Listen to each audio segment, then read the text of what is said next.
Chapter 61, Charmeleon Evolution. Please subscribe and support after listing. The Crimson Gem. It was destroyed by an unexpected destructive beam from Gyarados. The battle between Du and Ye Chen had to be terminated. After the two smiled at each other, they agreed to fight again next time. Du also gave a high degree of recognition to Ye Chen's strength. After cleaning up the messy battlefield with Du, Ye Chen said goodbye to Du and the other two and started a new journey. His next destination was Honglian Island, where the Honglian Gym was located. Du also agreed with him that they would have another fight the next time they met. As for Du, originally, he wanted to leave with Ye Chen, but he still needed to rest because he had to repair the battlefield that he had destroyed. Under Aji's smirk, Du had no choice but to stay and repair the new battlefield together. Aji muttered to himself, "Thank you for Du's generosity. We must build a more solid gym this time." Hearing this, Ye Chen couldn't help but think that there were probably not many battlefields in the entire alliance that could withstand the ravages of the destructive rays. The three of them sent Ye Chen to the outside of the Crimson City Gym. Aji smiled and said goodbye to Ye Chen. "See you next time, Ye Chen. I'm looking forward to a formal battle with you." Wu Ye smiled and said goodbye to Ye Chen. "Ye Chen, I'm looking forward to seeing you again." Aji's sister Ayako also vowed to Ye Chen, "Next time we meet, I will definitely get revenge for this one arrow. I won't let the King of Leave win so easily." Ye Chen smiled and agreed, said goodbye to everyone, and agreed to fight again next time they meet. After leaving the Crimson Gym, Ye Chen came all the way to Crimson City and took a car to Rainbow City Airport. Bought a ticket to Red Lotus Island. Red Lotus Island is a tourist destination with beautiful scenery and many elves living there. It is also a very suitable place for training and cultivating elves. After waiting in the waiting room for a while, Ye Chen boarded the aircraft. There were many people traveling together, and they should all be traveling to Honglian Island. Many of them were wearing island clothes. Obviously, they had entered the vacation mode from the moment they boarded the plane. It didn't take long before the aircraft gradually rose to the sky with the roar of the aircraft engine. After a short shake, the aircraft gradually stabilized, and it should have entered the normal flight altitude. After the aircraft rose to the sky, a group of people wearing cloaks suddenly stood up. They took off their coats, revealing the rocket team uniforms inside. The two leading people were the two guys Ye Chen was familiar with, Amato and Xiao Sanlang. Amato laughed and said, "Everyone, put your hands up. I inform you in the name of the rocket team that this aircraft has been taken over by us." Xiao Sanlang on the side also laughed and said, "You guys, don't act rashly, otherwise you will bear the consequences. Also, hand over your elves now, otherwise I can't guarantee that you will not encounter any terrible things." The group of people in the rocket team are fearless. Because they all carry landing backpacks on their backs, they can leave safely at any time. But the passengers on the plane are not sure. Once the aircraft is destroyed by the rockets, the consequences will be very serious.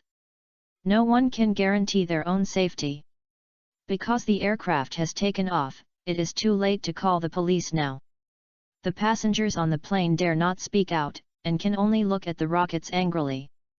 At this time, a passenger on the plane couldn't help but shout, "You hijacked this aircraft, do you think you can leave safely? You might as well stop now. We can still pretend that nothing happened and live in peace for a while. Otherwise, after the landing aircraft lands, it will attract the attention of Miss Juncha, and you guys can't escape." Everyone on the aircraft echoed, "Yes, yes." They all expected that the rockets would recognize the reality and give up the unrealistic idea of hijacking the aircraft. However, the rockets had no intention of listening to this opinion. Several rockets team members walked to the front row passengers with their bags and said viciously, "Hand over your poke balls now. Otherwise, don't blame us for throwing you off the aircraft. Don't think about resisting. If the Pokemon damages the aircraft, we don't care, but your fate is hard to say." Several passengers held the poke balls in their hands, looked at each other, and finally had no choice but to hand over the poke balls and throw them into the pockets of the rocket's team members. The aircraft was helpless in the air. They didn't want to fall with the aircraft because of the rockets. The rockets are notorious, and they are not kidding. They can really do such a thing. Several rockets team members walked towards Ye Chen while holding poke balls. Yamado and Kosaburo both had confident smiles on their faces. Sure enough, this action plan was a great success. It was much safer than doing bad things on land, and the sense of accomplishment was much higher. Several members of Team Rocket collected poke balls, and it was soon Ye Chen's turn. Ye Chen quietly took out a poke ball, opened it, and released the Pokemon inside. With a click, the sound of the poke ball opening attracted many people's attention. The members of Team Rocket looked over quickly. Could it be that someone is really going to fight to the bitter end? A layer of gorgeous ice and snow slowly fell, and a beautiful Pokemon appeared in the aisle of the aircraft. The whole body was snow white, and the posture was an extremely elegant and beautiful elf with 9 furry tails. Amado looked at this beautiful elf and couldn't help saying, "Is this Ninetail? And it's a special Ninetail in the Alola region. I've only seen it in the illustrations. Oh my god, this elf is so beautiful." Amado has been intoxicated by the beauty of the Ninetail, unable to extricate himself, and his eyes have turned into a loving look. Only she deserves such a beautiful elf. After taking a deep breath, Amado said viciously, "Who is the owner of this elf? Hand over the Ninetail's elf ball to me quickly, otherwise don't blame me for being merciless to you." Hee. Suddenly a strange laugh came from the aircraft. The lights in the aircraft suddenly went out. A black shadow began to appear in the aircraft, looming. Xiao Saburo couldn't help but grab Amado beside him, and said in a stuttering tone, "Amado, is this plane haunted?" Amado rolled his eyes at Xiao Saburo and said, "You idiot, it's obviously a ghost-type Pokemon that's causing trouble." Jet flames. Amado and the others were talking. Suddenly, a voice came from the corner, and a scorching flame blasted into the aisle, straight towards Amado and Xiao Saburo. Amado couldn't help but scream, "Damn, are you crazy? This is on an aircraft, and there are actually guys with unclear minds fighting on an aircraft." Seeing that someone couldn't help but take action, the passengers on the plane couldn't sit still. They have been patient for a long time. Concentrate on attacking these guys from Team Rocket. A young voice roared in the corner, and everyone nodded. The guys from Team Rocket are all wearing team uniforms, which is easy to identify. The majority of the people on the plane are passengers, and there are all kinds of Pokemon. Team Rocket was outnumbered and was soon beaten back by the crowd. Freezing beam. Ye Chen's voice sounded. Kuabai shook his 9 furry tails, and shot out an ice blue beam from his mouth, freezing Amado and Kozaburo into a huge block of ice. Other members of the rocket team and their elves were also subdued by various skills. Haha, Team Rocket is so vulnerable. Justice will prevail. The passengers on the plane couldn't help cheering. Boom! At this time, the plane suddenly shook violently, and the captain's voice sounded from the loudspeaker in the cabin. "Thank you very much for your help, Team Rocket has been solved for the time being. But now, we have encountered new troubles." The captain briefly explained the current situation. In the previous battle, the aircraft was affected and malfunctioned, and now it can only be forced to land.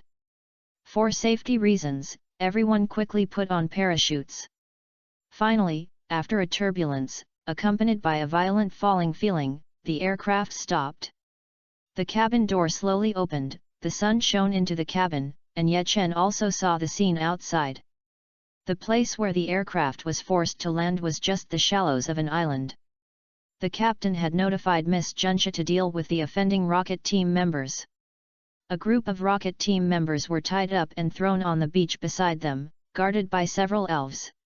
The passengers got off the aircraft one after another. And Ye Chen also began to collect the rewards dropped in this battle. Ding! Congratulations to the host. Get a silver level card fragment *1. Ding. Congratulations to the host. Get a bronze level card fragment *1. Ding. Congratulations to the host. Get a gold level card fragment *1. Ding. Congratulations to the host. Get a platinum level card fragment *1. Surge. This time in the battle with the rocket team, Ye Chen received a lot of card rewards, but it was a pity that no empty cards were synthesized. It strode off the aircraft, and it seemed very excited. Suddenly a white light came on. Ye Chen was stunned for a moment. A strong and dazzling white light suddenly burst out from the body of the Charizard on the beach. At the same time, its size was constantly growing. The size of the Charizard increased by more than twice, and a pair of wings grew on its back. It became more powerful. Charizard evolved. Charizard. Ye Chen recalled that it seemed that in the battle with Team Rocket on the aircraft, Charizard had been upgraded to a level where it could evolve. A coolly dressed woman pointed at Charizard and said quickly, "Look, my husband, there is an elf evolving." A group of passengers also looked over and looked at the majestic Charizard on the beach. The Charizard flapped its wings and flew high into the sky, excitedly releasing flames in the air. The passengers on the beach watched this scene and whispered to each other, with admiration in their eyes. They all recognized this evolved Charizard, the Charizard that helped a lot on the aircraft. On the other side, Yamato and Kosaburo, who were tied up after thawing, also saw this scene, and they recognized Ye Chen. The nasty guy who sabotaged their work in Ziwan town last time. This hijacking was also caused by this guy. Yamato and Kosaburo were so angry that they gritted their teeth. "Next time I have a chance, I will definitely deal with this kid." The passengers who were guarding the rocket team heard this and laughed. "You should think about being attacked by Miss Junsha. How long will they be locked up after being caught?" Hearing this, Amato, Kosaburo and the rockets turned pale instantly. Yes, this time they were caught hijacking a plane, and it must not end well. Amato suddenly felt a black screen in front of his eyes. Could it be that he would have to spend the rest of his life behind bars?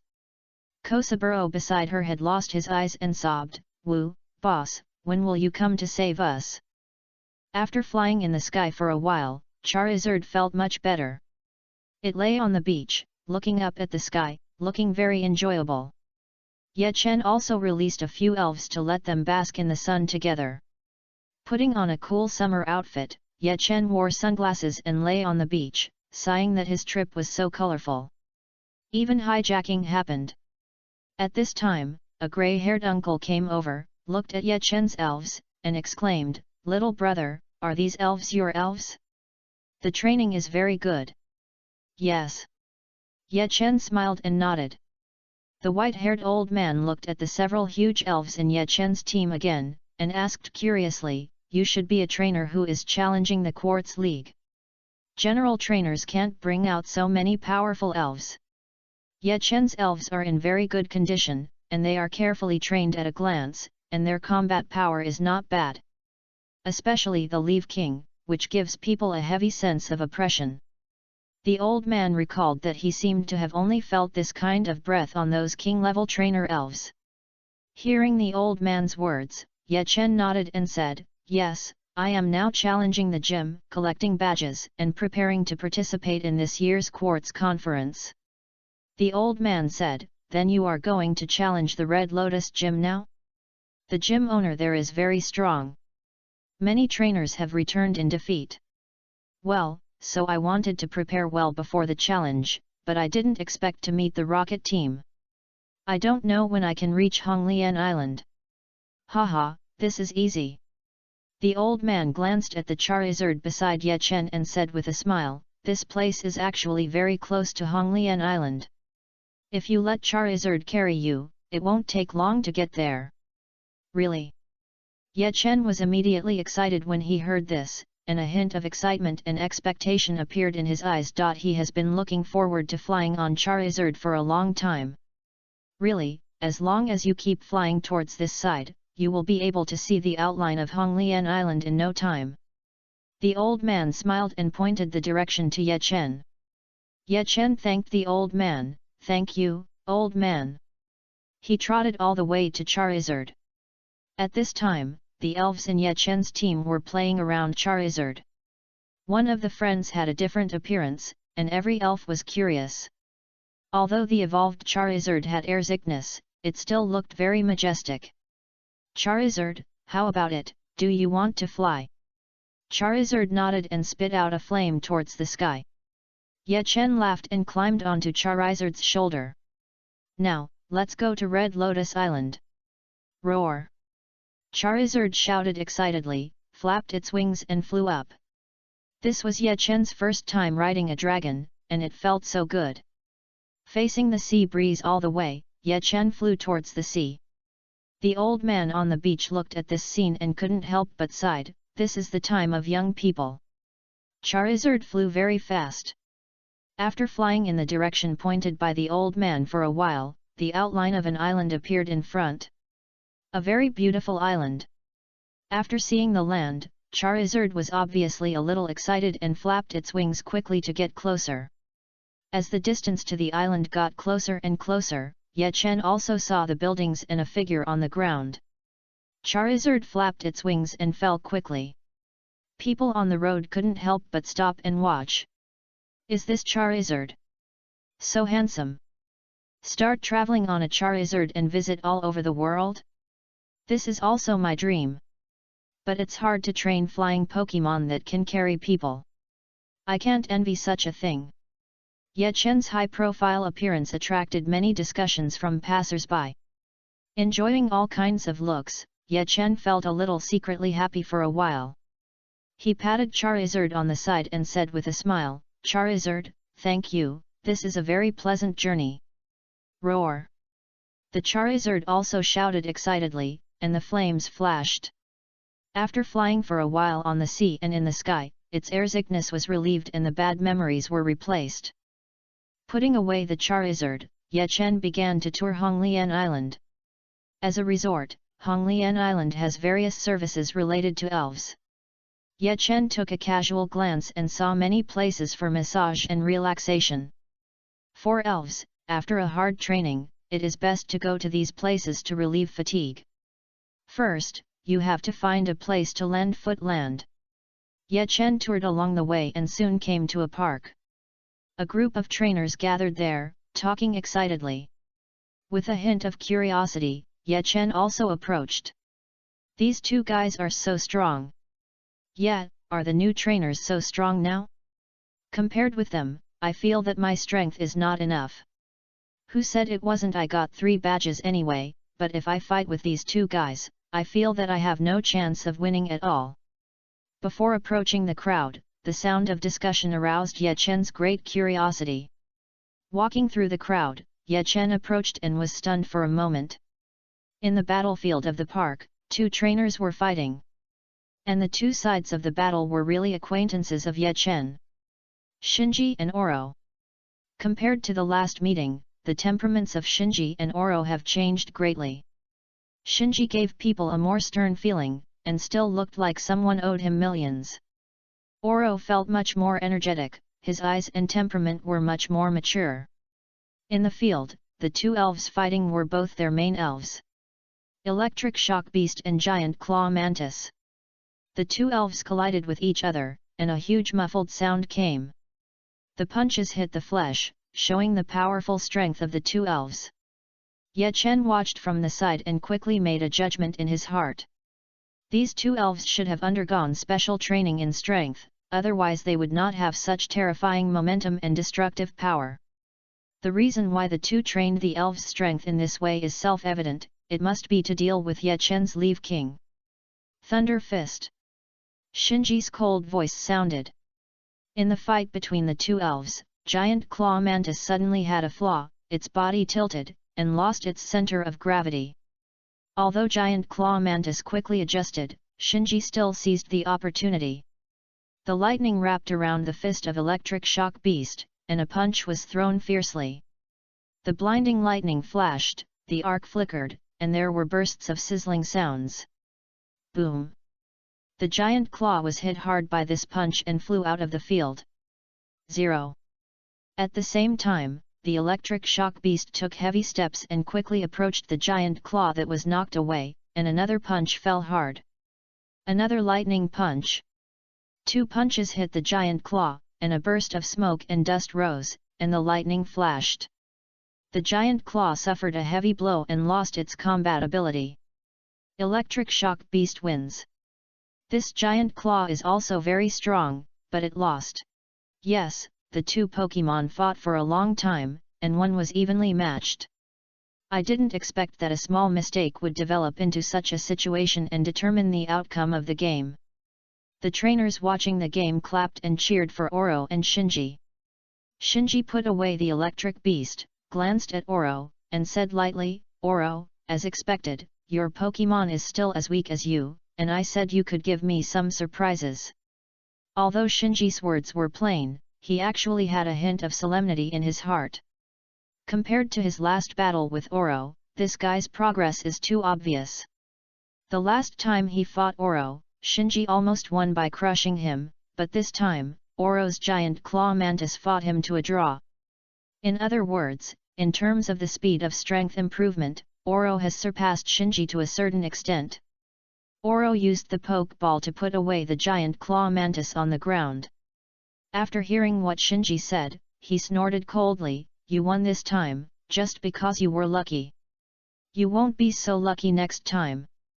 Of course, luck is also a part of strength, and I won't say much about it. Aurora looked at Shinji, who looked like he deserved a beating, and said with a smile, "You speak so slowly, but you haven't won against Ye Chen once. To put it bluntly, it's so hard for you to win against me now. I think it will be even harder for you to win against Ye Chen." Humph! When Shinji heard this, he snorted coldly and turned his head away, but did not refute. Because what Oro said was true, facing Ye Chen, he was a complete loser. The trainers were still discussing in groups of 3 or 2, guessing the identities of the 2. At this time, Oro in front of him suddenly shouted excitedly, "Ye Chen!" He saw Ye Chen in the crowd at a glance. There was no other reason. The temperament exuded by Ye Chen now was obviously different from that of the trainers around him. After learning the ultimate fighting technique, Ye Chen became taller and darker, and he was easily noticed at a glance. When Shinji heard the name Ye Chen, he turned his head reflexively. Facing the burning gazes of the 2, Ye Chen smiled and waved, saying, "Long time no see, I didn't expect to meet you 2 here." "Yes." Oro waved enthusiastically to Ye Chen, and after a brief greeting, Oro said with great interest, "Ye Chen, are you interested in a fight? Since the last time we parted, my strength is much stronger now, and I will definitely surprise you." Ye Chen was thinking about how to reply, and Shinji's voice sounded coldly, "Oro, you are a defeated opponent, what qualifications do you have to challenge Ye Chen? If you want to fight, I should go first." Shinji said, and a rare fighting spirit appeared on his calm face. After listening to the 2 people, Ye Chen smiled and shook his head, saying, "If we want to fight, let's forget it today." His goal here is to challenge the Red Lotus Gym, and the Red Lotus Gym Master is not weak. Before that, he has to let the elves relax and conserve their energy to prepare for the gym battle. Oro and Shinji are both strong. If they really fight, it will be too much for his elves. Ye Chen doesn't want to waste too much time on the Red Lotus Island. He looked at the 2 and said with a smile, "Such a small fight is meaningless. If we really want to fight, see you at the Quartz League competition. When the time comes, we will have a real fight and decide the winner." In such a competition, no matter whether they win or lose, neither side will accept it. After listening to Ye Chen's words, Oro and Shinji looked at each other and nodded. Shinji glanced at Ye Chen and said, "Then we will meet at the Quartz Conference." "Ye Chen, you lost before you met me." Oro on the side smiled and said, "Shinji, you should worry about yourself first. Maybe at the Quartz Conference, you will lose to me first, and then I will challenge Ye Chen." "Heh!" Shinji said with an unclear efficiency and turned to leave. Oro and Ye Chen watched Shinji leave. Oro waved to Ye Chen and said excitedly, "Ye Chen, you just came to Honglian Island. I tell you, there are many good places here. It is a paradise for people and elves." Oro was born in a family of kings, and often went to Honglian Island with his father for vacation, so he was very familiar with this place. Under Oro's enthusiastic introduction, Oro took Ye Chen to the most famous bathhouse on Honglian Island. There are hot springs and sand baths with excellent effects. The two of them walked towards the bathhouse excitedly. Just after changing clothes, an alarm sounded outside. Miss Junsha, led by the staff of the bathhouse, said that she was looking for Ye Chen's admission. Chapter 62, Honglian Gym. Please subscribe and support after listening. Chapter 62, Honglian Gym. Please subscribe and support after listening. Oro glanced at Miss Junsha, then at Ye Chen beside him, and couldn't help saying, "Ye Chen, you guys didn't commit a crime outside, did you? Otherwise, why would Miss Junsha look for him?" Ye Chen himself was also confused. But Miss Junsha quickly dispelled the doubts in the hearts of the two. She smiled at Ye Chen and said, "You must be Ye Chen. I have heard of you more than once from my sisters." When Oro heard this, the gossip fire in his heart instantly burned.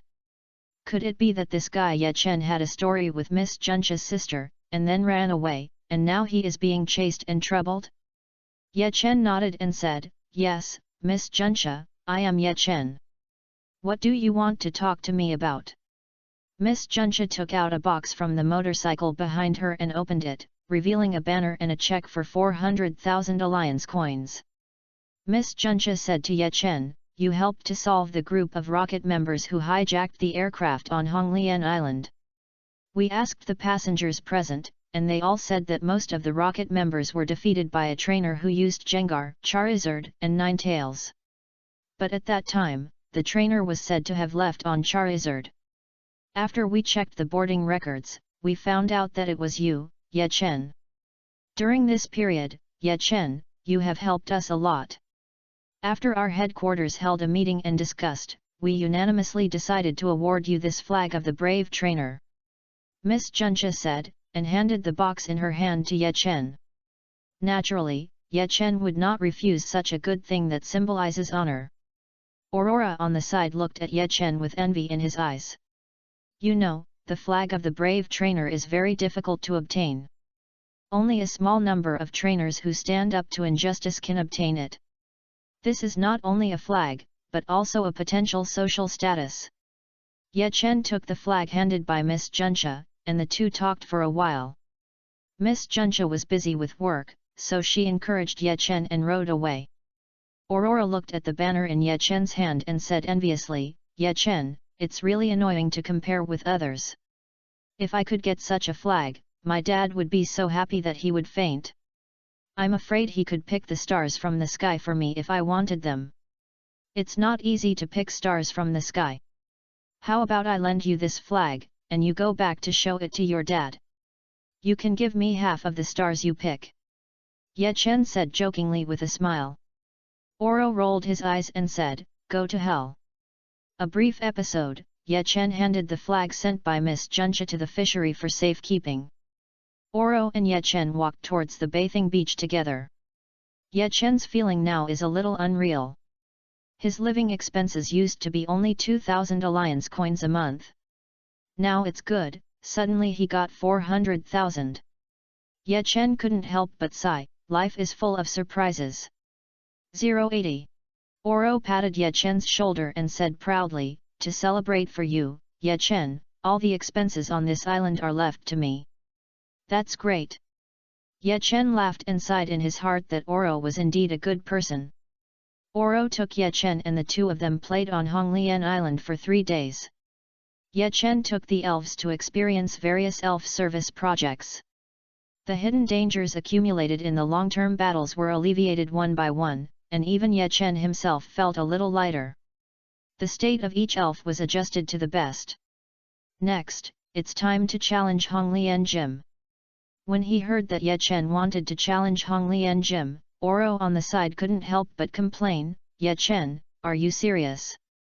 Let me tell you something. I have been wondering if this Honglian Jim has closed down. I have been looking for it on the island for several days, let alone the gym. I didn't find anything. I feel that most of the trainers who come here are here for vacation.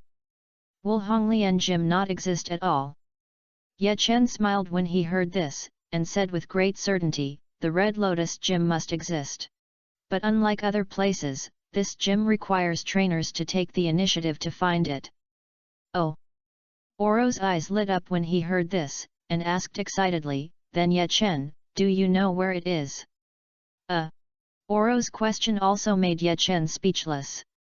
He didn't know where the Red Lotus Gym was, so he could only say, "This island is so small, there may be only a few places to build a gym. As long as you look carefully, you will definitely find something." "Okay." Oro also clapped his hands excitedly. Before challenging the gym, you actually have to find the gym. This sounds very interesting. So the two took out the map of Honglian Island and started looking for it on the island. The seaside, the port, the forest. The two searched many places along the way, but found nothing. Oro said a little disappointedly, "Ye Chen, are you sure what you heard is not an urban legend? Does the Honglian Gym really exist?" "It must exist," Ye Chen said with certainty. So the two took out the map again and started to study it. But after drawing on the map for a long time, they still found nothing. While checking if there were any omissions, Ye Chen suddenly had a flash of inspiration and said, "By the way, if we can't find the gym, we can find someone first." "Find someone? What do you mean?" Oro was confused. Ye Chen said excitedly, "Let's find Xiaobo, the owner of the Honglian Gym. The gym was hidden, but the other person can't have disappeared too." "Yes." Oro's eyes lit up when he heard this. "Anyway, there is no trace of the Red Lotus Gym now, so why not try in this direction?"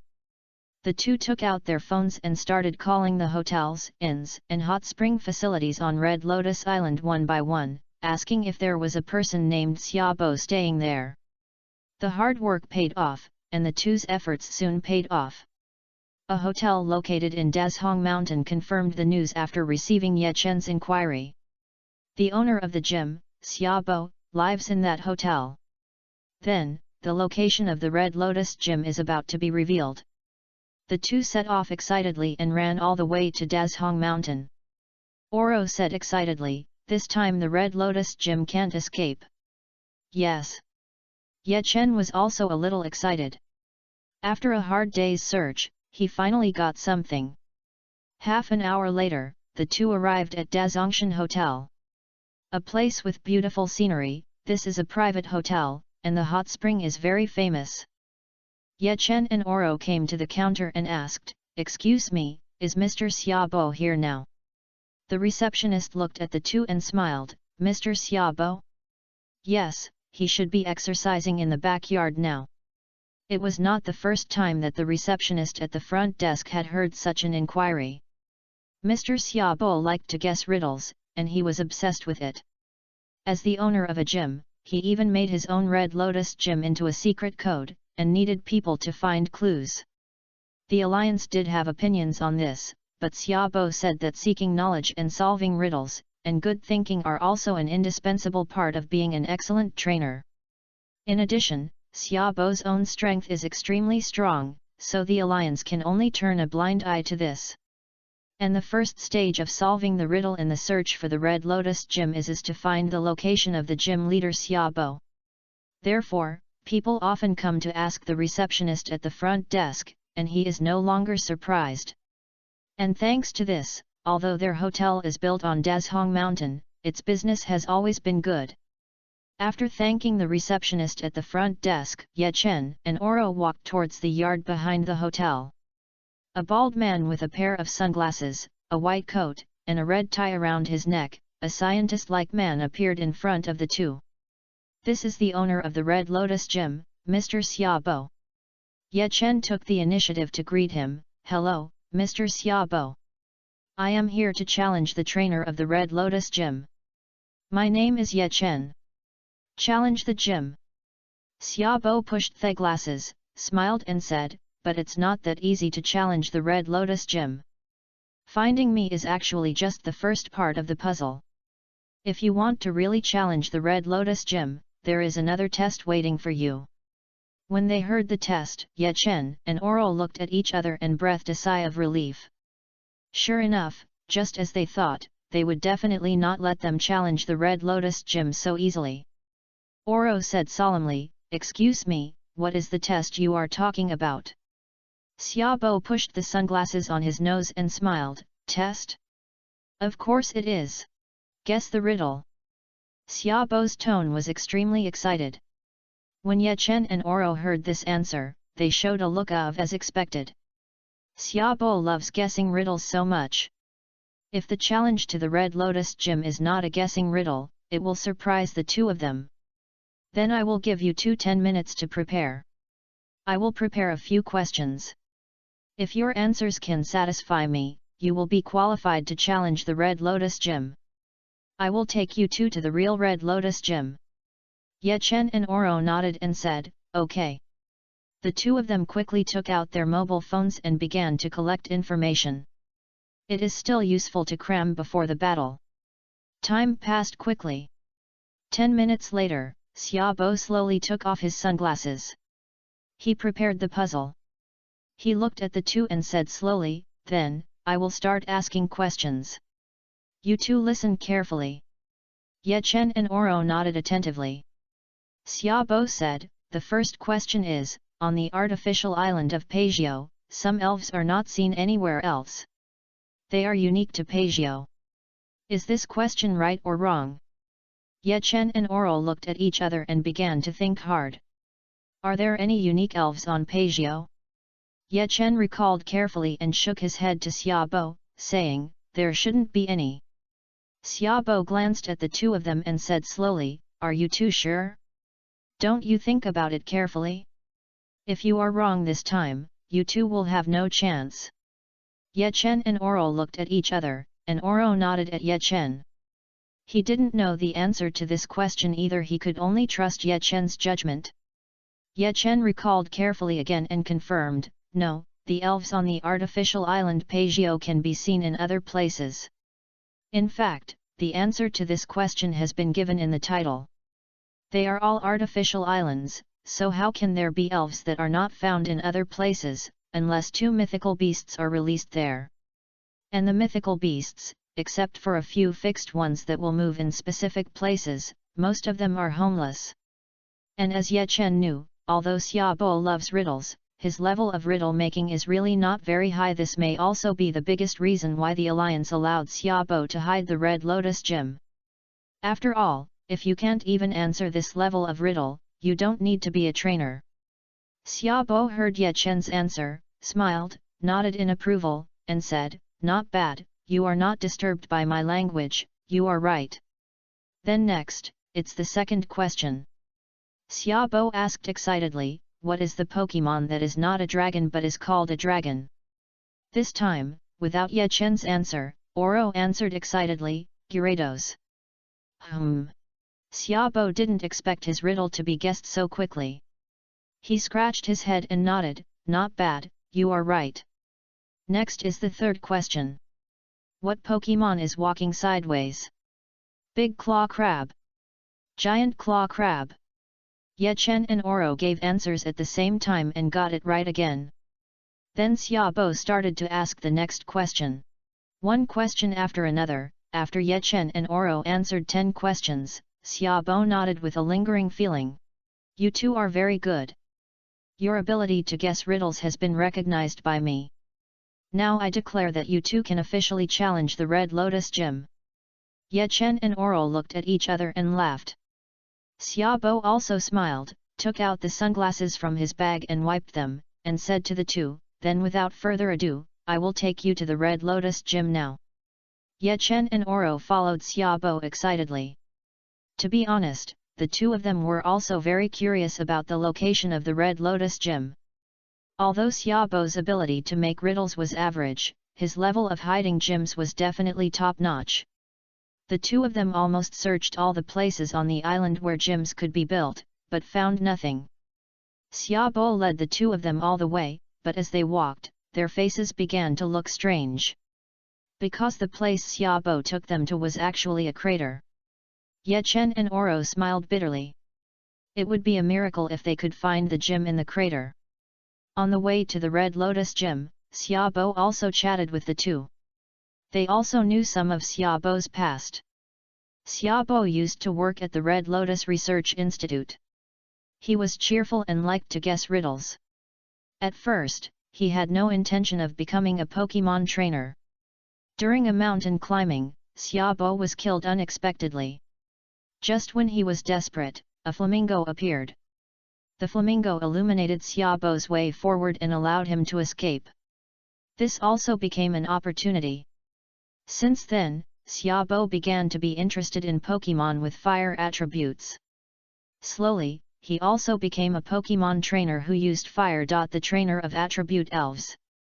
Now he is not only a researcher, but also a gym owner. After listening to Xiaobo's story, Ye Chen and Oro both showed a trace of yearning. Becoming an elf trainer and traveling around the world, isn't the greatest pleasure the wonderful encounter with various elves? The three chatted along the way, and time passed quickly. Unknowingly, they had arrived at the crater, and Xiaobo led the two down a special path. In the crater, Ye Chen and Oro finally saw the Red Lotus gem. It is different from challenging other gyms. Other gyms often feel a sense of accomplishment after getting the badge. And the Red Lotus gem, just seeing it, the sense of accomplishment keeps pouring out of the heart. Just as Ye Chen and Oro walked into the gym gate, a surprised voice suddenly came. "Hey, isn't this Ye Chen?" Ye Chen looked in the direction of the voice and was also stunned. There was another group of people in the gym, a group of 3 people familiar to Ye Chen. Zai, Xiao Gang, Zioxia.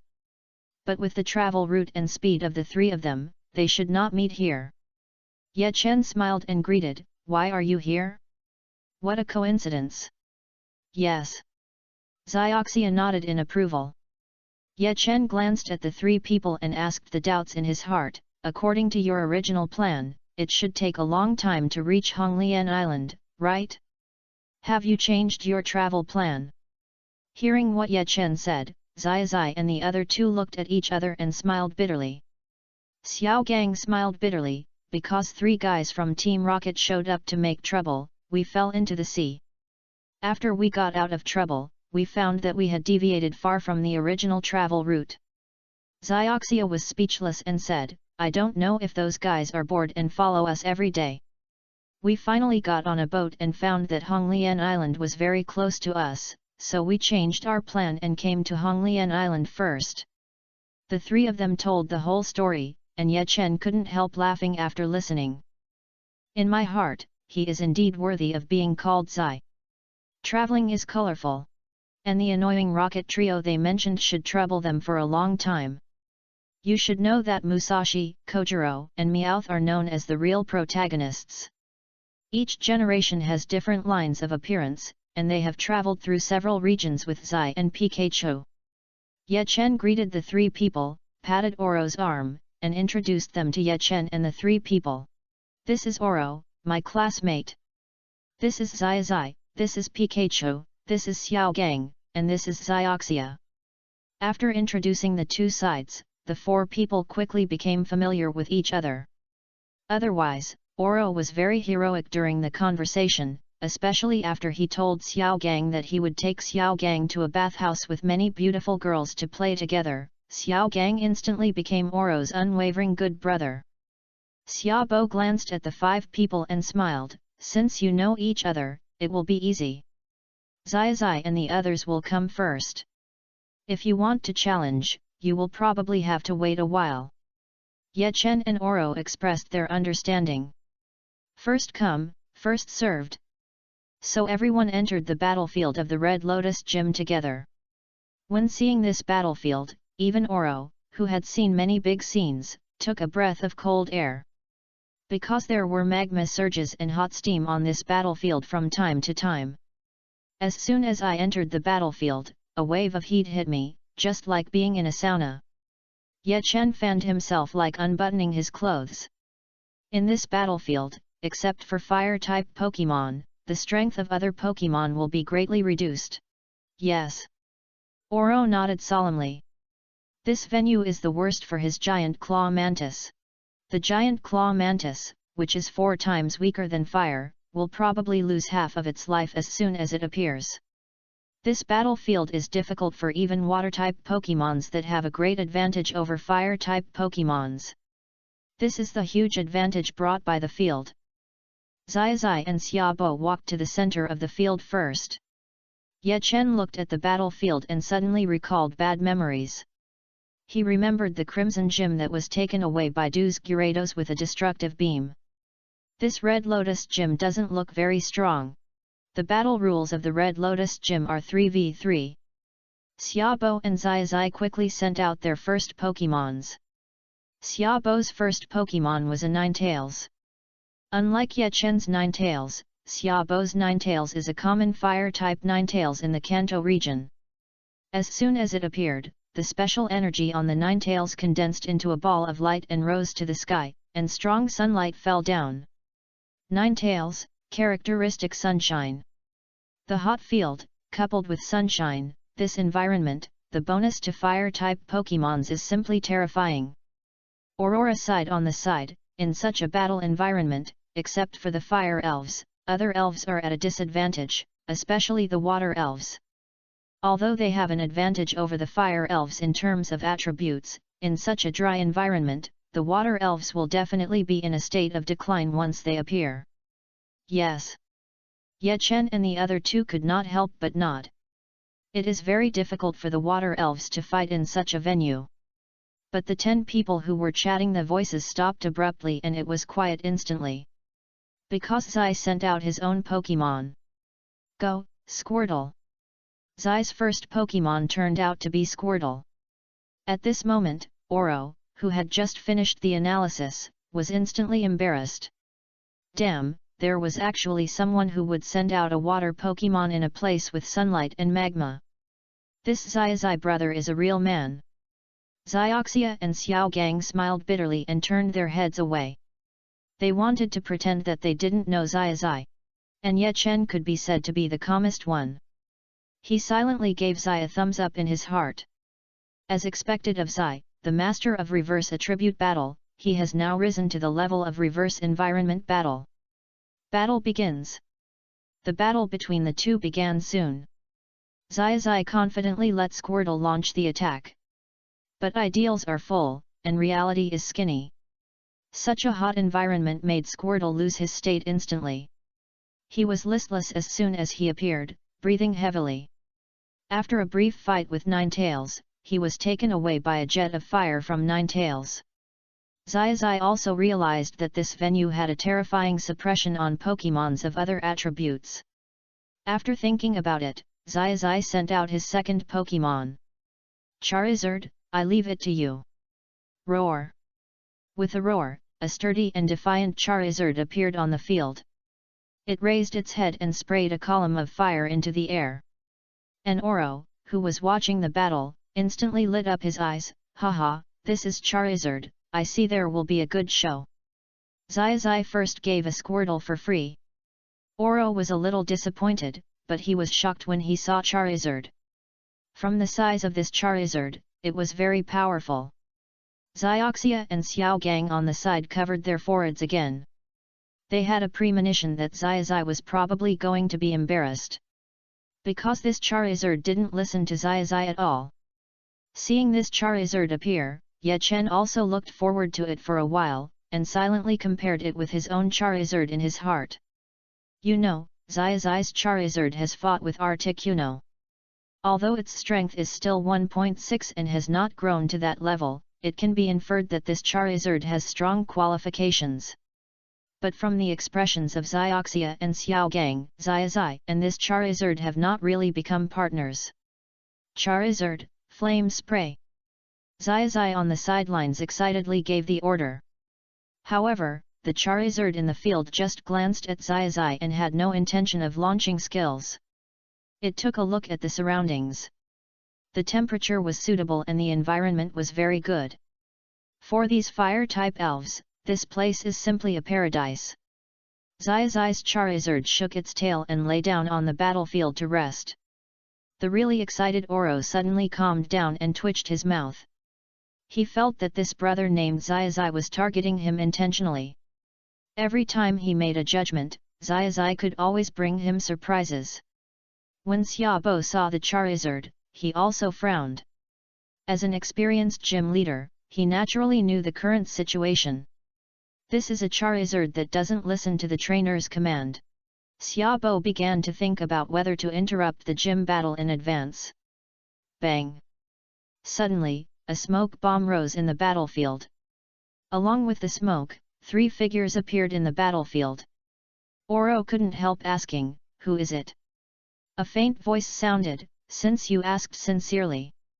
Another voice sounded, "We will be merciful and tell you. To prevent direct destruction. To protect the peace of the world. Implement love and true evil. Cute and charming. Pidgeot, use blow away." The trio on stage were reciting the lines, and suddenly, an abrupt voice sounded. Ye Chen took out a pokeball and released a Pidgeot. Pidgeot flapped its wings and blew the trio. Hi! A gust of wind blew away the 3 people who had just appeared. "Wait, our appearance by hasn't finished yet." Musashi couldn't help but yelled loudly, this trainer who used Pidgeot was too uncultured. At this time, the Charizard lying on the ground suddenly moved. It was impressed by the 3 guys, and a terrifying flame spurted out of its mouth. Under the blessing of this venue and the sunshine environment, the power of this attack was extremely terrifying. The flame directly knocked the 3 people away. With a bang, the trio directly broke through the roof of the gym and flew out. What a disgusting feeling! The screams of the trio came, getting farther and farther away. Ye Chen's mouth twitched. At this time, Xiaobo smiled bitterly and said, "This battle venue should have been renovated. Now it's even more useless. Let's temporarily interrupt this battle." Everyone nodded. Zai sighed and took back the Charizard. Afterwards, Xiaobo told everyone that it would take 2 days to repair the battlefield. Everyone had to wait 2 days before they could challenge the gym. Chapter 63, Elf Keeper. Please subscribe and support now. Chapter 63, Elf Keeper. Please subscribe and support now. Honglian Gym. It was built in the crater, so it was very troublesome to maintain. And this time, Xiaobo also made up his mind to make the gym more solid. It is estimated that it will take at least 2 days to repair the gym. During this time, the rich Oro took everyone to visit Honglian Island. This is indeed a very suitable place to live. Although he didn't stay for a long time, Ye Chen benefited a lot. Ye Chen and his elves gradually adjusted their mental state to the best state here. Today, a group of 5 people gathered at the seaside. After staying on the island for so many days, everyone has not gone out to sea, so Oro came up with an idea that everyone should go out to sea together. This idea was unanimously praised by everyone. After buying the tickets, everyone put on summer clothes and boarded a large yacht. Accompanied by the sound of the whistle, the huge yacht slowly went out to sea, which was a very spectacular thing. Wow, that elf over there is so big, is it the king of the howler whale? This is the first time I've seen it too. A group of people pointed at the elves in the distance and started shouting. Ye Chen stood on the yacht, looking at the beautiful scenery in the distance, feeling that his body and mind had been completely emptied. Zai, why are you here? Shouldn't I be the one asking you this? Xiaomao, why are you here? A familiar noise came from the yacht. Ye Chen looked in the direction of the sound and found a familiar voice. Sure enough, enemies always meet. Where Zai is, Xiaomao is likely to appear. As soon as the two met, they started to ridicule each other. Xiaomao glanced at Zai and laughed, "Haha, Zai, I haven't seen you for so long, you still look so weak? Why did you come to Honglian Island? Can't bear the blow of traveling, come here for vacation. Xiaozai retorted, I think you are the one who came to this Honglian island to escape the blow of traveling in the future. I am different from you. I want to become a Pokemon master. I am here to challenge Honglian Gym. Honglian Gym. Xiao Mao sneered and said, no way, do you really think Honglian Gym exists? Xiao Mao said this to mock Xiaozai, but he was also mocking himself. He came to Honglian Island to challenge Honglian Gym. But things did not go as he wished. He searched around the island for a long time and found nothing. He felt that he was fooled. Honglian Gym was just an urban legend, which should be fabricated by some unscrupulous trainers. It was ridiculous that he really believed it. Of course, he couldn't tell Xiaozai these inside stories. When Xiaozai heard Xiao Mao's words, he was instantly happy, and a feeling of I-won surged in his heart. It turned out that Xiao Mao didn't even find the Red Lotus Gym. Xiaozai immediately laughed triumphantly, and said with a big laugh, Xiao Mao, you didn't find the Red Lotus Gym. Ha ha ha. Listening to Xiaozai's wanton laughter, Xiao Mao snorted unhappily, what qualifications do you have to laugh at me? Did you really find the Red Lotus Gym? You little idiot, you are probably fooled by others. You are the little idiot. Xiaozai refuted loudly, and then said, I have challenged the Red Lotus Gym. The Red Lotus Gym really exists. I don't believe it, you are bragging. 9. Xiao Mao immediately refuted loudly. He has always claimed that his intelligence is more than one level higher than Xiaozai's. How could he not find the place that Xiaozai can find? So it must be Xiaozai who is bragging. The two began to quarrel on the yacht, each side insisted on their own opinion, and neither of them would give in. At this time, Xiaozai suddenly saw Ye Chen in the distance, his eyes lit up, and he said to Xiao Mao with full confidence. Look, Ye Chen is over there. Ye Chen was there when I challenged the Red Lotus Gym, just go and ask him, and you will know if I lied. Xiao Mao looked in the direction Xiaozai pointed, and soon saw the face that he was very familiar with. To defeat Ye Chen, it is now like a nightmare for Xiao Mao. Listening to Xiaozai's confident voice, Xiao Mao couldn't help but feel a little nervous. Could this guy really find the Red Lotus Gym? With a murmur in his heart, Xiao Mao followed Xiaozai to Ye Chen. He felt that Ye Chen could not lie, so Ye Chen's words were the most credible. Ye Chen, Xiao Mao said that the Red Lotus Gym doesn't exist at all, it's an urban legend. You come and tell him. Xiao Ji asked Ye Chen with a proud tone. Xiao Mao followed and looked over. Although Ye Chen didn't know why the two quarreled, he still said matter-of-factly, the Red Lotus Gym does exist. When the gym is repaired, we will challenge it. Ye Chen's words made Xiao Mao speechless. He thought, could it be that he is not as smart as Xiao Ji now? Why can't I find the place that Xiao Ji can find? With strong self-doubt in his heart, Xiao Mao was silent for a long time, and finally said resignedly, okay, Xiao Ji, you win this time. Xiao Ji laughed proudly. Xiao Mao said to the two again, when you go to challenge the Red Lotus Gym, I want to go with you. The three talked together for a while. Xiao Mao suddenly slapped his head and said to Ye Chen, I was so busy chatting that I almost forgot something. Ye Chen, when I was talking to Grandpa yesterday, he said he had something to talk to you about. Xiao Mao spoke intermittently, which confused Ye Chen. Ye Chen took out his phone and called Dr. Oak. The phone beeped twice and was quickly connected. Dr. Oak's familiar voice came from the other end of the phone. Is it Ye Chen? Haha, I was just about to call you. After Ye Chen greeted Dr. Oak, he smiled and said, Doctor, I'm on Honglian Island now. I just met Xiao Mao. He said you had something to talk to me about, so I called you back. Dr. Oak on the other end of the phone suddenly realized, haha, that's right, this is a great thing for you. Dr. Oak simply explained to Ye Chen. Because Ye Chen had been working at the Juncha police station one after another, and this time the Juncha police station had captured many members of Team Rocket, the Juncha police station on Honglian Island helped Ye Chen apply for a special member quota for the Pokemon Keeper. Soon after Ye Chen's quota was reported, it passed the review, but a strength assessment was required to confirm Ye Chen's strength. The strength standard of the Pokemon Keeper is no lower than that of an ordinary gym trainer. Dr. Oak smiled and said, "Ye Chen, you should prepare well these days. I guess the person in charge of assessing you has already arrived near Honglian Island." "Okay, thank you, Doctor." Ye Chen and Demu talked for a few more words and hung up the phone. Special members of the Elf Keeper, this is a rare identity, much harder to apply for than the official Keeper identity. Special members can enjoy many powers of the Elf Keeper, but do not need to complete specific tasks, and enjoy a high degree of freedom.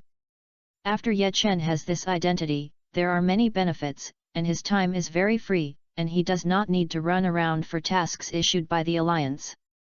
Just need to help when something happens around him and the Elf Keeper needs to intervene. This is a good job. After receiving a good news, Ye Chen felt better. At this time, Oro Xiaogang and his group will come together at some point. They also learned from Xiaomao that Ye Chen became an Elf Keeper, and couldn't help but exclaimed. Oro said with envy, "Ye Chen, an Elf Keeper, and a special member, I have wanted this identity for a long time, but I have never passed the qualification review. You guys are so lucky." Xioxia on the side also said enviously, "Yes, with this identity, it will be much more convenient to do things or go anywhere in the future. You can also enter some places that ordinary trainers are prohibited from entering without obstacles." A group of people said enviously. This news also stimulated the desire of Oro and others to win. They decided to work harder on the training of elves. Otherwise, they would be left further and further behind by Ye Chen. After playing for a while, the yacht docked and everyone agreed to go to the next stop together. At this time, a girl wearing a sun hat and looking extremely capable appeared in front of everyone and blocked their way. The girl glanced at everyone and introduced herself, "Hello, my name is Han Ling, I am an Elf Keeper, you must be Ye Chen." She saw Ye Chen in the team at a glance. After arriving at Honglian Island, she contacted Miss Juncha as soon as possible and found out Ye Chen's location. Ye Chen smiled and nodded, "Hello, Miss Han, I am Ye Chen." After the two of them exchanged a few simple greetings, Han Ling explained her purpose and said, "I am the Elf Keeper responsible for assessing you this time. The assessment method is also very simple. As long as you defeat me in the battle, the assessment will be considered a success." Han Ling explained the assessment rules to Ye Chen, which were simple and easy to understand. It was an elf battle, 1v1. If Ye Chen defeated her, he would successfully pass the assessment. "Then let's go over there."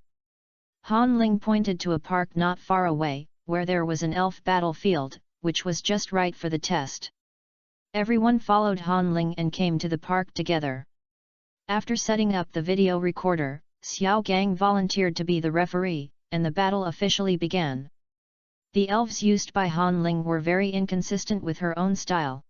A monster roared and appeared on the field. "Oh!" Giant roared, hammering his chest and roaring at Ye Chen. Ye Chen hadn't released his Pokemon yet, but Gai Lai had already sensed the aura of a strong man from this trainer. "I really want to fight him," Giant thought to himself, looking at Ye Chen with burning eyes. This look gave Ye Chen goosebumps. I believe no one can remain calm under the intense gaze of a macho Pokemon. For Pokemon keepers, the standard of strength is the gym owner level. Therefore, Han Ling's strength is definitely not weak. To be on the safe side, Ye Chen sent out the King of Leave. After all, there is no such thing as a make-up exam for this assessment, so naturally he has to take it all at once. Roar! The King of Leave roared and appeared with great momentum. Giant saw such a powerful Pokemon, and his attention gradually shifted to the King of Leave. A good opponent. Giant also roared, and then the two Pokemon looked at each other, both I saw a hint of appreciation in the other person's eyes. This is the mutual recognition between strong people. Strange strength, use bare hands to chop. Han Ling took the lead and used a tentative move. Her expression was extremely serious. Even though this was an assessment, she had no intention of letting off steam. Fire fist. Ye Chen also issued instructions. The King of Leave roared angrily and rushed forward to face the strange force. The two elves collided on the battlefield. Boom! A huge muffled sound came. The two elves were in a stalemate on the battlefield. There was a trace of surprise in Gui Li's eyes. You must know that it is an elf known for its strength, and ordinary elves cannot resist its powerful power. But this leave-seeking king didn't lose out at all when faced with it, and there was a faint intention of suppressing it. Leverage your strength to throw. Han Ling on the side was also startled. This was the first time she met an opponent who could compare with Wei Li. But as an experienced trainer, she responded quickly. The strange power was quickly adjusted, and with the help of the Leave King's strength, he was thrown hard on one side of his body. The huge body of the King of Leave was thrown directly by the strange force and landed hard on the ground. Boom! There was a muffled sound, and countless smoke and dust flew up. Pitch to the earth. Han Ling's voice once again said, "Brother, while you are sick and will kill you, seize this opportunity and you will definitely hit the Leave King hard with one blow." Double return. The moment Gui Li hugged the leave-seeking king, Ye Chen's voice sounded. Wei Li showed its immense strength. It actually picked up the King of Leave, jumped up high, and then spun and threw the King of Leave to the ground. Boom! A huge muffled sound was heard. A huge pit was smashed into the ground, and earth and rocks flew everywhere. And the leave-seeking king in the pit was flashing with rich red light. Roar! It jumped out fiercely, grabbed the strange power, and then delivered a powerful and terrifying punch. With its own extremely powerful attack power, coupled with the Hercules attribute and double the return power, this punch can directly send the monster flying several meters away. Wei Li was directly punched out of the battlefield, and hit a big tree hard. After the tree was directly broken in the middle, Wei Li continued to roll several times without losing momentum. Resurrection from the dead. Ye Chen's voice sounded again. The Leave King's body was flashing with red light. He threw himself in front of Wei Li again, and punched hard. Boom! There was another loud noise, countless smoke and dust flew up, and a big hole was made in the ground by the Leave King's punch. And in the pit is the Leave King who is already unconscious. Xiaogong's voice sounded almost at the same time. The strange force has lost its fighting ability, and the King of Leave wins. Xiaoxia and others on the battlefield also cheered. Ye Chen is indeed so strong. He has actually evolved into the King of Leave. Requests it will be even more troublesome to face Ye Chen now.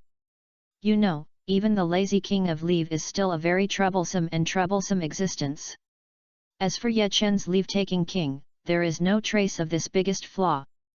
And it seems that the powerful power of the lazy man and the hyperkinetic ape period has been inherited. Han Ling withdrew her strange power and gave Ye Chen a thumbs up. She is convinced now. Originally, she was quite dissatisfied with the alliance for handing over the identity of a special member to a young man like Ye Chen, but now Ye Chen's strength has proven that he is fully capable of taking up this position. And now Ye Chen's strength is not considered weak among the official elf caregivers. Congratulations, you successfully passed the test. Han Ling smiled and blessed Ye Chen.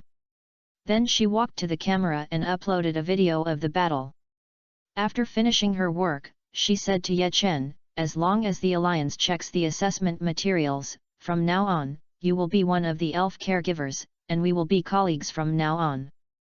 Please give me your advice." Ye Chen smiled and shook hands with Han Ling. The efficiency value of the alliance is very high, and it passed smoothly in less than half an hour. After checking the information, Han Ling said to Ye Chen, "The identity authentication has been completed. Now you need to choose a delivery address. The alliance will have a special person deliver the badge of the special member of the elf conservationist to you." Because he has been staying on Honglian Island recently, Ye Chen naturally chose Honglian Island as the place to receive the goods. Everyone looked over with envy again. After getting down to business, Han Ling was already planning to leave. Of course, under the warm invitation of Xiao Gang and Han Ling stayed and played with everyone for a long time. In the evening, everyone saw Han Ling off together. With tears in Xiaogang's eyes, he waved goodbye loudly. Miss Han Ling, although I haven't been with you for a long time, I am very happy and hope to see you again next time. Oro's eyes on the side were also red, and he said goodbye loudly. Ms. Han, I will contact you often. Don't refuse to answer my phone.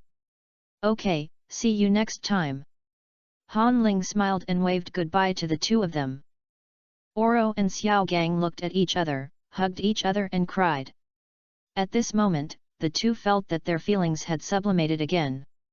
Everyone returns to the hotel together, and discussed the issues of elf battle and cultivation. Late at night, everyone went to bed with a sense of unfulfilled desire. The mutual communication and discussion exposed each other's shortcomings, and Ye Chen felt that he had grown a little. The next day, a staff member of the alliance came to the door early. After verifying Ye Chen's identity, he handed a badge to Ye Chen. From now on, Mr. Ye Chen, you are an honorary elf keeper. Ye Chen took it with a smile, and everyone around him cast envious eyes. Of course, because Ye Chen is a special member of the keeper, he does not have the elf hunting cursor exclusive to the keeper. Not long after breakfast, everyone also received a call from Xiaobo. The Red Lotus gym has been repaired, and the gym competition can be played again. And this time, it is Ye Chen's gym challenge. Everyone wants to see what kind of strength Ye Chen will show against Xiaobo. After changing into a set of cool clothes together, everyone came to the Red Lotus gym. In the battlefield, Xiaobo was ready. He looked at Ye Chen and smiled. Young man, are you ready for this hot battle? Ye Chen nodded and smiled. Of course I am ready. I will do my best. The whistle sounded, and the referee gave an order. The battle begins. Xiaobo was the first to send out his Pokémon, which was naturally Ninetales. As soon as the gorgeous Ninetales appeared, the sunshine characteristic came into play. A ball of light rose into the air and the sun fell down. Charizard, it's up to you. Ye Chen's first choice was naturally Charizard. The battlefield with magma flowing and the effect of sunny days have greatly improved Charizard's ability. Rational use of the environment is also a compulsory course for trainers. A red light has begun to flicker slowly on Charizard. This is the characteristic of the power of the sun. Xiaobo was the first to issue an order, Ninetales, Flame Jet. Both were fire-type elves, and Xiaobo felt that his Ninetales could not be inferior to Ye Chen's Charizard. Ye Chen also responded. Charizard, Flame Jet. The two elves used the same skill, and two streams of hot flames gushed out. However, a cry of surprise came from the sidelines. This is impossible. The situation on the battlefield was beyond everyone's expectations. Both were jets of flame, but the flames released by Charizard were obviously more terrifying, a whole circle thicker than the jets released by Ninetales. The terrifying flame stream directly engulfed the flames of Ninetales. The raging flames swept away, pushing Ninetales directly to the sidelines and slamming them against the wall. Charizard continued to release jets of flames, and this was not even its full strength. The light on its body became stronger again, and the color of the flames it spewed became darker. The terrifying flames directly burned the wall black. Hi! Charizard stopped the Pokémon, and a stream of black smoke blew out of its mouth. And Ninetales, under the powerful fire power that Charizard continued to output, had lost its ability to fight. Charizard, you did a great job. Ye Chen praised Charizard. In this specialized field, Charizard showed its powerful strength. Xiaobo took back Ninetales with a serious face. Ye Chen's strength was far stronger than he had imagined. It was not the strength of a rookie trainer at all, and he felt extremely difficult. The battlefield, which had originally had a great advantage over him, now became a bonus for Charizard. But the battle still had to continue, and Xiaobo sent out his second Pokemon. Go, Flame Horse! A Pokemon with a mane like flames appeared on the field and neighed at Charizard. Flame Horse, use Purgatory! As soon as Flame Horse came up, he used his ultimate move. A blazing flame suddenly appeared under Charizard's feet, trying to wrap it up. But Charizard reacted quickly, flapped its wings fiercely, flew up, and evaded the attack nimbly.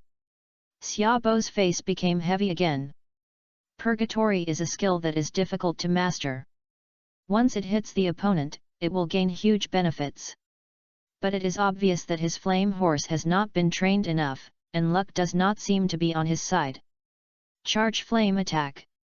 Xiaobo issued an order again, and the Flame Horse was burning with flames all over its body, rushing towards the Charizard at high speed. Spray Flame! Ye Chen, of course, would not play any fancy moves. One force defeats 10 skills is the simplest and most efficient way to fight.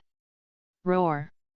A terrifying stream of flames sprayed out of the mouth of the Charizard again, directly covering the entire body of the Flame Horse that was running wildly. The familiar scene appeared again. The flame spray stopped the Flame Horse's forward momentum, and then pushed it out in the opposite direction. The terrifying flame pushed the Flame Horse back continuously, and directly pushed it against the wall. Another continuous output. After the flames dissipated, the Flame Horse fell to the ground and lost its ability to fight. And Charizard was also breathing heavily. The Sun Power characteristic, while exchanging for powerful attack power, was also constantly consuming Charizard's physical strength. Xiaobo took back the Flame Horse that had lost its ability to fight, and sent out his third Pokemon. Duckbill Flame Beast, leave it to you. Ha! Duckbill Flame Beast appeared and sprayed a ball of flames into the sky. And Ye Chen took back to Charizard. The continuous high-intensity flame spray seemed to have exhausted Charizard's physical strength. He sent out his second Pokemon. Go, King of Leave! With one final decision, Ye Chen planned to win the game directly. The appearance of Ye Chen's strongest Pokemon actually announced the result of the battle. Even though there was a great disadvantage on the field, everything was useless in front of King of Leave's powerful destructive power. Flame Fist! Defeating fire with fire was Ye Chen's tribute to Xiaobo and the Red Lotus Gym. The two Pokemon wrapped in flames collided with each other, and in the end, the platypus was slightly inferior. King of Leave's powerful punch directly knocked the platypus out. The platypus's head tilted and it lost its ability to fight. The platypus lost its ability to fight, and King of Leave won. Congratulations to the challenger Ye Chen for winning the game. Ye Chen clenched his fists and won. Xiaobo took back the Pokemon and exclaimed, Ye Chen, you are the strongest trainer I have seen in all these years. Today's Quartz Conference, I look forward to your performance. After Xiaobo finished speaking, he took out a badge and handed it to Ye Chen. Ye Chen took the badge and smiled, Thank you, Mr. Xiaobo. In this way, Ye Chen has obtained 7 gym badges. He only needs the last badge to officially challenge the Quartz Conference. Zai, Oro and others also came over and exclaimed, Ye Chen, your strength is getting more and more terrifying. I feel that with our current strength, if we meet you at the Quartz Conference, we will probably be finished. Yes, it seems that our training is still not enough. A group of people talked at once. They can't wait to challenge the Red Lotus Gym now. But Xiaobo's Pokemon consumed too much in the battle with Ye Chen, so if they want to challenge, they can only wait until tomorrow. After saying goodbye to Xiaobo, everyone left together. Ye Chen was not in a hurry to leave Honglian Island. This is a very suitable place for elves to train. He planned to train here for a while to improve the strength of the elves, and by the way, watch the gym battles of Oro and Xiaomao. While practicing, watching the gym battles. Soon, Ye Chen had been on the island for 2 weeks. The strength of his elves has been greatly improved. It's time to go to the next stop. The location of the last gym, Changpan City. And Oro and his friends did not set off with Zai. They deeply felt the lack of their strength. After discussing it, several people decided to train on Honglian Island for a while. Ye Chen, see you at the Quartz Conference. Everyone sent Ye Chen away together. Ye Chen smiled and waved goodbye to everyone and made an appointment to see each other again. Changpan City, here I come. Chapter 64, The Transformation of Changpan City. Chapter 64, The Transformation of Changpan City. There was a riot in Changpan City not long ago. The Quartz Alliance discovered something was wrong with the Tokiwa Gym, and now the Tokiwa City Gym is under the management of Granny Kikyuko. At this time, Granny Kikyuko and Yolongdo were both in the Tokiwa Gym. Yolongdo looked out the window and couldn't help but sigh. Now the rocket's erosion of the alliance is really getting more and more serious. He couldn't help but ask Granny Kikyuko, Granny Kikyuko, what do you think the alliance will become in the future? The guys on Team Rocket are really getting bolder and bolder. Granny Kikyuko smiled and replied, no matter how the alliance changes, it will get better and better. The old generation has Oak and his friends, the middle generation has Adu and Yu, and the next generation, a group of excellent trainers are constantly emerging. Guys like Team Rocket are still a long way from truly subverting the alliance. After listening to Granny Kikyuko's words, Yolongdu nodded and felt relieved. If there are really guys who don't have eyes, he Yolongdu will teach them a lesson. When talking about the new generation of trainers, Yolongdu couldn't help but think of someone. Granny Kikyuko, where do you think Ye Chen should be now? I've met this young man you mentioned, he's very good. Ye Chen. Granny Kikyuko's mind flashed the face of the young man and she smiled. The training in the fishing lake made Grandma Kikyuko have a very good impression of Ye Chen. Yolongdu is the new king of the alliance, but Grandma Kikyuko feels that when they were the same age, Yolongdu might not be as strong as Ye Chen. Granny Kikyuko thought for a moment and smiled. According to Ye Chen's speed of travel, I think he should have reached the vicinity of Honglian Island by now. Maybe after this year's Quartz Conference, we will see this young man appear in front of us. Yes, I also have a good opinion of this kid. What he lacks now is just enough training. That kid is like a sponge, absorbing experience too fast. I think maybe in less than 3 to 5 years, Ye Chen will have the strength to challenge me head-on. Yolongdu couldn't help but say, and his words showed great recognition of Ye Chen. That is to say, he is very confident that Ye Chen will definitely become a king-level trainer within 3 to 5 years. At this age, it is very likely that he will directly fight against breaking the record of the alliance. You two, what are you talking about so enthusiastically? A young woman with glasses, red hair and high heels came in and greeted the two with a smile. One of the 4 kings of the alliance, the Ice King Kona. Grandma Jose said with a smile, we are talking about Ye Chen. Ye Chen. When Kona heard the name, he laughed with interest and said, is it the young man you two strongly recommended to me? Kona chuckled, speaking of this young man, I have a good news to tell you. Ye Chen has officially passed the assessment and become a special member of the Elf Keeper. Grandma Jose's eyes lit up when she heard the words, and she smiled and said, then congratulations to Kona, you are really a wise man. Kona smiled faintly. Because it was Kona who approved Ye Chen to pass the special member of the Elf Keeper. She also watched the video of that battle and was quite impressed. Ye Chen has such strength at this age, which should not be underestimated. Kona glanced at the smiling Granny Kikyuko, and couldn't help saying, speaking of discerning heroes, it should be Granny Kikyuko you. First, Adu was discovered, and now there is another Ye Chen. Both of them can be considered your disciples.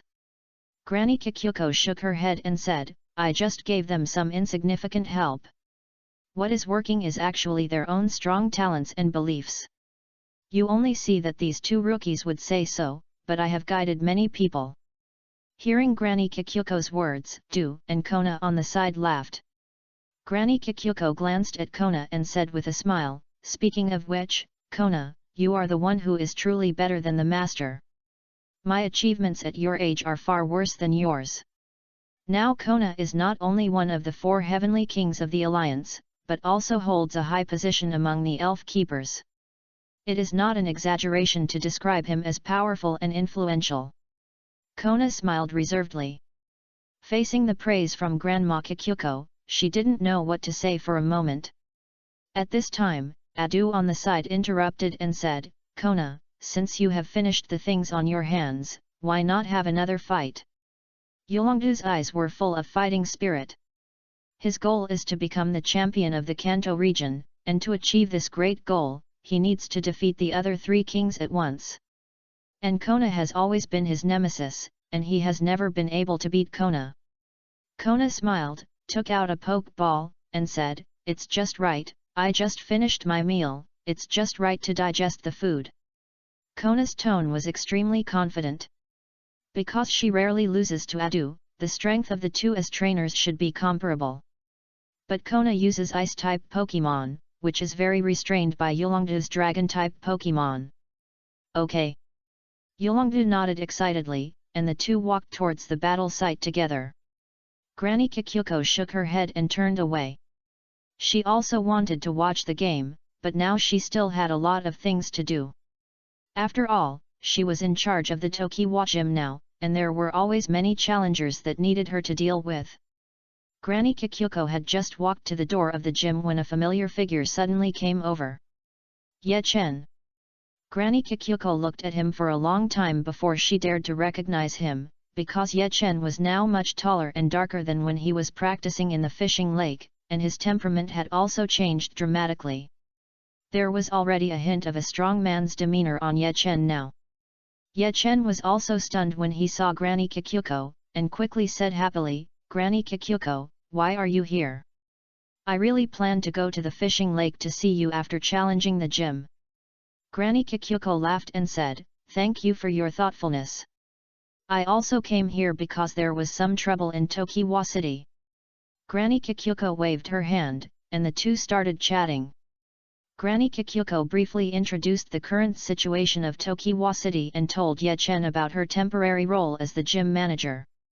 Ye Chen also told Granny Kikyuko about his experience on this trip. "You mean, you have already obtained 7 badges?" Granny Kikyuko said in surprise. Ye Chen smiled and nodded, "Yes, this is my last stop. After getting the 8th badge, I will work hard to practice and prepare for the Quartz Conference." Granny Kikyuko nodded with satisfaction, feeling that she had not misjudged Ye Chen. As an older person, there is nothing more gratifying than seeing the growth of these younger generations.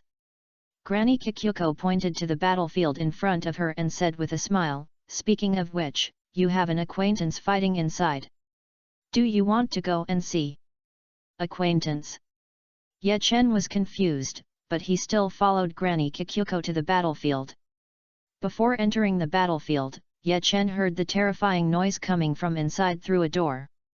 It was like 2 prehistoric monsters were fighting inside. This noise was definitely 2 powerful elves fighting, and one of them was an acquaintance of his? Ye Chen couldn't help but get curious. Following Grandma Jose, the two pushed open the door to the battlefield. A cold wind blew out, and Ye Chen couldn't help shivering. When he saw the 2 people fighting clearly, he was also shocked. Dragon King Yolongdu and Ice King Kona.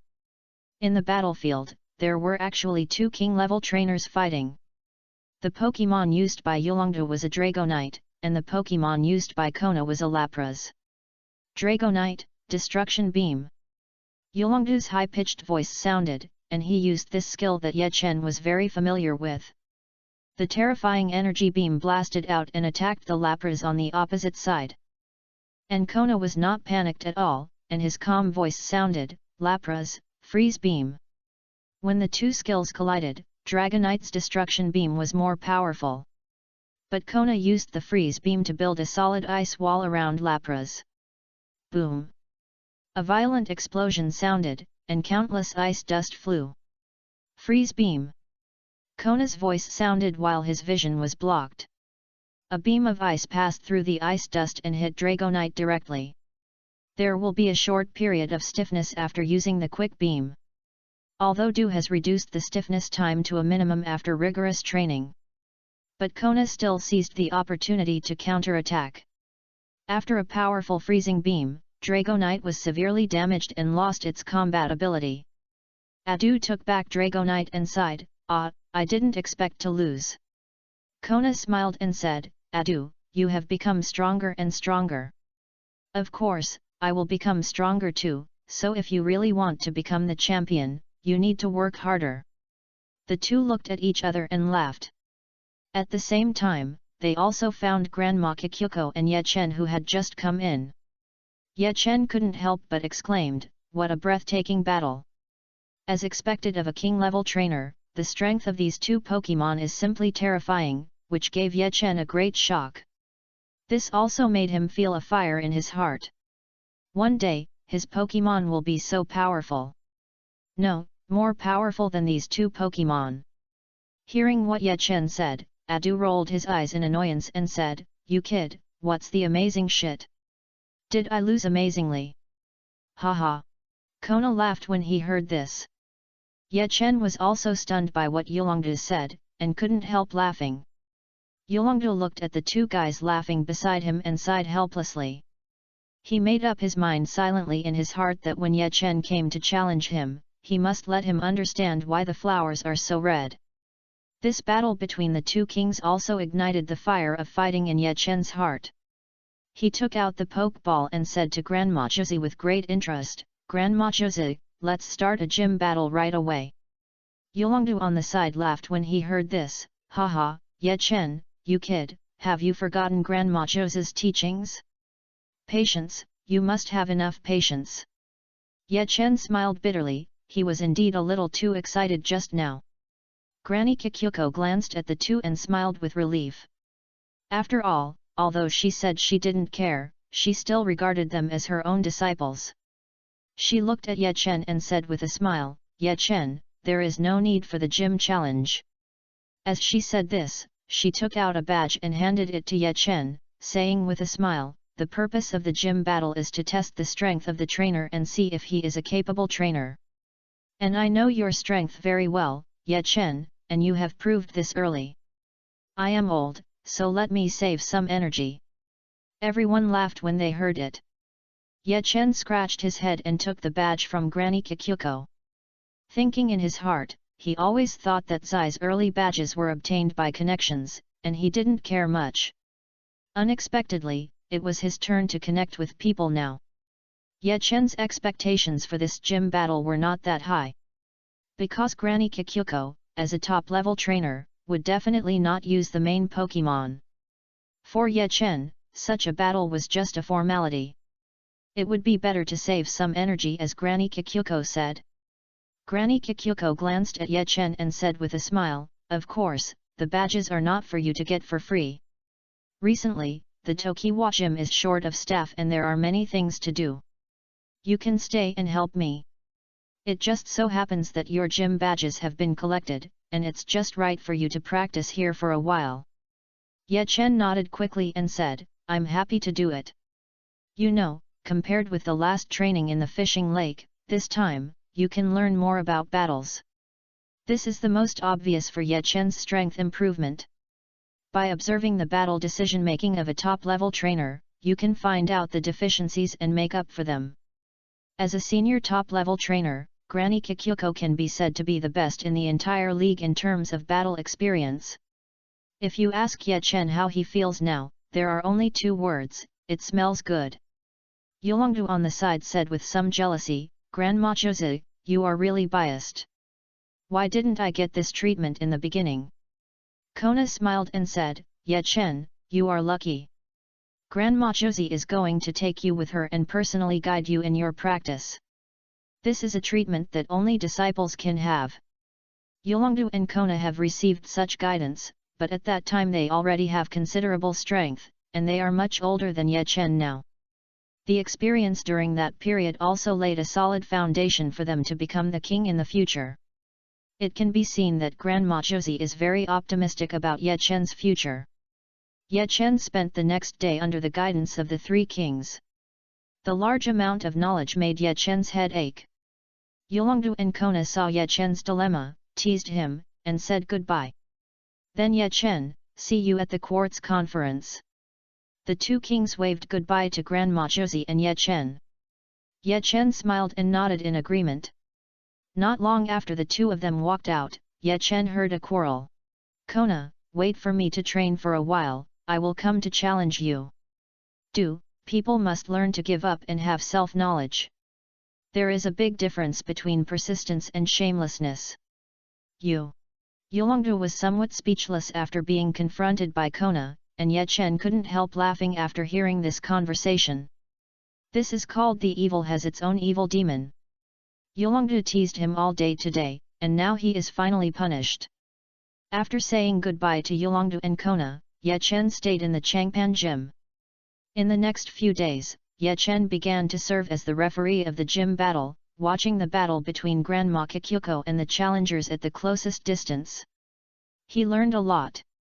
Grandma Kikyuko will judge the strength of the challenger and choose to use elves of different strengths. And when making decisions, she is also very thoughtful. First test the characteristics and strengths of the opponent's elves, and then find their weaknesses. Finally, formulate a strategy to win the battle with the least physical consumption. This benefited Ye Chen a lot. He deeply reflected on the shortcomings of the current fighting method. His elves have extremely strong attack power. He has always adopted the method of strong attack, breaking the surface with a point, and defeating 10 skills with one force. But this method has its limits. One careless move will lose the whole game. Ye Chen just didn't meet an opponent who was on par with him.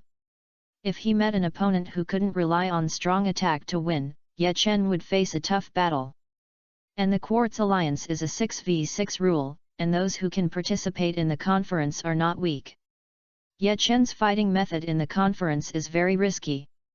When Ye Chen looked at each challenger, he slowly put himself into it and imagined what he would do in this situation. After the battle, he released the elves and began to review today's battle. Because Ye Chen now knows the elf language, after the communication, he has a deeper understanding of his elves. In addition to the fighting method, the improvement of thinking method. Ye Chen also learned from the communication with the elves under what circumstances the elves' attacks were most effective. He also knew which situations his elves found difficult, and carefully studied the corresponding fighting methods. At night, in the open space behind the gym, Ye Chen's two elves were practicing against each other. Leaf King, Freeze Fist. Axe Fang Dragon, Dragon Claw. The two elves roared and rushed towards each other. Boom! A violent explosion sounded. Ya chopped the Leaf King's abdomen with a claw, and the Leaf King's Freeze Fist also hit Ya, directly blasting it away. The two elves were breathing heavily. Ye Chen said in a serious tone, "You two should think more about new ways of fighting. Axe-Tooth Dragon, your speed is much inferior to the King of Leave. You need to find opportunities to strengthen. You should make good use of your strengths and find the weaknesses of the King of Leave. You know the Dragon Dance skill. You must learn to seize the opportunity to strengthen yourself and expand your advantages like a snowball. King of Leave, your power attacks are extremely powerful, but only attacks that hit are valuable. Every punch you make is at full strength, which will greatly consume your physical strength. You must learn to control and retract your strength. In your state, even if you don't use full strength, the opponent will be frightened and dodge with all his strength. Attack with full strength and attack when you are sure of winning. The King of Leave has not learned recovery skills such as sleeping, so endurance is a big problem." Axe-Tooth Dragon and Fanjin nodded and started training again. On the side, Ye Chen's 4 elves were also watching the battle seriously. This was the task Ye Chen assigned to them, to put themselves into this battle and think about what they should do when facing Axe-Fang Dragon or Fang Fang. The 9-tailed fox was also thinking, and it glanced at the King of Leave. The King of Leave has high strength, but its attack frequency is much slower than that of the hyperactive ape. Moreover, its huge size, fast movement, and powerful attacks are all very energy-consuming. When the King of Leave encounters an elf fighting with it, it is difficult to hit it with its attacks. Therefore, when facing the King of Leave, you only need to use the freezing beam to create a large amount of ice, constantly wear down the King of Leave's physical strength, use the speed advantage to keep a distance from the King of Leave, and just fly a kite. When facing the Axifang dragon, you can't let it show its flaws. Once the Axifang dragon uses the dragon dance to strengthen, its speed and attack power will go up a level and become unusual. Very tricky. And now Axitooth's fighting style has obviously changed. It is not like before. Always silently accumulating strength and finding the right time to strengthen itself. Kuabai thought of the last practice with Axitooth. Axitooth seized the opportunity to strengthen it twice. The greatly improved Axitooth took it away with a dragon claw. Kuabai shook his 9 big tails, constantly thinking, taking notes. And the state of Charizard on the side was very strange, with balls of flames coming out of its mouth. Unlike the other 5 Pokémon, it does not have the ability to fight for a long time in a sunny environment. The longer the time, the more disadvantageous it is. Therefore, its training direction is very simple: how to seize the opportunity and burst out the greatest destructive power in the shortest time. Use the least time and the greatest power to directly defeat the opponent. Therefore, Charizard's training basically revolves around the release of energy and the accuracy of skills. As the team's top special attacker, Charizard is needed to face opponents that the Leaf King cannot break with a strong attack. Pipido and Gengar are also watching carefully. Their fighting style tends to be roaming. The control of the scene and the prediction of the elves' moves are extremely high. Jengui also learned a lot from the Gengar of Grandma Kikyuko. How to use the characteristics of his own ghost system to efficiently and concisely avoid the opponent's attacks, and at the same time, use the characteristics of ghost-type elves step by step to constantly lead the emotions of the opponent's elves. You know, some elves will be greatly reduced in strength when they are emotionally unstable. But you need to grasp the scale. If you play with fire and burn yourself, the end will be very miserable.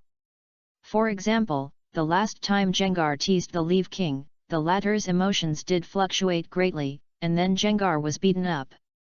Pipido was the first one to determine his own fighting style, and the effect was remarkable. It has a light body, extremely fast speed, and extremely strong reaction nerves. Its fighting strategy is to retreat when the enemy advances, disturb when the enemy retreats, and attack when the enemy is tired. This fighting method made King of Leave and Axifang suffer a lot, and when facing 2 Pokémon with high attack power, Pidgeot will be caught if it is not careful. As long as the 2 Pokémon hit Pidgeot, it will cause severe damage to it, making its advantage disappear. Therefore, this kind of tightrope walking practice has made Pidgeot improve rapidly, and now it even has the leisure to deliberately provoke King of Leave and others. Ye Chen also gained a lot. During this period, he also understood that the battle cannot only look at the Pokémon on the field, but also the personality of the trainer is very important. Different trainers will make different decisions. Just like Xiaozai, Shinji, and Oro, they reacted completely differently when facing the attack of the same Pokémon. Therefore, in addition to understanding the Pokémon, you must also judge the personality of the trainer, so that you can predict in advance the combat method they are about to take, and counter it. Kona obviously did a good job in this regard. The biggest reason why Yolongdu always lost to her was that Kona guessed his personality. Therefore, Du's attack mode was predicted in advance. As expected of the Ice King, he is so calm that it is scary. The more Ye Chen thought about it, the more he felt that this king was leaving. And Du was another aspect. When fighting with him, he could infect the opponent's emotions to a great extent and let the opponent attack him. Zai was also this type. In this state, the powerful destructive ray was quite advantageous, so Du's elves almost all had this skill. But once Du encountered an extremely calm opponent like Kona, and was even predicted, it was quite embarrassing. After the evening training, Ye Chen gathered the elves and began to review. See when he did not do well today and under what circumstances the choice was the best. It is the elves who are fighting on the field. Its first reaction and choice are crucial. After the review, Ye Chen took back the elves and fell asleep. 2410. In the next 2 weeks, Ye Chen practiced with Granny Josie. He and the elves' character were improved again. Facing various opponents, they could handle them with ease and act after planning. Ye Chen's character was also more stable. In the past 2 weeks, the level of Ye Chen's elves was also steadily improved. Granny Josie often used elves to compete with Ye Chen.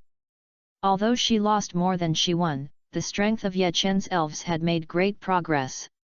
Fighting with the elves of a king of heaven was very effective in training the elves. Because like Granny Josie, her elves were very experienced.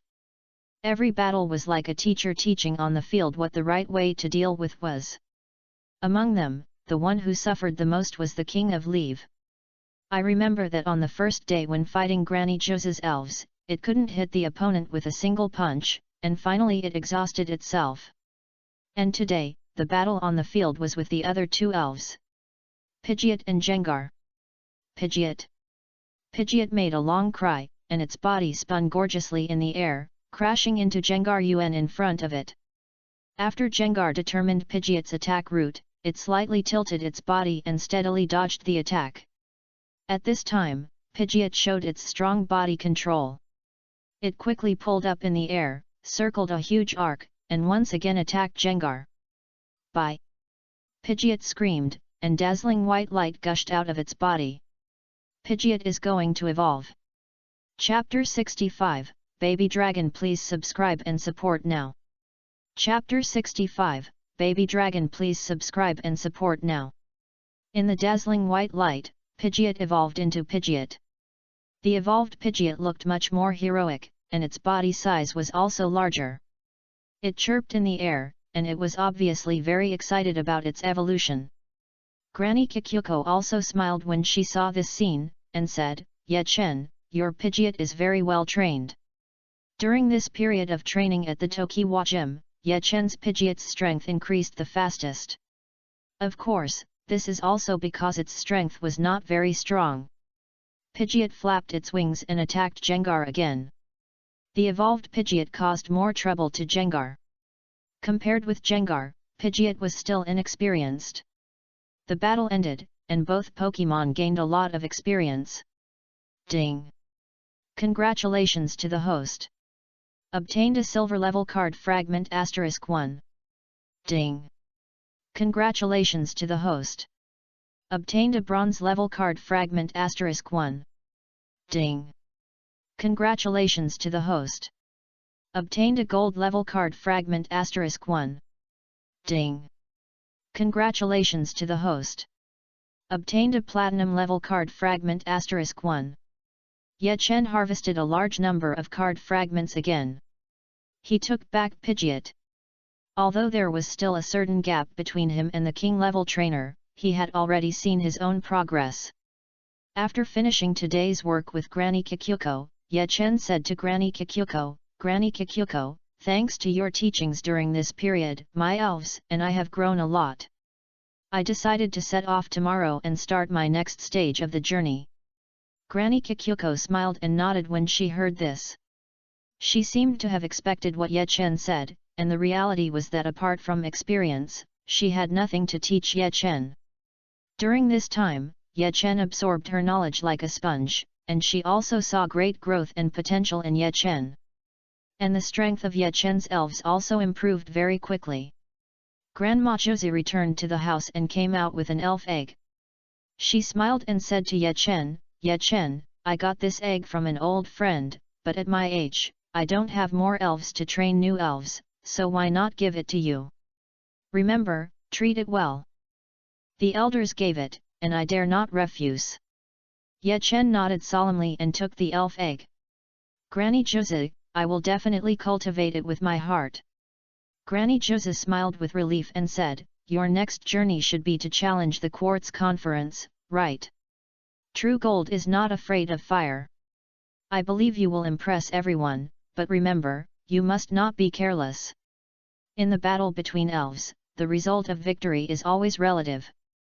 Ye Chen listened carefully to Grandma Josie's words. During this period, he has treated Grandma Josie as a real elder. After entrusting Ye Chen with every detail, Grandma Josie said, "I will personally watch the Quartz League's conference this time. I have taught you for so long, you must perform well. Come on, try to win a championship this time. I will do my best." Ye Chen did not say anything about winning the championship, because it did not fit his character. And there is still some time before the Quartz Conference, so he can improve the level of his elves. The next day, after saying goodbye to Grandma Kikyuko, Ye Chen left the Tokiwa Gym and started a new journey. Of course, before that, he had to go back to the Flower City Academy. While at the Flower City Academy, and as a Pokemon keeper this time, he received a lot of help from Professor Oak. It was reasonable for him to visit him in person and report his situation. On the way back, Ye Chen did not ride a bicycle again, but bought a plane ticket. It took only half a day to get on the aircraft and Ye Chen arrived at the Flower City Academy. Then he rode his bicycle and walked towards Professor Oak's Research Institute. And he had just walked out not far when he was recognized by two trainers. "Are you Ye Chen?" The two trainers were 80 years old and looked much older than Ye Chen. When they saw Ye Chen, they asked excitedly. In the vicinity of the Flower City Academy, Ye Chen can be said to be very famous. These trainers who traveled from outside had heard of him long ago. "Yes." "Don't hit a smiling person," Ye Chen responded with a smile. After chatting with Ye Chen for a while, the two took the initiative to challenge Ye Chen to a Pokemon. As Pokemon trainers, friendships are made through battles. Because it was still early, Ye Chen was worried about not being able to find something to kill time, so he directly accepted the challenge. "Then please teach me more." "Yes, it's a good opportunity for us to experience the strength of the champion of Hwaju Academy," the two trainers said with a smile. After both sides took their positions, the first battle began.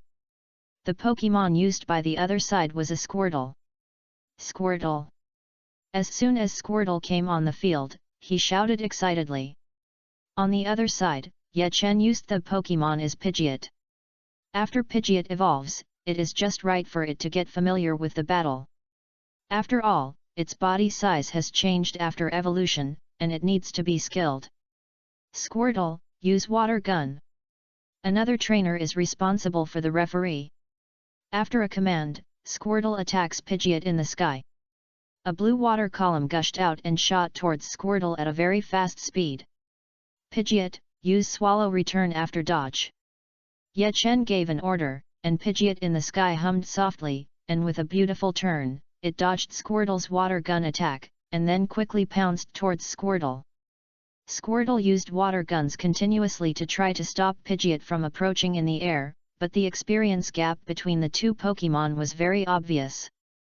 Pidgeot quickly approached Squirtle, and with a powerful attack, it directly hit Squirtle into the air.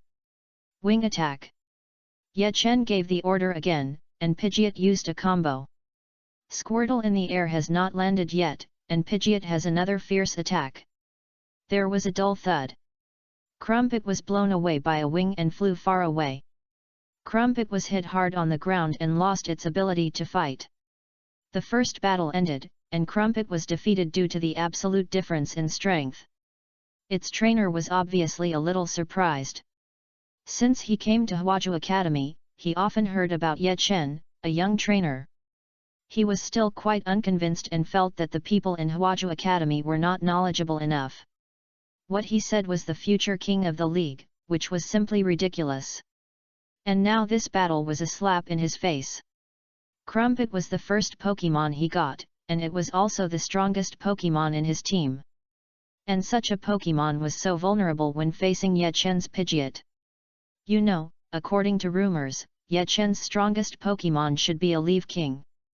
After the defeat, he took back Pidgeot and acted as a referee. His companion took a deep breath and walked into the field. "Please teach me more." Compared to the ease when the two met Ye Chen at the beginning, the atmosphere of this battle was obviously much more solemn. "Bulbasaur, leave it to you." The second opponent used a Pokemon called out in a spirited voice as soon as he came on the field. This Bulbasaur has grown well, and the leaves on its back are full of vitality. It can be seen that its trainer is very attentive to its training. Ye Chen's Pokemon is still Pidgeot. Bulbasaur, use Leaf Blade. The second opponent was much more careful at the beginning. While letting Bulbasaur launch an attack, he kept asking it to pay attention to the distance of Pidgeot. Pidgeot's position was constantly oppressed by Leaf Blade, and it was difficult to approach as quickly as before. However, Ye Chen often encountered such a situation in his training not long ago, so he was not in a hurry at all, and let Pidgeot and Bulbasaur deal with each other with ease. Wind.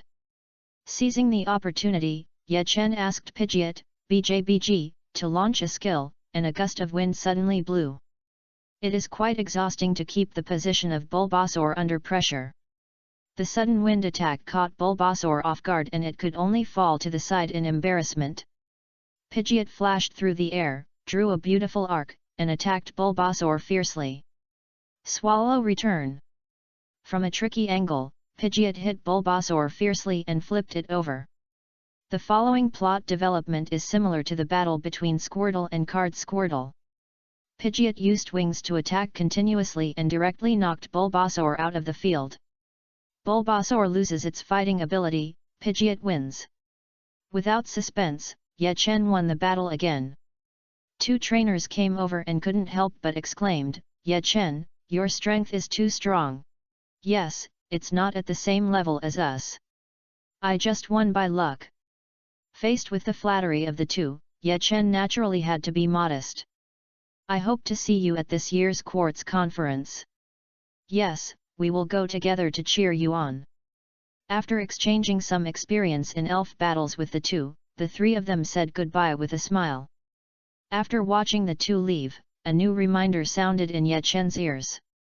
He obtained a lot of card fragments in this battle, and there are new cards to synthesize. The host successfully collected 3 platinum card fragments and synthesized the platinum card elf incubator. A card appeared in Ye Chen's hand, and when he saw the content of this card, Ye Chen's eyes lit up. It turned out to be an elf incubator. This solved his urgent need. After all, he just got an elf egg from Grandma Kikyuko, and he was really worried about not being able to hatch it properly. He went to Dr. Oak's research institute this time, and he also wanted to borrow the elf incubator there. Now it saves a lot of trouble. After using the card, a small elf incubator appeared in Ye Chen's hand, which was much smaller and more delicate than the one in Dr. Oak's research institute. This incubator also has a special function. As long as you consume alliance coins, you can speed up the hatching of elves. After Ye Chen put the elf egg in, he activated the elf incubator. The next time was to wait. Putting the elf egg into his backpack, Ye Chen rode his bicycle and headed for Dr. Oak's research institute. This road was very familiar to Ye Chen. Looking at the familiar scenery in front of him, Ye Chen couldn't help but think of the first time he came to Dr. Oak's research institute. At that time, he was still a rookie, but now it is different. He has matured a lot and his strength has improved a lot. After obtaining 8 badges, his next challenge goal will be the Quartz Conference. Soon, Ye Chen arrived at Dr. Oak's research institute. After ringing the doorbell, Dr. Oak came out with a smile and greeted him with a smile. Haha, Ye Chen, long time no see. Yes, Dr. Oak. The two greeted each other with a smile, and Dr. Oak led Ye Chen into the house. Dr. Oak asked Ye Chen about his experience of this trip, and Ye Chen answered one by one with a smile. Although this journey was not long, it was extremely rich for Ye Chen. Listening to Ye Chen's description, Dr. Oak also thought of his travels in the past, when he was still a handsome young man. But now, all those things in the past have become beautiful memories. By the way, you said you got a fairy egg from Grandma Kikyuko. This is just right. My fairy incubator is empty and can be given to you to use. Also, you have practiced for a while at Grandma Kikyuko's place. It's just right to test the results of your practice here. I have some very good opponents here. Dr. Oak said with a smile. Hearing Dr. Oak's request, Ye Chen naturally would not refuse. Dr. Oak gave Ye Chen the key to the room where the fairy incubator was located. During this period, he was also busy with his own research and had no time to help Ye Chen look after the fairy eggs, so he taught Ye Chen how to use the fairy incubator. And Ye Chen also had an excuse to cover up his fairy incubator. After all, the fairy incubator he had was very special and could not be bought at all. After taking the key, Ye Chen stayed in Dr. Oak's research institute. During this period, Xia Zai and Xiao Mao both called. When they heard that Ye Chen had collected 8 badges, they both said that they would catch up with Ye Chen immediately. And they would definitely complete their revenge at the Quartz Conference and defeat Ye Chen with dignity. After separating from Ye Chen, Xiao Mao and Xia Zai conducted systematic training, and the strength of their elves improved significantly. They are now very confident and want to defeat Ye Chen with all their might. After talking to the two, Professor Oak took Ye Chen to visit the research institute. Together, they visited places that Ye Chen had not carefully looked at during his previous visits. And the place that Ye Chen was most interested in was a hill in Professor Oak's research institute. The entire hill is the scope of Professor Oak's research institute, and here, there live the opponents that Professor Oak said. Dr. Oak's former elf companions. It's just right to take this opportunity to test the results of his elves' training in the Tokiwa Gym. Dr. Oak's elf companions back then must have been quite strong, and they were very good opponents for Ye Chen. This is also a great opportunity to improve the strength of the elves.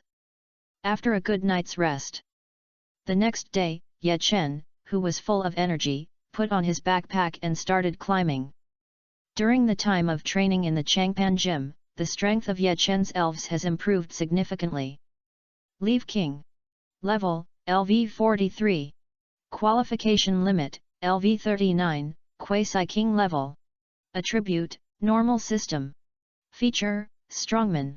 The level of the Leaf King has reached 43, Axifang 42, Charizard 39, Ninetail 39, Jengar 38, Pidgeot 37.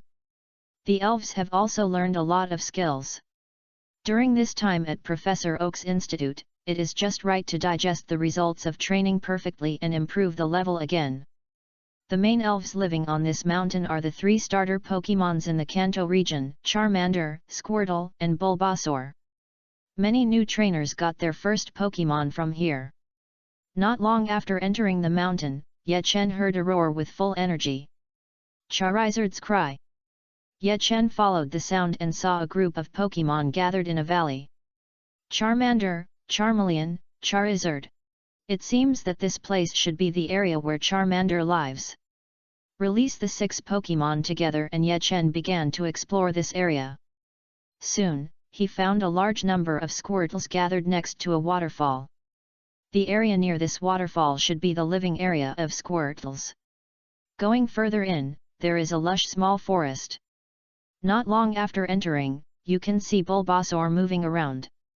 After getting familiar with the environment, Ye Chen led the Pokémons and began to challenge Pokémon training. There are many Pokémon of the final evolution type living here, including Charizard, Bulbasaur, and Blastoise.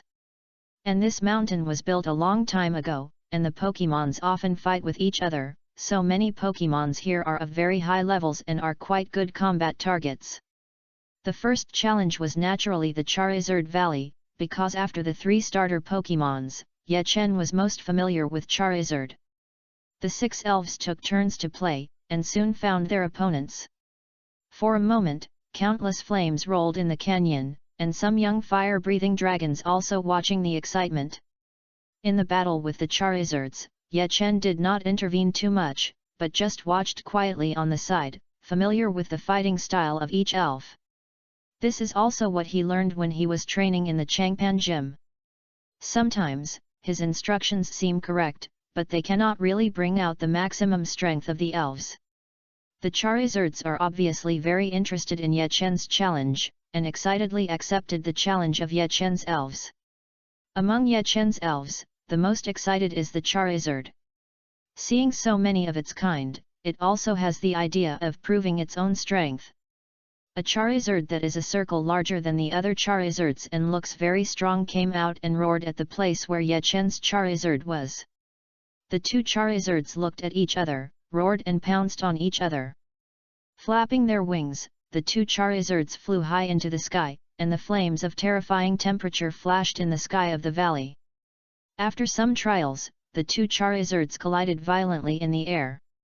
With a loud bang, Ye Chen's Charizard was grabbed and thrown down from the air. Boom! With a loud noise, a big hole was smashed on the ground, and countless smoke and dust flew up. Obviously, the strength of this Charizard is quite strong, and it can be said to be at the top level among the Charizards in this valley. Roar! A loud roar came out in the smoke and dust. A terrifying flame shot out, directly dispersing the smoke and dust and sweeping to the side. The Valley Charizard that had just succeeded in one strike was directly hit by the jet of flames, and the strong flames directly pushed the Charizard away. Ye Chen's Charizard flapped its wings and flew towards the opponent. At the same time, it had no intention of stopping the jet of flames. The terrifying flames swept away, and Ye Chen's Charizard burst out with all its strength. The Charizards in the valley soon communicated with surprise. Because the power of Ye Chen's Charizard's jet of flames was too terrifying, and the skill was extremely persistent, showing super endurance. After the powerful and continuous flame jet attack, the Valley Charizard was severely damaged and leaned against the stone beside it to breathe heavily. Roar! After Ye Chen's Charizard roared, another powerful jet of flame was ejected. The terrifying flame stream hit the opponent again and pushed it directly to the other side of the valley. The Valley Charizard shook its body and fell to the ground. After winning, Ye Chen's Charizard excitedly flapped its wings very high, circling in the air and making a long cry. Ye Chen was observing the attack methods that his elves were most familiar with and best at, and thinking about how to fully exert their strength in various situations. The growth of the King of Leave was very obvious. It had learned to use feints. Many times, it seemed to rush forward aggressively and throw a punch, but in fact it didn't use any strength at all. But under the strong pressure of the King of Leave, the opponent had to flee in embarrassment. Sometimes, the King of Leave seemed to be just a tentative attack, but it contained great power. With the combination of the real and the fake, Charizard, the opponent of the Leave King, could not resist and was knocked away by a punch, falling heavily on the opposite stone. An Axe Fang became stronger and stronger in the battle. It used the terrain to avoid attacks and accurately found the gap after the opponent used skills. 1 Dragon Dance Enhancement, 2 Dragon Dance Enhancements.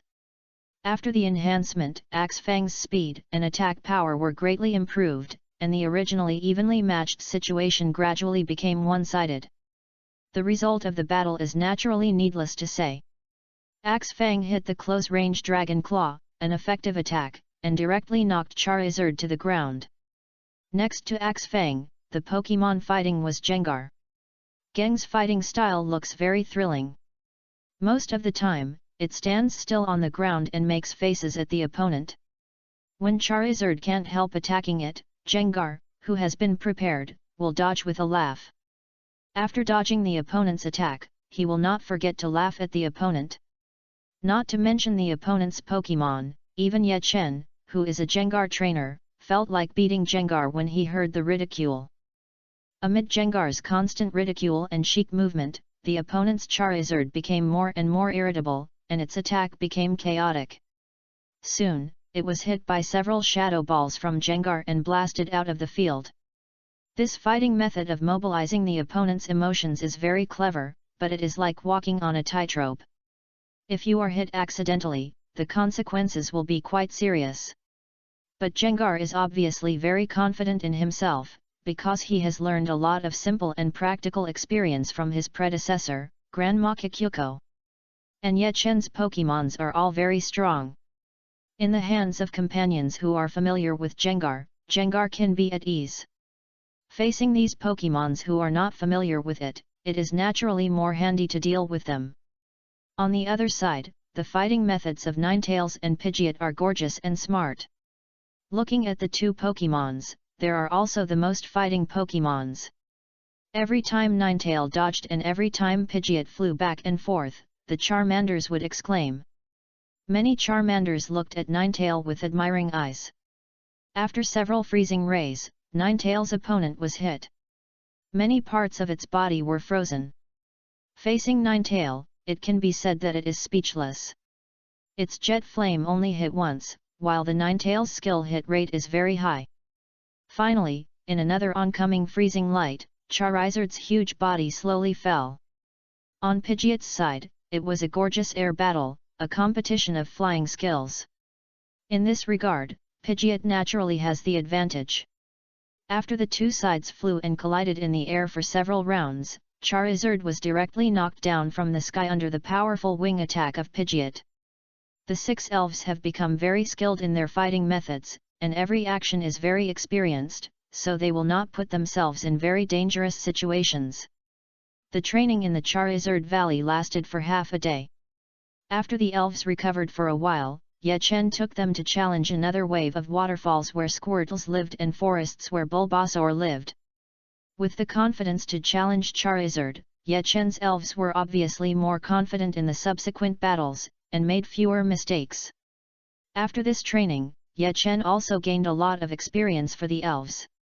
For 2 consecutive days, Ye Chen was doing special training on the mountain, and the strength of the 3 royal elves on the mountain also became significantly stronger.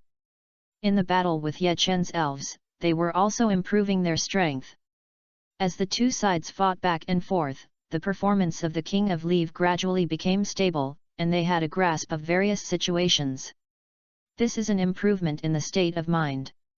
Only with a stable mood can one's strength be perfectly displayed to the greatest extent. After a day of training, Ye Chen returned to the Oak Research Institute, and at this time he also received a prompt. The elf incubator showed that his elf egg was about to hatch. Ye Chen hurriedly ran to the incubator. Although he used his own incubator, Ye Chen couldn't keep the elf egg on him all the time, so when he went out, the incubator was placed in the incubator. Using the key to open the door, Ye Chen saw the glowing elf egg at a glance. It cost me 50,000 alliance coins to hatch this egg. I wonder what kind of elf will hatch. Ye Chen muttered as he opened the incubator and took out the elf egg. Waiting silently, the light flashing from the elf egg soon became stronger and stronger. The outline of an elf gradually emerged. The white light dissipated, and an elf with a blue body and extremely energetic eyes appeared in front of Ye Chen. Seeing this elf, Ye Chen was also stunned. It turned out to be a baby dragon.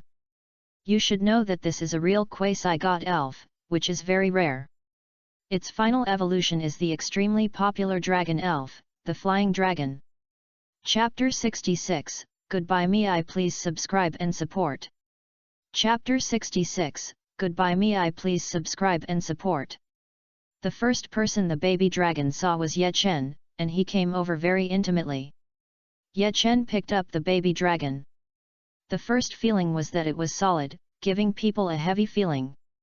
After putting away the incubator, Ye Chen carried the baby dragon and walked out of the incubator. In the yard outside the institute, Ye Chen released the King of Leave and the others to let them get familiar with their new companions. As soon as they saw the King of Leave, a group of elves gathered in a circle curiously and watched them. The way the baby dragon greeted was also very interesting. After seeing the King of Leave, it was startled at first. Then it carefully walked to the King of Leave, and suddenly threw a headbutt at him. The baby dragon's head hit the King of Leave's belly, but it obviously couldn't cause any harm to the King of Leave. Instead, it was knocked to the ground by the muscles on the King of Leave's belly. The elves around the King of Leave all laughed. Ye Chen couldn't help laughing. After falling to the ground, the baby dragon stood up a little confusedly. After taking a look at the King of Leave, his eyes shifted and secretly looked at the axe-toothed dragon next to him. After quietly looking at it, baby dragon hit Axefang's belly with another headbutt. This time baby dragon was ejected further. It swayed and climbed up, its eyes full of curiosity about the elves around it, and it was obvious that its way of learning new things was to hit them with its head. Then Charizard also took a headbutt from it, but Charizard blocked it with its tail in advance, so Baby Dragon's headbutt failed to hit it. Baby, who still didn't give up, looked at the three elves on the side, and when he looked at Ninetales, he was obviously a little scared. Because Ninetales' aura was too obvious now, Baby Dragon moved his feet, retreated to the side, and began to stare at Jengar. Jengui pretended not to notice Baby Dragon, and laughed at the sky. Then Baby Dragon rushed over suddenly, but passed directly through Jengar's body and fell to the ground. Hee. Gengui laughed without caring about his image, not looking like a senior at all. Baby Dragon slowly got up and looked at Pidgeot. Pidgeot was the most straightforward, flapping his wings and flying. When he saw Pidgeot flying, Baby Dragon suddenly waved his hands and shouted excitedly, as if he could fly by flapping his hands continuously. Ye Chen couldn't help laughing. Charizard walked to Baby Dragon, flapped the big wings behind him deliberately, and cast a look at Baby Dragon that said, "I am very powerful." Sure enough, after noticing the wings behind Charizard, Baby Dragon's eyes became starry eyes of admiration. Roar! Charizard felt the admiration and shouted excitedly. In Ye Chen's team, it was considered to be relatively old, but unfortunately, Charizard had never enjoyed the admiration of being regarded as a senior. Because the nine-tailed fox, Jengar, and Pidgeot that were captured by Ye Chen later were obviously not the kind of Pokémon who would admire it and regard it as a senior. Therefore, Charizard felt great satisfaction in the admiring eyes of Baby Dragon. It patted Baby Dragon's shoulder excitedly and roared a few times. The general meaning is, "You are a good little brother, I will protect you in the future." And Baby Dragon's eyes were always focused on Charizard's majestic wings. Ye Chen couldn't help laughing. It seems that Baby Dragon and Charizard have a good compatibility in a certain sense. After letting a few Pokémons get familiar with each other, Ye Chen took out the Pokeball and formally captured Baby Dragon. Ye Chen specially prepared a portion of Pokémon food, and just as he was letting Baby Dragon get familiar with it, a burst of hurried footsteps came from the research institute. Professor Oak asked excitedly, "Ye Chen, I heard that your Pokémon egg has hatched." Ye Chen nodded and said, "Yes, Professor Oak." After listening to Ye Chen's words, Professor Oak nodded, but the next moment, his eyes were attracted by the Pokémon in front of Ye Chen. This is Baby Dragon." Professor Oak's tone was extremely surprised. "You know, Baby Dragon is a real quasi-god level Pokémon, and the number is very small. The fully evolved Dragonite is even more terrifying. For many king-level trainers, Pokémon like Baby Dragon are rare. And Ye Chen's egg can actually hatch a Pokémon dragon." Dr. Oak coughed and said quickly, "Well, the newly born elves need a thorough physical examination. Fortunately, I have a full set of examination equipment here. Let's do a comprehensive examination for Baby Dragon first."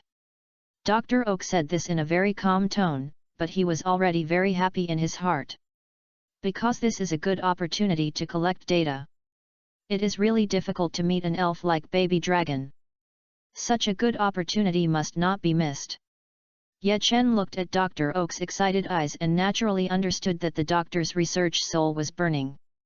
He smiled and agreed, took Baby Dragon, and followed Dr. Oak to the inspection room. Speaking of inspection, Ye Chen remembered that he seemed to have not used the detection eye to see the attributes of Baby Dragon. Using the detection eye, Ye Chen checked the attributes of Baby Dragon. Baby Dragon. Level, LV1. Quality limit, LV79, King of Heaven. Attribute, Dragon. Feature, hard head. Even if a move that will be damaged by the reaction is used, the physical strength will not decrease. You don't know until you see it, and you will be shocked when you see it. Ye Chen was also stunned after using the detection eye. This Baby Dragon's qualification is actually King of Heaven. This qualification is higher than the Leaf King in Ye Chen's team. He also made up his mind that next time he saw Granny Kikuko, he must thank her seriously. Such a powerful elf must not be as simple as Granny Kikuko said, it was left by an old friend. Such a rare and extremely powerful elf can be said to be worth a lot of money and extremely precious. Excited Dr. Oak took Ye Chen and the two of them gave the baby dragon a comprehensive and overall examination. Dr. Oak collected a lot of valuable data, and he was also amazed. Because this baby dragon was just born, but compared with the data of the same age elves, this baby dragon is almost all-round crushing. He glanced at Ye Chen and said earnestly, "Ye Chen, such an excellent elf, you must not let it down, you must train it well." "Of course, Doctor." Ye Chen agreed seriously. If he didn't train it seriously, I believe that Grandma Kikyuko would be the first person to beat Ye Chen. Looking at Ye Chen's serious eyes, Dr. Oak smiled slightly, thinking that he was really worrying too much. Based on his understanding of Ye Chen, it should be said that there is no trainer more suitable for baby dragon than Ye Chen. As long as this baby dragon is trained and grown, I believe that in a short time, we will see the baby dragon shining. After that, Ye Chen stayed with Dr. Oak for another week. The baby dragon grew very fast, and the indicators of various data refreshed the records of Dr. Oak's research institute. This also made Dr. Oak amazed. Such data, in the short term, it is difficult for elves to break. After a week of training, Ye Chen and Professor Oak discussed and decided that it was time for baby dragon to try some elf battles. After all, for elves, elf battles are always the fastest way to improve. Professor Oak also suggested that Ye Chen go to the evergreen forest for some good training. There are many types of elves living there, and elves of all strengths can be found. Baby dragon will definitely not lack opponents there. And now there are about 3 months before the Quartz Alliance conference, so there is plenty of time. If baby dragon can improve its strength and evolve in these 3 months, Ye Chen's team will have an extra powerful force. After planning the trip with Ye Chen and Dr. Oak set off after lunch that afternoon. Dr. Oak smiled and said, "Then be careful on the road. If you see Granny Kikyuko, remember to say hello to her for me." "Haha, I will, Dr. Oak." Ye Chen agreed with a smile. Dr. Oak was a good friend of Granny Kikyuko when he was young. It is said that his strength was stronger than Granny Kikyuko at that time. But now, let's not talk about it. Every time Dr. Oak talked to Ye Chen about this, he would sigh. After saying goodbye to Dr. Oak, Ye Chen bought a plane ticket to Tokiwa City, and then turned to Tokiwa Forest. Of course, when he arrived in Tokiwa City, Ye Chen also visited Granny Kikyuko.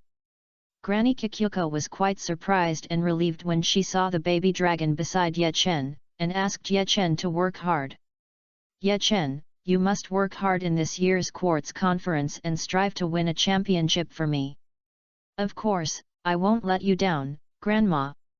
After saying goodbye to Grandma Kikyuko at the Changpan Gym, Ye Chen rode his bicycle towards the Changpan Forest. This was a long-distance ride.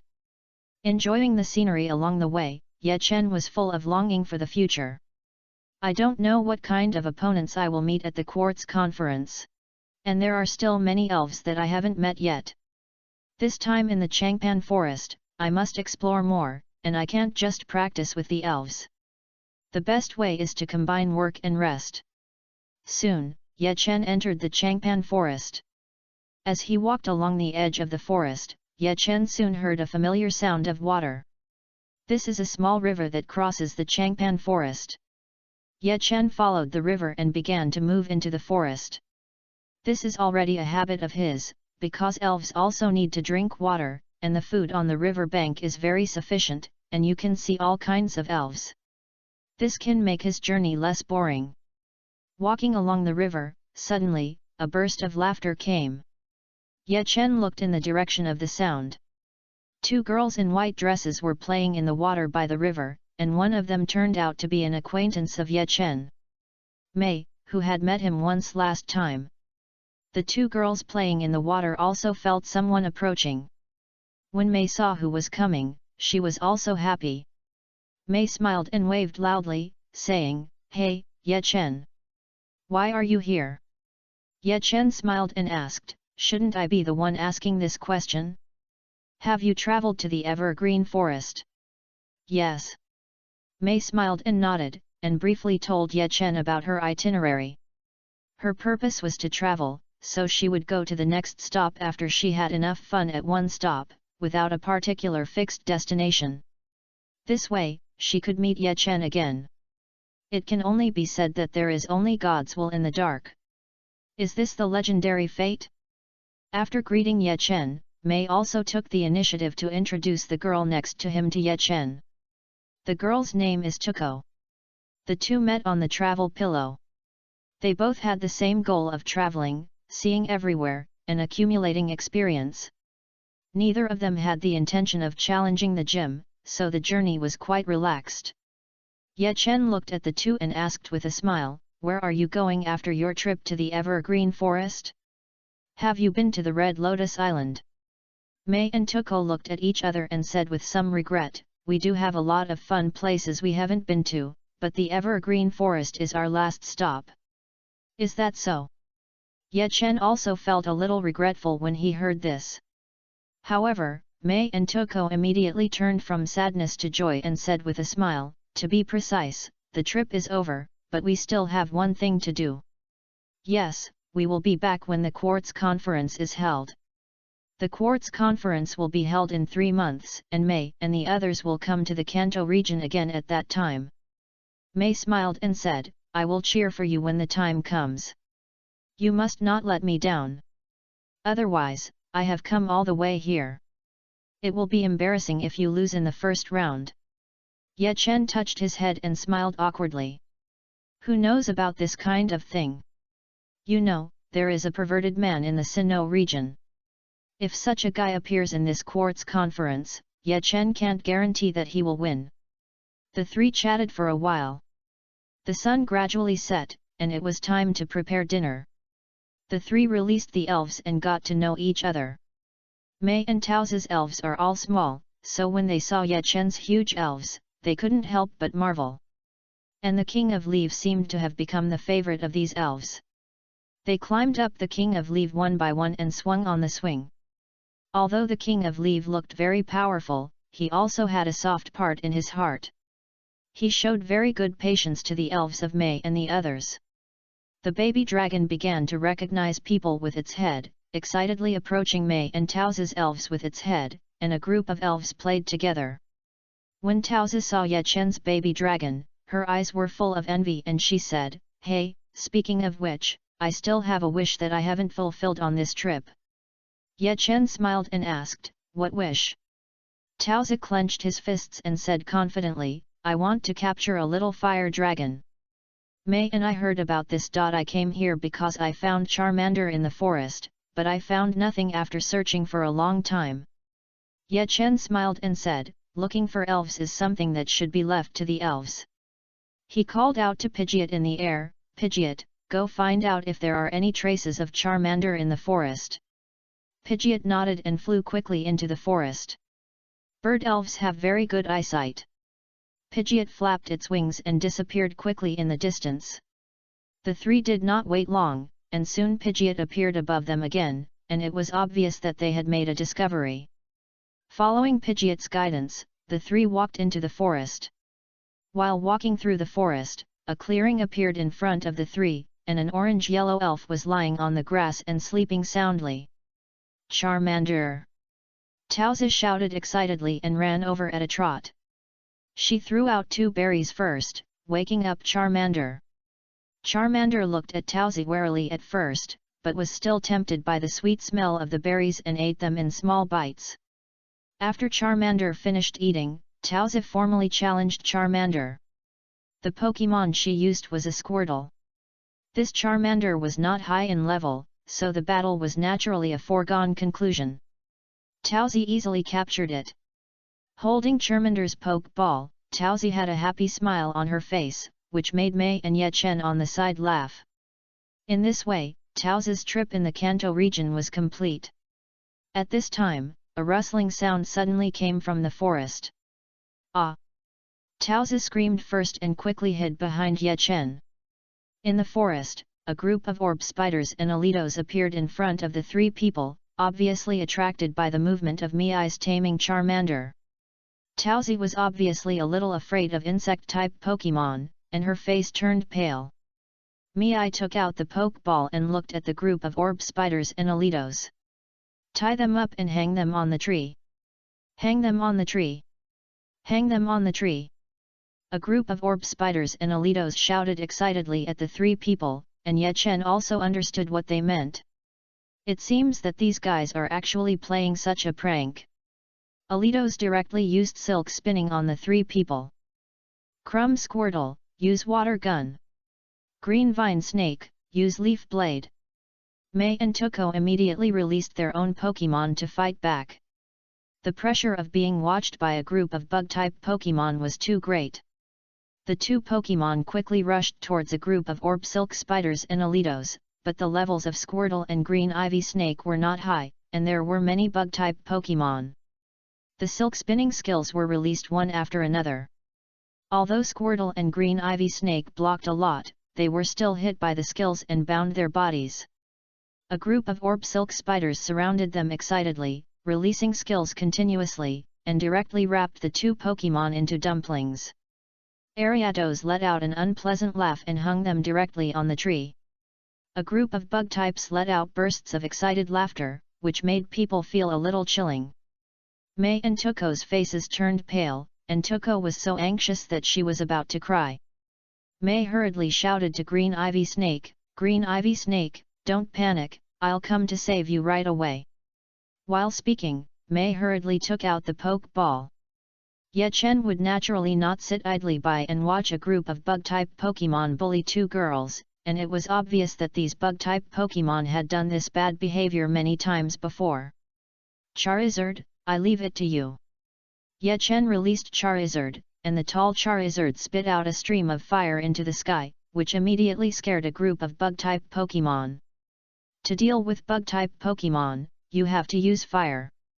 Charizard looked at a group of Pokemon staring at it, roared, and spit out a terrifying stream of fire. Boom! A group of orb silk spiders were directly swept away and fell to the ground unconscious in an instant. And several Alitos wanted to resist Charizard and used silk attacks from various angles. After all, no matter how strong Charizard is, it can only attack one side. But the next moment, a group of Alitos were stunned in an instant.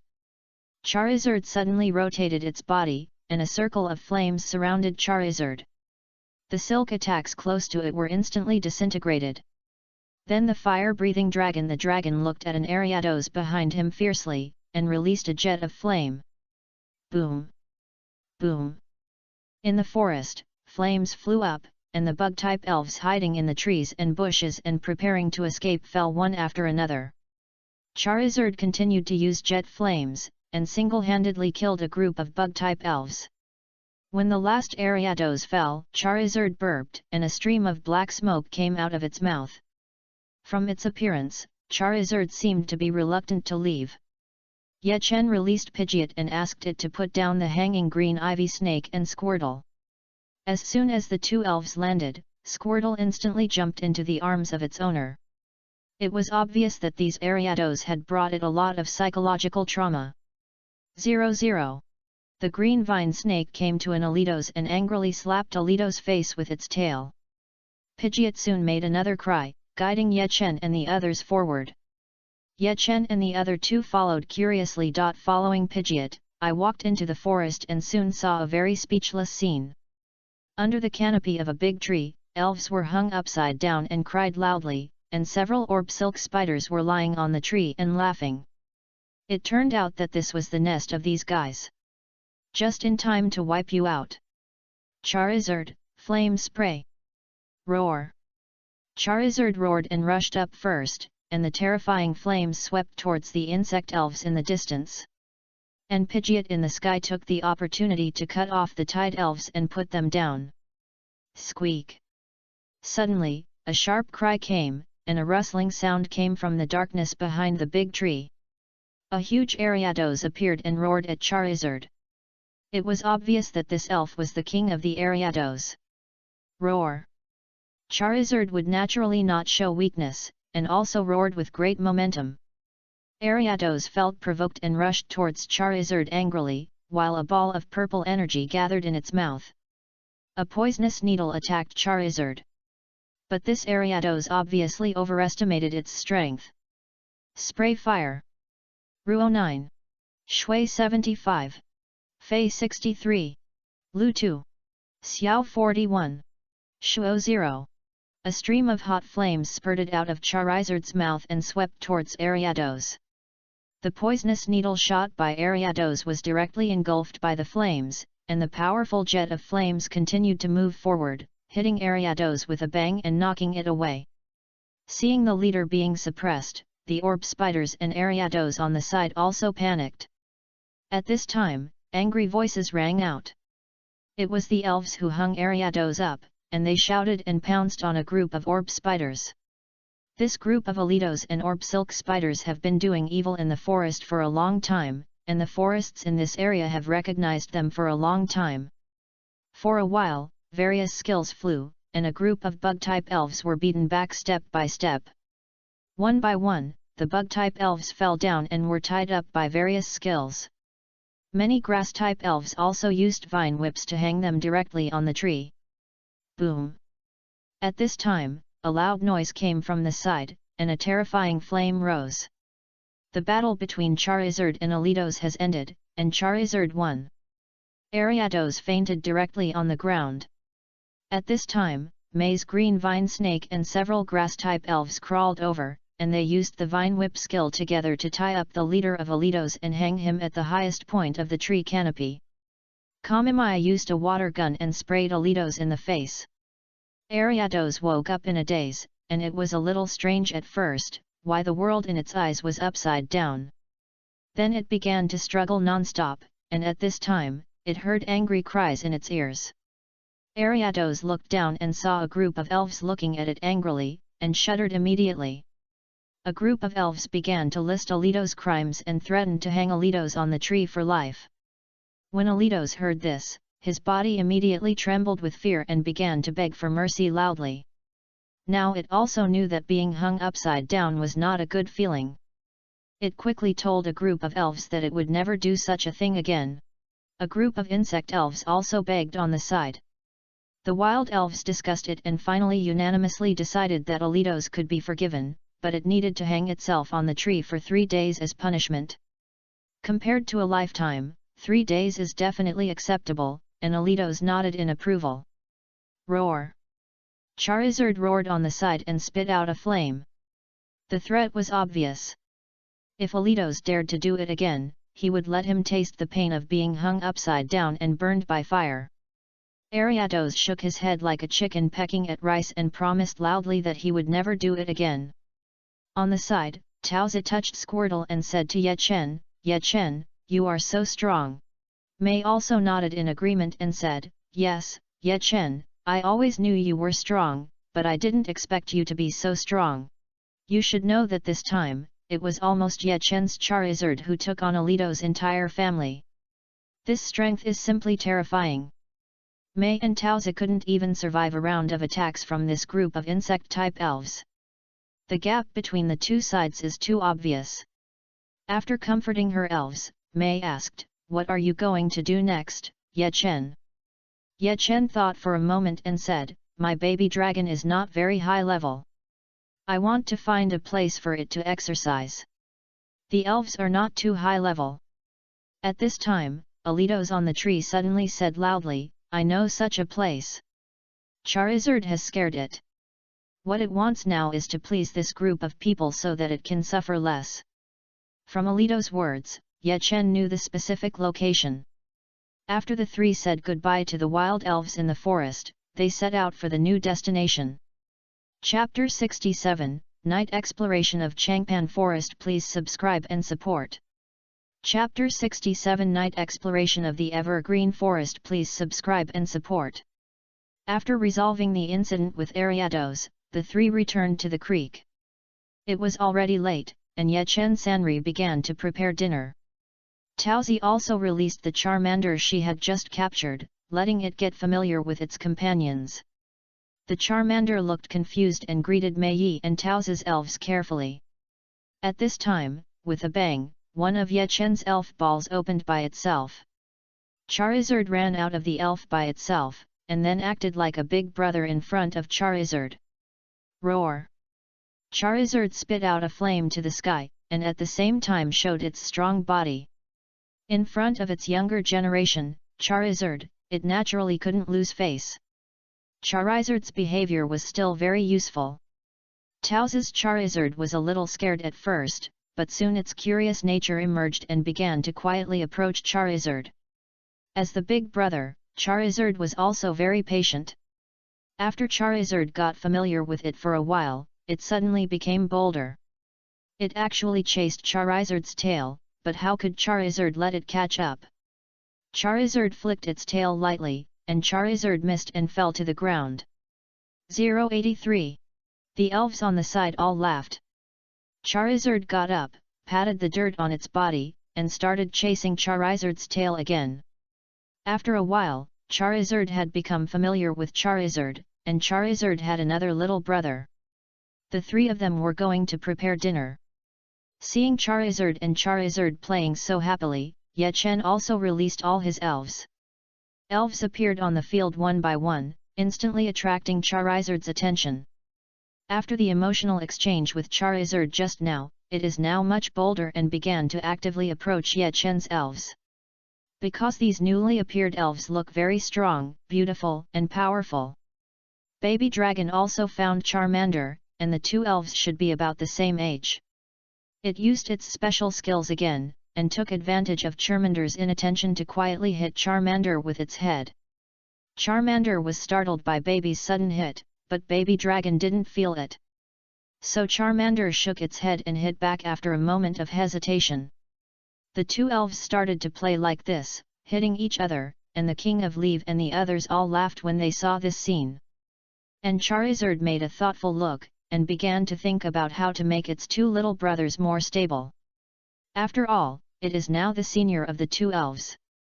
At this time, Ye Chen and the other two had already prepared dinner. Because there were two girls, Ye Chen's main role was to help, wash vegetables and set up dishes and chopsticks. The most important cooking work was given to Tuko and Mei. The two worked together to make a delicious meal, and the elves were instantly intoxicated by the fragrance. Ye Chen couldn't help but ponder after taking a bite. Could it be that I really don't have the talent for cooking? Why are everyone's cooking so much better than his? They all used the same ingredients and seasonings. Ye Chen was puzzled and could only comfort himself that everyone had their own strengths. Maybe it was because his talent in cooking was biased towards elf training. After finishing a beautiful meal, Ye Chen burped. Lying on the rocks on the shore, Ye Chen looked up at the sky above his head and began to rest. Such a day is so happy. When I traveled, I was just a handful of bitter tears. After dinner, the two girls began to take the elves for a walk in the forest. The moon quietly hung on the branches, illuminating the entire forest. After playing with the elves for a while, Mei said, "It is said that many elves that cannot be seen during the day will appear in the night of Changpan City. How about we walk around here together? See if we can find anything." Okay. Tauze was the first to agree. She had just finished her meal, so walking in the forest for a while was just right for digestion, otherwise she would gain weight. Ye Chen naturally agreed with this proposal. At night, there should be many ghost-type elves in Changpan Forest, so it was just right to take Jengar to exercise. The three of them walked into the forest together. Hee. Just after walking out not far, a gloomy and strange laugh suddenly came. Ah! The two girls were startled and quickly shook hands in fear. A black shadow flashed in the forest. It should be a ghost-type elf who loves to play pranks. Ye Chen also discovered another weakness of Mei and Tauze. It seems that the two are not only afraid of insect-type elves, but also timid when facing ghost-type elves. Hee. At this time, a group of ghost fire appeared in the forest, forming a circle and spinning rapidly. Ah, don't! The two girls screamed loudly, and then Mei took Tauze's hand and began to flee quickly. While running towards the camp, the two greeted Ye Chen, "Ye Chen, sorry. It's really late, let's go back and rest first. Yes, yes, we have almost done the digestive exercise after the meal. It's not good for girls to sleep late, let's go to rest first. The two girls who were afraid of ghost elves quickly disappeared into the darkness. Ye Chen couldn't help shaking his head and laughing. These two people are really interesting. Mei and Taozi ran all the way and stopped after seeing the light of the tent. The two hid in the tent together, pulled the tent up, took out the flashlight to illuminate the tent, and then breathed a sigh of relief. Mei couldn't help saying, "Ghost-type elves are so scary. I feel like I will have a nightmare tonight." Taozi nodded and said, "Yes, ghost-type elves are too fond of mischief, not cute at all."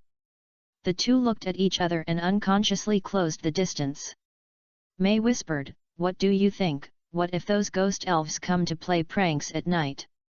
"It shouldn't be," Taozi said in a low voice, but there was no confidence in her words. The two girls looked at each other, and finally Mei suggested, "How about this, let's sleep together tonight. I'm really scared to sleep alone. Two people together, there will be someone to take care of you when you need to go to the toilet at night." Mei's proposal was strongly recognized by Taozi, who nodded and said, "I think your proposal is good, I strongly agree. And there is no need to worry so much, isn't Ye Chen's tent next to it? If there is a problem, we will just shout, and Ye Chen will not ignore it." "Yeah." The two girls nodded, became much bolder, and then got into the quilt together. On the other side, Ye Chen had gradually gone deeper into the forest. He glanced at the forest, released Jengar, and said with a smile, "Gengui, go find your friends and have fun." "He he he." Gengui smiled and flew out of the poke ball and began to fly into the darkness. Bang! The two black shadows suddenly collided in the darkness. Ye Chen looked over and found that it was another ghost-type Pokémon that was hit by Jengar and turned into a circle. A haunter. A circle of ghost fire was flying around its body, reflecting its shadowy figure, which looked extremely weird. Ye Chen understood that this should be the culprit who scared Mei and Taozi away. "Gengui, teach it a lesson." Ye Chen gave an order to Jengar, and Jengar had already had this intention. Both ghost-type Pokémons actually tried to scare two girls, which was too unsophisticated. If you want to scare someone, you should scare someone like Ye Chen. Only in this way can you feel a sense of accomplishment. After despising Haunter in his heart, Jengar pounced on it, and a black energy ball condensed in his hand. Shadow Ball. The black energy ball flew out, with terrifying energy wrapped around it. Haunter was startled and hurriedly fled to the side. At this time, Jengar's figure had quietly approached Haunter. Haunter was floating in the forest quickly, looking back from time to time to see if Jengar had caught up. Scare! Then Haunter suddenly screamed, and his whole body was scared away several meters. It turned out that when it turned around just now, Jengar approached silently, and the two Pokémons collided. Then Haunter was frightened by Jengar's big face. As a ghost-type Pokémon, Haunter felt embarrassed and extremely angry at the same time. In order to save face, it shouted and attacked Jengar. Facing the insane Haunter, Jengar covered his stomach and laughed. It is its specialty to tease the opponent's emotions. As Haunter rushed over in a rage, a black energy ball condensed in its hand again. Shadow 1.6 Sub-Ball. The black energy ball whizzed out and bombarded Haunter. After a loud bang, Haunter was blown away. Gengar quickly chased after it and fired another shadow ball to finish it off. After being hit by two shadow balls, Haunter fell to the ground and lost his ability to fight. Gengar walked slowly to Haunter and patted its face. Haunter woke up dizzy and was shocked to see Jengar's big face in front of him. Then Jengar calmly taught Haunter some experience in scaring people and elves, and told Haunter to be an elf with ideals and aspirations. Haunter nodded in agreement, as if he had realized the new meaning of life. Finally, it whispered something to Jengar and told him the location of other ghost elves in the forest. Haunter said that there were many companions in the forest who needed to listen to Jengar's teachings and become a new generation of ghost elves with ideas and aspirations. Of course, there was no way to know what Haunter really thought. With the information about Haunter, Ye Chen led Jengar and walked quickly into the forest. This is a good opportunity to accumulate experience and cannot be missed. Chapter 68, Baby Dragon's First Battle. Please subscribe and support. Chapter 68, Baby Dragon's First Battle. Please subscribe and support. Gengui, use Shadow Ball. Ye Chen gave an order, and an energy ball whizzed past, and a Haunter was directly knocked away. Counting it up, this should be the fourth ghost-type Pokémon that Ye Chen defeated. And in the Viridian Forest the ghost-type elves seemed to have discovered Jengar, and they continued to provoke him. But after being taught a lesson by Jengar, they began to doubt the life of elves, and awakened new ideals and pursuits under Jengar's inspiration. They planned to work together in the future to challenge and scare those powerful elves. They are determined to become the legend of the night in Evergreen Forest. Ding! Congratulations to the host. Get a silver level card fragment *1. Ding! Congratulations to the host. Get a bronze level card fragment *1. Ding! Congratulations to the host. Get a gold level card fragment *1. Ding! Congratulations to the host.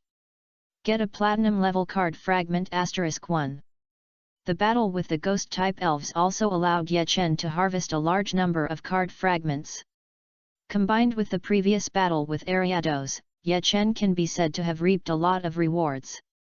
At this time, Ye Chen also received a prompt that another card could be synthesized. The host has collected 3 platinum card fragments and successfully synthesized the platinum card Quasi-God Spirit Cultivation Fluid. This item is extremely effective for cultivating young spirits, so Ye Chen naturally used it on Baby Dragon as soon as possible.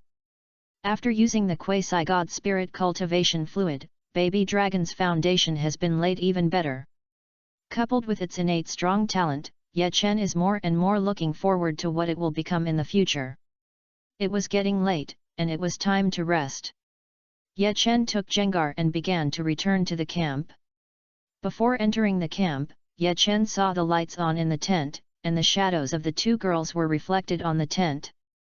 The 2 girls seemed to be talking and did not seem to be resting. Hearing something coming from outside, May's somewhat nervous voice came out, "Who is it? Don't try to scare us, we are very powerful." Taozi also said in a fierce voice, "Humph, if you don't know what's good for you, we will beat you up. You want to scare us? No way." Ye Chen felt a little speechless. The 2 girls probably thought he was a ghost-type elf. After coughing, he hurriedly said, "It's me. Ye Chen." Ah, it turned out to be Ye Chen. A flustered sound came from the tent, and May and Taozi hurriedly put on their clothes. May opened the tent a little, revealing her head, and said awkwardly, "Sorry, Ye Chen, we thought it was you, some bad guy came." Taozi quickly replied, Yes, you haven't come back for a long time, and we are really worried. We were just discussing whether to go out to look for you, fearing that you were in danger." The 2 talked back and forth, and Ye Chen felt a little funny in his heart. He could hear the guilty feeling in the 2 girls' words. It was probably because they were afraid of ghost-type Pokémon, so they didn't dare to sleep.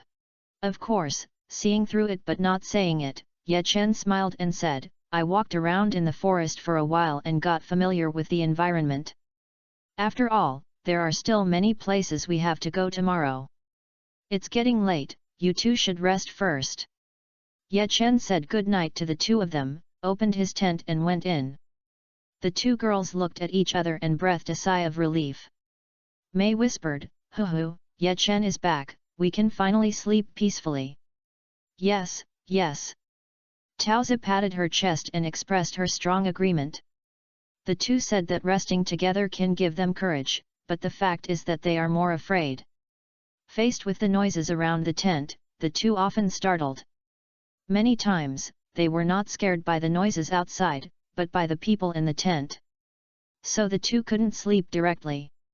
In addition, Ye Chen had not come back for a long time, so the two of them originally wanted to go to the forest to look for Ye Chen together. But it was too dark, and they were a little scared. Ye Yi said that if they got lost in the forest, it would be very likely that Ye Chen would find them in the end. So the plan to find Ye Chen was temporarily put on hold. Anyway, they couldn't sleep anyway, so they started chatting in the tent. Most of the topics of the chat were about Ye Chen, especially since he was a person of the same age with whom they had a deeper understanding. After chatting like this, the two found that Ye Chen had many shining points. He had a good personality, strong strength, and a promising future, and no bad habits were found for the time being. The two girls thought about it and found that Ye Chen was the best choice for marriage in the future. When the two were chatting enthusiastically, Ye Chen came back. In fact, they were a little guilty, wondering if Ye Chen had heard their chat. If Ye Chen had really heard it, it would be embarrassing. After talking quietly for a while, the two turned off the flashlight and prepared to go to bed. Ye Chen came back, and they had someone to rely on and take care of them. They felt much more relaxed and safe. Tuko whispered, "May, I now understand the importance of a flower protector. If I need a male companion when I travel in the future, I must choose according to Ye Chen's standards." May expressed strong approval and said that if she finds a boyfriend in the future, she will definitely meet Ye Chen's standards. After turning off the lights, not long after, a peaceful breathing sound came from the tent, and the two girls fell asleep. Ye Chen in the other tent had already slept like a dead pig. This can be said to be one of Ye Chen's special skills. The next morning, the gentle sunshine fell. Ye Chen yawned and walked out of the tent with sleepy eyes. The two girls woke up very early, and Ye Chen smiled and greeted them. Mei and Tuko also smiled and said good morning to Ye Chen. I don't know if it's an illusion, Ye Chen always feels that there is something guilty in their smiles. After a simple wash at the lake, Ye Chen enjoyed a delicious breakfast. He couldn't help but sigh in his heart. This is so happy. He won't get tired of such a life even if he lives for 100 years. He remembered his original daily life. He had to get up early in the morning, not only to make his own breakfast, but also the elves' share. And his elves are all gluttons, with an amazing appetite. Ye Chen feels that cooking is a physical exercise, and running 20 kilometers is even more tiring. After breakfast, Ye Chen took the initiative to take over the work of washing dishes. After all, he didn't do anything for this breakfast. Carrying a pile of bowls to the stream, Ye Chen began to wash them. Mei and Taozi looked at Ye Chen washing the bowls and began to whisper. Sure enough, Ye Chen is a perfect match for marriage. Feeling some strange gazes, Ye Chen couldn't help but turn his head. But what he saw was Mei and Taozi looking into the distance with a calm face.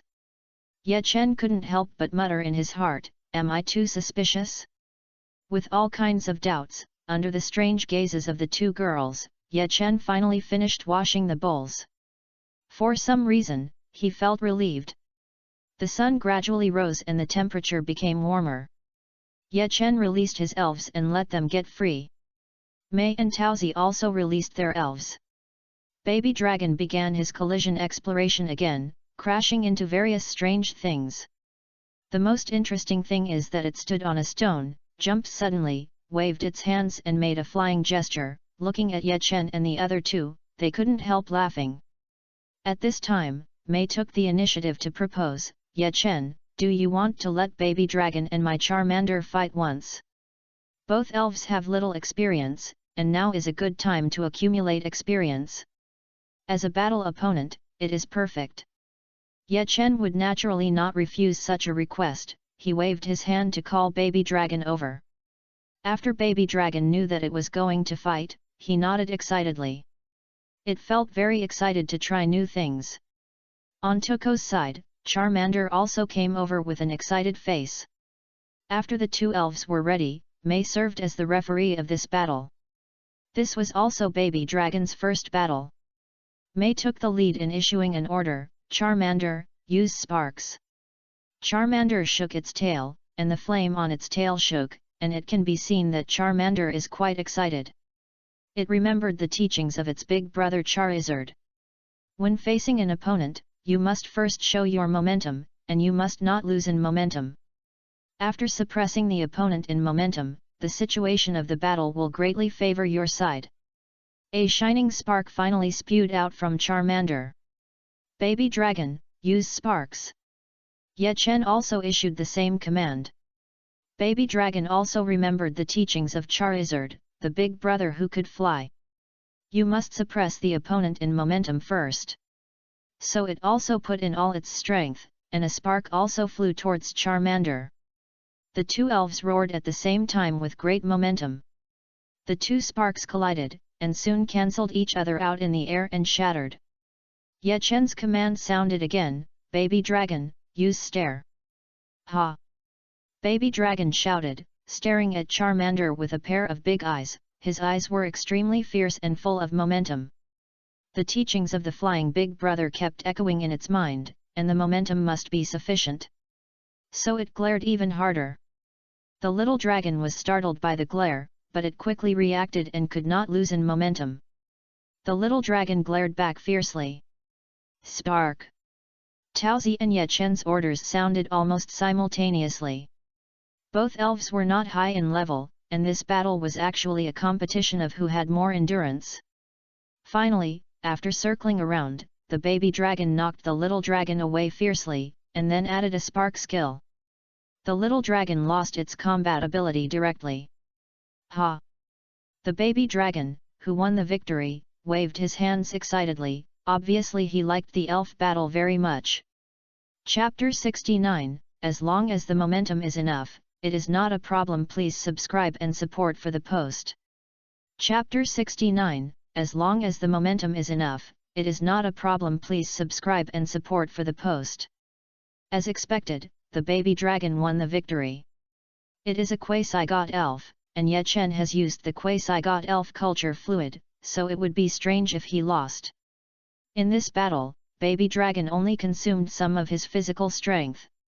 Ye Chen also felt Baby Dragon's enthusiasm for the battle from Baby Dragon. Strike while the iron is hot. Without further delay, Ye Chen and Mei Toko greeted each other and walked towards the forest. The weak weapon obtained from Alito's the gathering place of the elves is now useful. Mei and Taozi were also inspired by Ye Chen's enthusiasm. They said they couldn't just sit there like this. So, they followed Ye Chen and headed into the forest. Ghost-type elves rarely appear during the day, so this time Mei and Taozi were not scared away by ghost-type elves. Not long after walking out, the three of them arrived at the place. A green meadow with many fruit trees growing beside it, full of fruits and plenty of food. There is also a small river flowing by the side. The environment looks very good, very suitable for elves to live. Ye Chen couldn't help but nod and praise. Without too much searching, one by one Ye Chen's elves appeared in front of the three. And the excited baby dragon had already rushed out first. It had taken the initiative to find its opponent. Arata eating tree fruit. The elves here are generally not of high level, so Ye Chen is not very worried.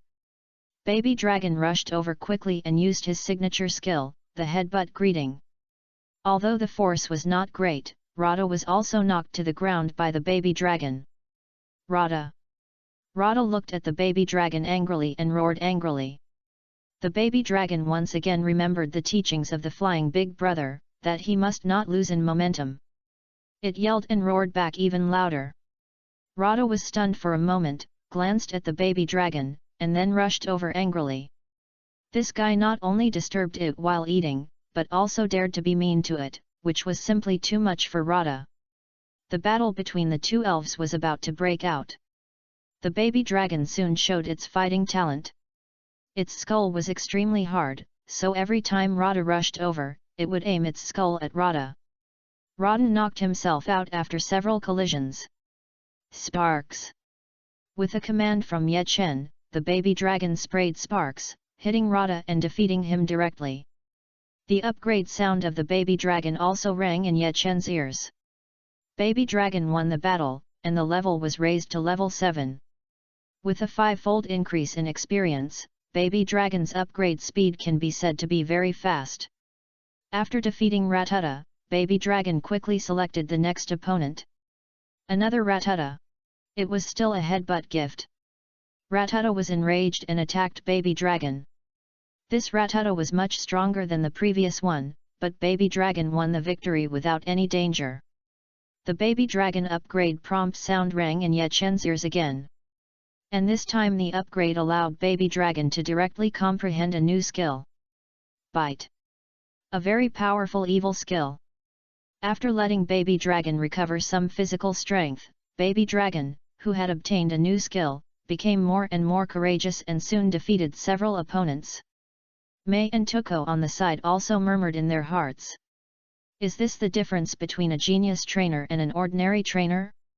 Why did Ye Chen's Baby Dragon's strength increase so quickly? Is this the reason why the quasi-god Pokemon is called a quasi-god? Inspired by Baby Dragon's performance, Mei and Tao's elves also trained vigorously.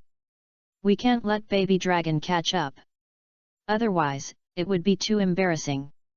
After a battle, Baby Dragon's level was raised again, and he learned a new skill. Dragon Breath. A very practical offensive skill in the early stage, and it is Baby Dragon's own skill. Baby Dragon's strength has reached a small level. After a short rest to restore physical strength, Baby Dragon also found his next target. A Butterfree. Here, the strength of this Butterfree should be one of the strongest elves. From a beautiful flower bush, Butterfree flapped its white wings and danced in the flowers. It squinted its eyes happily, shrouded in the fragrance of flowers. There is nothing happier than this. At this time, there was a sudden tremor in the flowers, and a sound of footsteps came. Butterfree turned around in confusion. Then he was stunned for a moment. A head appeared in the field of vision and hit it directly. The power was not very strong. Butterfree flapped its wings to stabilize its body, and felt a question mark on its forehead. Why did you hit me? Just when Butterfree was wondering, the elf in front of it hit it with its head again. Butterfree flapped its wings lightly to avoid it. It also decided to teach this little guy a lesson. It flapped its wings quickly, and a gust of wind blew, attacking the elf on the opposite side. Baby Dragon, use Dragon Breath. Ye Chen's voice sounded. Ah! The Baby Dragon in the flowers roared, and a ball of purple energy gathered in its mouth and then sprayed out. The Dragon Breath broke through the wind and attacked Butterfree directly. The Baby Dragon looked at Butterfree with a firm look in his eyes, and roared with full momentum. This is the teaching of the big brother who can fly and hit, momentum. Butterfree was hit by the Dragon Breath and began to take it seriously. It decided to get serious. It flapped its wings quickly, and the rocks on the ground began to float up. Bartali used telekinesis skills. The rocks the head flew towards the Baby Dragon, and the Baby Dragon met it with full momentum. Momentum cannot be lost. The Baby Dragon aimed at a flying stone and hit it hard. The stone was directly knocked away by the Baby Dragon. These days of headbutt testing, the Baby Dragon also gained something. It knew very well that its head was harder than these stones. After all, it has the characteristics of a hard head.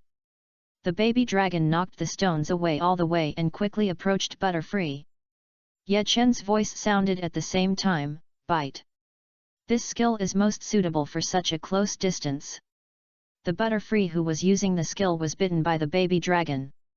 The Baby Dragon shook its head hard and Butterfree was directly thrown to the ground. Roar! Imitating the flying big brother, the Baby Dragon strode forward and stepped on Butterfree's wings to prevent it from flying again. Dragon Breath, put an end to it. Ye Chen's voice sounded. Baby Dragon gathered energy, released Dragon Breath at close range, and bombarded Butterfree. Ha! While using the skill, Baby Dragon roared and increased the output of energy. The momentum must be strong. After the skill was released, Baby Dragon shook his head excitedly. Under the attack of Baby Dragon's Dragon Breath, Butterfree had lost its ability to fight. Baby Dragon won. Its level was upgraded again, reaching level 17. Ye Chen also received a prompt that Baby Dragon had learned a new skill, Headbutt. A skill with great power and very suitable for Baby Dragon. This skill can better play the hard head of Baby Dragon. If it hits it with a skill now, it will definitely hurt a lot. Ding! Congratulations to the host. Obtained a silver level card fragment *1. Ding! Congratulations to the host. Obtained a bronze level card fragment *1. Ding!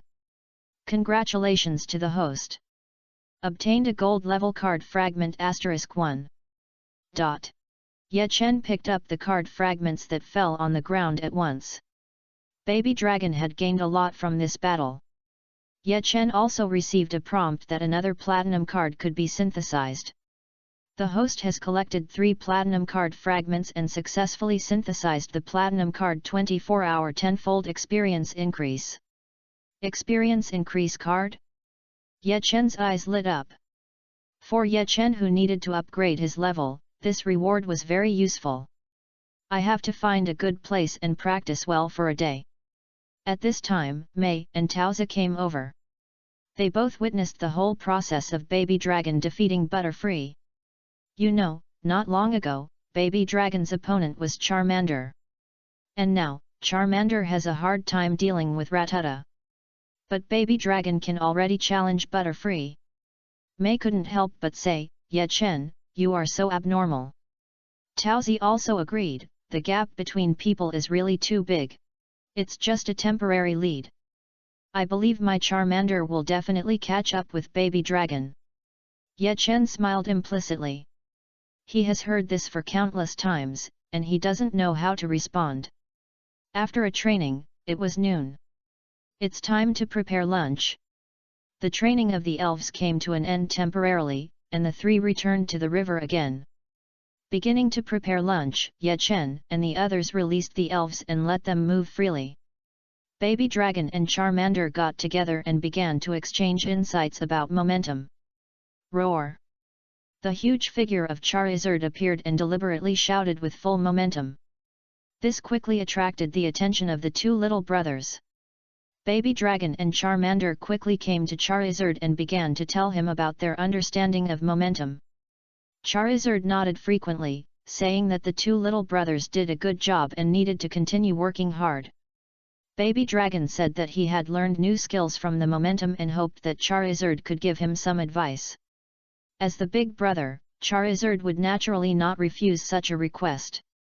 Then the bones on Baby Dragon's head began to flicker, and it hit Charizard's belly.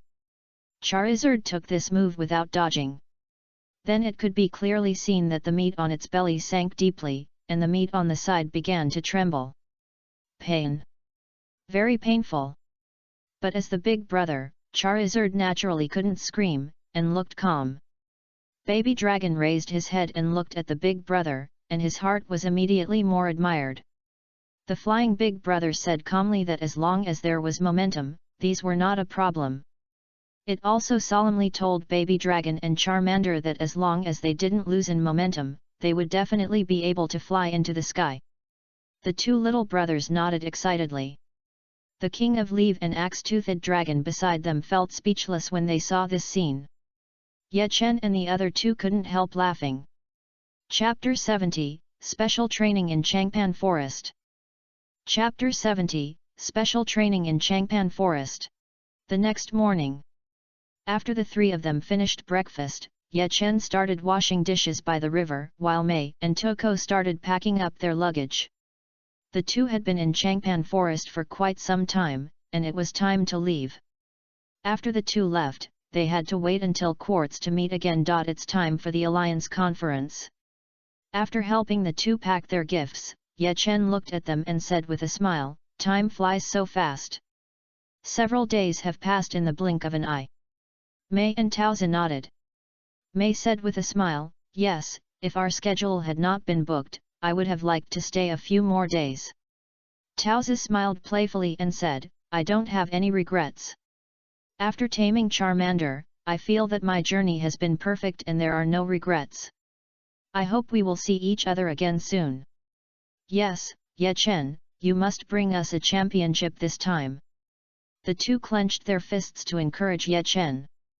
Through this time of getting along with Ye Chen, they have already had a general understanding of Ye Chen's strength. This time at the Quartz Conference, Ye Chen will definitely impress everyone. They are already looking forward to everyone's dumbfounded expressions when they see Ye Chen's performance. Ye Chen nodded and said, "Of course, I will try my best. After all, many people are looking forward to my performance in this tournament." Those trainers he defeated, Professor Oak, Granny Kikyuko, King Dushan, and Shinji and others who are now waiting to fight with Ye Chen at the tournament. With their strength, it is only a matter of time to collect all 8 badges. Maybe he can meet many familiar people at the conference. When he thought of this, Ye Chen began to look forward to it. I wonder what strength those guys are now. The 3 of them released their elves at 083 and said goodbye to each other. Although they didn't spend much time together, the elves of the 3 have formed a deep friendship. The elves of Mei and Taozi are both small, so Ye Chen's elves have gained 1 or 2 admirers during this period. Among Ye Chen's 7 elves, the most popular elf is the King of Leave. Sure enough, it was rewarding to use Mei and Taozi's elves as swings during this period. The King of Leave said goodbye to several elves and told them that he would definitely defeat all challengers in this Quartz Conference. The Axe-Fanged Dragon on the side also shouted. On the other side, an extremely strange scene appeared. The 2 most emotional elves on the field were Tuko's Charmander and Charizard. As soon as he saw that he was about to say goodbye to his old predecessor, Charmander hugged Charizard reluctantly. Charizard also had a look of emotion on his face. With Charmander and the others leaving, there were several fewer followers. Heartbroken. In this way, its pride as a senior could only be reduced by half. The baby dragon on the side hugged Charmander and said goodbye reluctantly. Finally, Ye Chen sent Mei and Tuko out of the forest. Mei and Tuko waved goodbye to Ye Chen and said, "Ye Chen, see you at the Quartz Conference. You must not be lazy during this period. Yes, practice well. Also, don't miss us." The 2 waved goodbye to Ye Chen, and Ye Chen was a little amused when he heard their words. He waved and promised, "Okay, I will definitely work hard, then see you at the Quartz Conference. Goodbye." The 2 said goodbye to Ye Chen and left, disappearing at the end of the road. And Ye Chen was about to start his new training. 24 hours of 10 times the experience increase, you have to make good use of it. Ye Chen looked into the depths of the forest and decided to find a place with a higher level of elves. Release Pidgeot and let it lead the way to explore the surroundings to see where the elves are of higher level. Ye Chen returned to the camp by the river and packed up the tent. The elves near the camp are not of high level, and the training effect is not very good. If you want to get a better training effect, you can only go deeper into the forest. After Ye Chen spent some time packing up the tent, the call of Pidgeot was heard in the sky. It found a good place, where the elves were strong, and it was a good place to level up. Following Pidgeot, Ye Chen walked towards the depths of the forest. The place Pidgeot found was in the depths of the forest, and the trees were lush along the way, which made Ye Chen suffer a lot. When he arrived at the place, Ye Chen was already sweating. Not long after arriving at the place, Ye Chen found several strong wild elves. Free to read Flying Deer novel search. Ju Chi Wu Lu Erbabasie. Ruo. Shui. Quan. A circle bear sleeping soundly on the lawn, and several toucans resting on the tree next to it. In the bushes in the distance, Ye Chen also found several sand kings. Going deeper into the forest, Ye Chen also found 2 powerful wild elves. A Nidoking and a Nidoqueen. This place is really a great place to level up. Ye Chen released 7 elves, letting them confidently find opponents. Ye Chen also activated the 10-fold experience card. The 7 elves scattered and each chose their own opponent. Baby Dragon's level is lower, so it can only bully Butterfree. The Butterfrees living here are all of high level, but with Baby Dragon's attributes, it can barely fight with it. Soon, with the roars of the elves, the battle began. The first to face off were Pidgeot and Toucan. After the two elves looked at each other, they spread their wings and flew high. Toucan flapped its wings and used skills first. A gust of wind blew towards Pidgeot. And Pidgeot the eagle made a turn, and then the wind quickly rose, and then it suddenly swooped down and rushed towards the Toucan. Swallow return! The figure of Pidgeot turned nimbly and quickly hit Toucan. Toucan's body tilted and was knocked away, but it was unwilling to be outdone and began to fight back against Pidgeot. On the other side, Gengar also found its opponent, a dream demon, BJBG, hiding in the dark. He. Gengui appeared beside the dream demon without any warning and made a face. The dream demon was immediately frightened and flew far away. After discovering that he was teased by Gengar, the dream demon roared angrily and flew quickly towards the location of Gengar. It was very angry. A black energy ball gathered in its mouth.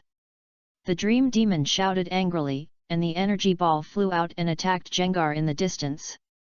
And Gengar still looked like he deserved a beating, laughing he.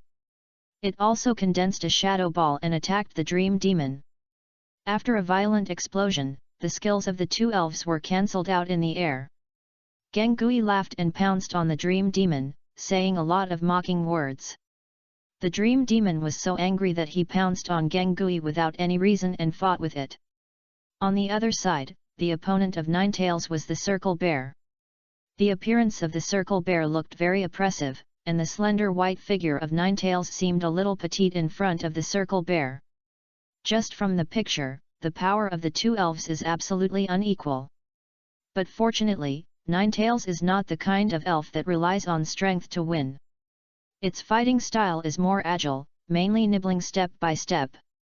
The main moves of the Circle Bear are all power-oriented. It roared and pounced on the nine-tailed, and swung its fist with great force. And the nine-tailed ran to the side early, distanced itself from the Circle Bear, and shot out a powerful freezing beam, bombarding the Circle Bear. Roar! Bear could only roar angrily and pounce on Ninetales again. And Ninetales still dodged nimbly, and the freezing beam blasted towards Bear in front of it again. The two Pokémons trembled, and Ninetales had already gained the upper hand unknowingly. It was only a matter of time for Bear to be defeated. Charizard also found its opponent, a Bulbasaur living deep in the forest. It was very large and looked very heavy. After the two Pokémons roared, they attacked each other. Charizard adopted the usual strategy and attacked to the end. As long as my attack can completely suppress you, then I don't need to defend. The powerful jet of flame blasted out, severely suppressing Bulbasaur. Charizard flapped its wings with full momentum, and it would never let Bulbasaur have a chance to fight back. And King of Leaf and Axifang faced the two strongest Pokémons. Nidoking and Nidoqueen. Axe-toothed dragon roared, and a ball of purple light lit up on its body. This is the strengthening effect of Dragon Dance. After this period of training, Axe-toothed dragon's preparation time for Dragon Dance has been greatly reduced. After one strengthening, the Nidoqueen also rushed to Axe-toothed dragon, and attacked with all his strength. A ball of white light lit up on Nidoqueen's fist and blasted towards Axe-toothed dragon. An Axe-toothed dragon went forward without retreating or avoiding, and two energy claws gathered on its hands. This collision was just used to test Nidoqueen's strength. Boom! The two elves collided, and a loud noise came, and countless smoke and dust flew up. Axe-toothed dragon's dragon claws split the smoke and dust, and rushed towards Nidoqueen again. The battle between the King of Leaf and Nidoking was much simpler and more brutal. This Nidoking had a bursting personality, and he tried to avoid the King of Leaf from behind, and the two elves stood in the field and began to fight each other. You punched me, and I punched me, and countless smoke and dust filled the air. Even the ground beneath the feet of the two elves was broken and cracked. Ye Chen stood aside, carefully observing the movements of each elf. Only by being more familiar with his elves can he find a more suitable attack mode for them. Soon, half a day passed. After letting the elves recuperate and accumulate enough physical strength, they began the second round of training. After all, there is only one way to increase the experience by 10 times, so of course it cannot be wasted. The next day. After a day of hard training, Ye Chen's elves were all injured. It was a hard day of fighting, but they were very energetic and their eyes were full of fighting spirit. And the high-intensity training of this day also allowed Ye Chen to gain a lot of cards, including many powerful skills. It's time to strengthen the elves again. After giving these cards to the elves to learn, Ye Chen's team will be even stronger. Taking out cards one by one, Ye Chen began to assign skills. Chapter 71, Baby Dragon Evolution. Please subscribe and support. Chapter 71, Baby Dragon Evolution.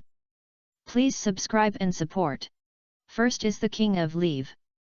Ye Chen used 3 skill cards on it. The King of Leave learned the 3 skills of Gradual Break, Arm Hammer and Earthquake. The Axe-Toothed Dragon learned the 2 skills of Ultimate Impact and Reverse Scale. These 2 skills are very powerful output skills. The combat firepower of the Axe-Toothed Dragon has risen to a higher level. The Charizard learned 2 skills: Dash, Superheat and Solar Beam. Its already terrifying attack power has become even stronger.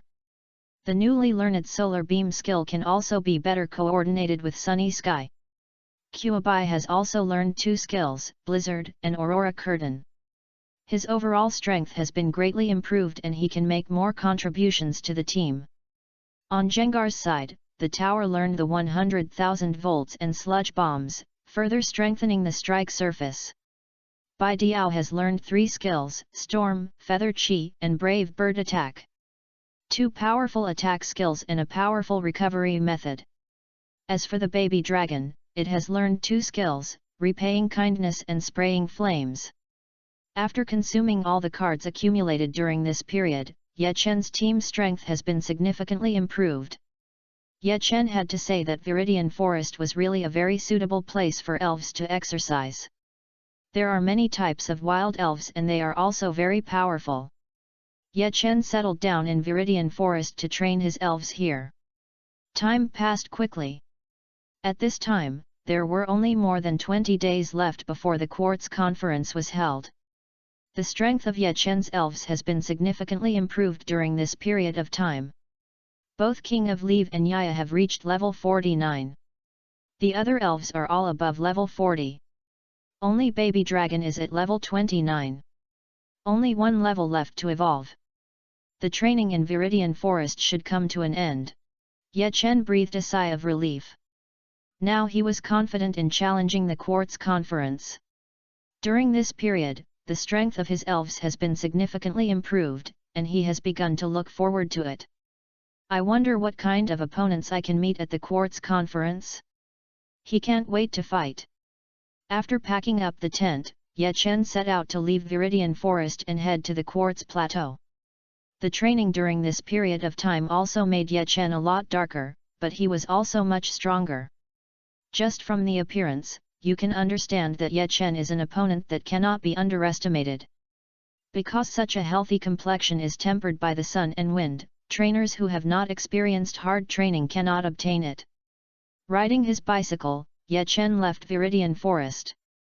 Before heading to the Quartz Plateau, he had to go back to Dr. Oki's research institute. Not long after leaving the Viridian Forest, there was a buzzing sound behind Ye Chen. A giant needle bee suddenly attacked Ye Chen. Riding his bicycle, Ye Chen swerved awkwardly and almost fell to the ground along with the bicycle. But at this moment, the giant stinging bee pounced over reluctantly. Ye Chen snorted coldly and took out the elf ball. It just so happens that the baby dragon is about to evolve and is in need of a suitable opponent, so he's looking for you to attack. Come on, baby dragon! Ye Chen threw the elf ball, and the majestic figure of the baby dragon appeared in front of the giant needle bee. Roar! The baby dragon looked up to the sky and roared, making an imposing appearance. The growth in strength during this period of time has made baby dragon a lot more confident. Its qualifications were already very terrifying, and the practice during this period of time has guided the power in its body well. But when he heard the baby dragon's powerful roar, the giant needlebee didn't appreciate it at all. It flapped its wings quickly and attacked the baby dragon directly. Ha! The baby dragon seemed a little angry. This guy dared to ignore its existence. Ignore its momentum. Must suppress it. The baby dragon roared angrily and rushed towards the giant needlebee. The giant needle wasp waved its forelimbs and fell hard towards the baby dragon. The baby dragon hit hard without retreating, and the top of its head lit up with light. Headbutt. Bang. A crisp sound sounded, and the giant needlebee was pushed out. It also looked a little confused. Obviously it didn't understand what happened. After being stunned for a brief moment, it waved its forelimbs and attacked the baby dragon again. This time, its steel needle-like forelimbs lit up. The giant needlebee used the double needle skill. On the baby dragon's side, he once again used his head hammer to attack, knocking away the double needles of the giant needle wasp. And Ye Chen's voice sounded at this moment, jet flames. The baby dragon roared, and a ball of flame energy gathered at its lips and spurted towards the giant needlebee. The needlebee was obviously in a panic. A ball of purple energy gathered, and then it spurted out thinking about the baby dragon. The venom shock used by the giant sting wasp. The two skills collide in the air, and then offset again. A burst of smoke filled the air. Roar! The baby dragon's low roar sounded, its head flashed with light, and it rushed out of the smoke and rushed towards the giant needlebee. This blow was full of momentum. The giant needle wasp was hit hard by a headbutt and flew far away. Spray flames! After receiving Ye Chen's order, a ball of blazing flames gathered in the baby dragon's mouth, and then blasted towards the giant needlebee. Phew! The flames swept away and directly submerged the giant needlebee. After eating a burst of flames, the giant needlebee lost its fighting ability and fell to the ground. And Ye Chen's ears also heard a notification sound. Ding! Congratulations to the host! Obtained a silver level card fragment *1. Ding! Congratulations to the host! Obtained a bronze level card fragment *1. Ding! Congratulations to the host! Obtained gold level card fragment *1. Ding! Congratulations to the host! Obtained platinum level card fragment *1. In this battle, Ye Chen harvested a large number of card fragments. Baby Dragon won the battle and its level was raised to level 30. As soon as the system's voice fell, Baby Dragon began to emit a dazzling white light. Its body began to grow larger and rounder. A thick shell appeared to wrap it up. The white light dissipated, and Baby Dragon also completed its evolution. Baby Dragon successfully evolved into a carapace dragon. Huh? After the evolution, the Baby Dragon looked at his new appearance, obviously confused. This appearance is not what he wants at all. It wants to evolve wings. It wants to fly in the sky, and this idea has been in his mind since the moment he was born. But now it looks like this, and it has nothing to do with the word flying. The always optimistic Kabutosaurus is inevitably a little disappointed. Seeing this scene, Ye Chen smiled and touched Kabutosaurus's head, and said, "Are you disappointed with your current form?" Hearing Ye Chen's words, Kabutosaurus nodded gently. If it is normal, it usually uses its head to gently hit Ye Chen. But now it is frustrated and obviously has no such intention. Ye Chen looked at Kabutosaurus and said with a smile, "Kabutosaurus, do you know the process of breaking out of the cocoon and becoming a butterfly? Before the green caterpillar evolves into a butterfly, it will also go through such a process." Listening to Ye Chen's words, Kabutosaurus' eyes gradually lit up. When training in the evergreen forest, caterpillars were also one of its combat targets, and caterpillars first evolved into metapods, then evolved wings, and became butterfree. Kabutosaurus looked at his appearance. Doesn't this look very similar to metapods? Seeing Kabutosaurus' interest gradually recover, Ye Chen continued, "Your mentality is the process of cells in the shell changing at an explosive speed, preparing for evolution. If you don't believe it, you can close your eyes and feel it." You will definitely feel the abundant power in your body. After hearing this, Kabutosaurus slowly closed his eyes, and then became excited instantly. It just felt the changes in its body. That is to say, what it has to do now is to lie dormant, slowly accumulate energy, and wait for the day of its transformation. Kabutosaurus shook its body happily, and its originally disappointed dream of flying was awakened again.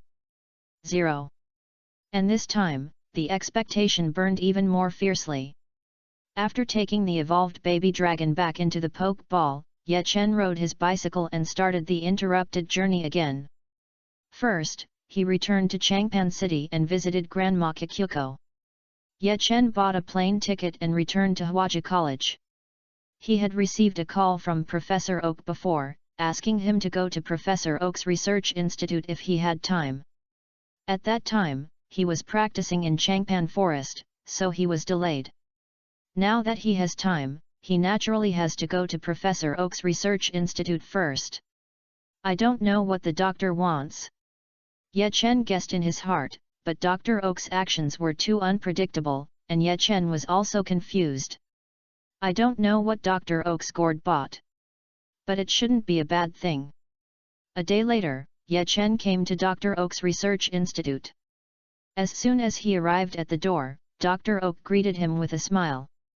He looked at Ye Chen, his eyes full of relief, and said, "Ye Chen, I haven't seen you for some time. You are darker and stronger. I remember when we first met, you were still thin and weak. I didn't expect that you have changed so much in such a short time." Ye Chen's change is also a reflection of his efforts. After all, a trainer who lives a life of luxury and plays every day will not have a strong body like Ye Chen. Ye Chen also did a physical examination for the elves at Professor Oak's place as usual. After the examination, Ye Chen's elves were full of energy, very well trained, and in the best condition in all aspects. Of course, the elves that Professor Oak was most interested in were Kabutops. He has always been quite curious about the process of Kabutops evolving into flying dragon. Now that he has such a good sample, he will naturally not let it go. After testing Kabutops, Professor Oak collected a report on the drastic changes in Kabutops' cells, and couldn't help but sigh. It's worthy of being a quasi-god level elf. The power contained in this body is simply too terrifying. After communicating with Ye Chen about elves, Professor Oak talked about business. Ye Chen, in fact, I called you here this time because I have a task to entrust to you. Professor Oak took out a sealed file bag and handed it to Ye Chen. Chapter 72, Team Rocket's Raid. Please subscribe and support. Chapter 72, Team Rocket's Raid. Please subscribe and support. After handing the folder to Ye Chen, Dr. Oak smiled and said, "This is a special document with very high value. Team Rocket may come back to snatch it. I have a lot of research to do during this period. Letting those well-known trainers escort this document will only attract more attention." After discussing with us, Grandma Kikyuko agreed that Ye Chen is the most suitable candidate.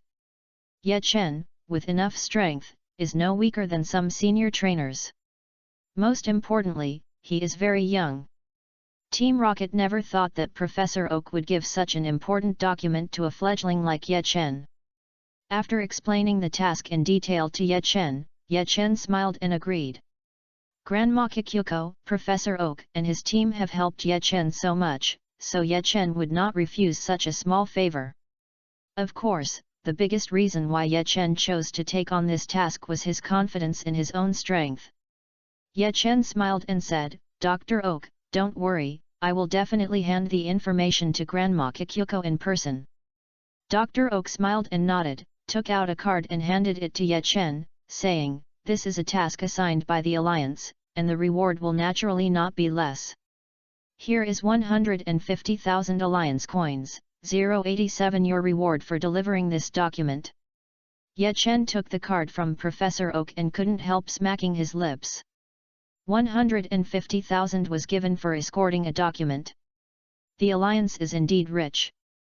At this time, Professor Oak suddenly remembered something and said, "By the way, Ye Chen, there is one more thing I almost forgot. Didn't you become a special member of the Pokémon Keeper not long ago? Hwaju Academy has also won many awards for successfully training an excellent trainer like you, and has been praised by the Alliance.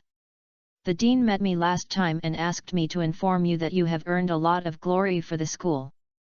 For excellent students like you, the Academy will definitely reward you. Is there such a good thing? Ye Chen couldn't help laughing, feeling that the money was just like falling from the sky. Dr. Oak looked at Ye Chen's funny expression and couldn't help laughing. After the two chatted briefly for a while, Ye Chen stood up and said goodbye. Dr. Oak sent Ye Chen to the outside of the institute and said with a smile, Ye Chen, you must work hard in this quartz conference. Grandma Kikyuko and I are very optimistic about you. Ye Chen nodded and said, I will work hard. After saying goodbye to Dr. Oak, Ye Chen set off for Hwaju College first. The dean personally came out and warmly entertained Ye Chen. Ye Chen also received a reward of 100,000 alliance coins from the dean, which was just like picking it up for free. The dean told Ye Chen with a smile on his face that he must perform well in this quartz conference. At that time, the college will organize a group of students to cheer for Ye Chen in person. If Ye Chen can achieve a good result in the quartz conference, it will be a huge blessing for the reputation of Hwaju College. After saying goodbye to the dean and leaving Hwaju College, Ye Chen officially embarked on the journey to the quartz plateau. XXXX. This section of the journey is not short. After calculating the itinerary, Ye Chen started to set off. He got another 250,000 alliance coins. Before the conference started, he wanted to relax himself and the elves and recharge their energy. He wanted to challenge the Quartz Alliance in the most fulfilling state. Ye Chen visited many famous attractions along the way, took the elves to play, and saw many scenic spots. Along the way, Ye Chen also met many new friends. Time passed quickly, and half a month passed in a flash. Time passed, and the Quartz Plateau was in sight. Ye Chen took a bus and drove across the grassland. Outside the window were groups of elves of all kinds. Ye Chen had only seen many elves in his mental atlas. Today was the first time he saw them in person. The bus was moving steadily forward, and the passengers on the bus took cameras and took a lot of photos of the elves outside. From time to time, there were exclamations. Boom! Suddenly, there was a loud noise, and the whole bus began to shake violently, and the whole body of the bus stopped crookedly. A destructive ray hit the road in front of the bus, creating a huge dent. In the sky, a middle-aged man in the Rocket's uniform appeared. The man rode on Charizard, looking down at everyone. Behind him, a group of Team Rocket members appeared in a flying vehicle. Ye Chen recognized the middle-aged man on the back of Charizard at a glance. This man was a captain of Team Rocket, named Daigora, who had been wanted for a long time and was very powerful. A group of passengers were afraid of Charizard's second attack and ran off the bus in a hurry. In the sky, Daigora carefully searched among the passengers and soon found the target. A young man with a strong body and dark skin. It was obviously different from the tourists on the side. He looked at Ye Chen and said coldly, "Boy, you are Ye Chen, obediently hand over the documents on your body. In this way, you can suffer less, otherwise, don't blame me for being merciless." After taking a look at Ye Chen, he couldn't help but sneered and said, "I don't know what the hell is wrong with Grandma Kikyuko and the others. They actually handed such an important document to a kid like you." The driver protected the passengers and scattered them, while Ye Chen stood in front. As a Pokémon keeper, he couldn't back down in this situation, as it was part of his responsibility.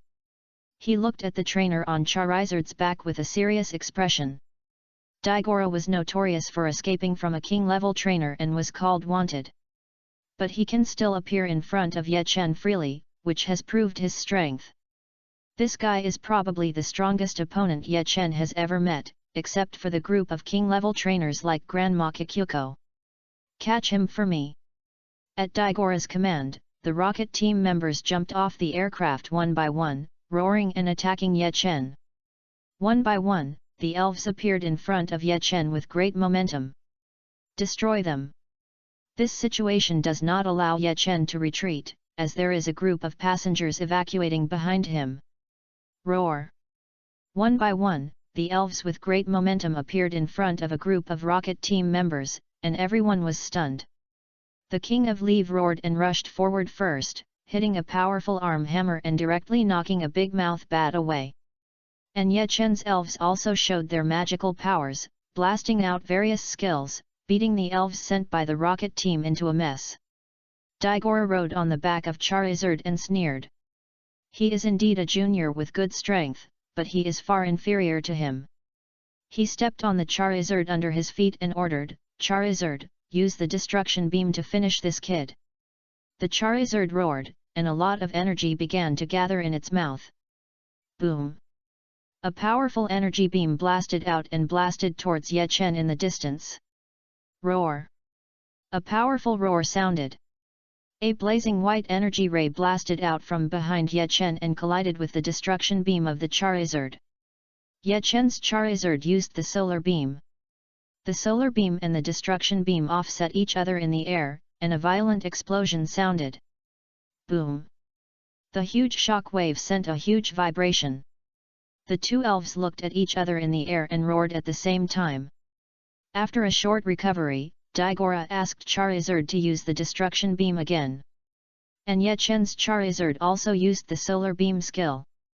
It was noon now, the sun was in the sky, and the preparation time required for the solar beam was greatly shortened. Two powerful skills collided in the air. There was another violent explosion, and the air waves spread to the surroundings. Daigora, who was sitting on the back of the fire-breathing dragon, felt a violent turbulence. The fire-breathing dragon was affected by the violent fluctuations, and its floating height became much lower. Destruction Ray! Daigora's voice sounded again. He wanted to see how many skills this kid could withstand from the fire-breathing dragon. He had a deep obsession with the skill of Destruction Ray. Because he suffered a lot at the hands of Yulongdu, and he was beaten by the Destruction Ray and fled with his head in his arms. After escaping from Du's hands by chance, he learned Du's fighting style. Roar! Ye Chen's fire-breathing dragon was not to be outdone, and another solar beam was blasted out. The two skills collided in the air again. The fire-breathing dragon was panting heavily. It was obviously a little tired after using such a powerful skill continuously. And in the sky, Daigora's fire-breathing dragon's body began to stiffen. The side effects of continuous use of destructive rays are very obvious, and his Charizard is obviously not as strong as Du's elves. Fang! At this time, a roar came from below Charizard. Daigora looked down in surprise and saw a scene that made him dumbfounded. After asking for leave, he roared and threw his hands hard. With the blessing of the strongman characteristic, the heavy body of Axe-Tooth Dragon was thrown into the air by the huge force. When being thrown by the King of Leave, Axe-Tooth Dragon 1.6 kicked hard, and the two forces blessed it to rush towards the Charizard in the air quickly. At this time, Axe-Tooth Dragon was strengthened by Dragon Dance. A giant energy claw appeared on the claw of Axe-Tooth Dragon, and it swung down fiercely, hitting Charizard heavily. The body of Axe-Tooth Dragon fell. And Charizard's body flew backwards under the attack of the Dragon Claw. This blow severely damaged Charizard. Pi! At this time, a loud cry sounded in the sky. The golden figure of Pidgeot appeared, and a ball of terrifying energy gathered on its body. Brave Bird attacked fiercely. Pidgeot carried a huge force and directly bombarded Charizard. Charizard wailed and fell from the air with a heavy body. This is impossible. It all happened too fast, and Daigora had no time to react. He hurriedly took out the Pokeball and wanted to save himself. He. But at this time, a strange laugh sounded, and Jengar's figure suddenly appeared and snatched the Pokeball from Daigora's hand. At this time, a freezing beam shot from a distance and hit Daigora, freezing him into a big ice block. After Daigora was defeated, and the leader fell, the remaining rocket team members were a group of rabble, and began to collapse under Ye Chen's Pokemon attack. Chapter 73, Meet Xiaozai again. Please subscribe and support. Chapter 73, Meet Xiaozai again. Please subscribe and support. Ye Chen's 7 elves are in great power. Without the help of Daigora, a group of rocket team members were leaderless and surrendered under the fierce attack of Ye Chen's elves. After seizing their pokeballs and arresting these evil guys, Ye Chen called Kona. Because Ye Chen is now a special member of the conservation family, catching these rocket team members can be exchanged for merit. I am now just an ordinary citizen, so I can only hand it over to Junxia Xiao. Sister will handle it. After the call was connected, Ye Chen explained the current situation. After listening, Kona nodded and said, "Keep an eye on them. I will bring people to pick you up immediately." Daigora is finally caught. Ye Chen, you have made a great contribution this time. I will help you report to the headquarters. It's just a little effort. After hanging up the phone, Ye Chen looked at the group of guys in front of him. Thinking about it, he and the rockets are really destined to meet each other several times. If Ye Chen was not strong this time, he would definitely suffer a big loss. After tying up the thawed Daigora with a rope, he looked at Ye Chen and cursed, "Boy, I don't accept it. If you have the guts, let me go and we will fight again." Ye Chen glanced at Daigora and couldn't help rolling his eyes. "There's no point in fighting a guy like you who can only use destructive rays. It's too unskilled." Daolang became even angrier when he heard this. He looked at Ye Chen and shouted, "Adu also likes to use destructive rays. How dare you question the king of the alliance?" Listening to Daolang's convincing words, Ye Chen felt angry and amused. He glanced at Daolang and couldn't help saying, "You'd better wait until you see King Du and tell him in person." "Humph!" Daolang snorted coldly and turned his head away. Adu had left a deep psychological shadow on him. When he mentioned Yulongdu, he lost his temper. He ignored these rockets' teammates. Ye Chen asked the elves to keep an eye on these guys and began to quietly wait for Kona's arrival. After a while, a cloud of dust rose on the distant horizon. A helicopter arrived in the sky first. Kona climbed down the rope ladder of the helicopter wearing sunglasses. She looked at Ye Chen, not hiding the admiration in her eyes, and said with a smile, "Ye Chen, you did a great job. With your current strength, you are not inferior to some senior Pokémon keepers at all." Ye Chen smiled and brought a group of keepers to the rocket team. The identities of the group of people were quickly found out. They were all guys with criminal records, among which Daigora was the most. By arresting these guys, Ye Chen also accumulated a lot of merit. From the conversation with Kona, Ye Chen also learned that it turned out that Grandma Kikyuko had not yet arrived at the Quartz Plateau. According to Grandma Kikyuko's speed, she should arrive at the Quartz Plateau after Ye Chen. After taking a ride, Ye Chen and the Pokémon keepers escorted the rocket team to the Quartz Plateau together. The Pokémon keepers are still very deterrent, especially with a king-level trainer like Kona in charge. No accidents happened during this trip, and the group arrived at the Quartz Plateau safely. After arresting the rockets, Kona took Ye Chen to the venue for registration. There were already quite a few people at the venue. Trainers, tourists, and Pokémon battle enthusiasts. The appearance of Kona also caused quite a stir. Looking at Ye Chen beside Kona, a group of people couldn't help but whisper, "Isn't that King Kona? He's much better looking in person than in the photo. Who's the young man next to her? Is he her boyfriend? I didn't expect Miss Kona to like people younger than herself. Ah, my dream is broken. Don't talk nonsense. He should be King Kona's junior or younger brother. He just looks a little unfamiliar. Is he a rookie trainer? A rookie trainer who can be brought here by King Kona himself? This guy seems to be not to be underestimated. Does anyone have his information?" People with a business eye have already started collecting Ye Chen's information. The Quartz Conference is coming soon, and he should be able to sell for a good price. Amid the strange looks of the crowd, Kona took Ye Chen into the venue. After showing 8 gym badges, Ye Chen successfully registered for the quartz conference. The next time, just wait for the conference to start. He walked out of the venue with Kona, and at this time, Kona's phone rang.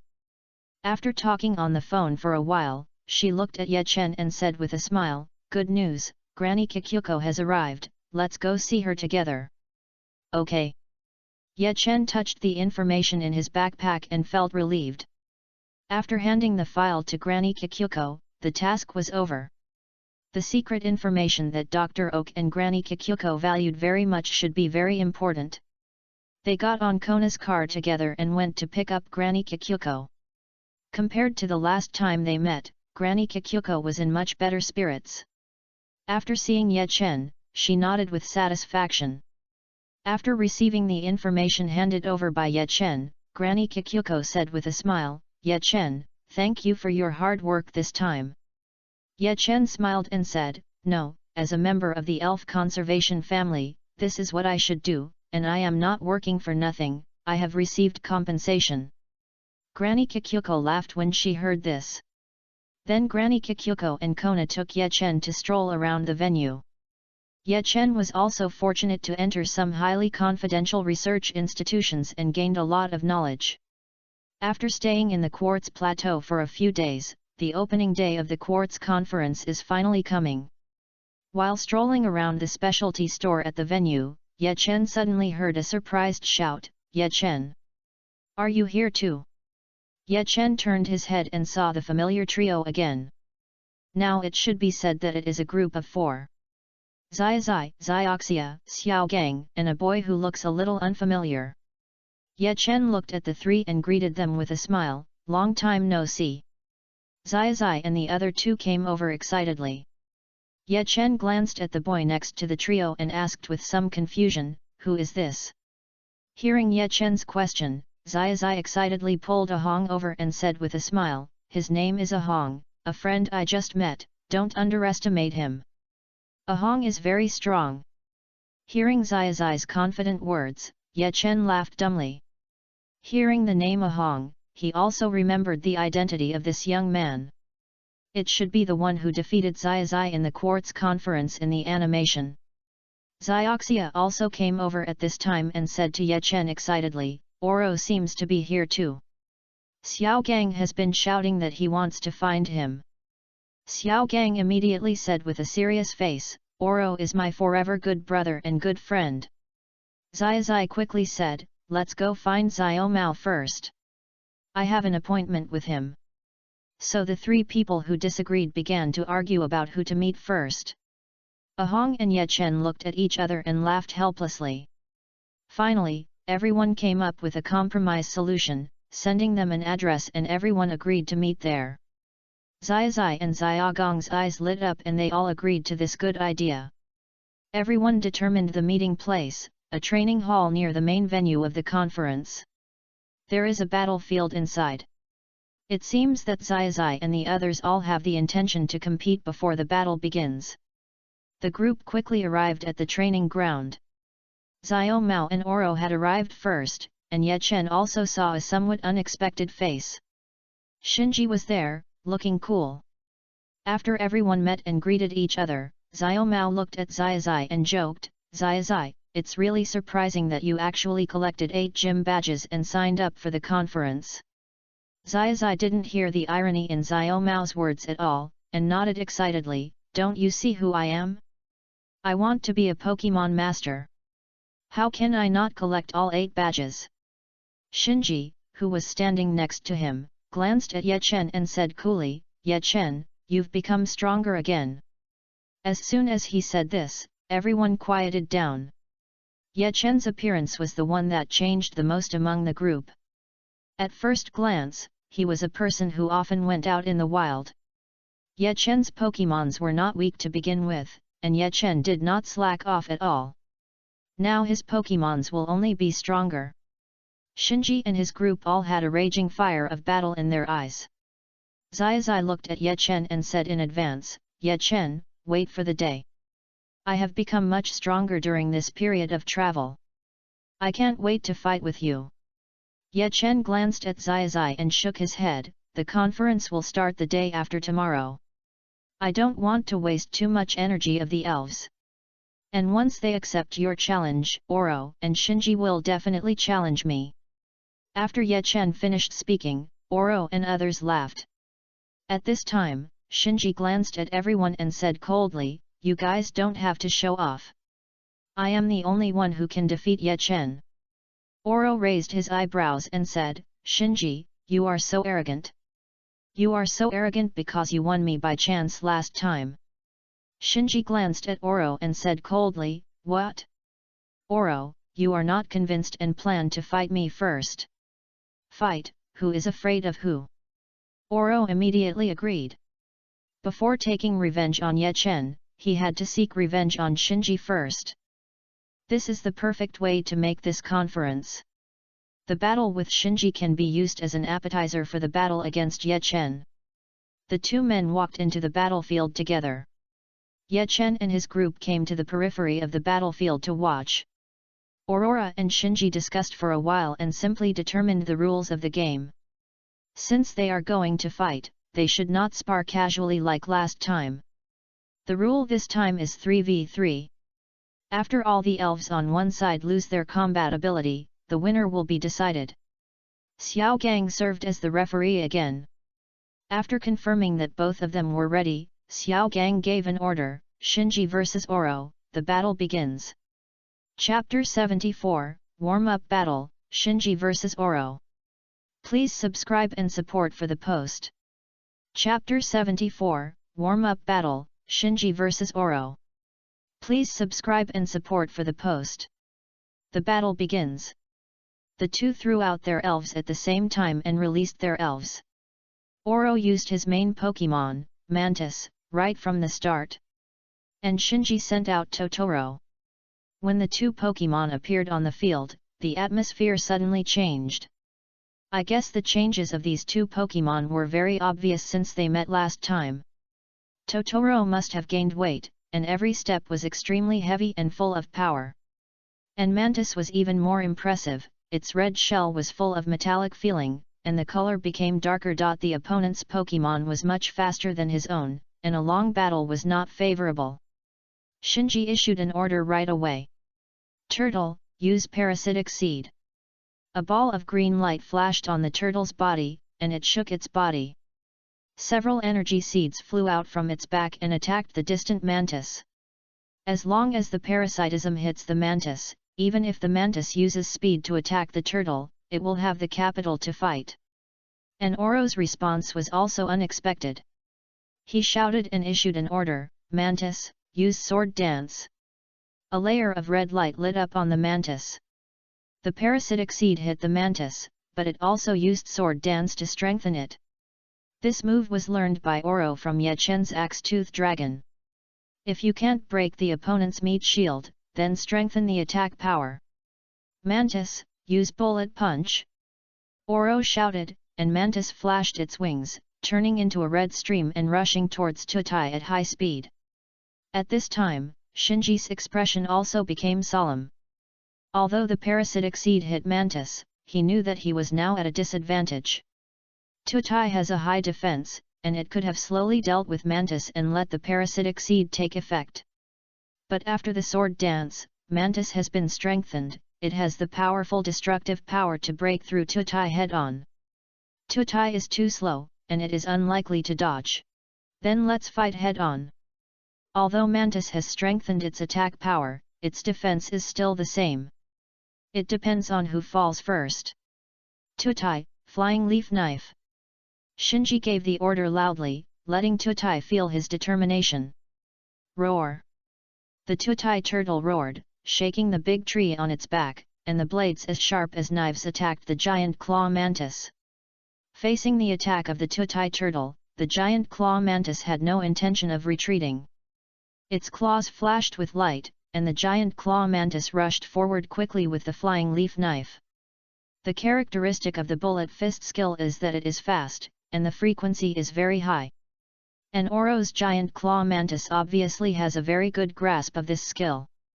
The bullet fist quickly smashed the flying leaf knife, and the giant claw mantis rushed to the front of the Tutai turtle with an indomitable momentum. The change in the situation in the field made everyone hold their breath and nervous. Cross scissors. Oro's determined voice sounded. The giant claw mantis crossed its arms and slashed fiercely in front of it. The Tutai turtle is in danger.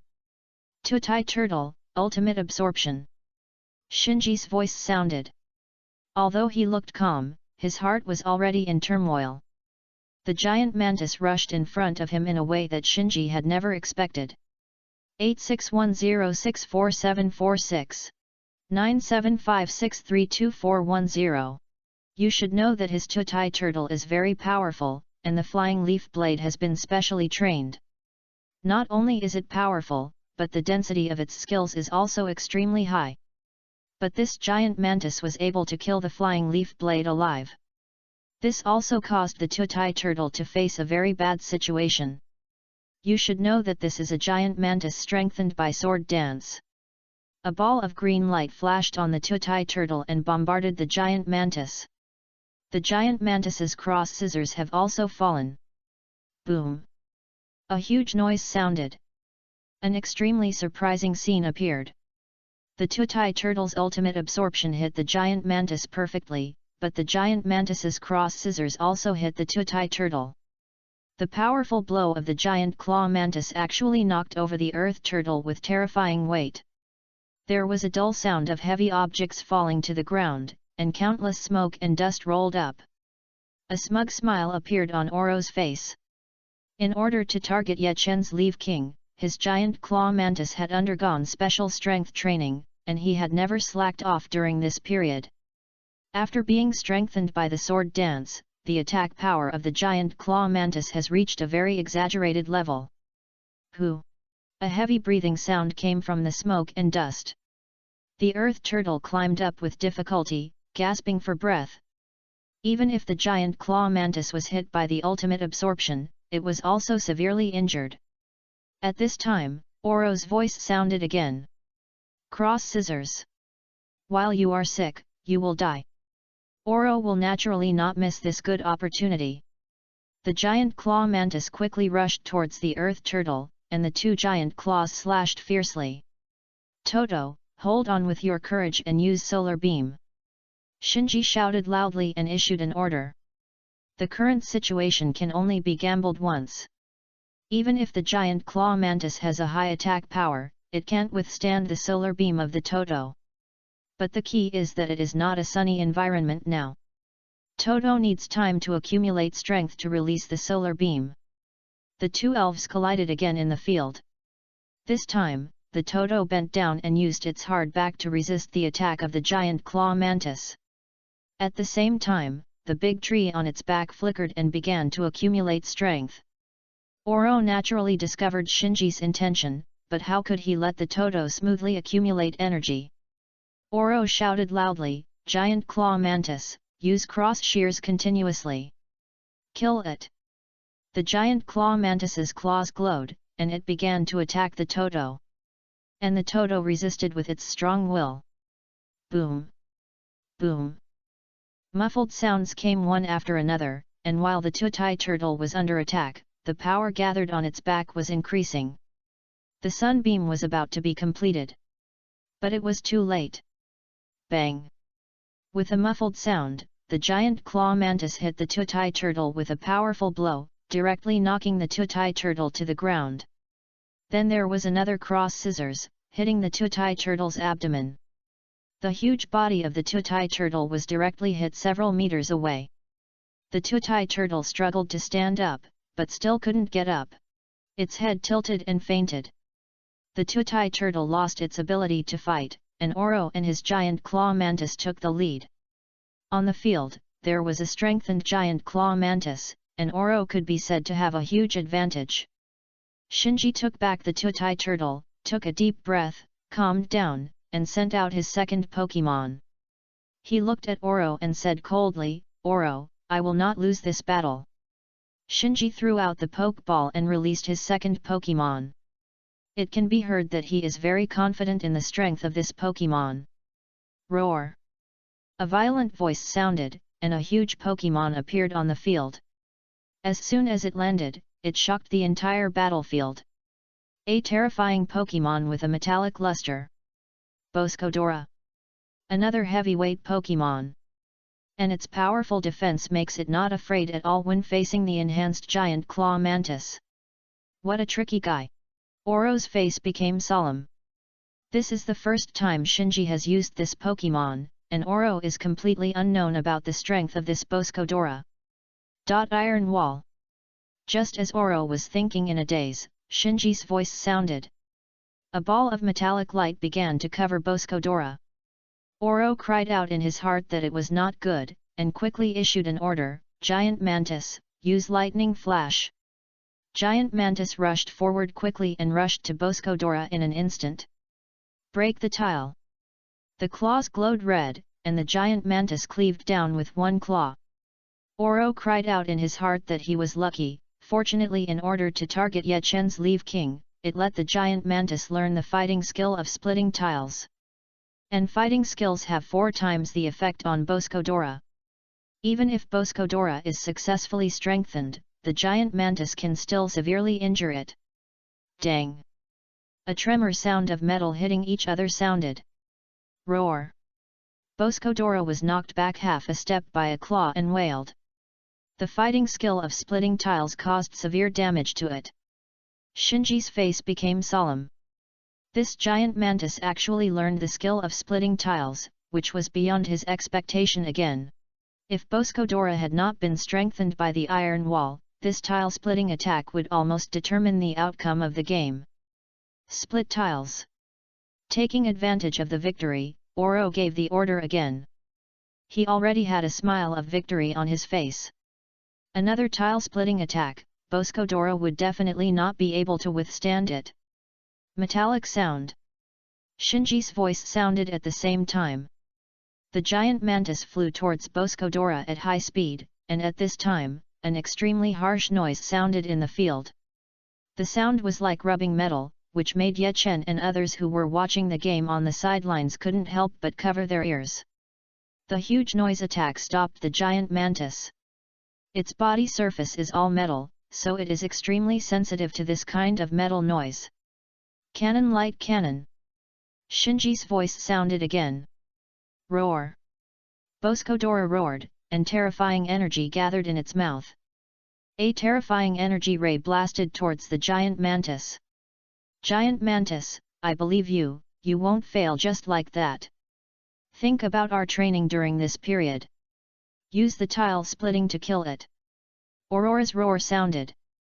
The giant mantis's eyes instantly became tough, it flapped its wings quickly, and flew towards Boscodora at high speed. At the moment when the cannon beam was about to hit it, the giant mantis suddenly turned its body sideways, and the cannon beam brushed its body and blasted it to the ground. A terrifying explosion sounded, and a big hole was blasted out on the ground. However, Boscodora's skill failed to hit the giant mantis. The giant mantis's dodge this time showed superb skills. This is an achievement that can only be obtained through repeated hard training. The giant mantis flew towards Boscodora at high speed. A tile splitting fell fiercely. This blow directly knocked Boscodora to the ground. Boom! Boscodora's huge body hit the bottom, splashing countless smoke and dust. Oro's mantis claws won again. Chapter 75, Shinji forced into a desperate situation. Please subscribe and support. Chapter 75, Shinji forced into a desperate situation. Please subscribe and support. Shinji's situation is dangerous. Now he only has 1 elf left, while Oro still has 3 elves. Absolute disadvantage.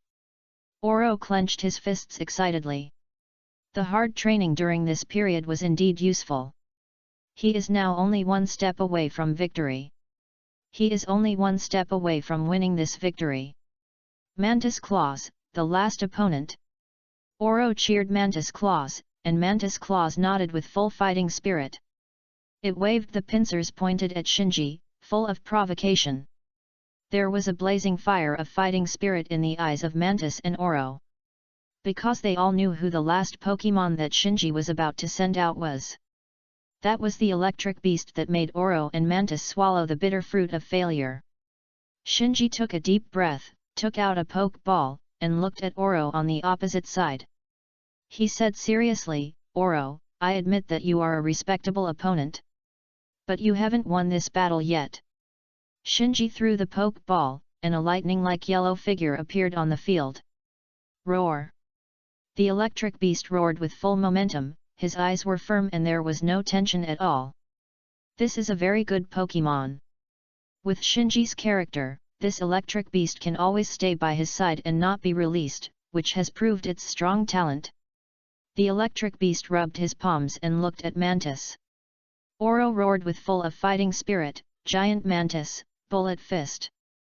What he wanted was victory. "Giant Mantis, win this battle." Giant Mantis moved at high speed and flew quickly towards the electric beast.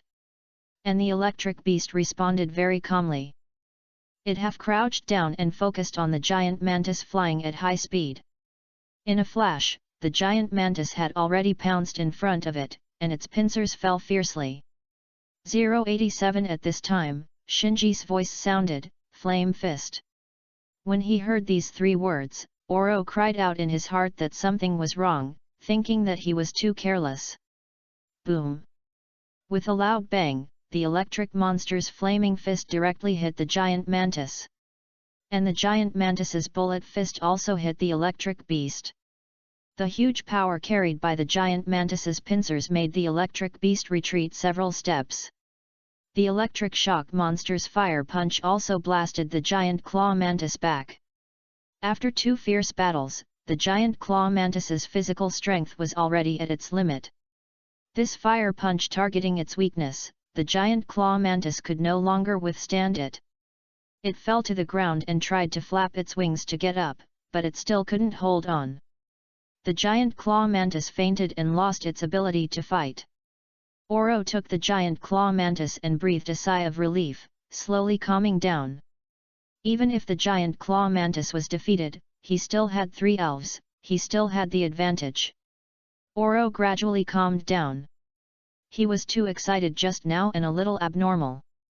He looked at Shinji, thought for a while, took out a poke ball, and the second Pokémon came on the field. "Mosquito Warrior, leave it to you." Ha! With a full-hearted shout, Oro's mosquito swimmer appeared on the field. After this period of time, the body lines of the mosquito warrior look much stronger, no longer soft. But facing an electric Pokémon like the electric beast, the mosquito warrior is still at a disadvantage. Mosquito Warrior, use Raindrop.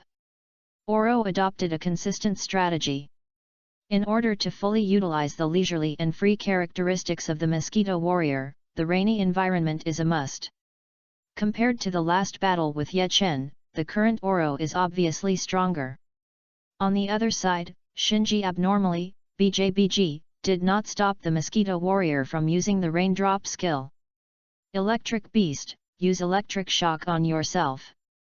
Oro chose to seize the advantage of the illusion, while Shinji chose to strengthen himself. Shinji's idea is very clear. In the rainy environment, the speed of the mosquito warrior is greatly increased, and the electric beast with the electric engine characteristic will not be at a disadvantage after using electric shock on itself.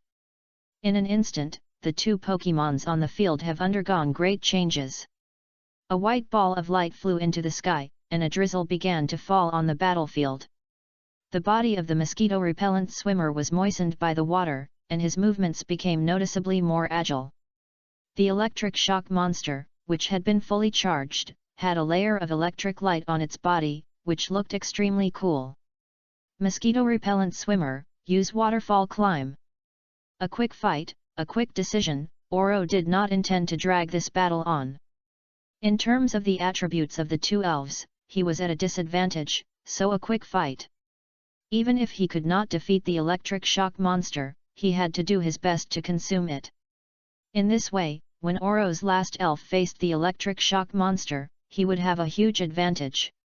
Oro had already calculated the worst-case scenario. The mosquito-repellent swimmer moved forward at high speed in the rain, and instantly rushed in front of the electric shock monster. The fist carrying the terrifying water flow was swung out, pointing directly at the face of the electric shock monster. In the rainy environment, the power of waterfall climb was greatly enhanced, and the formation was very terrifying. Before the fist of the mosquito-repellent swimmer touched the electric beast, a stream of water had already hit its face. Electric beast, Thunder Fist.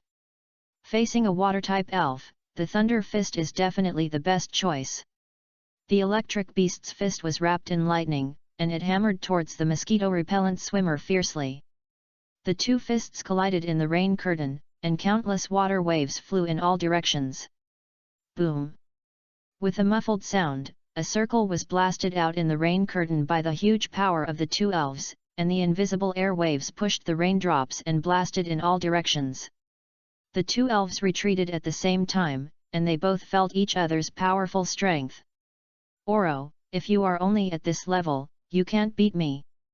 Shinji with a roar, he commanded the electric beast to attack again. Lightning Fist. The electric beast rushed towards the mosquito-repellent swimmer with a terrifying force. Under the action of the electric engine, you can even hear the crackling sound of the electric light exploding in its body. Climb the waterfall. Oro also gave the order, and the mosquito-repellent swimmer swung his fists and attacked the electric beast. The two elves collided at high speed. Another violent collision. Silent air waves surged, shattering countless raindrops. And this time, both elves stopped, they grabbed each other's palms and started wrestling. This power is so terrifying. Zioxia on the sidelines couldn't help saying. Everyone held their breath and watched this crucial battle in the field. Oro looked at the two elves who were in a stalemate and shouted loudly, "Mosquito-repellent swimmer, use hell roll." Oro was not panicked at all in such a scene, but felt a little relieved. Because the mosquito-repellent swimmer was specially trained in fighting skills. This kind of tangle is familiar to the mosquito swimmer. The mosquito swimmer suddenly grasped the hand of the electric shock monster tightly, leaned forward and then leaned back. While leaning back, its body quickly tilted to the side. The continuous large-scale movements directly made the electric shock monster lose its center of gravity. Taking advantage of this opportunity, the mosquito swimmer broke free from the hand of the electric shock monster, hugged the electric shock monster's waist tightly, and then threw it hard. The strong bodies of the two elves fell to the ground, splashing countless mud and water. It was raining in the venue, and the venue had become muddy, but this was very familiar to the mosquito swimmer. The two elves wrestled in the mud, and the mosquito swimmer, who had fighting attributes and special training in this area, obviously had the upper hand.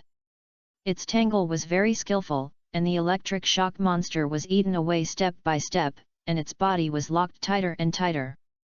Every time the electric shock monster struggled, it was a huge consumption of his physical strength. Oro clenched his fists, and his mood began to fluctuate. As long as he could hold on like this, the victory would be his. Come on, mosquito-repellent swimmer. The electric shock monster is not your opponent, show it some color. With Oro's cheering, the mosquito-repellent swimmer fought more and more bravely, and the electric shock monster had its limbs locked and could not move. Roar! The electric shock monster roared, unwilling to admit defeat. It looked at Shinji on the sidelines with a firm look. At this time, Shinji, who was a little hesitant on the sidelines, also felt the will of the electric shock monster. This elf, like him, was willing to give everything for victory. Shinji looked at the sky above his head. Facing the battle in the rainy environment, he had considered it more than once. Because Ye Chen, this guy, is a person who is very good at using the environment. For the rainy day, he let the electric shock monster learn a special skill, Thunder. This is a powerful skill with great power, especially in the rainy environment. This was originally his trump card. But now the two elves in the field are trembling together, which means that if thunder is used, both elves will be hit at the same time. Even if the characteristic of the electric shock monster is the electric engine, Shinji is not sure that the electric shock monster can survive such a terrifying electricity. You must know that the excessive charge in the body of the electric elves can cause various abnormal conditions. And even if Oro lost the mosquito swimmer, he still has one elf left. If the electric shock monster cannot completely withstand the electricity of the thunder and convert it into kinetic energy, then this battle will be lost by Shinji. At this time, you can only believe in the electric shock monster. This idea popped up in Shinji's mind, and he suddenly realized something in his heart. Is this what my brother and Ye Chen said, believe in the bond between yourself and the elves? I didn't expect that I, Shinji, would also believe in this idea one day. But for victory, Shinji is willing to try. Electric beast, use thunder on yourself. Shinji's voice sounded, and the electric light on the body of the electric beast began to flash continuously, and a large amount of lightning power began to gather in the sky. Boom! A terrifying thunderbolt struck down, hitting the two elves below. The huge electric current instantly penetrated the bodies of the two elves, and the electric beast closed its eyes in pain and howled. Take a deep breath, Shinji roared, Electric beast, I believe in you. The electric beast, with its eyes closed, was shocked. This was the first time Shinji said this to it, the first time he relied on him. How could it let Shinji down? Roar! The electric beast roared in the thunder and stood up, with terrifying thunder flashing all over its body. Thunder fist! Shinji roared excitedly, without any calmness as usual. The fist wrapped in thunder and lightning blasted out, hitting the mosquito-repellent swimmer with one punch. Chapter 76, The Roar of the Two. Please subscribe and support. Chapter 76, The Roar of the Two. Please subscribe and support. A huge force penetrated, and the terrifying lightning streaked a ray of light in the air. The mosquito-repellent swimmer was punched away. It was already at the end of its strength after being hit by lightning, and it could no longer withstand this lightning punch. The mosquito-repellent swimmer was punched away, blasted out of the battlefield, unconscious. The mosquito swimmer lost his ability to fight. Shinji won another victory. Now, both Oro and him only have one Pokemon left. The final battle is coming. Oro took a deep breath and his face became solemn. He took back the mosquito swimmer on the ground, glanced at the rain in the sky, thought for a while, and took out his last Pokemon. Bless, I leave it to you. This Pokemon is Oro's secret weapon, and he originally planned to use it against Ye Chen. All his preparations for this quartz conference were almost all aimed at Ye Chen. Unexpectedly, before he really fought with Ye Chen, he was forced into a desperate situation by Shinji. Roar! The tall and imposing Blastoise is normal. In the rain, it seems to be more and more handy. It looked at the electric shock monster on the opposite side with full fighting spirit. After two fierce battles, it depends on whether the electric shock monster can hold on. Bless, use water cannon. Oro gave an order, Blastoise roared, and two terrifying water columns blasted out from behind it, attacking Ye Chen in front. However, an incredible scene happened to everyone. The figure of the electric beast scraped a residual shadow in the rain curtain, and it instantly dodged the powerful water cannon of Blastoise. The speed of the electric beast was very fast, and it rushed in front of Blastoise in an instant. Oro cried out in his heart that it was not good. It was an electric engine. After enduring the thunder attack, the speed of the electric beast had increased to a terrifying level. Bless, water tail! Oro reacted immediately. Bless swung its body, and a tail condensed by water gathered and lashed at the electric beast rushing at high speed. At this time, Shinji suddenly showed a smile of success on his face. Electric beast, use thunder! This sound was like a death knell for Oro. The body of the electric beast that was moving at high speed suddenly stopped, and the terrifying electric energy gathered. Boom! A thunderous explosion sounded, and a powerful lightning bolt fell from the sky and hit Blastoise. Blastoise, use hold! Oro shouted hurriedly, showing the skills he was going to hide. A layer of transparent film formed, blocking the thunder of the electric beast with great danger. Oro breathed a sigh of relief, and his face became extremely complicated. He found that he had made a mistake. Because he wanted to take advantage of the rainy environment and was confident in the attack power of Blastoise, he did not choose other Pokémon that were not restrained by electric Pokémon. For Blastoise, this battle is like walking on a tightrope. Once hit, it is equivalent to announcing the end of the battle. Lightning Fist. Shinji, who had the speed advantage, took the initiative to attack. Now the tacit understanding between him and the electric beast has reached a higher level. He seemed to understand something deeper in the battle. Roar! The electric beast roared and rushed towards the water turtle at high speed. The fist wrapped with lightning was terrifying.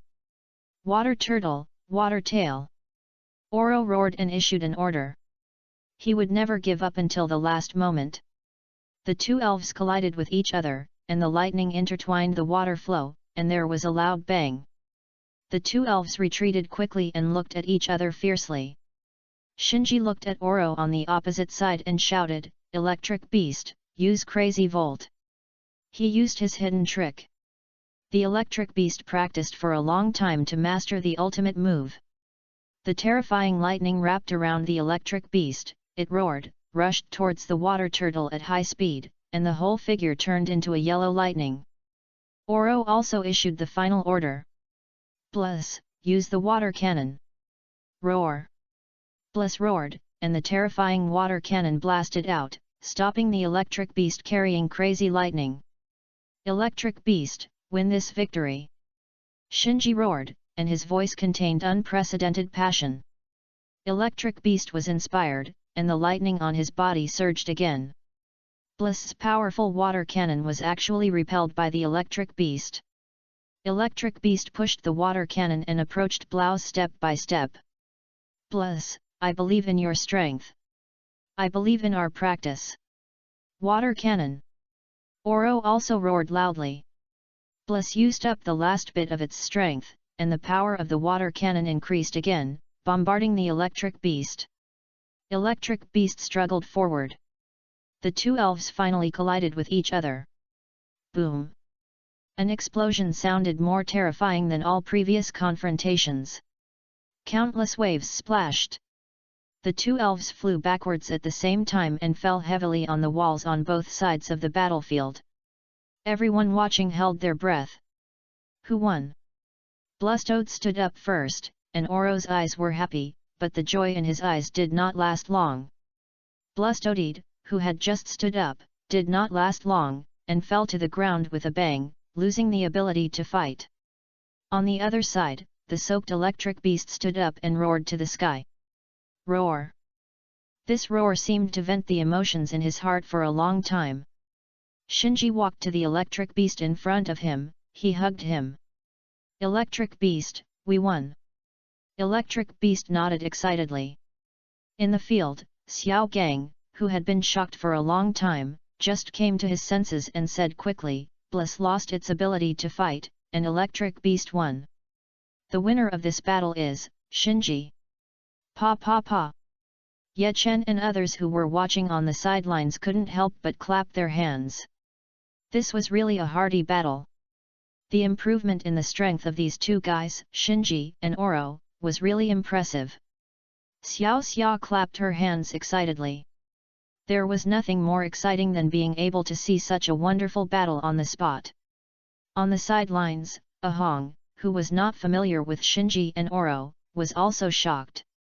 These two guys were simply too strong. Even if he went all out, he might not be able to take advantage of them.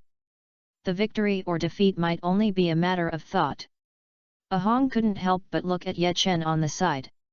What level of strength does Ye Chen have to suppress two such excellent trainers? As a trainer, Ahong couldn't help but get excited. This quartz conference may be the strongest in history. Well done, it's a wonderful battle. I just seem to. Zai on the side still clapped his hands with great satisfaction. This battle was so exciting. Zai has been infected by the fighting emotions of the two and can't wait to fight.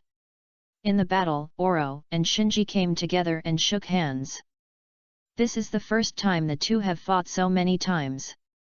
Obviously, Oro didn't expect Shinji to shake hands with him, and he scratched his head awkwardly. He glanced at Shinji and said with a smile, "Shinji, I lost this time, but next time, I will definitely win back." Oro said this with great confidence.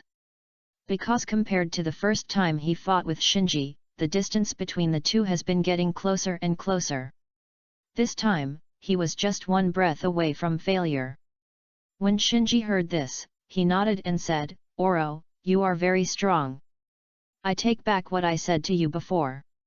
You are a truly capable trainer."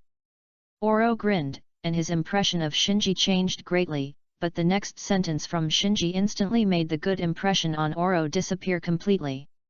Shinji looked at Oro and said coolly, "But you still don't practice enough. You can't even beat me, so don't even think about challenging Ye Chen. It's just embarrassing. You." Oro was a little annoyed when he heard this, but he was speechless for a while and couldn't say a word. Because he did lose to Shinji. It's really too much. Oro left angrily, and Shinji followed him and walked towards the audience. 00. At this time, Zai jumped out with excitement and said to Shinji, "Shinji, what a wonderful battle! I didn't expect you to be so strong." He looked at Shinji with fighting spirit and challenged him, "Shinji, as a trainer, I am already excited. Do you dare to fight me?" "Boring." Zhen glanced at Zai, shook his head, and directly rejected Zai's challenge. Although after this battle, his heart has changed a little, but there are more things that have not changed. For example, as soon as he saw the Pikachu on Zai's shoulder, he didn't plan to treat Zai as an opponent. What strength can a trainer who uses such a weak Pokemon have? Zai was a little annoyed when the challenge was directly rejected, but he quickly cheered up. The best thing about Zai is his mentality. He locked his eyes on Aurora, which made the latter shudder. Oro glanced at Zai and said unhappily, "Zai, don't look at me like that. Let me tell you first, I don't like men." Zai giggled and said to Oro, "Oro, your fight just now was really wonderful. Although you lost to Shinji, it was a rare defeat. If we fight again, who knows who will win?" Zai looked at Oro and said excitedly, "Oro, are you interested in fighting with me? After watching your fight with Shinji, I can't stop being excited." Oro glanced at Zai, smiled helplessly, but nodded and agreed. "Okay, I'm depressed because I lost to Shinji, so I'm just looking for you to vent my anger." A very uncomfortable defeat is a big blow to Oro and his elves. Fighting Zai just gives them a buffer and allows them to recover. After all, the Quartz Conference is about to begin. It would be a pity if he couldn't show his best condition when facing Ye Chen or Shinji. When he heard that Oro accepted the challenge, Zai nodded excitedly. But Oro's elves had just experienced a big battle with me and needed to rest and recover their strength. Ye Chen was also quite curious about Zai's current strength. After lunch, Oro's elves recovered their strength and everyone returned to the battlefield again. The battle started again. This time it was Zai vs Oro. Enter. Chapter 77, Oro vs Zai. Chapter 77, Oro vs Zai. The battle between Zai and Oro was about to start. Xiao Gang was the referee again. On the sidelines, Ye Chen and others who were watching spared. After an interesting discussion, Zioxia looked at the two people in the field and asked curiously, "Ye Chen, who do you think will win this battle?" Ye Chen glanced at the two people in the field, smiled and shook his head and said, "The battle between Pokemons is changing rapidly, and no one can be sure of the result on the field. In fact, from the perspective of hard power, Ye Chen thinks that Oro should win. But after all, Zai is Zai, and with Pikachu by his side, Ye Chen will not be too surprised no matter what the result of this battle is." Shinji, who was standing aside, also had a hint of interest in his eyes when he heard this. He took a closer look at the unprepossessing Zai. He glanced at Pikachu next to Zai again. He really couldn't see where the combination of such a trainer and Pokemon was strong. But if someone else said this, Shinji would just laugh it off and would not take it to heart at all. But the person who made the judgment was Ye Chen, so he couldn't help but take Zai, the trainer, seriously. He recognized Ye Chen's strength, so he believed in Ye Chen's judgment. Misty glanced at the two people on the field and couldn't help muttering, I think Zai should lose. The strength displayed by Oro in the previous battle was too strong. If it weren't for Shinji's electric shock monster's final comeback, Oro should have won the last battle. As for Zioxia and the others have traveled together for so long, and she knows Zai's strength very well. In terms of hard power, there is a big gap between Zai and Oro. At this time, Ahong, who had been silent all the time, also expressed his opinion. I also agree with Ye Chen's opinion. You will never know what the result of this battle will be until the last moment. Zai and his Pikachu are a pair that can create all kinds of miracles. Then, the battle begins. In the battlefield, Xiao Gang gave an order. Oro and Zai threw out the Pokeball together and released one of their Pokemon. Oro changed the battle plan. The first Pokemon he sent out this time was a happy 090 Tian Hitong. As soon as the high-spirited Lottie Kappa came on the stage, he began to spin and dance. On Zai's side, the first Pokemon sent out was Squirtle. Squirtle! As soon as Squirtle came on the stage, he shouted happily. After seeing the dancing Lottie Kappa, he also learned to dance in the same way. The interaction between these two Pokemons as soon as they appeared on the stage actually made people have a strange idea that this was not a Pokemon battle. Oro was stunned when he saw the Pokemon sent by Zai. Squirtle vs Lottie Kappa, there is no fight. In his opinion, the result of this battle was already determined. Lottie Kappa vs Squirtle, isn't this a 10-0 battle? He felt that Zai was underestimating him. Oro snorted coldly and gave an order, Lottie Kappa, let Squirtle see how powerful you are. Use water cannon. As soon as he came on, Oro used his ultimate move directly. Boom! A powerful loud noise was heard. Although Lottie Kappa looked like he was laughing, he quickly entered combat mode after Oro gave an order. Its expression changed instantly, and a powerful water cannon skill blasted out of its mouth, blasting towards Squirtle in the distance. The powerful water cannon blasted away with a circle of water waves, rapidly approaching Squirtle. And the Squirtle in the field still looked very cute. At this time, Zai's command sounded, Squirtle, get out of the way. Zai shouted with great momentum. Oro in the field and Ye Chen and others who were watching the game outside the field couldn't help laughing. Because no matter how you look at it, the short Squirtle couldn't avoid Lottie Kappa's powerful blow. But the next moment, a scene that refreshed everyone's three views appeared. Squirtle flew directly and found a perfect angle, narrowly avoiding the blow. The water cannon hit the ground where Squirtle stood before, creating a big hole. Oro couldn't help but frown. He didn't understand whether this Squirtle dodged because of strength or luck. Squirtle, who dodged the attack, patted his chest with lingering fear and shouted excitedly to Lottie Kappa. Obviously, it was quite surprised that it could dodge Lottie Kappa's move. Oro's brows frowned even tighter. He felt that he was dragged into the position field. From the beginning, this battle did not have the feeling of being on edge. Ye Chen on the sidelines couldn't help but laugh at Oro's expression. He thought that Oro's worldview would be even more subverted later. Because Zai does have many things that trainers can't understand.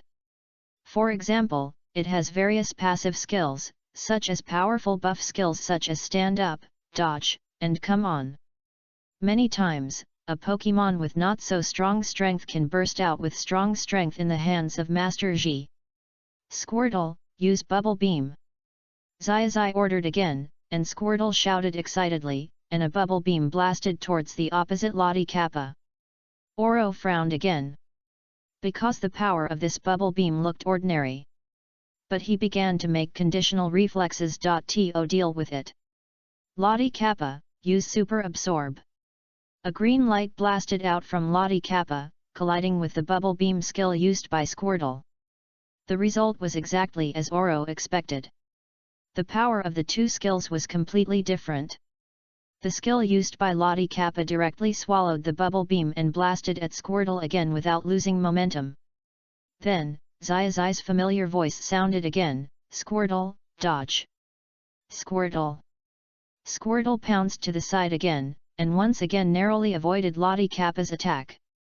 After dodging this dangerous attack, Squirtle patted his chest with lingering fear. It looked at the Lottie Kappa opposite, and even gave a thumbs up. Now everyone was not calm. Oro felt that he was in a black line. He looked at Lottie Kappa and decided to change his strategy. "Lottie Kappa, use rainbow!" "Ha!"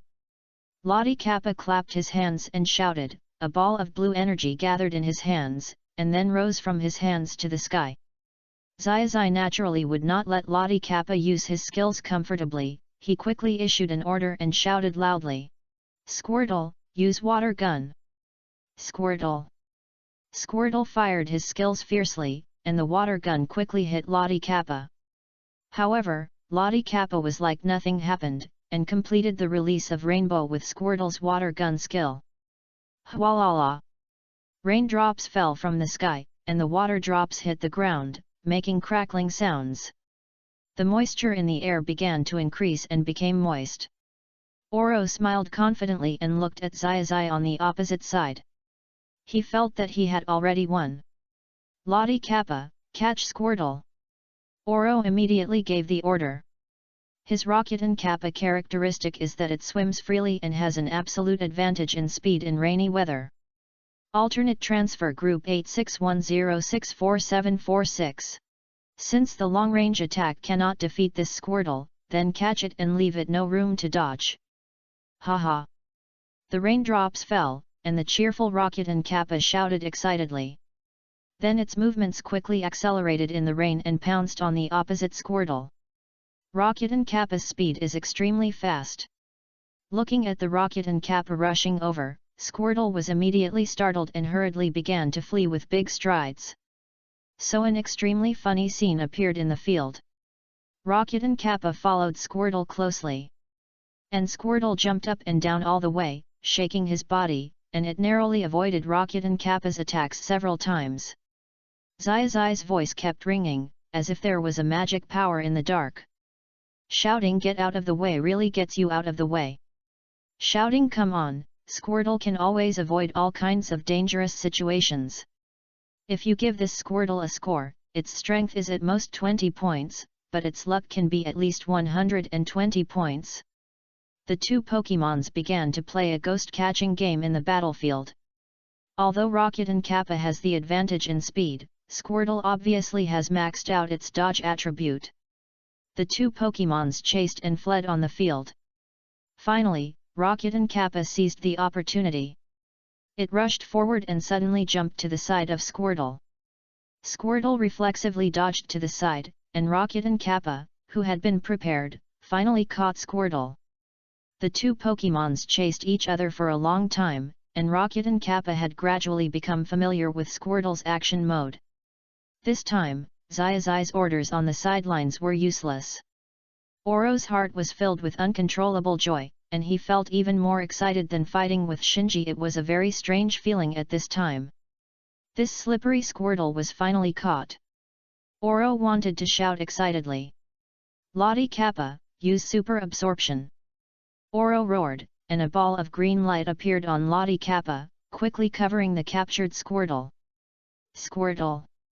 Squirtle struggled violently in Lottie Kappa's hands, and even tears appeared in his eyes, using the cute strategy. But this was useless to Lottie Kappa. Because tears were tears of joy in the eyes of the optimistic Lottie Kappa. Seeing that the ultimate move was useless, Squirtle shouted on Lottie Kappa's mobile phone. At this time, Lottie Kappa had been accumulating power for a long time, and a powerful super absorption hit Squirtle. Countless green lights penetrated Squirtle's body. Because Lottie Kappa had accumulated power for a long time, the power of this attack was terrifying. Jenny! Balls of green light began to flow out of Squirtle's body and flew back to Lottie Kappa's body, replenishing the power it had just consumed in the battle. After being hit by a close-range super absorption, Squirtle fainted in Lottie Kappa's hands and lost his ability to fight. Lottie Kappa put Squirtle down and happily clapped his hands and danced in the rain. Zai took back Squirtle and breathed a sigh of relief. He was still defeated. But he would not be discouraged. The most valuable quality of Zai is that he becomes more courageous as the battle goes on. Zai took back the Squirtle on the ground and sent out his second Pokémon.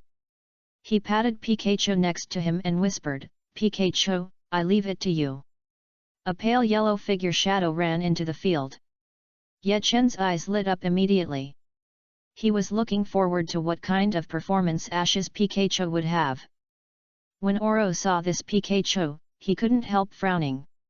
Another weak Pokémon. How did a guy like Zai get Ye Chen's approval? Oro was puzzled. Shinji on the sidelines also frowned. He felt that the outcome of this battle was already decided. He couldn't see any hope of victory from Zai.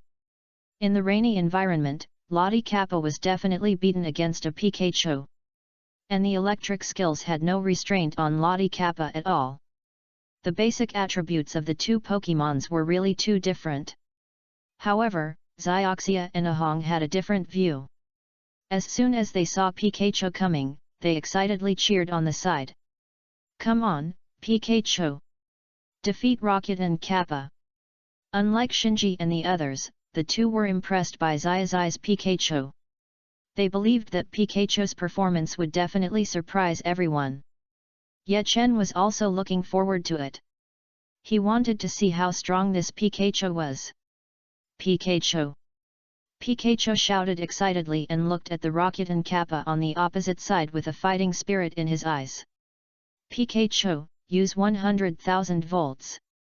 Zai gave orders as soon as he came up. A yellow electric light blasted out from Pikachu and shot at the Rocket and Kappa on the opposite side. The electric skill was extremely fast and instantly blasted at Rocket and Kappa. Oro responded quickly and gave the order, "Lottie Kappa, dodge." In the rainy environment, Lottie Kappa's speed increased significantly, and Lottie Kappa was very likely to dodge this attack. However, reality slapped Oro in the face. Lottie Kappa did dodge, and dodge very beautifully, but Pikachu also showed superb skill control. The yellow arc drew a beautiful arc in the air and instantly hit the dodged Lottie Kappa. The dodge skill is not something that everyone can use. Oro's expression became solemn. At this time, Zai's voice sounded again, "Pikachu, use 100,000 volts." The 100,000 volt electric light flashed again. Oro's voice sounded at the same time, "Lottie Kappa, use water cannon." He found himself trapped in a thinking inertia. Because his imaginary enemies have always been guys like Ye Chen and Shinji, facing the attacks of their elves, he must be fully prepared. One careless move will lead to a complete loss. But the battle with Zai was different, because Zai's Pokémon's attack power was far less powerful than that of Shinji and Ye Chen. His Pokémon could withstand several attacks from Pikachu without falling, but Zai's Pikachu might not. Under the rain, as long as the water cannon of Rocket and Kappa hit, Zai's Pikachu would definitely be severely damaged. "Pikachu, dodge!" Zai's voice sounded again. When he heard the word dodge, Oro couldn't help but frown. Then a familiar scene in the battlefield happened. Pikachu quickly zigzags to the side and perfectly dodges the water cannon attack of Rocket and Kappa. Pikachu's dodge is obviously much more comfortable than Squirtle. And in the process of moving, Pikachu is still using 100,000 volts. Boom! Another 100,000 volts hit Rocket and Kappa. Oro's expression became solemn again, and he instantly felt the difference of this Pikachu. Although the basic attributes are not high, the fighting talent of this Pikachu is too amazing, and it is completely different from the Squirtle just now. Shinji looked at Pikachu, and a trace of surprise flashed in his eyes. Never expected that after the start of this game, the suppressed party would be Rocket and Kappa. The two elves ran quickly on the field. Rocket and Kappa can be said to have used all kinds of skills. But Pikachu in the rain curtain showed his agile figure to the extreme. Pikachu, 100,000 volts. Zai's voice sounded again, and a ball of electric light enveloped Pikachu. Water cannon. Aurora's roar sounded at the same time. The process of this battle was far beyond his expectations. He has now put away his contempt for Zai. This Pikachu 1.6 has refreshed his 3 views. Boom! The powerful water cannon blasted out and hit Pikachu heavily. Pikachu was not panicked at all. It accumulated electric energy with ease. When the water cannon hit it, it suddenly jumped up. The water cannon brushed Pikachu and hit the ground, creating a big hole. Everyone inside and outside the field was stunned by Pikachu's performance. Ye Chen was also amazed. He had only seen such evasion skills on Grandma Kikuko's Jengar. The water cannon skill was terrifyingly powerful, but it was straight and the attack path was easy to predict.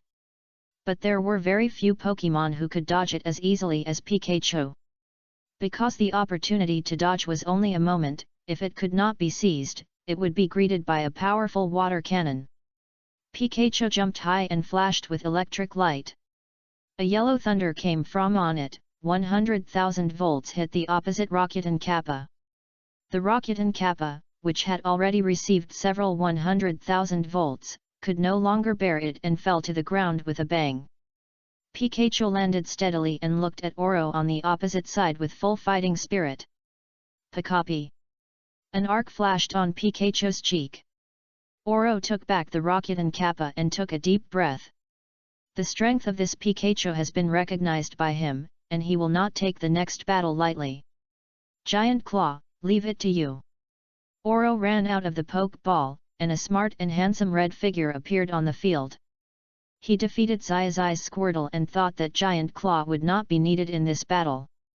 But facing this Pikachu, he decisively sent out his strongest Pokémon. Giant Claw rubbed its claws and looked at the Pikachu in front of it with full momentum. The two Pokémons looked at the battle with full fighting spirit, and the battle was about to break out. Almost at the same time, both trainers issued commands. A flash of lightning! A flash of lightning! 2 figures, one red and one yellow, rushed towards each other quickly. The giant claw swung fiercely, and Pikachu stepped on the giant claw hand nimbly and jumped high. Chapter 78, The 4 Heavenly Kings appeared together. Chapter 78, The 4 Heavenly Kings appeared together. Pikachu jumped high, and a layer of lightning flashed on it. Zai's voice sounded almost synchronously, Pikachu, use 100,000 volts. A layer of lightning flashed from its body and blasted towards the giant claw on the opposite side. Zai and Pikachu have a tacit understanding. Sometimes they can understand each other's ideas without even meeting. Therefore, they can often play some incredible cooperation. Giant Claw, use Bullet Punch! Oro also shouted angrily. The biggest weakness of the Giant Claw is the fire skill. Facing Pikachu, he didn't have so many concerns and could give it his all. The Bullet Punch was extremely fast, and Pikachu had no time to dodge. He was hit instantly and was hit hard to the ground by Mantis. At the same time, Pikachu's 100,000 volts also hit Mantis. The two Pokémon flew backwards at the same time. Oro's face was still heavy. Because he just discovered a fact that made him a little unbelievable. This seemed to be the first time his Pokémon hit this Pikachu head-on. This won't work. Oro immediately began to think about countermeasures. The probability of hitting this Pikachu is too low, so we have to pursue a one-hit kill. He looked at Mantis and gave an order, Mantis, use Sword Dance.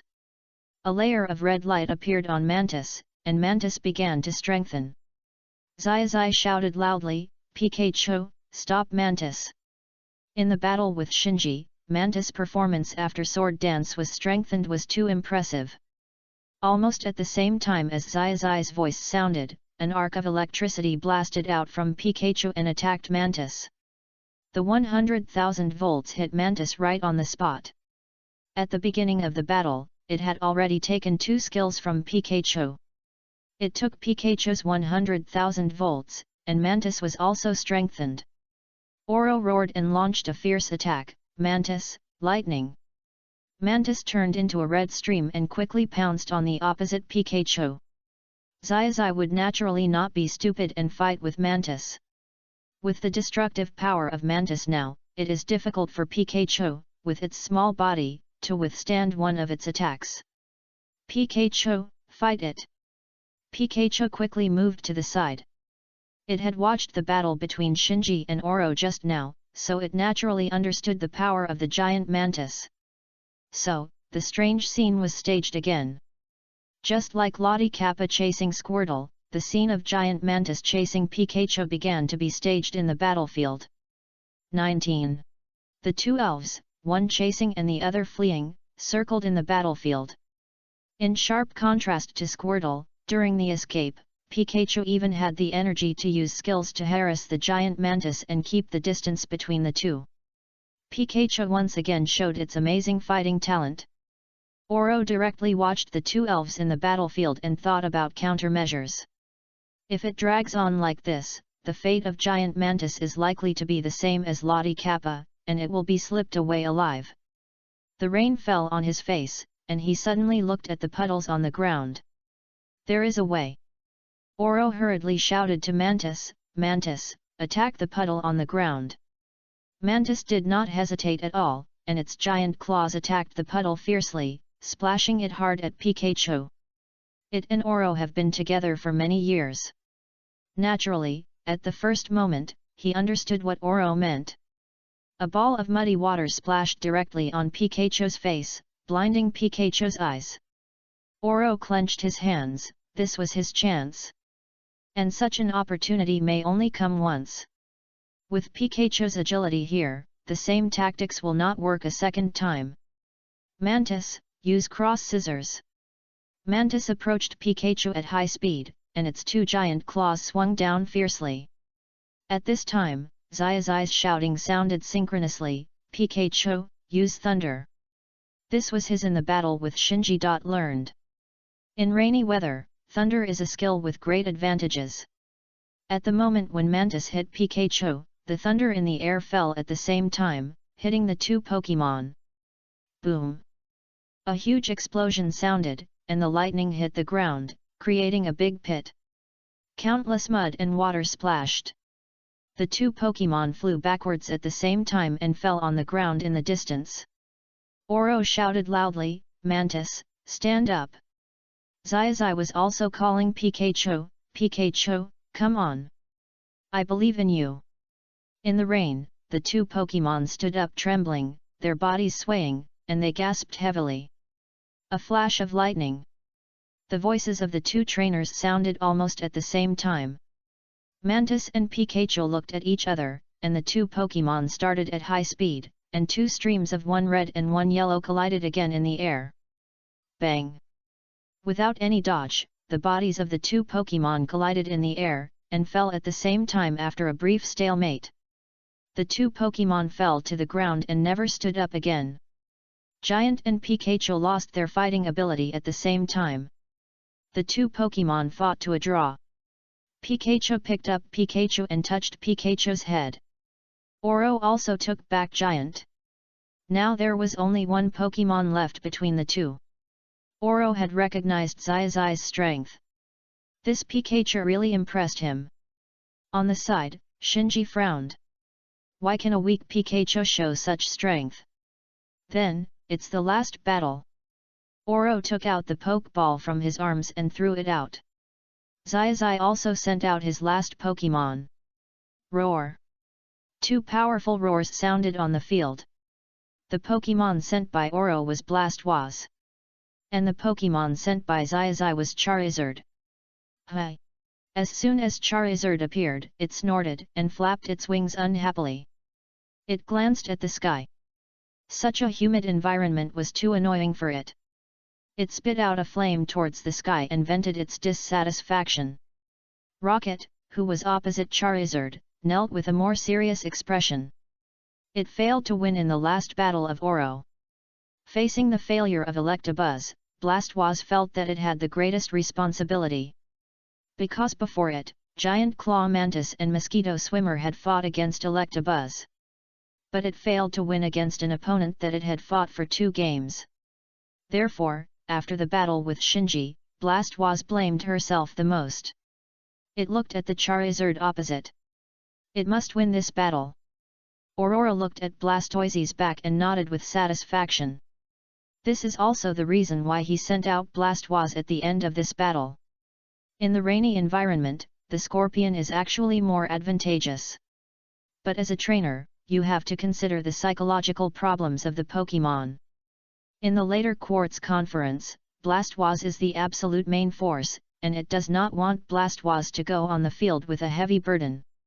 This battle will be a key battle to help Blastoise regain confidence. And when Oro saw that Zai-Zai's last Pokémon was Charizard, Oro's confidence in victory suddenly soared.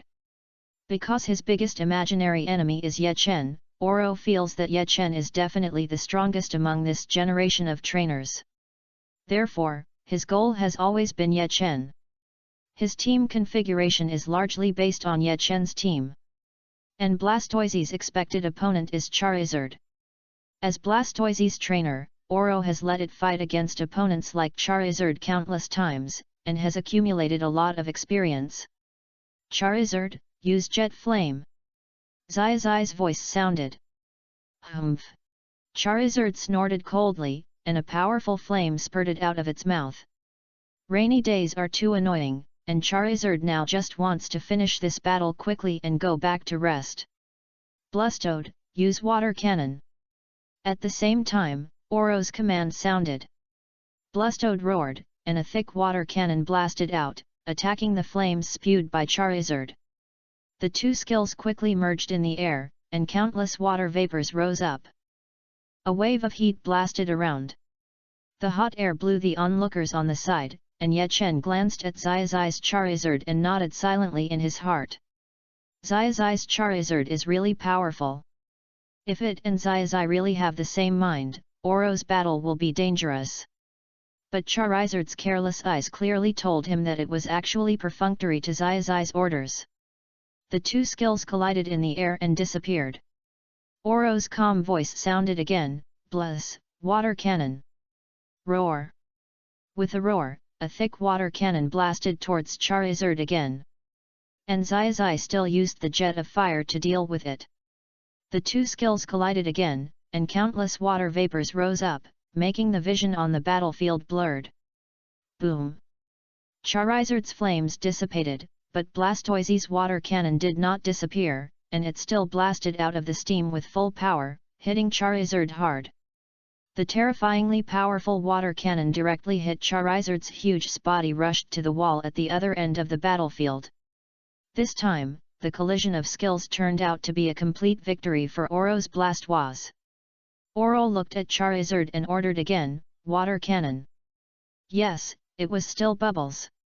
This was the experience he and Blastoise had summed up when fighting many Charizards. In addition to the advantage of strong fire power, Charizard has a huge natural advantage. It can fly. In the past battles with Charizard, once Blastoise and Charizard failed to gain an advantage, Charizard flew high into the sky. Blastoise, which moves slowly, will fall into a disadvantage because it is difficult to hit the opponent with skills. After a lot of battles, Oro and Blastoise found a way. That is to find an opportunity to fight Charizard with skills.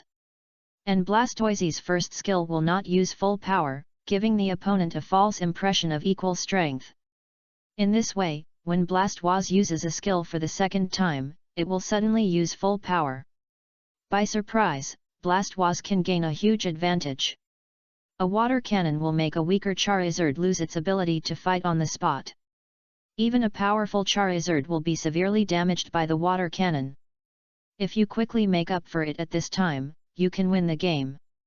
Boom! Another powerful water cannon was fired. The Charizard on the wall stood up and shook his head. A flash of surprise flashed across Oro's eyes. This Charizard recovered very quickly. After taking a water cannon, it could still recover its mobility so quickly. At this time, Xiaoxi's shout sounded at the same time, "Charizard, fly up and avoid this attack."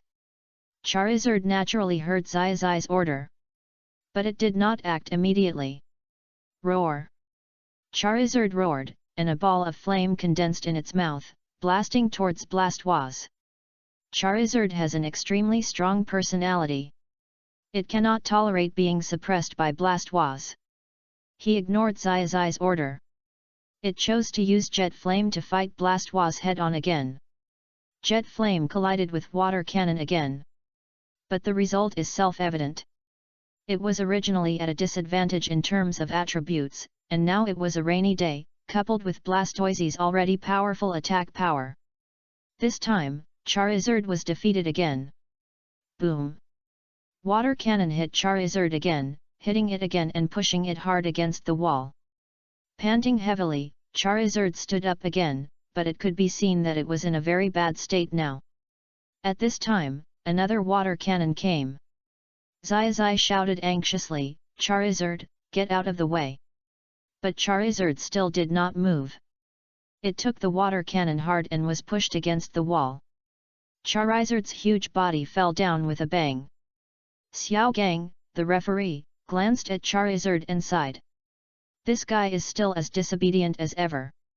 He announced the result of the battle. Charizard lost its ability to fight, Blastoise won, and Oro won the game. Oro took back Blastoise and glanced at Xiaoxi on the opposite side. "Xiaoxi, I recognize your strength, but I am not satisfied with this battle. Your Charizard refused to accept your orders. As a trainer, this is unqualified. But I recognize the bond between you and Pikachu. Although I won this battle, I don't think it is my victory. Let's fight again after you really let your Charizard recognize you," Oro said and walked towards Ye Chen and others. Although it was a victory, it was not worthy of praise, and the one who defeated was a Pokémon that did not listen to the trainer's command. Xiaoxi put away Pikachu, sighed, and was a little depressed. Pikachu beside him jumped on his shoulder and comforted him in a low voice. A group of people gathered on the sidelines. Misty looked at Xiaoxi who was dripping with emotion and comforted him. "Xiaoxi, don't be so depressed.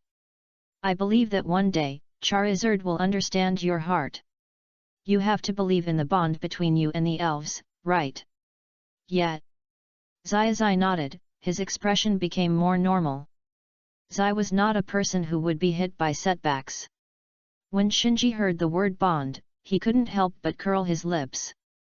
But when he thought about his battle with Oro, he relied on his trust in the electric beast, and he was speechless. Everyone began to analyze the battle process between Shinji, Oro and Xiaoxi. After reviewing the battle, more experience can often be gained. Even Shinji, who has always been silent, joined the discussion. After the battle with Oro, he has learned to lower his posture. If he tries to be arrogant and do his own thing again, it is estimated that the next time he fights Oro, he will be greeted with a miserable defeat. A group of young people are reviewing the battle, and a round of applause is heard from the sidelines. Everyone heard the sound and looked over. 090. It turned out to be Professor Oak who came over, and beside him, there were several unexpected people. The four heavenly kings of the Alliance. Yolongdu, Kona, Shiba, and Granny Kikuko, 5 people came over together. Granny Kikuko smiled and said, "It was a wonderful battle, and the one between Shinji and Oro was also wonderful." When these heavyweights appeared, everyone's brains were in a state of shutdown. Ye Chen was even more confused and asked, "Professor Oak, Granny Kikuko, why are you here?" At this time, Xiao Mao on the side smiled and said, "I told me Grandpa, he came here as soon as he heard you were fighting here." But Xiao Mao's eyes were also extremely surprised, because he didn't expect the 4 kings of the Alliance to come. Dr. Oak said with a smile, "I just made an appointment with Grandma Kikuko to meet, and then I heard the news that you were going to fight together. I was bored, so I came to see it together." Yu Longdu said with a smile, "I'm on the way, haha."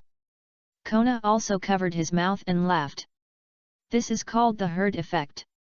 Once someone takes the lead in doing something, everyone will do it. And it was the opening of the Quartz Conference. The four kings were very bored, and with their fame, they couldn't find a place to fight. Because wherever they appeared, a group of people would appear at the same time. Shiba came out, scanned a group of young people, and finally locked his eyes on Ye Chen, and asked with a smile, "Are you Ye Chen?" "Yes." Ye Chen nodded and replied. After taking a closer look at Ye Chen, Ziba glanced at Shinji, Oro and others beside him and said, "I heard from Grandma Kikyuko and Du that Ye Chen is the strongest among you. Is this true?"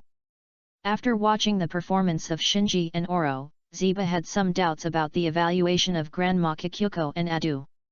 So he simply asked in person. After all, he was not the kind of person who would hide things. Shinji and Oro and others looked at each other with complicated eyes.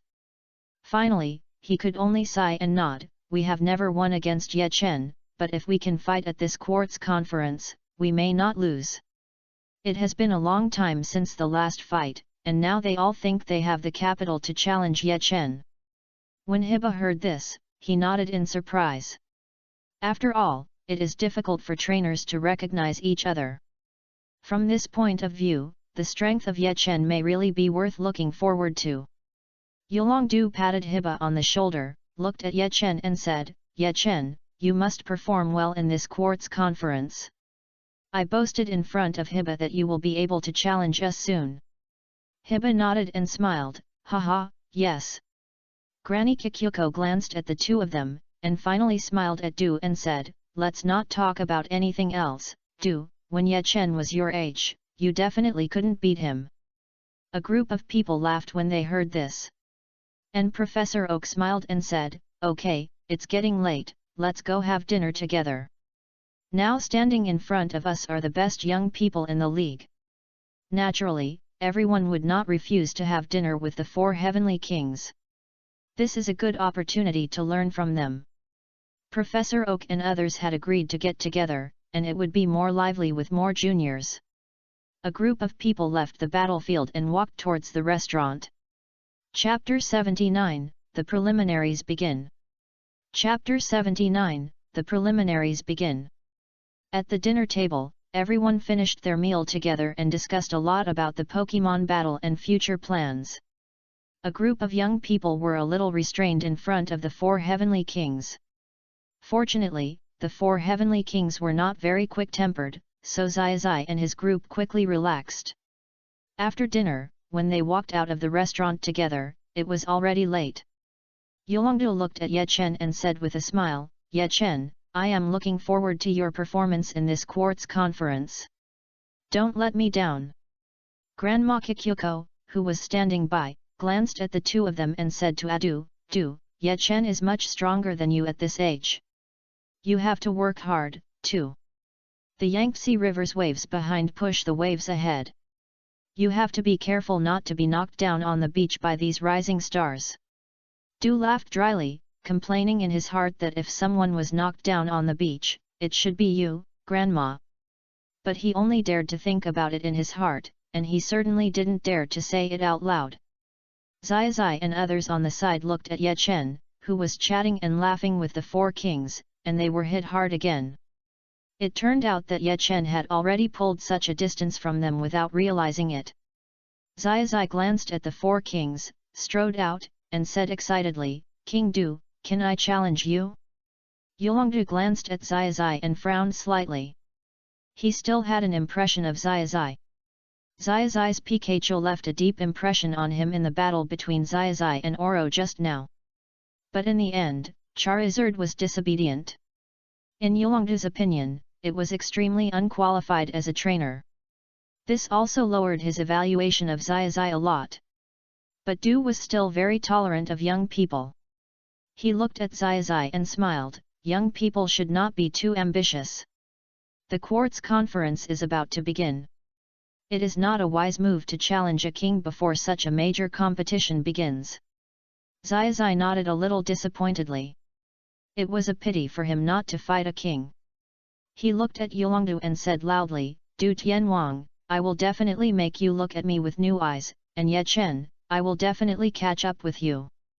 Zai quickly cheered up and said to the two of them seriously. Ye Chen glanced at Zai and nodded with a smile. Zai, I am looking forward to fighting with you.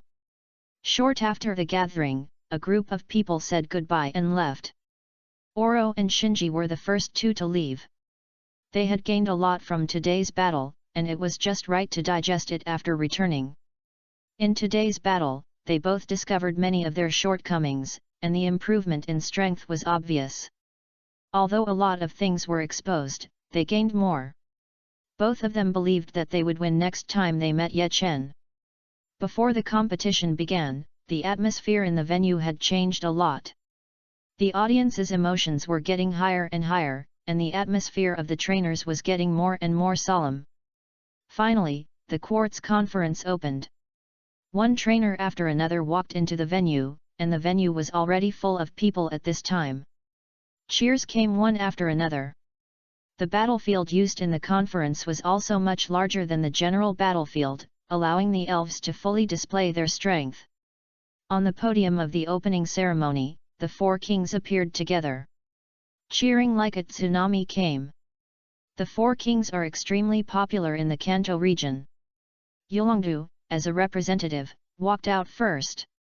He looked at the crowd and said with a smile, "It's nice to see you. Many of you trainers are not very old. I believe you can bring us a series of exciting battles in this quartz conference." Yulongdu said the opening speech in an orderly manner. It can be seen that he has done a lot of such things and is very skilled. He looked at the crowd and finally said with a smile, "I declare that the Quartz League conference will start now."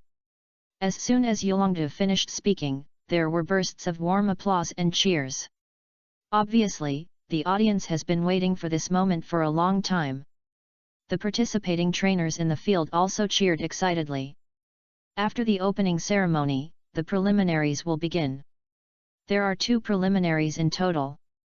After passing, you can successfully advance to the top 16. Ye Chen drew a number very early, and it was his turn to compete soon. His first opponent used a Pokemon called Sakura. Ye Chen thought about it and decided to send Gengar to the field. With Gengar's strength, it should be enough to pass the preliminaries. This is not Ye Chen's arrogance, but his confidence in his own strength. Cao Dewa, use Flying Leaf Blade. Ye Chen's opponent took the lead in launching an attack, and Flying Leaf Blade blasted towards Gengar at high speed. Without Ye Chen's order, Gengar laughed and dodged the attack nimbly. Gengui's purple figure quickly shuttled around the field, and Flying Leaf Blade shot continuously, but failed to hit Gengar. For Gengar, who often practiced with the King of Leave, such an attack was too childish. It strode forward and rushed to Cao Dewa at a jaw-dropping speed. Shadow Ball. Ye Chen's faint voice sounded. Hee hee. Gengui laughed evilly and made a face at Pocket Flower. A terrifying energy ball condensed in its hand, and then blasted towards the opposite Pocket Flower. The power of the Shadow Ball was extremely terrifying. The Shadow Ball hit Pocket Flower and directly knocked it out with one blow. Ye Chen won the first match without a single blow. Amidst the cheers, Ye Chen slowly walked off the stage.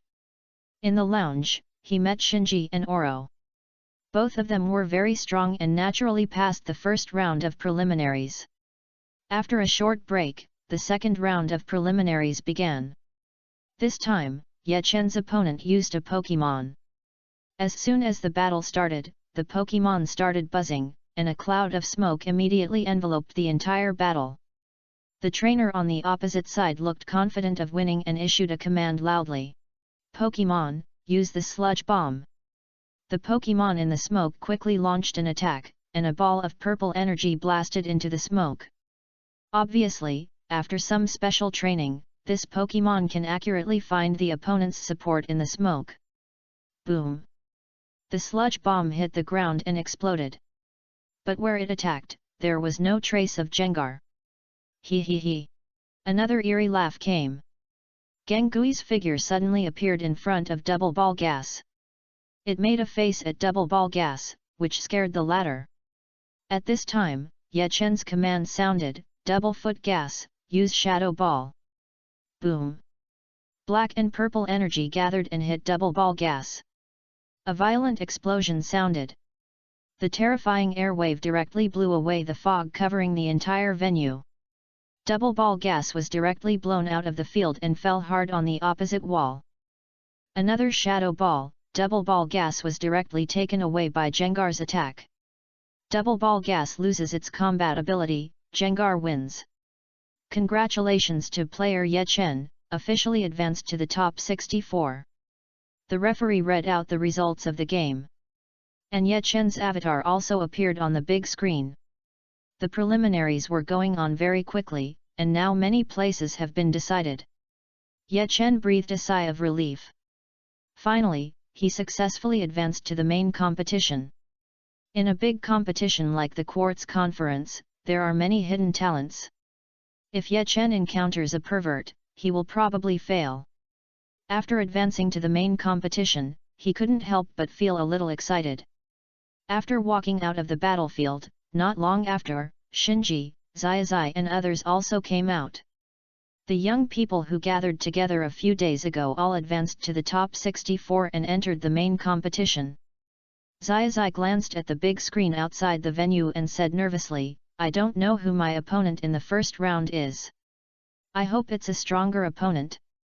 Xiaomao on the side glanced at Xiaozai and said with a smile, "Xiaozai, how about letting you meet Ye Chen in the first round to fulfill your wish?" "Haha, of course it's good, it would be great to meet Ye Chen." As soon as Xiaozai heard Xiaomao's words, he roared excitedly. Xiaomao couldn't help twitching a little at the corner of his mouth. He didn't want to meet Ye Chen at all. Because Ye Chen might be one of the strongest players in this competition. If he met him, he would be eliminated with a high probability. Xiaomao wanted to get a good name this time. And Shinji and Oro on the side expressed similar opinions to Xiaozai. They all wanted to meet Ye Chen as soon as possible, because they had been looking forward to this battle with Ye Chen for a long time. A group of people were waiting anxiously. Finally, the last avatar on the big screen lit up, the 2 rounds of preliminaries ended, and the top 64 were decided. Soon, the draw began. 64 avatars rolled and began to group, and everyone's eyes were focused on Ye Chen's avatar. They all wanted to know who Ye Chen's opponent in the first round would be. The screen flashed and slowly stopped. When they saw the final grouping, everyone took a breath. Hiss! Xiaozai, Xiaogang, and others couldn't help but look at each other. They were all divided into the same half zone. Ye Chen's opponent in the first round was Shinji, whose strength was recognized to be second only to Ye Chen. The first battle was a strong collision. And as long as Oro won, his next opponent would be the winner between Shinji and Ye Chen. Their small half zone can be said to be a hell group. Among Ye Chen, Oro, and Shinji, only one person can break out. Oro took a deep breath, looked at Ye Chen and Shinji, and said with a smile, "It's a good thing and a bad thing to meet you two so early, but my goal is to win the championship, so it doesn't matter whether I fight early or late." Shinji looked at Ye Chen, and his tone fluctuated a little. "Ye Chen, I will definitely win this battle. I will prove that my elves and I are definitely not worse than you." Ye Chen was also surprised to hear this. It was really surprising to hear such words from Shinji. Ye Chen has been looking forward to this battle for a long time. He wants to see whether Shinji's electric shock monster is stronger or his Leaf King is stronger. The main competition will start tomorrow. After a simple farewell, everyone returned to their residence to prepare for the competition. In the main competition, both sides will use 3 elves. Ye Chen is seriously thinking about the lineup. 6 choose 3. Looking at Ye Chen, who was thinking, Ye Chen's elves came over one after another, expressing their strong desire to participate in the battle. Ye Chen glanced at them and said with a smile, "Don't worry, you all have a chance to play. Our goal is not this battle, but the victory of the entire conference." On Shinji's side, the electric shock monster will definitely be sent to the field. So on Ye Chen's side, the King of Leave has locked a position. He also wants to let these 2 elves compete again. Shinji also has heavyweight elves such as Tutai Turtle and Boscodora. After thinking about it, Ye Chen decided to let Charizard and Axifang Dragon play. This battle with Shinji will be an offensive and defensive battle, and he also plans to test the attack strength of his elves in this battle. After formulating a detailed battle strategy, Ye Chen lay on the bed and closed his eyes to rest. Tomorrow will be his first battle in the Quartz Conference. Chapter 80, The Game Begins, Ye Chen vs Shinji. Extraction Group, 975632410. Time passed quickly, and Ye Chen opened his eyes and arrived at the next day. Opened the window and looked out. Today is also a beautiful day with a big sun. After washing up, Ye Chen came to the venue. Although the weather was not very cool, it could not stop the enthusiasm of the contestants. Everyone was happy when they thought that they had entered the top 64. There is only one such opportunity every year. They have been waiting for this day for a long time. For this day, they don't know how much hard training they have gone through. Now is the time to test their training results. They can show their heroic appearance in the Pokémon duel on TV and win a lot of rewards. Although the trainers who can enter the top 64 are not short of money, the bonus given by the Quartz Conference is also a considerable amount. In addition to the bonus, the Alliance will also have additional rewards for outstanding trainers. How can this not be exciting? For trainers with stronger strength, breaking through themselves is what they pursue. The Quartz Conference is a great opportunity to break through yourself, fight with various excellent trainers and accumulate experience. Further understand your own shortcomings and determine your next development direction. All these benefits make the trainers who came here today very enthusiastic. The atmosphere in the venue became lively for a while. The crowd was talking and waiting for the start of the game. The top 64 competition obviously had fewer people than the preliminaries, and Ye Chen stepped onto the stage in the first round. As the favorite to win the championship, the battle between Ye Chen and Shinji was naturally watched by many people. Who do you think will win? I think Shinji will win. His electric shock monster is very strong. Although Shinji is very strong, Ye Chen is not weak either, and Shinji is still defeated by Ye Chen. I also think Ye Chen can win. After all, the King of Leave is a very powerful elf, and it is said that Ye Chen's King of Leave has been able to hit sandbags since childhood. Really? Isn't Shinji very dangerous? It is not difficult to hear from the words of the crowd that there are still more people supporting Ye Chen. After all, Ye Chen's fame is much greater than Shinji. Shinji's electric beast only lost to Ye Chen a little bit at the beginning, not to mention that he has been trained a lot since then, so he may not lose now. But there are still people who support Shinji. Even in the face of many fans of Ye Chen, their support for Shinji cannot be shaken. But the discussion of the crowd cannot be heard on the ring. After all, there was a mentality of popular players being influenced by the audience, which led to mistakes and failed to achieve ideal results. Although the other party did not ask the league for an explanation afterwards, and mentality is also part of the trainer's strength, in order to better conduct the game and avoid unnecessary trouble, the league still set up a one-way soundproof barrier on the ring. The players cannot hear the sound of the audience, but the players' voices will be transmitted to the entire stadium. This setting also forces many players to pay attention to their words during the game. After all, no one wants to show their indecent side in front of the public. Although Ye Chen and Shinji are not novice trainers who will be affected by a few words. But it must be said that the setting of the soundproof barrier still makes them feel comfortable. Who would be willing to be exposed to a noisy environment when they can compete in a quiet environment? Ye Chen and Shinji stood facing each other, each holding a pokeball in his hand, and Shinji spoke. I have been waiting for this day for a long time. Although I was not your opponent at the beginning, I will not lose today's game. Ye Chen could read the burning fighting spirit in Shinji's eyes. He knew that Shinji, who knew how to establish a bond with the Pokémon, must be much stronger than before. But he also did enough training, and there was no reason for his King of Leave to lose to the electric monster. He was sure to win today. Shinji, who was standing on the opposite side, BJBG, could clearly see that Ye Chen's eyes were gradually filled with fighting spirit.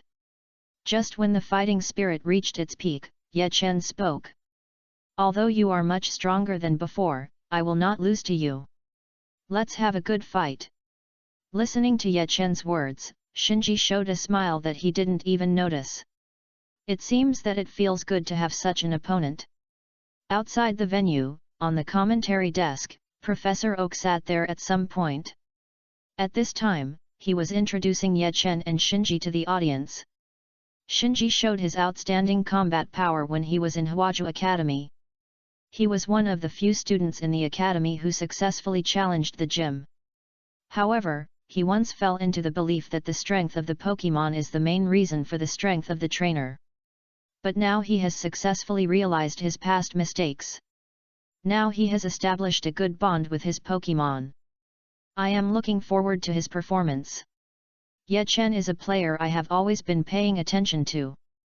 When his Leaf King was still a lazy man, he had already shown a different mental state and ability from the average lazy man. It can be seen that Ye Chen the player has put a lot of effort into training the elves, and each of his elves has a mental outlook far beyond that of ordinary elves. In my many tests on his elves, I found that Ye Chen's training method is of great help to the growth of elves, which is worth learning. And Ye Chen's performance has never disappointed us. His calm and accurate command and well-trained elves have allowed us to see high-quality battles. I am still very optimistic about him. Listening to Dr. Oak's introduction to the two, the audience was obviously quiet. It was obvious that there was a lot of information in the introduction just now. First of all, Ye Chen has a unique insight into the training method of elves, and this insight is highly praised by Dr. Oak, an elf expert. Many people have begun to think about this set of methods. If they get this set of methods, can they also train a powerful Leaf King? And the final view of the two people expresses Dr. Oak's guess about the battle between the two. Ye Chen will win. Dr. Oak is only looking forward to Shinji's performance, but he is very optimistic about Ye Chen. It is easy to tell who is better. You should know that although Dr. Oak is a researcher, his own strength and vision are not weak. Being able to receive such an evaluation from Dr. Oak is enough to prove Ye Chen's strength. And Dr. Oak's evaluation it also brought the game to a climax, and cheers for Ye Chen and Shinji rose and fell in the stadium. The referee also arrived at his position at this time, and he waved his hand and shouted. 64-32, Ye Chen vs Shinji, the game begins. Chapter 81, the first game, Charizard vs Tortoise. Chapter 81, the first game, Charizard vs Tortoise. As the referee's voice fell, Ye Chen and Shinji threw the Pokeballs in their hands at the same time. With a flash of white light, two Pokémon appeared on the field. We can see that neither side chose their main elves, but chose other elves for testing. Ye Chen chose Charizard as the first elf to play. Although it is not as powerful as the King of Leaf, Charizard's strength should not be underestimated. This Charizard was hatched from the elf egg that Ye Chen won in the Hwaju College competition. It has extremely high quality. Especially under Ye Chen's careful training, Charizard's strength can be said to be able to play 120%. As expected, Dr. Oak, who is very optimistic about Ye Chen, did not miss the opportunity to praise Ye Chen's elf. Then the camera turned on the field, and Dr. Oak continued to speak. Next, let's take a look at Shinji's choice. Oh? Is it Totoro? This is not a good choice. Both the fire and flying types have a restraining effect on Totoro. Does Shinji have any plan? Let's continue to watch. Although it is not a battle between the main Pokémons, their strength is still greater than that of many trainers. Charizard vs Totoro, what kind of battle will happen between them? Let's wait and see. Compared with the introduction of Charizard, it is obvious that Professor Oak's introduction to Totoro is much less, which shows that Professor Oak is very pessimistic about Shinji's game. After listening to Professor Oak's commentary, Ye Chen's fans cheered. They all felt that this game had been won, while Shinji's fans gradually became silent. After all, they were not optimistic about the reverse attribute battle, but because Shinji was their own choice, they could only hope that Shinji could create a miracle. Although the outside world was not very optimistic about Shinji, this had no effect on Shinji and Ye Chen on the ring. However, Shinji is also a trainer with a lot of experience. Seeing Ye Chen's Charizard, he frowned. Although he knew that Ye Chen had a very strong Leaf King, he didn't know much about Pokemon other than Leaf King. He could only vaguely remember that he had a relatively strong Fang, but it was definitely not a match for his electric beast. Even Gengar, which Ye Chen used in the preliminaries, Shinji was confident that he could defeat it. Therefore, Shinji initially planned to force Ye Chen's Leaf King out first, and then let Tortoise and Escodera consume the physical strength of the Leaf King. After all, in the previous two battles, his electric beast had not defeated the opponent's hyperactive ape. Now hyperactive ape has evolved into the Leaf King, and even a strong Shinji is not sure to hit it head-on. If it were the previous Shinji, he might think that this was just because his Pokemon was not strong enough, and then look for a stronger Pokemon. But now Shinji understands that in addition to the strength of the Pokemon itself, the cooperation between the trainer and the Pokemon is also needed to maximize the strength of the Pokemon. However, Shinji did not expect that Ye Chen had a Charizard with considerable strength in addition to Fang and Gengar. And Charizard is very restraining of his Tortoise. Once Tortoise is defeated, even if his Boscodora can beat this Charizard, it will be difficult to cause enough consumption to the King of Leave. Shinji quickly calculated his next tactics in his mind, but this gave Ye Chen the opportunity to take the initiative. Charizard, use Sunny Day. Ye Chen did not take it lightly because of restraining his opponent, although he had defeated Shinji twice. But both wins were not easy, and luck also played a certain role to some extent. Especially now that Shinji understands the importance of bonds, he has become even more difficult to deal with. Therefore, even with the advantage of attribute restraint, Ye Chen decided to play this game seriously. Roar!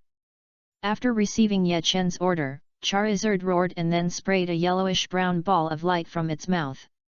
The ball of light slowly floated upwards, and when it reached the top of the ring, it suddenly emitted a strong light, and the whole venue became hot under the light. Ye Chen took the lead in launching the attack, and it was a sunny day. Now Shinji will be in a greater disadvantage. Let's see how Shinji will deal with Charizard's attack. Why didn't Shinji take action? Did he give up? Dr. Oak frowned, thinking that Shinji shouldn't make such a mistake. But the audience obviously just wanted to watch the exciting Pokemon battle. Seeing Shinji standing still, many people became excited, including some who had supported Shinji before. This guy's quasi-championship strength is just exaggerated, why doesn't he know how to resist? He just lets the opponent attack him, he is not a vase. Insider, there must be an inside story, otherwise how could such a bad trainer make it into the top 64? Feeling the changes on the field, Shinji also recovered from his thoughts and looked up at the sun above the field. Shinji couldn't help but feel a little annoyed. He was already at a disadvantage in attribute restraint, but he was still distracted and let the opponent use the sunny day so easily. Shinji was still very familiar with this move. After all, he had been defeated by the Flame Fist twice, so he naturally knew what the sunny day represented. This means that Ye Chen will go all out and defeat him from the front. Although he has been waiting for this day for a long time, he didn't expect that he would make such a mistake when he really fought with Ye Chen. Now he is afraid that it is too late even if he changes the elves, and now his next battle will be more difficult. Take a deep breath and force himself to calm down. As long as he can survive this sunny day, he still has a chance. Thinking of this, Shinji ordered. Dode Turtle, use the light wall, and then use the reflection wall. If it was the original Shinji, even if he knew he would lose in the end, he would never choose to defend. But now Shinji cherishes his elves very much, so naturally he will not use the previous tactics again. After receiving Shinji's order, the eyes of the originally bewildered Tutaikame suddenly became sharp, and began to condense a light wall in front of him. Seeing Shinji's actions, Dr. Oak's brows also relaxed. Finally, there was a good performance. This is what Shinji should have done. And the audience watched Shinji finally take action, and the originally excited emotions slowly calmed down. Chapter 82, Resolve the Crisis? Tutai came with one mind and two minds. Chapter 82, Resolve the Crisis? Tutai came with one mind and two minds. Shinji finally took action. He chose to defend. This is a tactic that is completely different from his previous style. What kind of surprise will it bring us? Let's take a look at Ye Chen's choice. Shinji's actions also allowed the commentary to continue. After all, if Shinji really didn't move, there would be no need for commentary at all, and Ye Chen's Charizard would directly win. Shinji's choice was naturally good. Although the attack of the Charizard with the blessing of Sunny Day would become very terrifying, the consumption would also increase at the same time. If Shinji could achieve this period of time, it is not impossible to win. Light Wall and Reflection Wall are both defensive skills. If the two are added together, there is a chance to survive. But Ye Chen would naturally not give the opponent a chance. No one knows the characteristics of his Charizard better than Ye Chen. The characteristics of the power of the sun will weaken the physical strength of the Charizard while bringing more attack capabilities. Therefore, once it is dragged into a protracted battle, it will be very disadvantageous for Ye Chen. Charizard, use the flame vortex to interrupt its skills. Although the execution of the Tutai turtle was very fast, it still took a certain amount of time to release two skills. The fire-breathing dragon took a step forward, and the flame on its tail swept the ground, and a small red dot began to appear under the feet of the Tutai turtle. At this time, the Tutai turtle condensed a light wall, and the reflection wall was only half completed. Ye Chen did not let the opponent drag into a war of attrition. He used the flame vortex. Shinji now has to face a choice, whether to accept the action restrictions and burn effects of the flame vortex to complete his defense, or give up his defense and choose other tactics. Let's take a look at his choice. After special training, Ye Chen's mind can basically keep calm at all times, even if he is at a disadvantage, not to mention that he is still in an advantage. Ye Chen, go ahead, just hit the opponent like this. Let him see how powerful you are. Ye Chen, come on. Ye Chen's calmness and excellent command ability brought the atmosphere in the field to a climax again. Even some of Shinji's fans have begun to cheer for Ye Chen. After all, Shinji's performance today was indeed a bit disappointing. Ye Chen in the field naturally couldn't hear the outside voice, but even if he heard it, he wouldn't be affected. After all, this was all planned by him yesterday. 3v3 games are not like 1v1, you can easily win as long as you have a very powerful Pokémon. 3v3 tests not only the strength of your own Pokémon, but also the ability of the trainer himself. The most important thing is the ability to analyze the situation and deal with emergencies ability. Analysis of the situation does not have to be done after the game. Just like Ye Chen, analyzing the possibility of the opponent's Pokémon on the night before and making tactical arrangements is also part of it. Because the strength of the trainers who can participate in the Quartz Conference is guaranteed, it is difficult for 1 to 3 to appear. Even as strong as Ye Chen dare not bet everything on the King of Leave. Putting himself in others' shoes, Shinji naturally will not bet on the electric beast. Then the best choice is to use other Pokémon to consume at the beginning. In addition to the electric beast, Shinji also has two powerful Pokémon, Tortoise and Boscodora. Then it is basically certain that the opponent's first Pokémon is one of them. Then you can choose Charizard to fight first. After all, Charizard is a natural counter to Tutai, and even if you meet Boscodora, you can still fight. It is precisely because Ye Chen knows that he has gained the advantage after much analysis, so he will not be flattered by a few words of praise from the outside world. The perspective returns to Tutai, and Shinji's brows, which had been loosened a little, frowned again, even deeper than before. Because he knows that he can't move at all. Once he moves, the previous light wall will be arranged in vain. After all, the light wall will not move with Tutai. But if he resists, Tutai will also suffer serious damage due to its attribute disadvantage. After thinking quickly, Shinji sighed and said helplessly, "Tutai, use earthquake." Tutai, who was releasing the reflection wall, heard Shinji's order and stepped heavily on the ground with his right foot. Shockingly, the Tutai turtle did not stop the condensation of the reflection wall. Although the speed was obviously slowed down, the Tutai turtle did release two skills at the same time. The ground, which was gradually expanding the flame vortex, shook violently, and then cracks began to appear, but it did not collapse. Obviously, the Tutai turtle did not fully master the technique of releasing two skills at the same time, resulting in a reduction in the speed and power of the two skills. However, even such an earthquake prevented the flame vortex from continuing to expand, and even continued to compress the space of the flame vortex.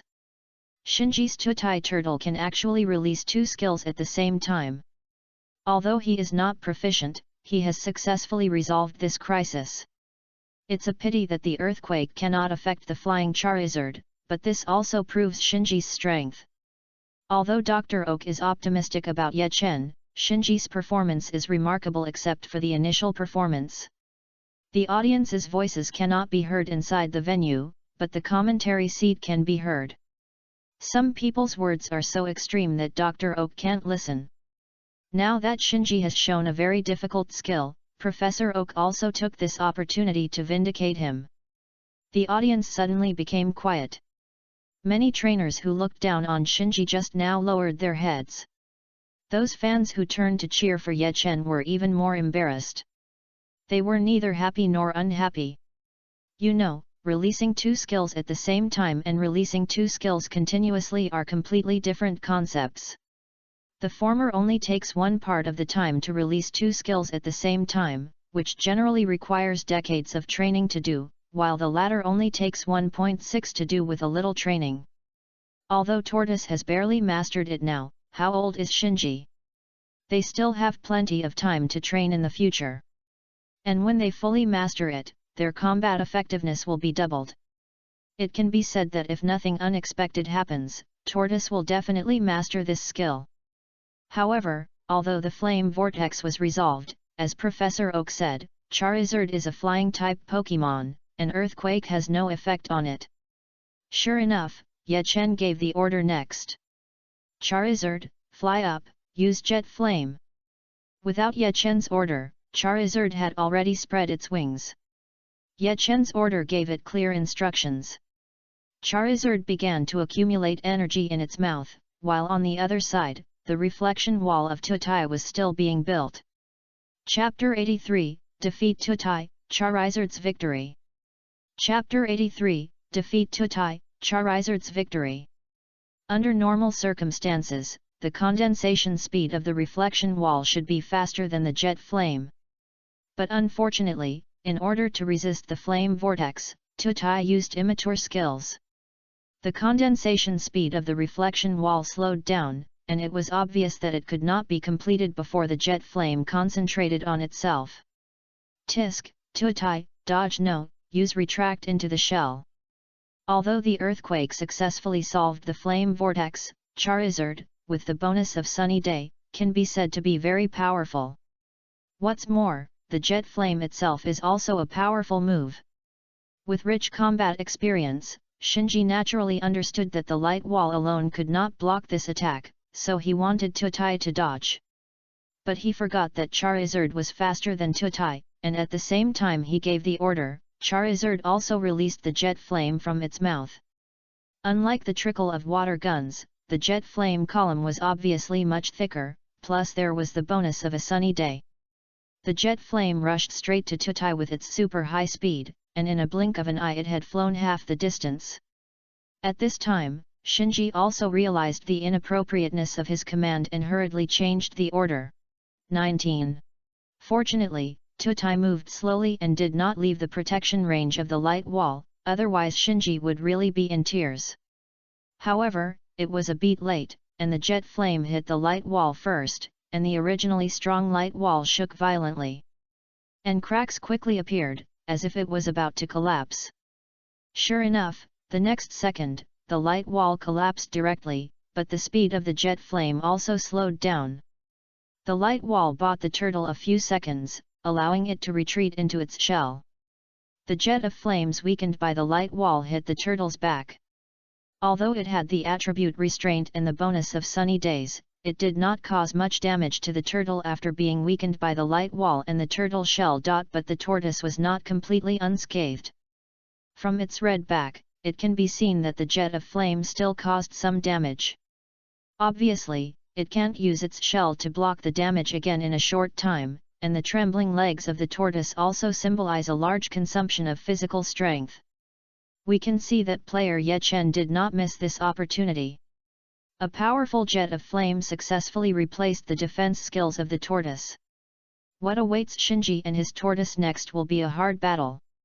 Although the result was not explained very deliberately, some powerful trainers can see that Shinji has already lost this round. It was restrained in attributes, at a disadvantage in weather, and even its own defense skills were almost used up. However, the opponent had almost no consumption, that is to say, the tortoise can only choose to attack next. But how could the tortoise attack Charizard? But at this time, no one on the field condemned Shinji anymore, because the jet of flame just now was too amazing. A normal jet of flame should be as thick as a person's forearm, and it may be 2 times thicker after a long period of training. But the flames that Charizard had just sprayed were as thick as 2 forearms. None of the players present were sure to take this attack head-on, even if they deployed a light wall. But Shinji Stodai took it hard and was only slightly injured. This is enough to show how powerful Shinji is. While everyone was amazed at the power of Charizard, no one noticed that the Charizard, which was originally flying in the air, had already fallen to the ground, and its breath was still a little disordered. This is no wonder, after all, the attack just now was not something that Charizard could handle at its current level. It was just that the opponent was suppressed by himself and did not counter-attack in time, giving Charizard a chance to continue to use energy. In addition, Charizard would be easily tired on a sunny day, so some adjustments were needed now. However, fortunately, although no real damage was caused, the opponent's 2 main defensive skills were successfully knocked out, and the opponent's state was obviously worse. This gave Charizard enough time to recover. Ye Chen did not pursue the victory, and Charizard looked a little tired. It seems that the attack just now also consumed a lot of Charizard's physical strength. Seeing that Ye Chen's Charizard had almost recovered, Professor Oak also pointed out Ye Chen's shortcomings. However, even if Professor Oak did not say it, many people also discovered this, but when they discovered it, Charizard had almost recovered. Looking up at the sun that was about to disappear, and then looking at the opponent's still panting Tutai, Ye Chen said confidently. The opponent has shown signs of fatigue, let's end this battle. Charizard, use air slash. Tutai, use photosynthesis to recover physical strength. Almost at the same time as Ye Chen, looking at the Tutai that barely recovered its mobility, Shinji gritted his teeth, although he knew in his heart that he had already lost. But pride prevented him from saying the word surrender, so he decided to fight one last time. Although Sunny Day has a strong blessing for fire skills, it obviously has no effect on flying skills. And the photosynthesis of Tutai Turtle makes full use of the sun of Sunny Day. Finally, Tutai Turtle successfully resisted this attack again. However, even without the bonus of Sunny Day, Air Slash successfully consumed 100 of Tutai Turtle's physical strength. The physical strength replenished by photosynthesis just now was exhausted again. Charizard, deal with him, use Fire Fang. Ye Chen obviously didn't want to drag it on any longer, and planned to use this trick to deal with Tutai Turtle.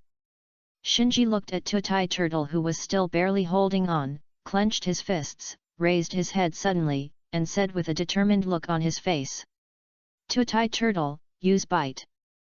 It is obvious that Shinji decided to fight. Tutai Turtle's physical strength has reached the bottom, and the opponent is coming again, not giving him any time to adjust. There is no way, he can only block this move. Both sides opened their mouths at the same time and bit at each other. Everyone understood that the winner was about to be decided, and they all cheered. But Dr. Oak, who was sitting in the commentary booth, saw this scene, shook his head, put down the microphone, did not continue to comment, and turned around and walked out. Because he knew that Ye Chen had already won. Although biting would not be restrained by the fire fang, there was still the effect of a sunny day on the field, and the Tutai turtle was exhausted and lacked stamina. No matter how you look at it, Shinji has no hope of winning. Sure enough, when the two sides collided, the Tutai turtle only held on for a while before being knocked out by Charizard. The two eyes turned into circles and lost their ability to fight. Chapter 84, The King of Leaves appeared and was seriously injured with one punch. Chapter 84, The King of Leaves appeared and was seriously injured with one punch. Ding! Congratulations to the host. Obtained a silver level card fragment *1. Ding! Congratulations to the host. Obtained a bronze level card fragment *1. Ding! Congratulations to the host.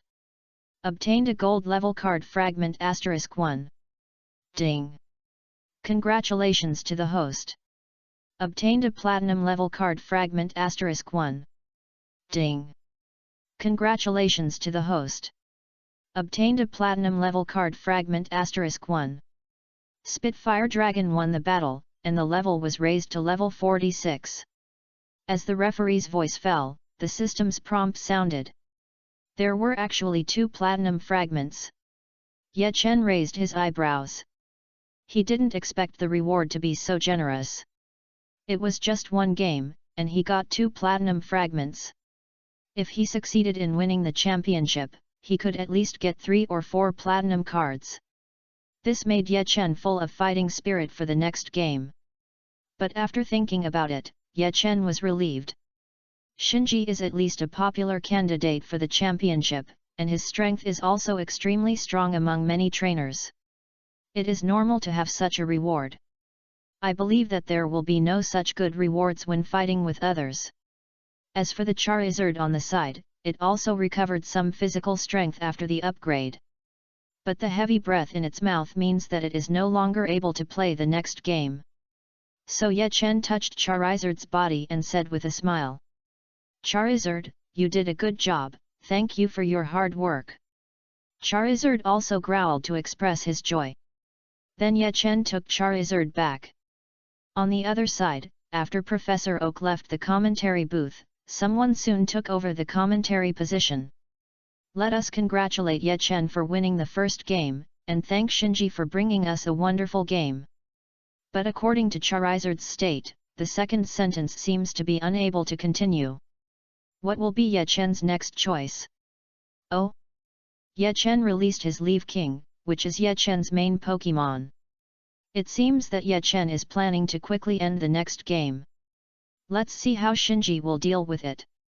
Originally, Ye Chen's second Pokémon should have been Axifang, but the generous reward and confidence in the King of Leaf made Ye Chen make this choice. When Shinji saw Ye Chen release the King of Leaf, his eyes lit up. As long as his Electabuzz can defeat the King of Leaf, he may still win.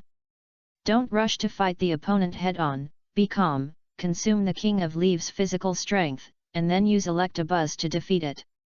His Charizard has no physical strength, I am not without a chance.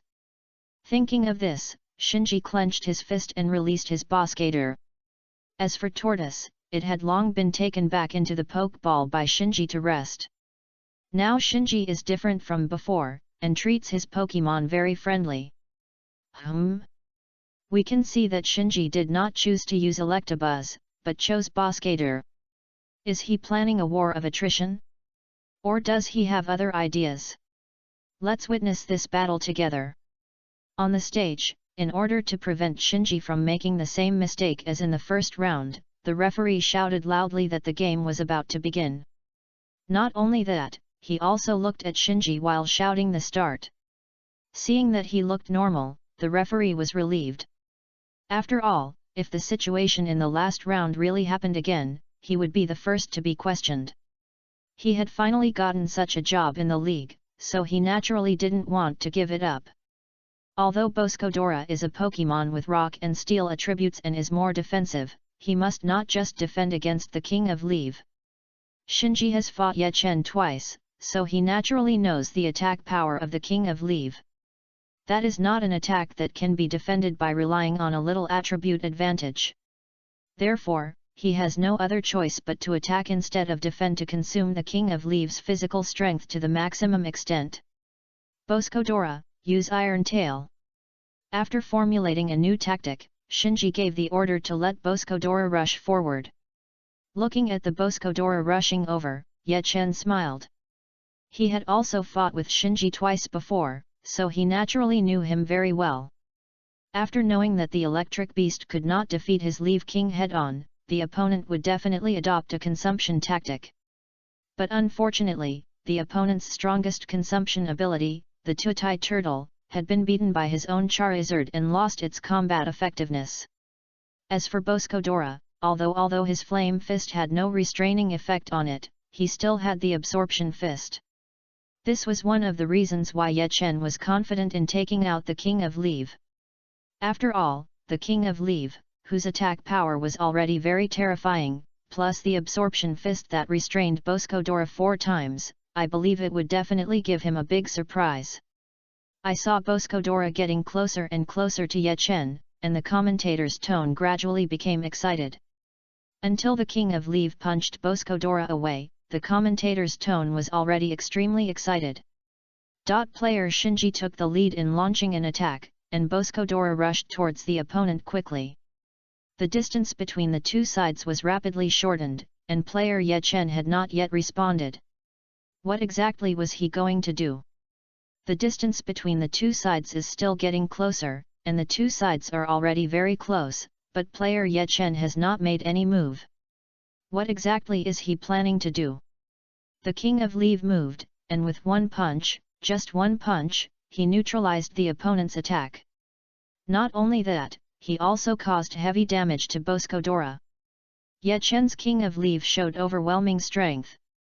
After all, after so many battles, the King of Leave has mastered enough combat experience, and even without Ye Chen's instructions, he can make corresponding actions on his own. In addition, the tacit understanding between Ye Chen and the King of Leave has reached a very high level.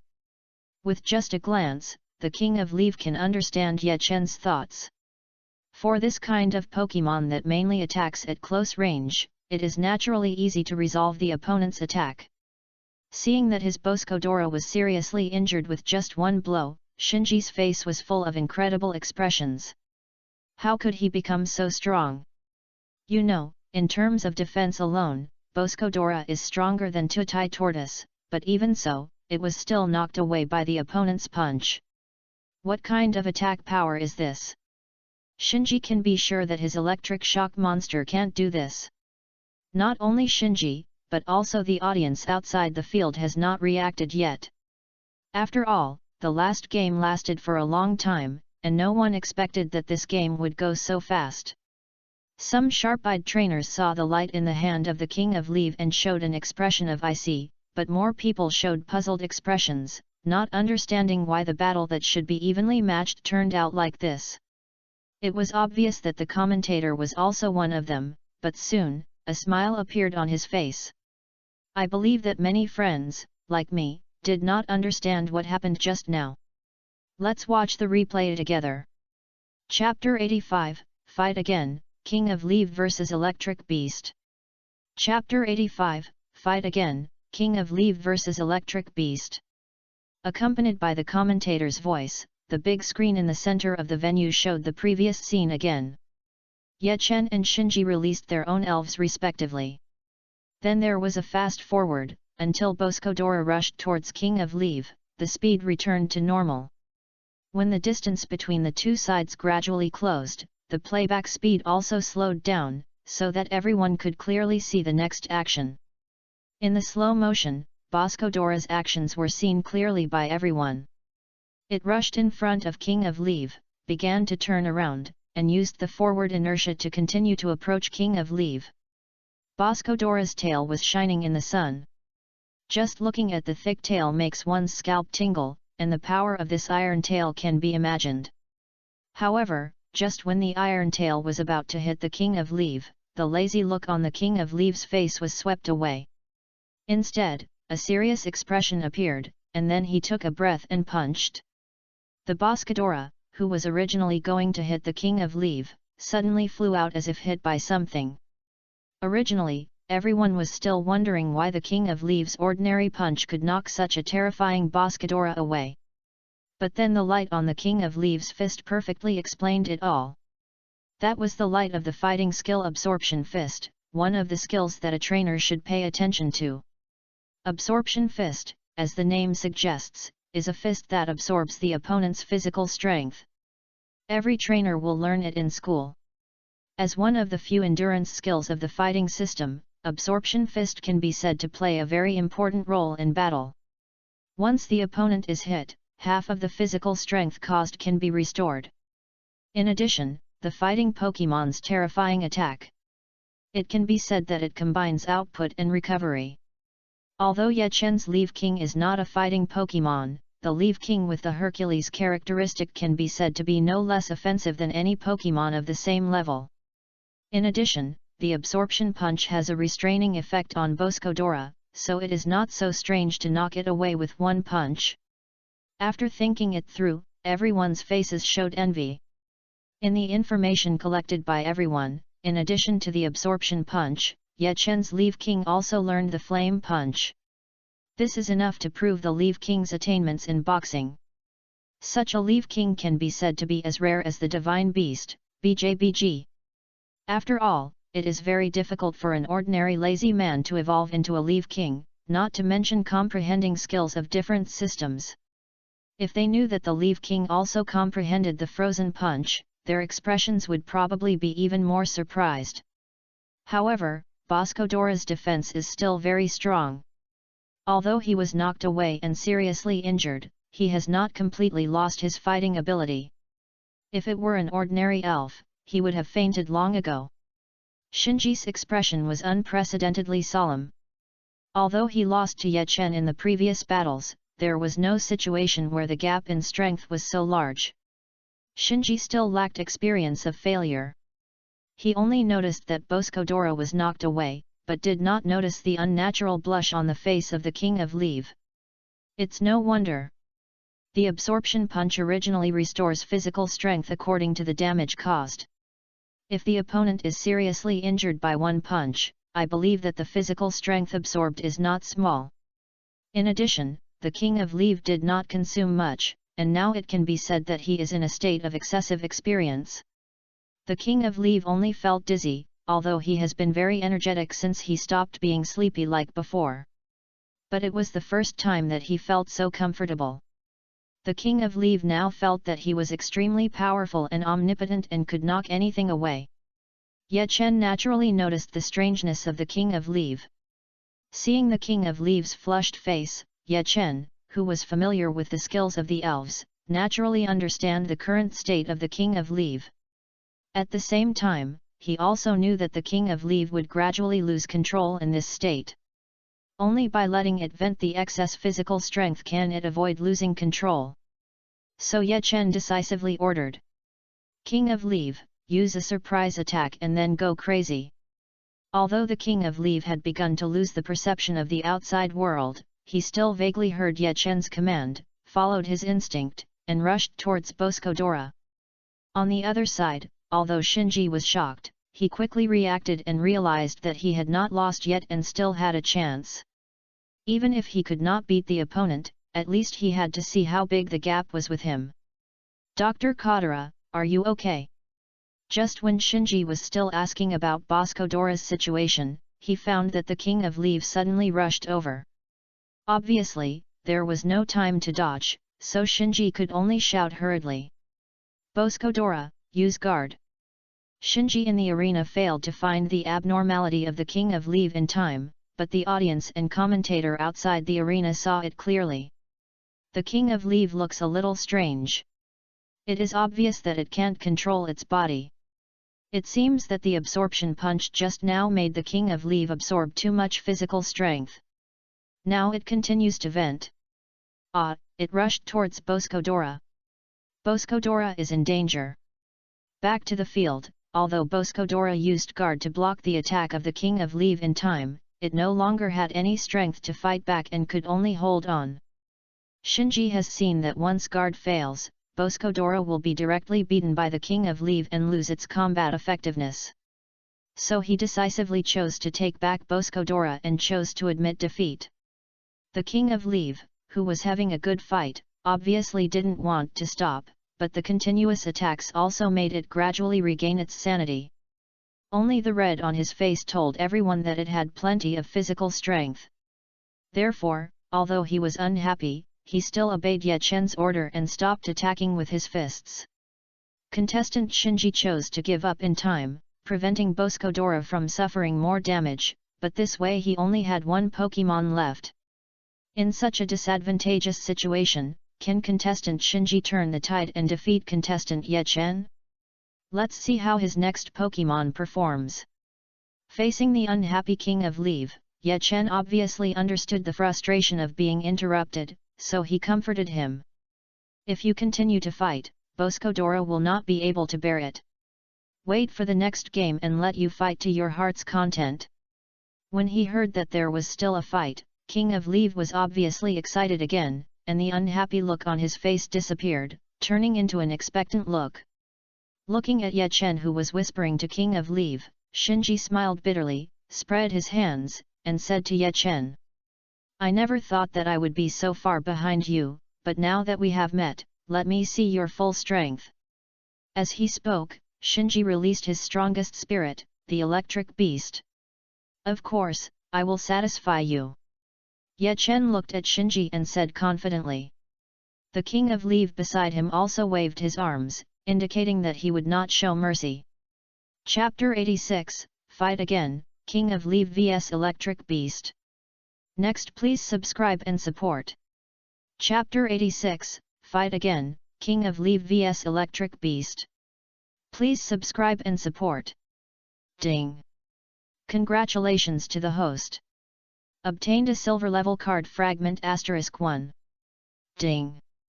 Congratulations to the host. Obtained a gold level card fragment *1. Ding! Congratulations to the host. Obtained a platinum level card fragment *1. Ding! Congratulations to the host. Obtained a platinum level card fragment *1. Looking at the rewards that appeared again in front of him, Ye Chen raised his eyebrows. Sure enough, the reward for defeating Shinji was very generous, which made him look forward to the reward after defeating the electric shock monster. But the prompt sound that Ye Chen hoped to hear did not appear, and the level of the King of Leave remained at level 49. You know, although it is only one level away from level 50, the strength gap brought by this level is indeed very large.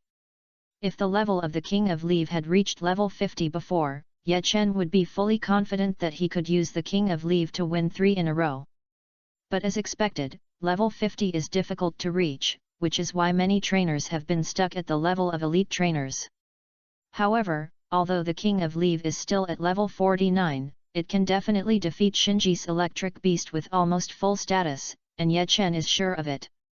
After winning this battle, his King of Leave will definitely reach level 50, reaching the level that many people pursue throughout their lives. Therefore, Ye Chen is also full of expectations for this battle, and he doesn't even care about the cards that can be synthesized. The game begins. With the fall of the referee's voice, the King of Leave rushed out first. Just as the electric beast knows it very well, the King of Leave also knows that close combat is inevitable if he wants to win. King of Leave, use Flame Fist. As the King of Leave gets closer and closer to the electric beast, Ye Chen's order also comes.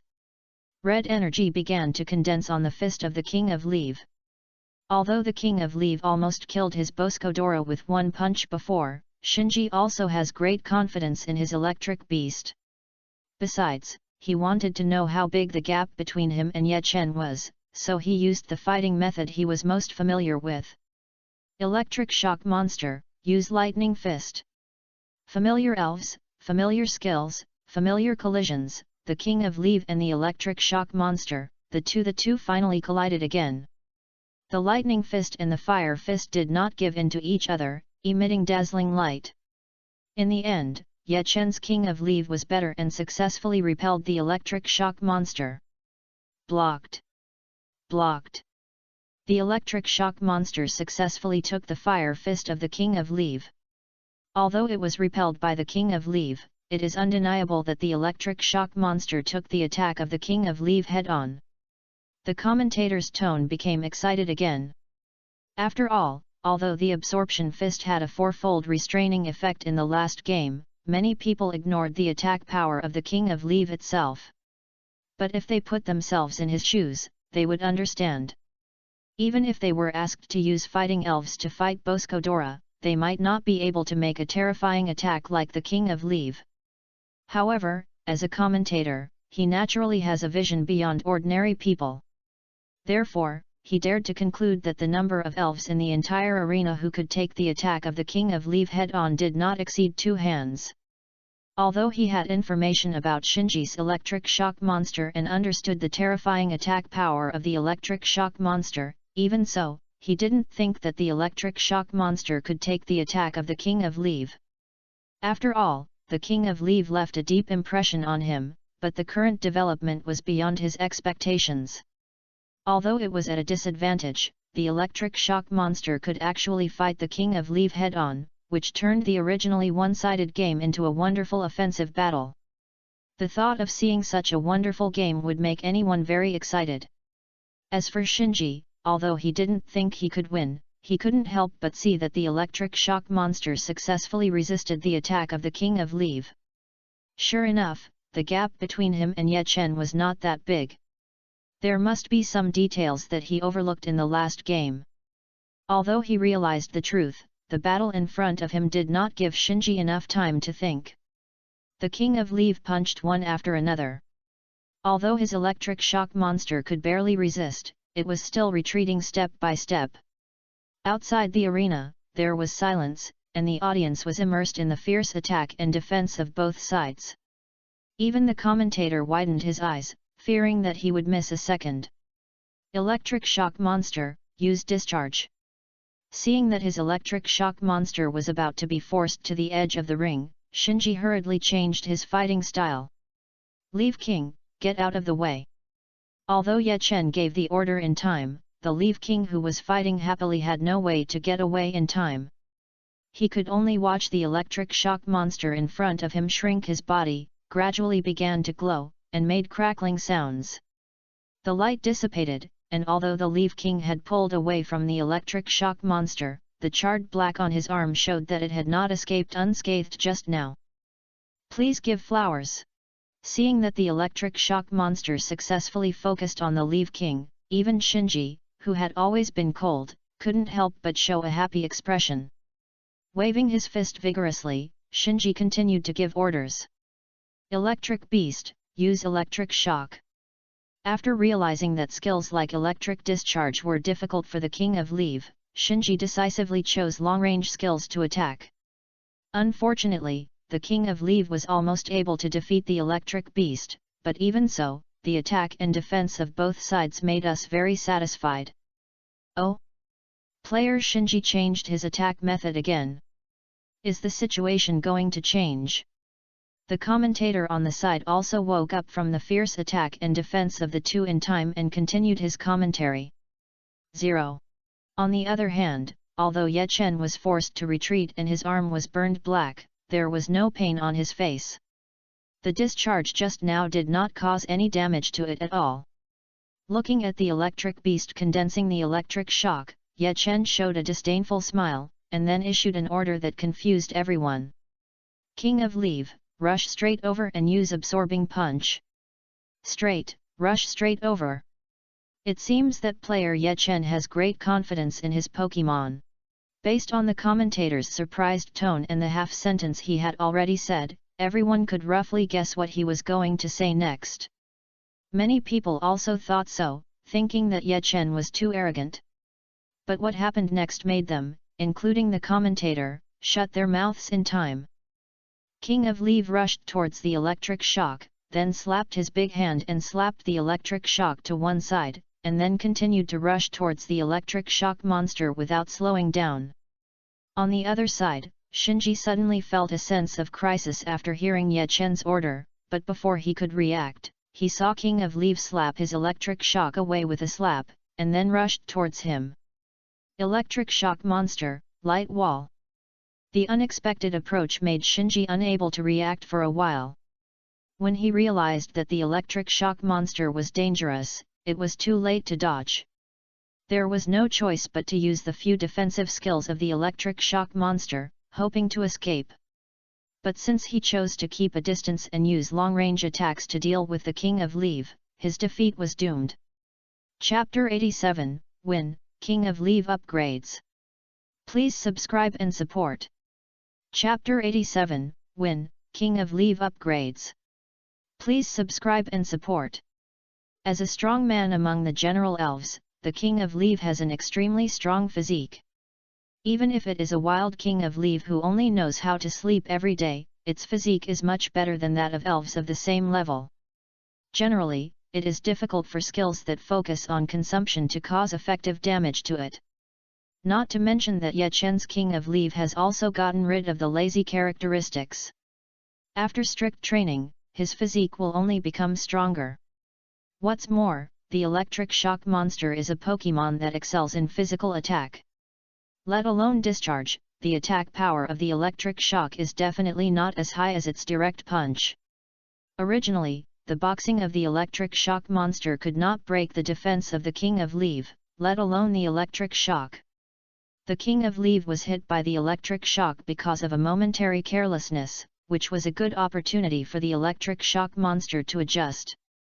But unfortunately, Shinji misunderstood and mistakenly thought that the special attack of the electric shock 103 monster had a better effect on the King of Leave, which created the current tragedy. At the same time, it also gave Ye Chen the opportunity to end the battle quickly. Although the electric shock monster condensed the light wall in time, how much defense can the light wall provide? Obviously, the defense of the light wall is not even as strong as the defense of the electric shock monster itself, and the defense of the electric shock monster itself can barely block the attack of the King of Leave. Therefore, the thin light wall did not play an ideal role, and was ruthlessly shattered by the King of Leave under the watchful eyes of Shinji. Then the King of Leave hit the electric shock monster, which was still in the stiff period after releasing the skill, with a solid fist, and knocked it out. The audience and commentator outside the venue obviously had never thought of this situation. After all, judging from the previous battle between the two elves, although the King of Leave had a certain advantage, it would take some time to defeat Shinji's electric shock monster. However, just when the electric shock monster and the King of Leave were pulling away, everyone thought that Shinji had a chance to counterattack. Ye Chen's King of Leave directly knocked the electric shock monster out with a crushing force, and also smashed a light wall. Although Shinji actively launched an offensive after pulling away, it seems that Ye Chen's Leave King is better. With one punch, just one punch, it not only shattered the light wall of the electric shock monster, but also knocked the electric shock monster out. What a terrible strength! Although Ye Chen's strength was shocking, the commentator was still professional. He had experienced many ups and downs. Even though he made a mistake in his prediction and was slapped in the face before, he still came to his senses in a short time and expressed his admiration for the Leave King. No way! It can be like this. Is the Leave King such a strong Pokémon? I want to catch one too. The Leave King's punch just now was so cool, I am a fan. As the commentator's voice fell, the audience who were originally shocked by the punch just now also came to their senses and began to cheer. At the same time, they also expressed respect for Ye Chen's Leave King's combat power. After all, this world still depends on strength, and it is the first time that everyone has seen such a strong King of Leave. On the ring, Shinji, watching the electric shock monster being beaten away, suddenly froze the confident expression on his face. He couldn't believe it. The electric shock monster, who was fighting back and forth with the King of Leave a second ago, was bounced back in the next second, and was beaten away even when he used his defensive skills. Roar! But the scream of the electric shock monster brought him back to reality. He saw that the electric shock monster, which was seriously injured by the King of Leave, was still trying to stand up. Shinji suddenly felt his eyes moist. He had never paid attention to the efforts of his elves before, and always thought that he lost because his elves were not strong enough. However, now he found that it was not because his elves were not strong enough, but because his command was not mature enough. Just like before, his electric shock monster could still compete with the King of Leave, but because of his sudden idea, all the efforts made by the electric shock monster before were in vain. After figuring out the whole story, Shinji wiped his eyes, and then a resolute expression appeared on his face. Turning around and saying to the referee, "I give up." After saying that, he walked towards his Electrum. Touching the still trembling body of Electrum, he comforted it. "You have done very well.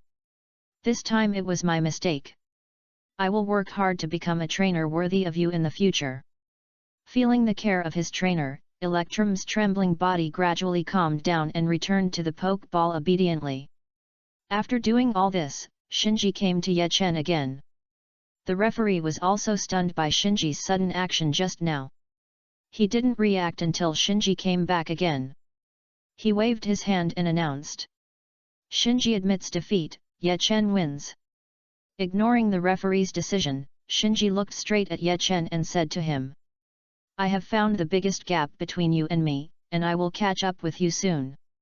Looking at Shinji's serious eyes, Ye Chen knew that Shinji had really transformed this time and would be a tough opponent in the future. However, Ye Chen was not afraid. As a Pokemon trainer, he should not be afraid of any challenge. Search Jun Yang Haju Chi Wu Lu Erbabasie More Xiao Shuo download. Besides, Shinji was defeated by him, so he had no reason to be afraid of him. So Ye Chen smiled at Shinji and said seriously, "Okay, I'll wait for your challenge." Hearing Ye Chen's words, Shinji showed a bright smile that Ye Chen had never seen before. Then he turned around and left. The game was over, the barrier was also unlocked, and Ye Chen heard the sound outside again, and one of the sounds was particularly harsh.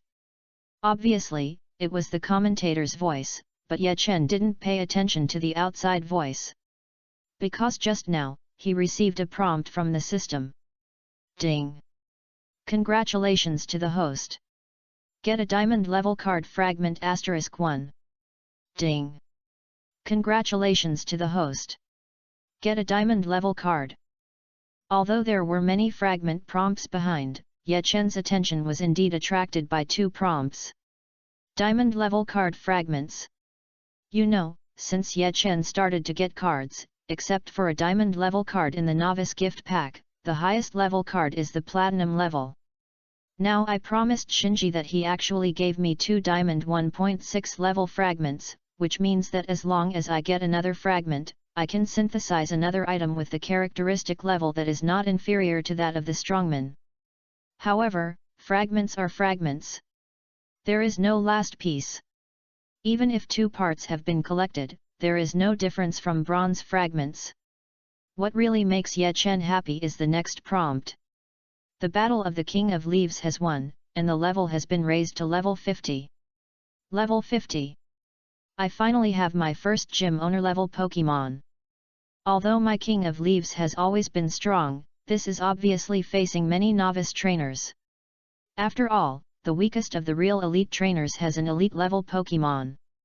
Some of the powerful trainers even have gym owners or even quasi-king level Pokemon.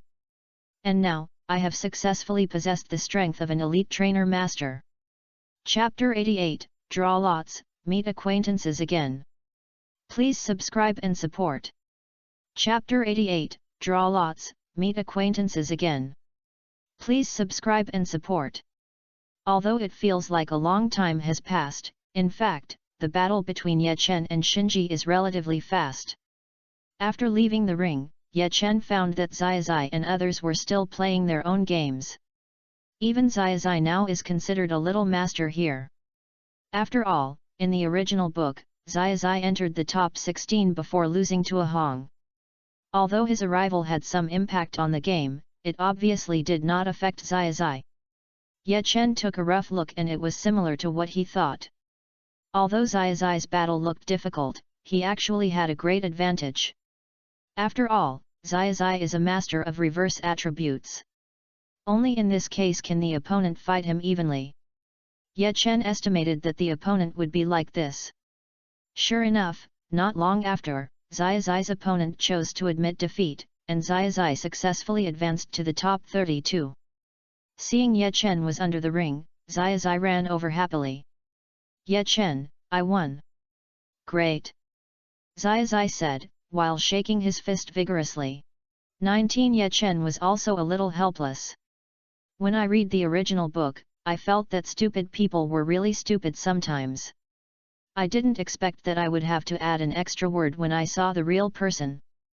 It was obvious that he could win quickly if he didn't use the reverse attribute Pokemon, but Xiaozai insisted on using the reverse attribute to make it difficult to win. In the end, he won the victory with difficulty and looked very happy. However, Ye Chen was too lazy to complain. After all, Xiaozai in the original book has always been like this, and it is not something that can be changed by just 1 or 2 words. However, since Xiaozai has successfully finished his game, the others are almost the same. Sure enough, not long after, Ye Chen saw Shinji and others looking for him. Looking at the joy on their faces, Ye Chen knew that they all won without asking. And the gathering of the crowd basically means that the 64-32 games have all ended, and the sound of the broadcast sounded. Dear players and audience, the 64-32 matches of this conference have all ended. We are collecting data. Please take a break. We will announce the list of the 32-16 matches later. In fact, even if there was no notice, the others had no intention of leaving, but discussed the previous matches in groups of 3 or 2. Among them, there were many who discussed the match between himself and Shinji. After all, they were both favorites to win the championship. Ye Chen turned around and walked towards Xiaozai and others without paying attention to what others were saying. Wow, the players who can participate in the Quartz conference are really good. I almost lost. Although what Xiaozai said was not wrong, looking at the happy expression on his face, he felt that he was showing off. But soon, Xiaozai got a counter-attack from others. The 64-strong match is so strenuous. It seems that you are just like that. The person who said this was Xiao Mao.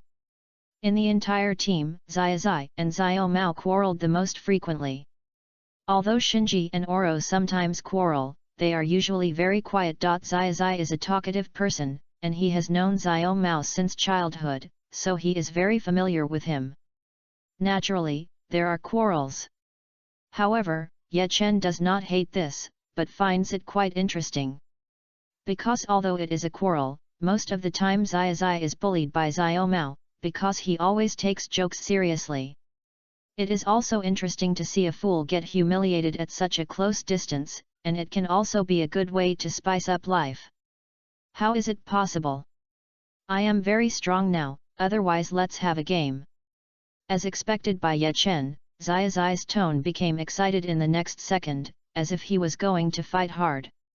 Everyone around him quickly avoided him, fearing that he would be implicated. After all, although Xiaozai's strength was not very strong in Ye Chen's opinion. But in fact, Xiaozai is now a little master, otherwise he would not have been able to successfully advance to the top 32. Seeing Xiaozai's face, Xiao Mao spread his hands, which was a very skilled movement, and then shook his head and said, "Forget it.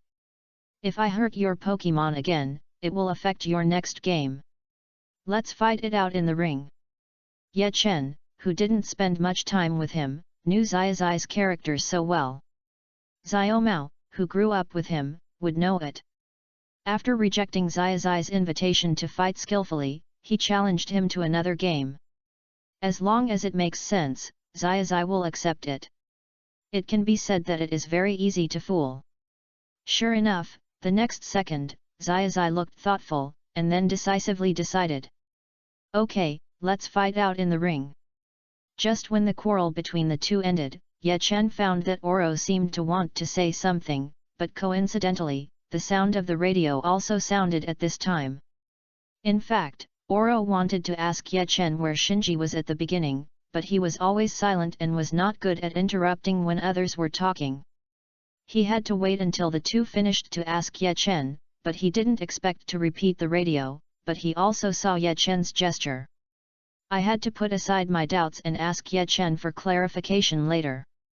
Ye Chen was not surprised by Oro's performance. It was better to say that this was within his expectations. After all, although the two of them usually seemed to be not very harmonious, in fact, they always regarded each other as good opponents.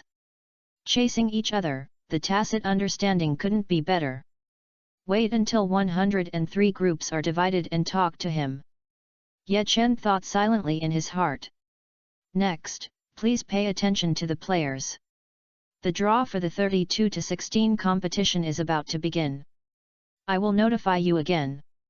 The draw for the 32-16 competition is about to begin. Please be prepared. Ye Chen made a gesture to Oro, indicating that he would talk later, and then turned his attention to the big screen. After a while, the avatars on the big screen began to scroll, and groups of players were selected one after another. Finally, Ye Chen's avatar was fixed in the first position. Everyone's eyes began to become expectant, and even Oro, who was worried about Shinji, was not surprised. After all, Ye Chen is the strongest among them now. Even if he cannot defeat him, it is worthwhile to gain some experience. However, Ye Chen obviously does not have so many ideas. He is very confident in his elves now. After all, even that Shinji does not have a gym leader level elf. Now he has a gym leader level Leaf King, which can be said to be difficult to defeat. However, Ye Chen still hopes that his opponent can be stronger, even if not as strong as Shinji, like Oro and Xiaomao. As long as there is another diamond fragment, he can synthesize another diamond level card. The big screen seemed to understand Ye Chen's thoughts, and the scrolling speed gradually slowed down, and finally stopped on Oro. Chapter 89, A Rare Rest. Please subscribe and support for the shelf. Chapter 89, A Rare Rest. Please subscribe and support for the shelf. Seeing the final result of the draw, everyone looked at Ye Chen with a smile. Say he is lucky. The opponents he drew in the 2 rounds are not weak, and they all have the possibility of winning the championship. It's not bad to say that he is unlucky, but he has such strong strength that he can eliminate 2 favorites to win the championship.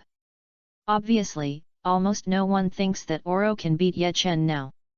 After all, Shinji is such a powerful trainer, and the most powerful electric monster was knocked away by Ye Chen's King of Leave. The 32-16 is also a 3v3 Pokemon battle. Oro, who was not Shinji's opponent before, can't resist Ye Chen's offensive. However, Oro doesn't care what others think of him. Although he was stunned when he saw the result of the draw, he quickly reacted. Although you beat Shinji, it doesn't mean you can beat me. I hope there will be a wonderful battle tomorrow. Looking at the blazing fighting spirit in Oro's eyes, Ye Chen knew that Oro was completely serious. Since losing to him in the college competition, this son of the king has been looking for opportunities to compete with him. It just so happens that he also wants to win some diamond level fragments from the other party. Okay, I hope you won't let me down. Ye Chen looked at Oro fearlessly. The people around him all sensed the aura around the two and consciously kept silent. Wow, after Shinji it's Oro, that's great, Ye Chen, I want to fight you too. The first person to interrupt the conversation was Xiaoji, with an expression that he had no idea what the two were doing, spoke words of envy. With your strength, you will only be killed instantly if you go up, so you'd better hope that you will meet them later. After Xiaozai came to his senses, the second person was Xiaomao as expected, and he mocked Xiaozai as usual. However, it is not difficult to see from his eyes that he is actually quite envious of Oro, but he just can't say it out of face. Xiaozai's sudden feeling also played a 120% role today. He completely ignored Xiao Mao's words and continued to express his envy. After the draw, everyone can return to their residences, and the next game will be held a day later. Ye Chen knew that Oro had something to talk to him about, and after saying goodbye to Zai and others, he and Oro quickly left the venue. The two found a relatively quiet place, and each of them held a cup of hot cocoa in their hands, which was bought on the way here just now. Ye Chen, Shinji he. Finally, it was Oro who couldn't help but ask. Shinji now completely understands where he is weak. He should plan to study and train hard now. He will become more difficult in the future. Hearing Oro's question, Ye Chen also told him everything he knew. He didn't need to comfort him deliberately. Ye Chen believed that the two of them would adjust their mentality. Is that so? That's good. It seems that we won't be bored in the future. Thank you, Ye Chen. Hearing Ye Chen's reply, Oro was obviously relieved. Then he seemed to think of something and thanked Ye Chen with a smile on his face. You're welcome. I didn't do anything. But you have to pay attention. Even if you thank me, I won't hold back in tomorrow's game.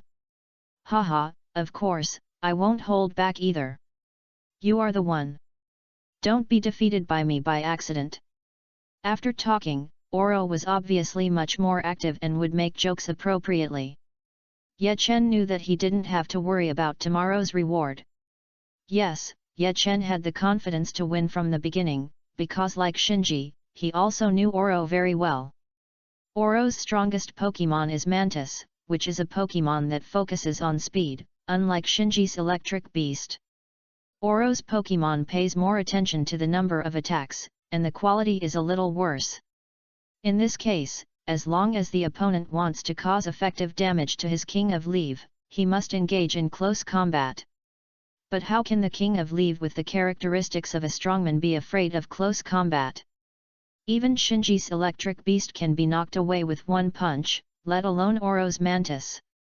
As for the Mosquito Swimmer and Blastoise, I believe that his Axatooth Dragon can handle them. After saying goodbye to Oro, Ye Chen ushered in a rare leisure time again, thinking about his recent activities. I always feel a little busy recently, but fortunately, the harvest is also good. But recently, I have interacted less with the King of Leave. Let's play with them in the evening, just as a reward for their victory today. Ye Chen touched his chin on the side of the road, muttered to himself, and then walked back to his residence. Evening. Everyone performed well today, especially the King of Leave. He played very well. I hope he can continue to maintain it tomorrow. Hearing Ye Chen's words, all the elves cast envious eyes on the King of Leave. After all, Ye Chen's words just now have already indicated that the King of Leave will play tomorrow. But think about it, the King of Leave is Ye Chen's main elf, and he must play. This is not only a respect for the opponent, but also the reason for Ye Chen's confidence. Hearing Ye Chen's praise, the King of Leave is no longer lazy. He raised his head, pinched his waist with both hands, and looked like I am the best. Seeing this, Ye Chen couldn't help laughing out loud. Ye Chen never thought that the King of Leave, who looked so scary, would actually have such a lovely side. On the other side, the axe-toothed dragon, who had no chance to play, seemed very unconvinced. It kept hitting the belly of the King of Leave with its head, which seemed very unconvinced. But the King of Leave was in high spirits at this time and ignored the axe-toothed dragon directly, and the elves were in chaos. Finally, it was Ye Chen who stopped the commotion. Axe-toothed dragon, you will be the first to play in the next game, let them see how powerful you are. Ye Chen touched the head of the axe-toothed dragon and said to it with a smile. Hoo! The axe-toothed dragon made a comfortable sound happily, and then imitated the posture of the King of Leave before and showed off to it.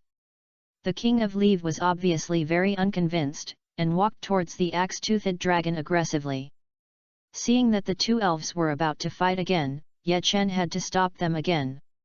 Leave King, I've said it so many times, you are the eldest brother, you have to set a good example for others. And you, Axatooth Dragon, you can't just let Leave King give in to you, you have to learn to respect it a little bit. Ye Chen treated the two overly excited elves fairly, giving each of them 50 slaps. Looking at the two elves lowering their heads, saying that they knew they were wrong and behaved well, although Ye Chen felt a little soft-hearted, he decided to wait until he finished talking about the business before comforting them. Also let them calm down some, don't get too excited.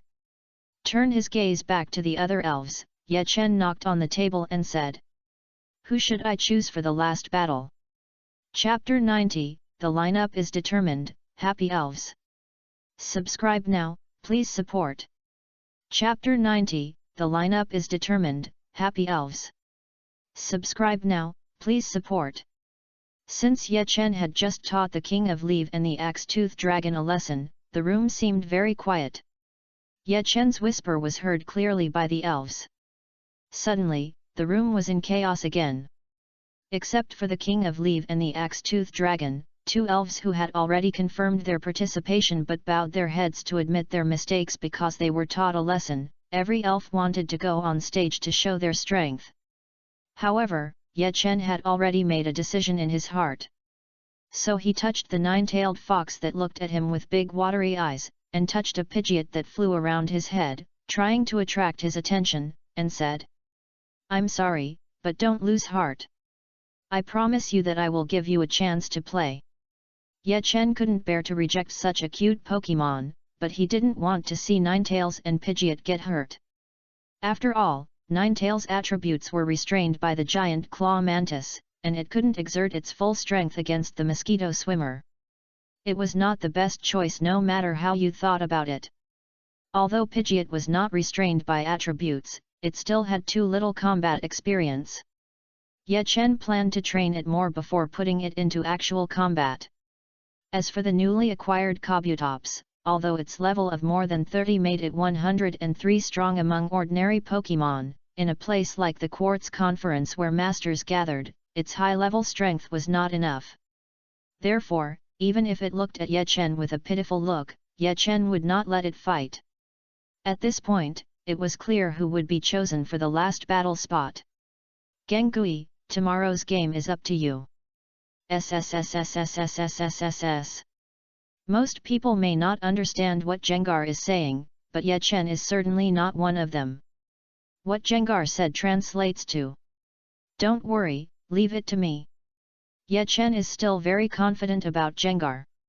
After all, he is a troublemaker and is very sensitive to danger.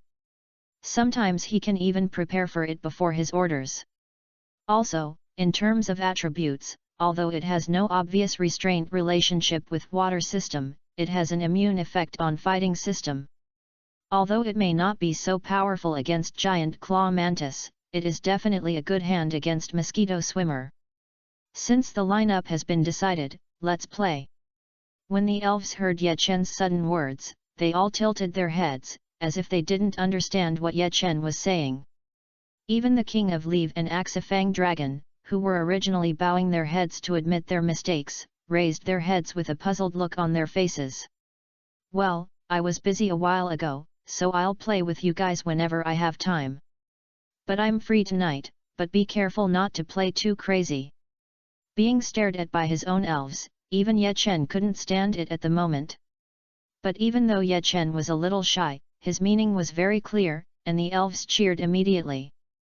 Even the elves such as Ninetails who didn't get the quota to fight just now were also happy at this time. They wanted to fight on the stage just to prove themselves to Ye Chen. But now Ye Chen is willing to spend time playing with them, isn't this paying attention to their performance?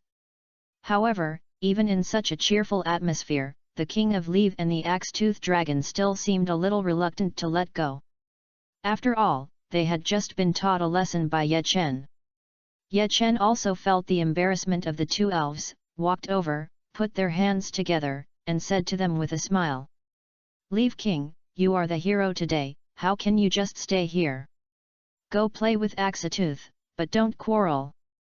Axetooth, you are the first one to play tomorrow, how can you look so listless? Go play, it's okay.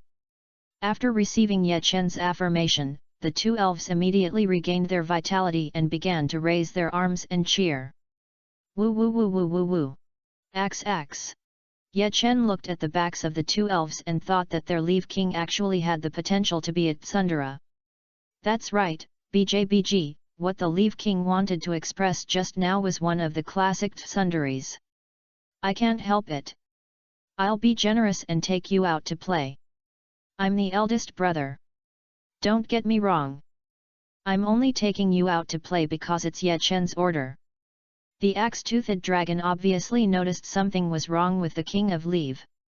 After all, the King of Leave usually would show off his preferential treatment, such as being patted on the head by Ye Chen first, but today the King of Leave actually took him there in such a harmonious way.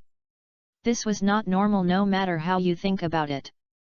Finally, the axe-toothed dragon was worried that the King of Leave might do something to it at any time, so he remained vigilant all night, which later became one of the reasons why the King of Leave laughed at him. Of course, this is all later. Ye Chen looked at the two of them. Although the axe-toothed dragon was still vigilant about the King of Leave, it did not prevent their relationship from becoming close. Thinking that his education had finally begun to bear fruit, Ye Chen's mouth also had a smile. Amid the calls of the elves, Ye Chen also walked over. Midnight. All the elves had fallen asleep. Charizard, Ninetales, and the King of Leave each took a seat. The other elves leaned on them, and Jengar floated in the air. The room returned to silence. But Ye Chen, who should have fallen asleep, couldn't. Because he just got a reminder from the system again. Ding! Congratulations to the host. Successfully brought the relationship with the elves closer, and rewarded 1 diamond-level card fragment. Ye Chen never expected it. I thought I had to defeat Oro to get all the diamond cards, but I actually got all the cards because of my own idea. So even though Ye Chen looked very calm, his heart was in turmoil. You know, diamond-level cards are not like bronze and silver cards that can be obtained by just letting the King of Leave punch twice. Even though I already have a gym owner level elf, I only have the second diamond level card, and the second one was just obtained. Without hesitation, Ye Chen directly synthesized the diamond level card. After all, the previous diamond level card has successfully changed his fate and let the King of Leave obtain the characteristics of a strongman. I wonder what good things I will get this time?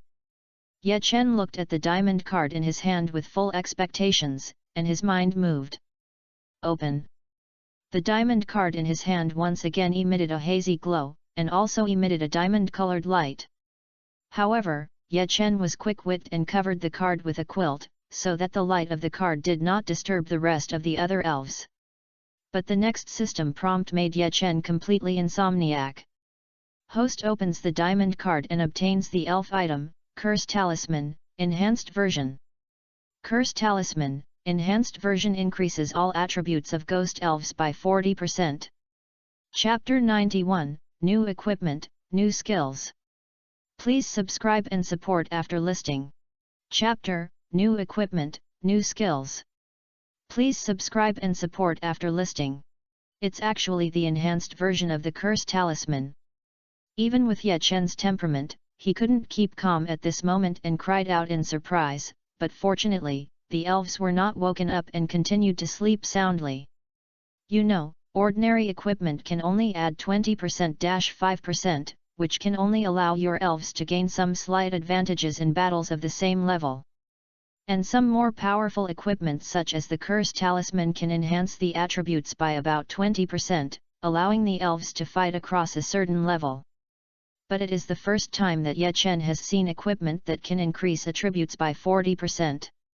And Ye Chen is sure that even those quasi-king and king-level masters may not have equipment with so much amplification.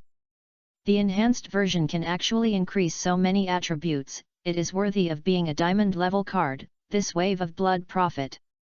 In the night, Ye Chen looked at the grey-black talisman paper in his hand, and a knowing smile appeared on his face. With this equipment, I believe that his Jengar will scare Oro tomorrow. Ye Chen smiled evilly and pasted the Curse Talisman on Jengar. I thought that pasting the Curse Talisman would affect Jengar's appearance, but unexpectedly, the Curse Talisman emitted a faint flash as soon as it was pasted on Jengar, and then disappeared. This scared Ye Chen. If such a precious equipment was lost, he would definitely feel uncomfortable for a while. But Ye Chen soon reacted. The cursed talisman seemed to flash before it disappeared. Does this mean that it has worked? But how can I be sure? You know, this is not a game where you can simply determine the attributes of the elves. Even if Ye Chen has a system detection, he can only see through the elves' qualifications and levels. The system cannot detect complex data such as attributes. And Jengar is now asleep, and there is no way to test the current attributes through the power of skills. What should I do? Ye Chen was a little anxious. After all, it was about precious diamond-level equipment, so it would not be too nervous. After thinking for a long time, just when Ye Chen was about to give up and try again the next morning, he looked up and suddenly saw the moonlight. By the way, there was a flash when I equipped it just now. If the flash means successful equipment, can I take it off again? Anyway, I have no other way, and it won't be a loss to try. So Ye Chen thought about it and said to the system, "Take down the curse symbol." Sure enough, a ray of light flashed on Jengar's body again, and an extra talisman appeared in Ye Chen's system backpack. Curse Talisman, Enhanced Edition increases all attributes of Ghost-type elves by 40%. Seeing this, Ye Chen's hanging heart finally settled down. His equipment was not lost and was successfully installed. It seems that the enhanced version of the Curse Talisman is indeed different from other equipment. Ye Chen had seen the equipment carried by other elves, most of which were easy-to-wear items such as necklaces and rings, and the workmanship was relatively rough. It was easy to be damaged during fierce fighting. However, this Curse Talisman was directly integrated into Jengar's body, so he didn't have to worry about damage or loss at all, which was a lot more convenient. With a thought, the Curse Talisman disappeared from Ye Chen's backpack again, and Jengar's body was once again it flashed again. It seemed that the multiple flashes disturbed Jengar's rest. Jengar turned around and scratched his face, but did not wake up. Ye Chen silently praised the system in his heart, and then returned to Jengar's combat power calculation. You know, Ye Chen's Jengar has already reached the elite peak level, relying on the skill bonuses brought by various cards. It can't be said that he can beat the gym owner level elves, but at least he won't lose to the opponent. But with this cursed talisman, everything is different. The attributes of Jengar, who has obtained the cursed talisman, have surpassed the general gym owner level elves. It can be said that it has become the strongest elf in Ye Chen's hand except the King of Leave. And even if it is the King of Leave, due to the problem of attributes, his Jengar will not lose to it. When Ye Chen thought that he had another general, he couldn't sleep even more. My head was full of rewards after winning tomorrow.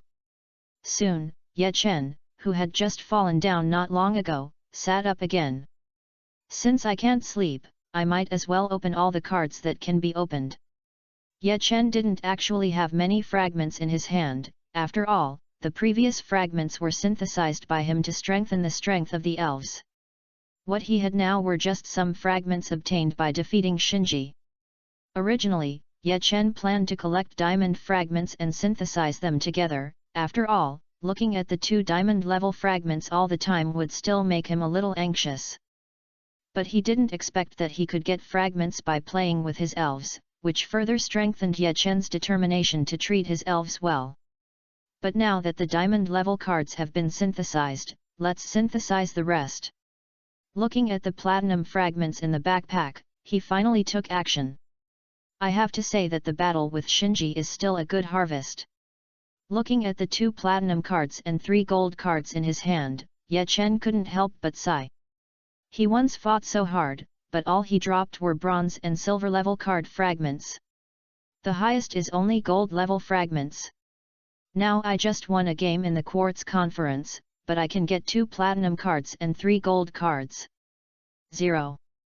As for bronze and silver cards, there are not so many to synthesize now.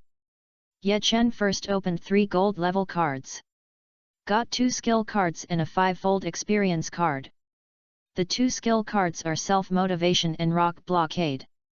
Ye Chen gave them to the King of Leave and Axe Fang Dragon respectively. Although these two skills are not much for Ye Chen's current team, Ye Chen believes that each skill has its place, and reality is not like a game, with a limit on the number of skills. As the saying goes, more skills are better. As for the five-fold experience card, Ye Chen plans to use it in tomorrow's game, which can get 5 times the experience, enough for his Axe Fang Dragon and Jengar to reach the level of Gym Leader. Finally, there are only 2 platinum cards left, and Ye Chen did not hesitate and chose to open them directly. I don't know if the system can feel what Ye Chen needs. With 2 platinum cards, Ye Chen successfully opened a talent upgrade card of the Quasi King level. At the same time, he also opened a fire skill card, Flame Kick. Ye Chen gave it directly to Charizard. As for the talent upgrade card, there is no doubt that Ye Chen gave it to the King of Leave. The King of Leave is now Ye Chen's main elf and the only elf that has reached the upper limit of talent. This talent upgrade card came at the right time, giving the King of Leave more room for growth. Finally, after finishing all this, the clock on the wall has pointed to the position of 3. Ye Chen finally felt sleepy and fell asleep. Chapter 92, the second game begins, and we will fight Oro again. Please subscribe and support. Chapter 92, the second game begins, and we will fight Oro again. Please subscribe and support. Early the next morning, Ye Chen's elves woke up. Especially the King of Leave and Jengar, who felt that their bodies were much stronger than before, were excited to show off to other elves.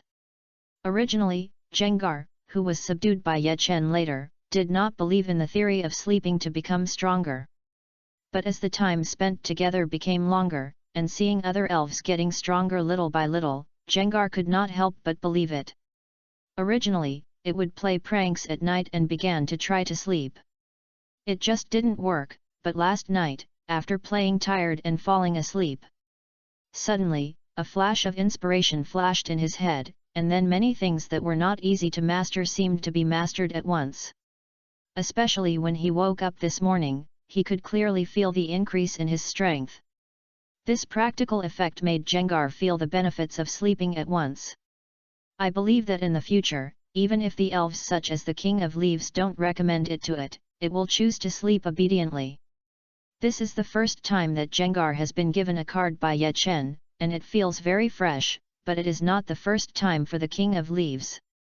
The elves have become accustomed to it, and they just express congratulations and continue to circle around Jengar. After all, this guy gets stronger every few days. If he is amazed every time, I guess he will be exhausted. As for the axe-toothed dragon, it looked at the King of Leave who was showing off everywhere and turned its head away. After a while, Ye Chen found that the axe-toothed dragon fell on the bed again, trying to become stronger. Although it didn't speak, Ye Chen could clearly see the disdain on its face, and Ye Chen also imagined the thoughts of the axe-toothed dragon. Tisk, isn't it just getting stronger again? Who isn't?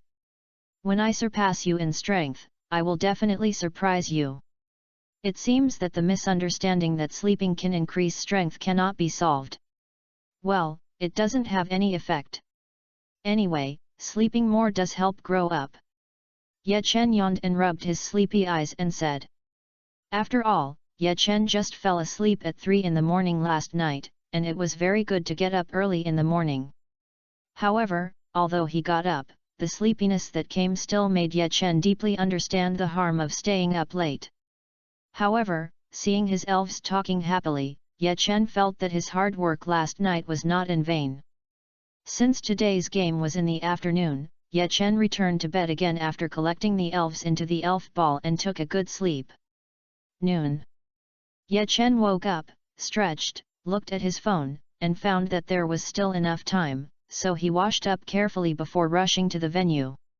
When he arrived at the venue, Ye Chen quickly found Zai and others. Ye Chen, come quickly, the game is about to start. Ye Chen just smiled at Zai and greeted him, but his steps were still slow. Seeing that Ye Chen was still in a leisurely manner, Zai couldn't help but urge him. This time, Xiao Mao surprisingly did not mock Zai. Because his attention was on Ye Chen, he felt that Ye Chen today was a little different from yesterday, and seemed to be stronger than yesterday. But he soon shook his head. How could it be possible? If it was so easy to improve his strength, he would have been a quasi-king long ago. On the other side, Oro looked at Ye Chen, his eyes still full of fighting spirit, but Shinji next to him frowned.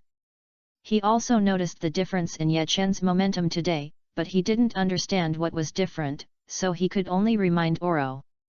Be careful, Ye Chen is a little different today. Looking at Shinji, who quietly reminded Oro, a trace of surprise flashed in Ye Chen's eyes. The arrogant Shinji actually cares about others. It seems that yesterday's game was quite stimulating to him. And now Shinji's arrogance is obviously much less. If the previous Shinji was a sharp blade out of the sheath, then the current Shinji has put away his sharp blade. It's not that it is not sharp, but that he is more able to hide himself. With Shinji's reminder, Oro's fighting spirit has been restrained a little, but when he looks at Ye Chen, he will still release a strong fighting spirit. Although I have to admit that Shinji is actually better than me in many aspects, especially in judging people. Although I don't see what's different about Ye Chen now, since Shinji said so, I still have to pay attention. After all, my opponent today is Ye Chen. The two came directly to the front of the ring. After all, it was not early when Ye Chen came, and coupled with Ye Chen's slow steps. Now there is not much time left before the start of the game. As expected, just when the two of them arrived at the ring, the voice of the radio sounded. Today's game is about to begin. Please go to your own ring and get ready. Repeat again. As the voice of the radio fell, Zai's voice sounded again. Ye Chen, Oro, both of you should cheer up. I'm going to the game too. Ye Chen and Oro turned around at the same time and happened to see Zai being pulled away by Xiao and others. Both of them laughed. It must be said that Zai did bring them a lot of joy. Even the serious Oro and the usually cold Ye Chen would laugh from time to time. However, although the expressions on their faces were smiling, their eyes showed a strong fighting spirit. After watching Zai and others walk away, Ye Chen and Oro restrained their expressions and walked towards the ring. On the stage, the referee looked at the fighting eyes of both sides and nodded, thinking that this match would be very exciting. With a big wave of his hand, accompanied by a loud start of the match, the referee looked at Oro and Ye Chen again. After seeing that they were not stunned, he showed a satisfied look and stepped aside. However, I don't know if it was influenced by Shinji's 1.6 match. Ye Chen found that the referees spoke loudly afterwards and paid attention to the players, instead of stepping aside after shouting the start like before. At least the referees on Ye Chen's side are like this. After today's match is over, I will ask Zai and the others. Thinking so, Ye Chen took out his poke ball and threw it to the ground. A flash of white light passed, and Axifang appeared on the field. Other side, Oro also released his claw mantis. Like Oro, who was full of fighting spirit, Claw Mantis had already taken a charging posture. As for Ye Chen, although he was distracted before, he still regained his mind in time and made the axe-toothed dragon take a defensive posture. At this point, a big battle between the two sides is about to begin. Chapter 93 Chapter, Rock Blockade is a meritorious service, Axe-Tooth Dragon's Highlight Battle. Please subscribe and support. Chapter 93, Rock Blockade is a meritorious service, Axe-Tooth Dragon's Highlight Battle. Please subscribe and support. Giant Mantis, use Sword Dance. Ever since Haiqiang defeated two elves of Shinji through Sword Dance enhancement, Oro has liked this method of fighting. If the attack power is enough to break the opponent's defense, then Sword Dance can slow down the physical consumption of Giant Mantis.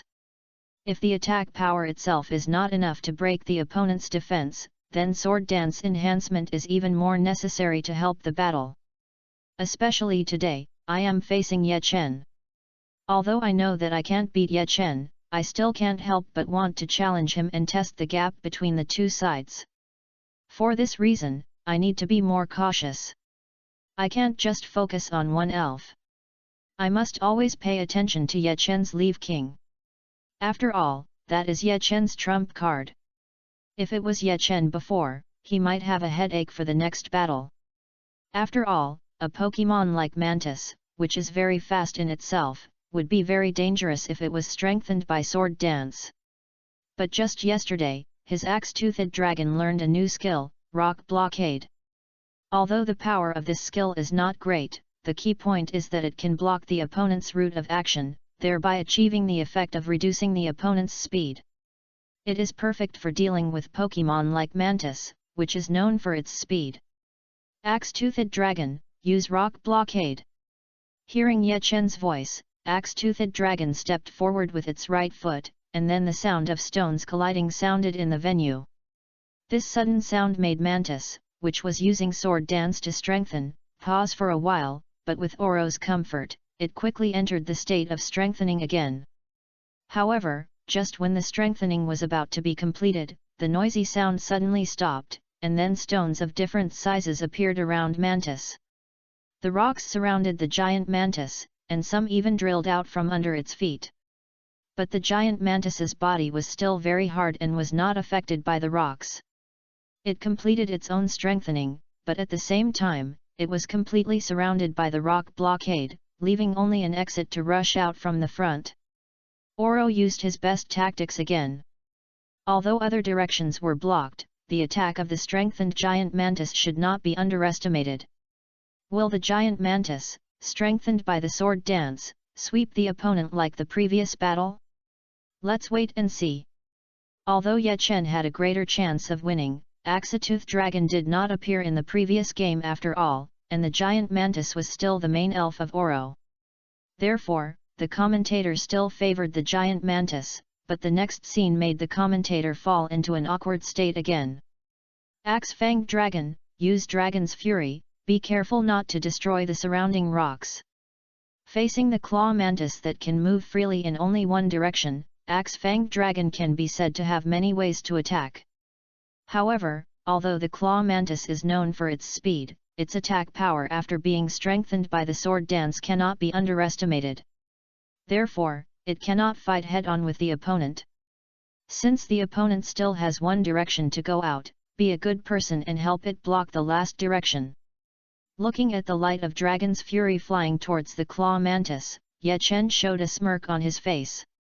Opposite to him, Oro's ugly face. Both are experienced trainers, how could he not see that his claw mantis was trapped? If there is no way to engage in close combat, what is the meaning of the previous Sword Dance? But now that things have come to this, he can only bite the bullet.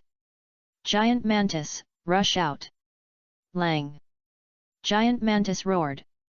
It was obvious that the opponent's tactics angered it. With Oro's order, it strode towards Dragon's Fury. But even after being strengthened by Sword Dance, Giant Mantis's best skill was still speed, and Ye Chen's Axe-toothed Dragon had been specially trained again and again. Even if the power was deliberately controlled, it was enough to force Giant Mantis back.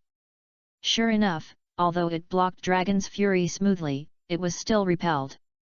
But none of this mattered. What mattered was that just when Giant Mantis thought it could go out, it looked up and saw another Dragon's Fury waiting for it.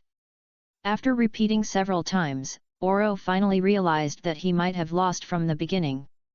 As for the outside, the commentator hadn't spoken for a long time because he really didn't know how to explain this battle. It should have been like what he said, the strengthened giant mantis swept all the way and won the victory, which was the normal script.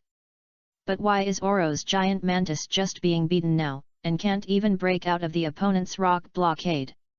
The commentator suddenly realized that he might not be compatible with Ye Chen, otherwise why would he be beaten in every game with him?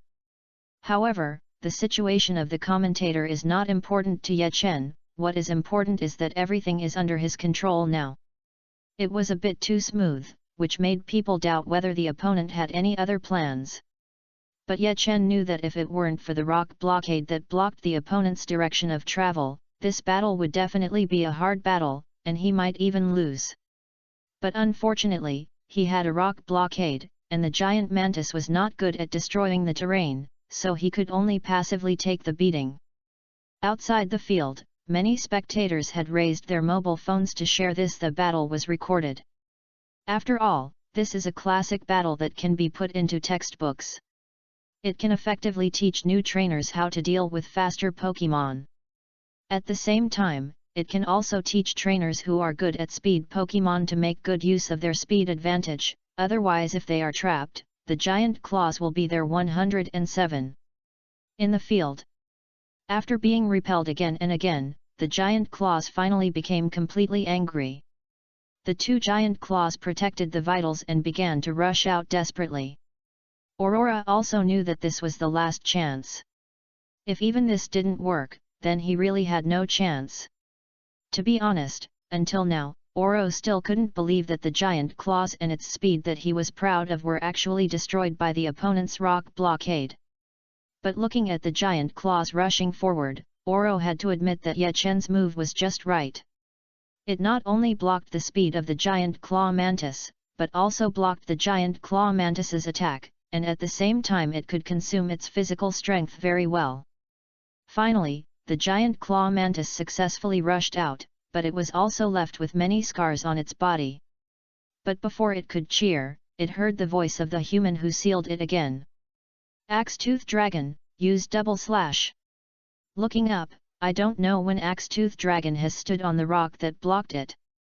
And I just came out, although I didn't cheer, but my hands were already open, and I couldn't defend against this attack anyway with the middle door wide open. In this way, the giant claw mantis was finished by Axe-Tooth Dragon in a strong unwillingness, and its body slowly fell down. Chapter 94, Axe-Tooth Dragon Evolves, Jengar is on the stage. Please subscribe and support after listening. Chapter 94, Axe-Tooth Dragon Evolves, Jengar is on the stage. Please subscribe and support after listening. The commentator outside the field was so shocked that he couldn't speak. The scene was so quiet that you could hear people swallowing their saliva. No one could have imagined that the powerful giant claw mantis would lose so badly. Except for the sword dance at the beginning, it has been beaten since then. But no one accused Oro of improper command.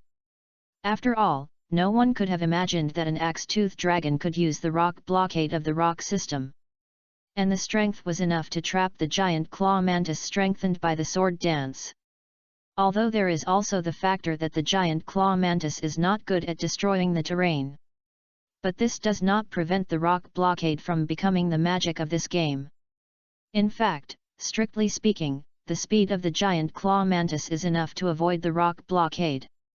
After all, the speed of the rock blockade is not fast, and even some elves who are not good at speed but have acceleration skills can easily avoid it. But the giant claw mantis is using the sword dance and can't avoid this attack. It can only be said that Ye Chen's ability to control the situation and adapt to changes is too strong. Ye Chen actually breathed a sigh of relief. This tactic was what he had thought of before going to bed yesterday. The purpose was to consume Oro's giant claw mantis. But he didn't expect that the giant claw mantis would ignore everything in order to rush out, and actually endured the attack of the axe-tooth dragon and fainted directly. Originally, Ye Chen had a follow-up plan, but now he had to give up. However, although the victory was a bit sudden, at least everything was within Ye Chen's calculations. Ye Chen turned his eyes to the axe-tooth dragon. If his estimate was correct, the axe-tooth dragon should be able to evolve. The axe-tooth dragon won the battle and the level was raised to level 50. As the system voice fell, a dazzling white light appeared on the axe-tooth dragon. The axe-tooth dragon's figure began to become slender, and it was covered with heavy golden armor. The two horizontally growing front teeth became larger and looked more terrifying. Finally, the white light dissipated, and the axe-tooth dragon also completed its evolution. The axe-tooth dragon evolved into a double-axe dragon. After the evolution, the axe-toothed dragon was obviously not used to it. It first tried to move its limbs, and then walked towards Ye Chen. However, perhaps because of the huge increase in strength, the double-axe war dragon stumbled and almost fell to the ground. Fortunately, it adjusted its steps in time, otherwise Ye Chen in front of it would be the first to be overwhelmed. However, Ye Chen's attention was focused on the level of the Double Axe War Dragon at this moment. Level 50. This means that he has another gym owner level combat power. This is indeed a bit beyond Ye Chen's expectations. Originally, I thought that with 5 times the experience, the axe-toothed dragon could complete the evolution, but that was all. After all, it takes a lot of experience to upgrade to level 50. Not only did his King of Leave train for so long, but he also defeated Shinji's 2 main elves, and only then was he promoted to the gym owner level, but now his axe-toothed dragon has actually reached this level directly. This made Ye Chen once again deeply realize the power of the system props. On the other side, Oro watched his giant mantis being knocked down by Axatooth Dragon in the light of Axatooth Dragon's evolution after victory, and his body began to tremble slightly. He had thought that he would lose to Ye Chen, but he didn't expect to lose so thoroughly. Shinji's electric shock monster can still fight against Ye Chen's King of Leave, but his giant mantis is not even qualified to let Ye Chen's King of Leave take action. This deeply hurt Oro's self-esteem. Although he tried his best to restrain himself and calm himself down, the obvious blood on his lips and the slightly trembling body all represented his excitement. Ahem, sorry, I lost my composure just now. I didn't expect that Ye Chen had such a good control of the situation. From trapping the giant claw mantis to the last 2 consecutive slashes, he completely played the giant claw mantis in his hands. Here, I first congratulate Ye Chen's elf for the successful evolution, but I didn't expect that Oro, who had been advancing all the way, would be defeated like this. This is a big crisis. How will he deal with it? The commentator coughed twice to ease his embarrassment, and secretly remembered Oro's name and Shinji's name together. After all, if it weren't for the 2 of them, he would never have made such a big fool of himself. This is a lifelong stain in his commentary career. Shinji outside the field first looked at Ye Chen's double axe dragon. After all, the light of evolution was too eye-catching. When he saw the opponent almost fall, Shinji was a little surprised. After all, this situation is rare. Generally, it will only occur when the strength of the elves is greatly improved. He didn't expect that the first time he saw this situation was watching Ye Chen's game. But soon, Shinji realized that even so, Oro had no chance. Although the opponent's double axe war dragon could no longer continue to fight, Ye Chen's King of Leave had not yet appeared. You know, now the only ones who can compete with Ye Chen's King of Leave are his own electric shock monster and Oro's giant claw mantis. However, the giant claw mantis has been replaced by the axe-tooth dragon, and the King of Leave can sweep Oro's remaining elves. On the field, Oro bit his tongue and forced himself to calm down. Although he knew that he was bound to lose, he at least had to force Ye Chen's King of Leave out. Come out, mosquito-repellent swimmer. Oro's voice was a little hoarse. Obviously, it was difficult for him to calm down and play the game now. Ye Chen could understand his mentality. After all, even if the main elves of ordinary people lost so aggrievedly, his condition would not be much better. What's more, Oro was the son of the King of Heaven. He had always been the strongest one. However, he lost to Ye Chen and lost more miserably each time. How could people calm down? But no matter what, Ye Chen would not let him go. That would only make Oro more uncomfortable. Touching the double axe dragon beside him, Ye Chen said, "You need training now to master the new power. I will not let you continue the game until you can control your own power." Although it was a little sad that he could not participate in the game, the double axe dragon could not hide the joy in his heart when he thought that he was already an elf of the same level as the King of Leave. So it howled happily, and then nodded at Ye Chen, indicating that it agreed with Ye Chen's point of view. Ye Chen saw through its idea at a glance, find the King of Leave as a sparring partner. However, the only one who can train with Axe Fang now is the King of Leave, and the 2 of them have always been dissatisfied with each other, so it is good for them to know each other's strength better. Therefore, Ye Chen did not stop it. He just smiled at Axe Fang and took it back. Although the King of Leave is enough for the next game, I still want to try it. Ye Chen said to himself while taking back his poke ball. Then, everyone saw him take out another poke ball and throw it on the field. A flash of white light, the king of leave that everyone imagined did not appear on the field, but was replaced by a purple-black Pokemon, Gengar. Chapter 95, 1 vs 2, Unbeatable Gengar. Please subscribe and support. Chapter 95, 1 vs 2, Unbeatable Gengar. Please subscribe and support. Seeing that Ye Chen did not take out the King of Leave, Oro's eyes suddenly lit up. He could not beat the King of Leave, but he was not defeated by ordinary Pokemon either. If he could defeat this Pokemon, it would mean that the gap between him and Ye Chen was not that big. Although it was a bit self-deceptive, Oro's idea was actually correct. To some extent, Ye Chen's Gengar was indeed more difficult to deal with than the double-axe war dragon. If Oro could beat Gengar, it would be enough to prove that he was not much worse than Ye Chen. But all this was based on winning. Since Gengar was more difficult to deal with than the double-axe war dragon, how could it be easily defeated? Mosquito repellent swimmer, use explosive fist.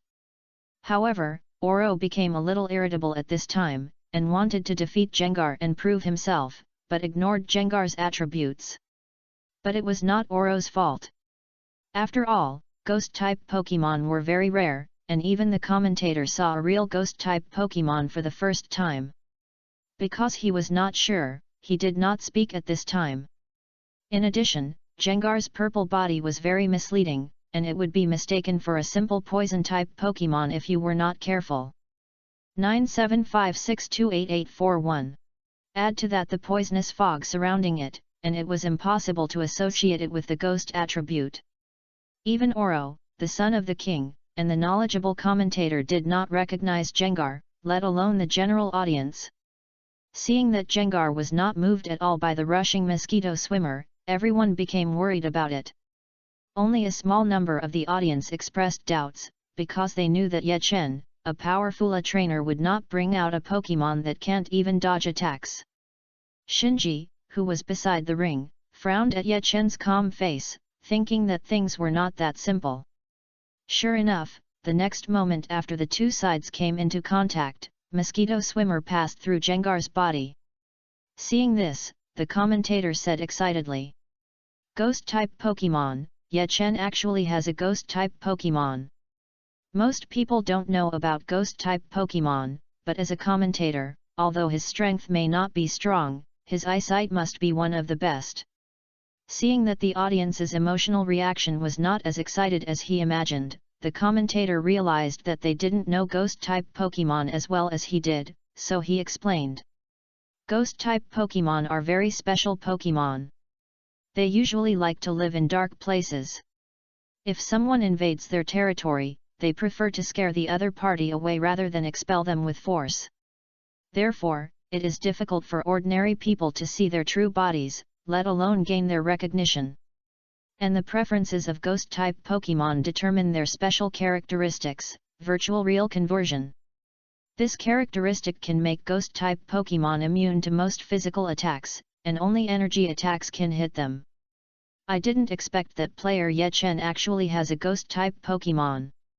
This is an overwhelming disadvantage for the mosquito repellent swimmer. The commentator said a lot of words in one breath, and finally calmed down the excitement of seeing the Ghost-type Pokemon, but this did not affect his admiring eyes looking at Ye Chen. This is a Ghost-type Pokemon, and ordinary people may not see one in their lifetime. After listening to the commentary, everyone also understood how rare Ye Chen's Gengar was, and they couldn't help but get excited. But Oro in the venue couldn't hear it, and he probably couldn't hear it at the moment. He continuously commanded the mosquito swimmer to punch and kick Gengar, but he didn't even touch Gengar. Looking at Oro like this, Ye Chen sighed and said. Gengui, use Evil Wave. Ye Chen could clearly see that Oro's situation was not right at the moment. If he continued, he didn't know what would go wrong. Therefore, Ye Chen could only end the battle quickly. Although Gengar was having fun with the mosquito swimmer, he still listened to Ye Chen very much.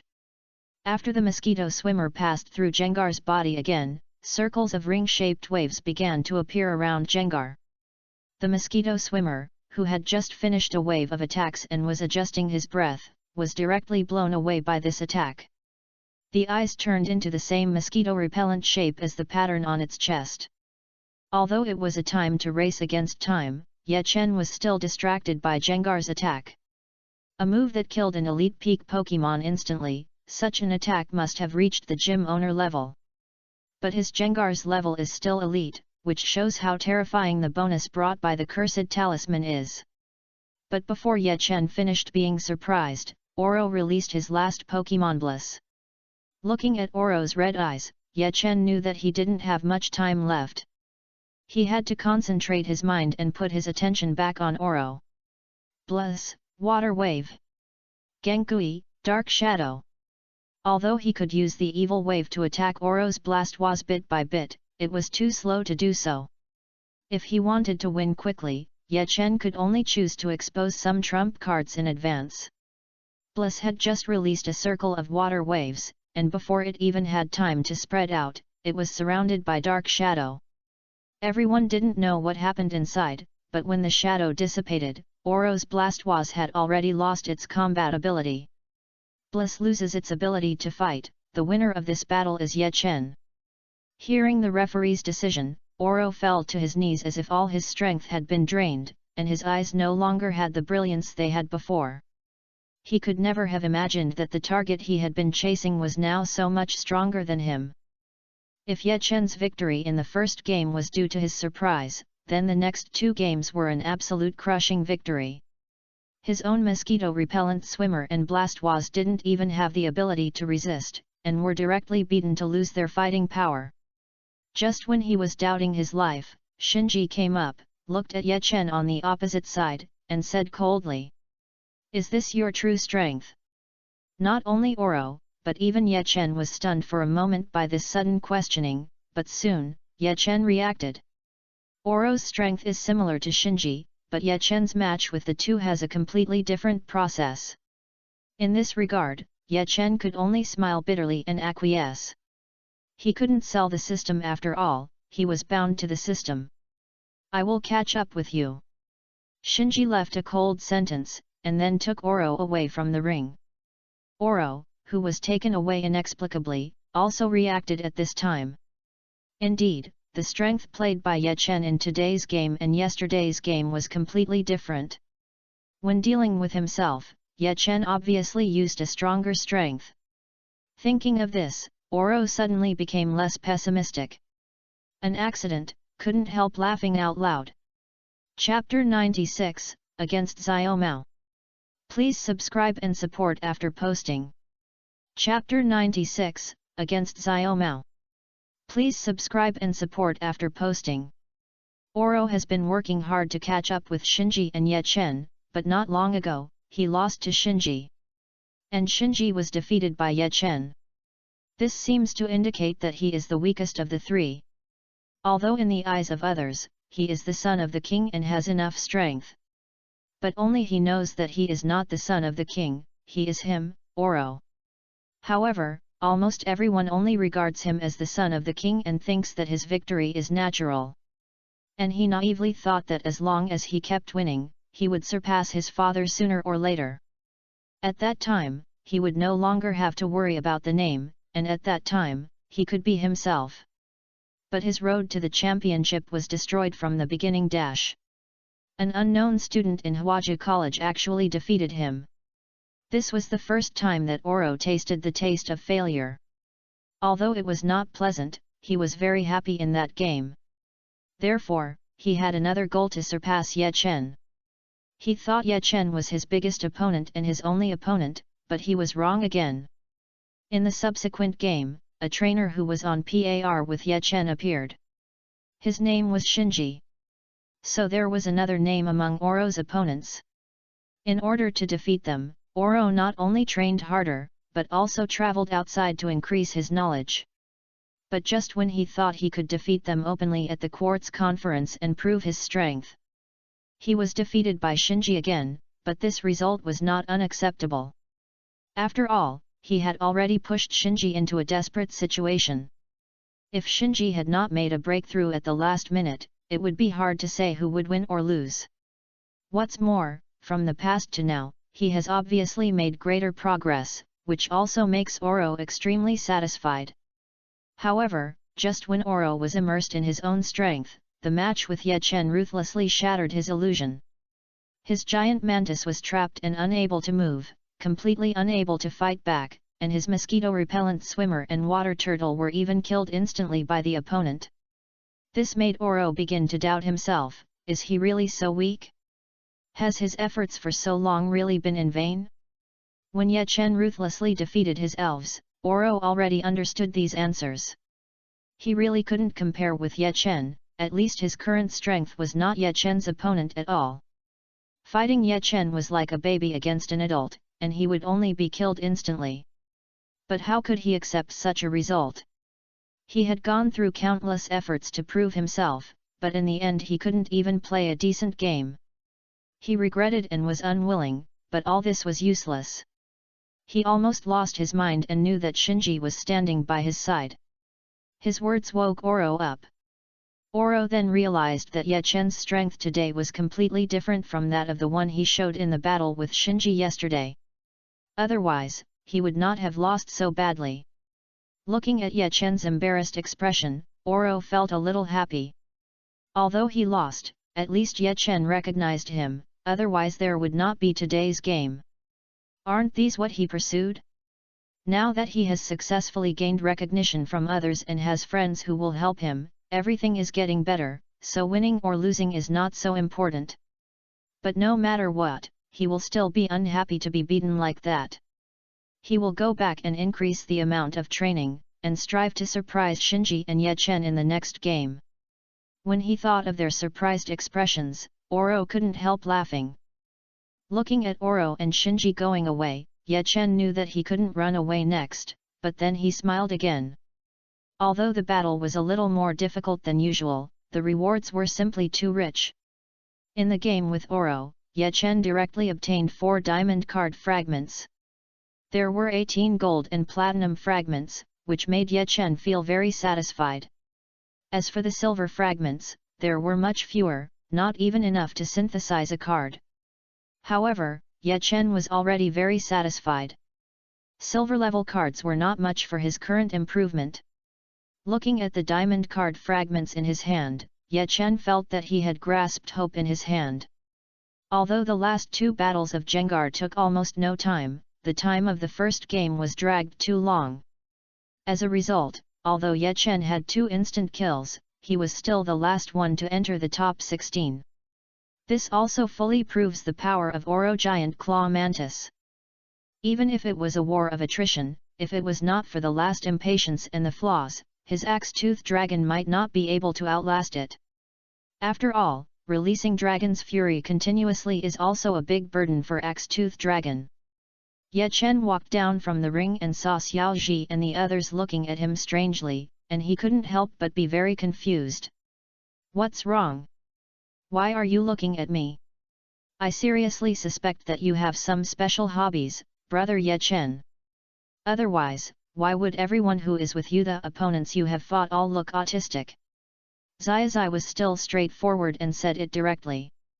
Hearing Xiaozai's words, Ye Chen's face immediately drew several black lines. He glared at Xiaozai and said, "What nonsense, they just feel ashamed because I am too strong." 0 But why would they kneel on the ground and cry because of shame, and I don't think Oro is the kind of person who would feel ashamed. Ye Chen finally understood that Xiaozai was here to tease him, otherwise it would not be more troublesome to explain more. Then he knocked Xiaozai's head and said unhappily, "You should think about how you will cry when you face me. I will definitely not let you win." "Of course you don't have to let me win. I will win the game with you in a dignified manner." Ye Chen couldn't help but cover his head. It was Xiaozai who could say such impossible words with a proud face. It was amazing that he could be so confident after watching his own game. Xiaozai wanted to say something, but was interrupted by the sound of the broadcast. "Dear contestants, dear audience, good afternoon. The next thing to do is the draw for the 16-8 match. The match will start in 1 hour. Please be ready. When Zai heard about the draw, he immediately became energetic and said to others. Do you think Ye Chen's next opponent will be Xiao Mao? It's just right to defeat you all, and then Ye Chen and I will compete in the finals. Listening to Zai's words, everyone had an expression of no, this kid is hopeless. Ye Chen didn't know where Zai got his confidence from, but he was still very concerned about the result of the draw. Ignoring Zai, Ye Chen looked at the big screen. Just then, Ye Chen's avatar appeared on the big screen. After seeing his opponent, everyone's eyes returned to Zai. Ah, this, I didn't mean it. Chapter 97, The Game Begins, Charizard vs Windy Dog. Please subscribe and support. Chapter 97, The Game Begins, Charizard vs Windy Dog. Please subscribe and support. Although everyone was looking at Zai, no one really blamed him. After all, the result of the draw is random, it is impossible to change it at will because of Zai's words. But Zai has been talking a lot recently, so I took the opportunity to hit him. Among the crowd, only Xiao Mao, who often quarrels with Zai, did not speak, because he was thinking about the tactics to fight against Ye Chen. Originally, he thought that Ye Chen's most powerful Pokémon was the King of Leave, and he made a lot of preparations for this. But after seeing Ye Chen's Gengar, Xiao Mao suddenly found that his preparations were not sufficient. At least if he didn't know in advance that Ye Chen had Gengar, he would probably be eliminated directly. But now, I must formulate tactics against Gengar. Thinking like this, 110 clenched the Pokeball in his hand. Look, it's my turn. Zai was being watched by everyone and felt a little embarrassed. In order to change the subject, he began to look around, hoping to find a better topic. Suddenly, Zai saw himself on the big screen, and then he remembered that the draw was still going on and he almost missed it. But fortunately, he still saw his opponent, who turned out to be the new acquaintance Ahong. And this also gave him a chance to change the subject. Sure enough, as soon as he opened his mouth, everyone's eyes turned to the big screen, which made Zai's pressure suddenly much less, and he couldn't help but breathe a sigh of relief. Everyone saw Zai's opponent and really began to change the subject, and they all began to encourage Zai. Zai, come on! Don't lose, I'm still waiting to teach you a lesson. Although the words were different, everyone still hoped that Zai could win. Only Ye Chen frowned. He knew that Zai would face Ahong, and he also knew that Zai would be defeated by Ahong. This is what was written in the original book. With a sigh, Ye Chen decided not to intervene. After all, although Zai has the strength to defeat Ahong, his Charizard is not obedient, and this is not a problem that can be solved in a short time. But it's okay, after all, it's the growth of the protagonist, and he always has to go through some setbacks. Although Zai is a good person now, but he is too confident in himself and often misjudges the strength of both sides. It would be good to take this opportunity to let him feel the strength of others firsthand. Ye Chen looked at Zai who was surrounded by the crowd in the center and said come on. After hearing this, Zai smiled embarrassedly at Ye Chen, and then expressed his determination to win. Ye Chen could only apologize to Zai silently in his heart, and then turned around and went to his own ring with Xiao Mao. Just when Ye Chen was about to leave, Zai's voice came out again. Brother Ye, you have to cheer too. Hearing Zai's words, the sadness in Ye Chen's heart disappeared, and he turned around and said to Zai with a smile. You should worry about yourself, don't cry after losing. Yes, this is a game that will allow Zai to grow significantly. How can I measure it by simply winning or losing? Then he turned around coolly, waved his hand, and left here with Xiao Mao. An hour passed quickly, and Ye Chen and Xiao Mao also stood on the ring.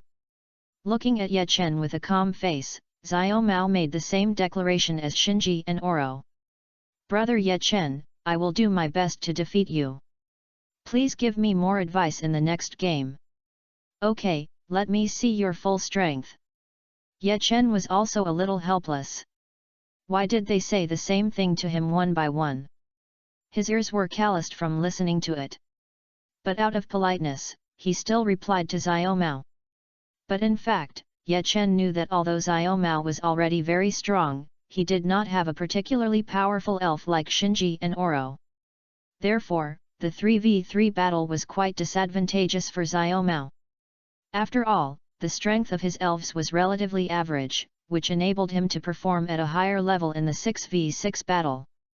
But it was precisely because of this that his strength was weaker than Oro and Xinji in the 3v3 battle. According to Ye Chen's estimation, the current king of Leave can fight 3 people at once and win easily. But in the previous battle with Oro, Ye Chen found a way to quickly reach the gym leader level. If you only rely on your own training and fighting wild Pokemon, it will take a lot of time to reach the gym leader level.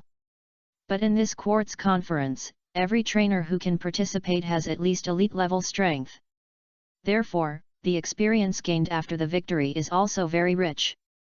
Even the gym leader level that is difficult to reach can now be achieved as long as your Pokemon wins 2 or 3 games. And because of the help of 5 times the experience, his Jengar and Axifang both successfully reached the gym leader level in the battle with Oro. Now there is about an hour left before the 5 times the experience expires, that is, if you can win quickly. It is very likely that you can get 2 more gym leader level Pokemon. Thinking of the power of gym leader level Pokemon, Ye Chen can't wait for the game to start. According to Ye Chen's estimation, if the game can be finished within an hour today, then as long as there is 1 more game, he may be able to form a starting team of gym leader level. A gym leader level Pokemon can already make a team upgrade to a higher level, so how terrifying would a team composed of all gym leader level Pokemon be, not to mention that there is also the leave-taking king with the strongman characteristic and the powerful equipment of Jengar. Ye Chen vs Xiao Mao, the game format is 3v3, the game begins.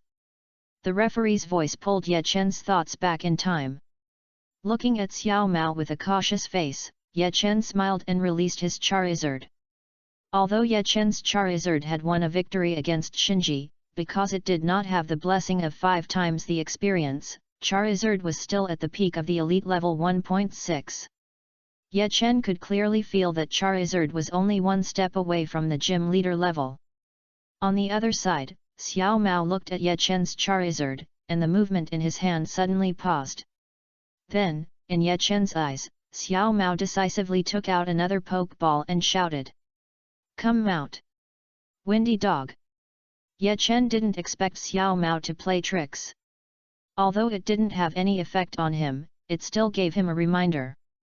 No matter how strong you are, you can't take your opponent lightly, because you never know what your opponent has prepared for you. But for this battle, Ye Chen is determined to win, not to mention that Windy Dog is not a difficult enemy for Charizard. So he immediately gave the order. Charizard, use Solar Beam.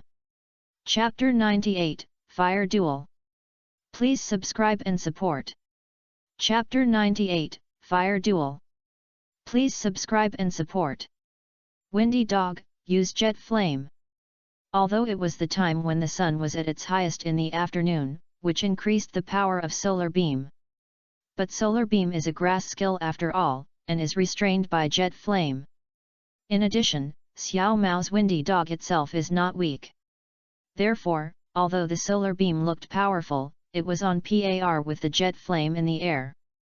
Finally, an explosion occurred, and a cloud of smoke filled the field. Xiao Mao raised his fist with a happy smile on his face. Just as he was about to order the Windy Dog to chase, he heard Ye Chen's voice. Charizard, use Fire Kick. Yes, the Solar Beam was restrained by the fire system, how could Ye Chen not know that?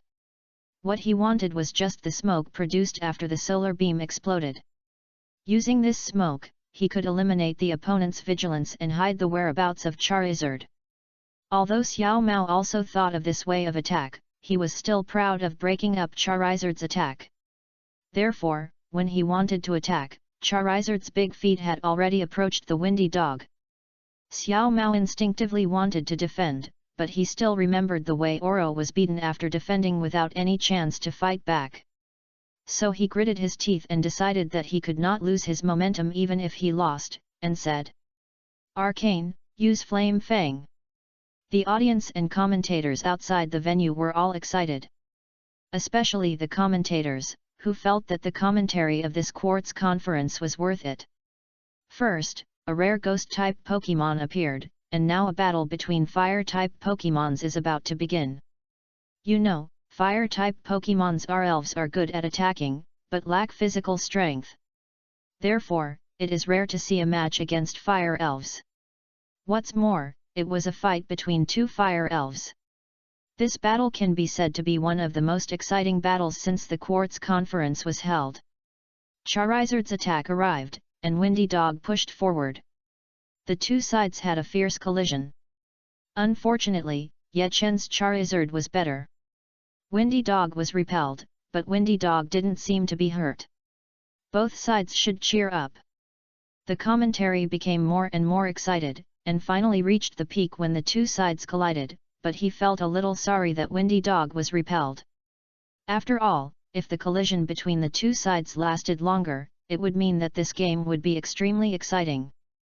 But now, although Windy Dog was not injured, many people have seen that Windy Dog's attack power is not as good as Charizard. But this is not beyond Yechen's expectations.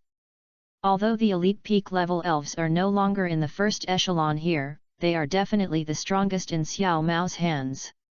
And Charizard has the skills that he taught it with the cards, which are far more powerful than the attacks of the same level Pokémon.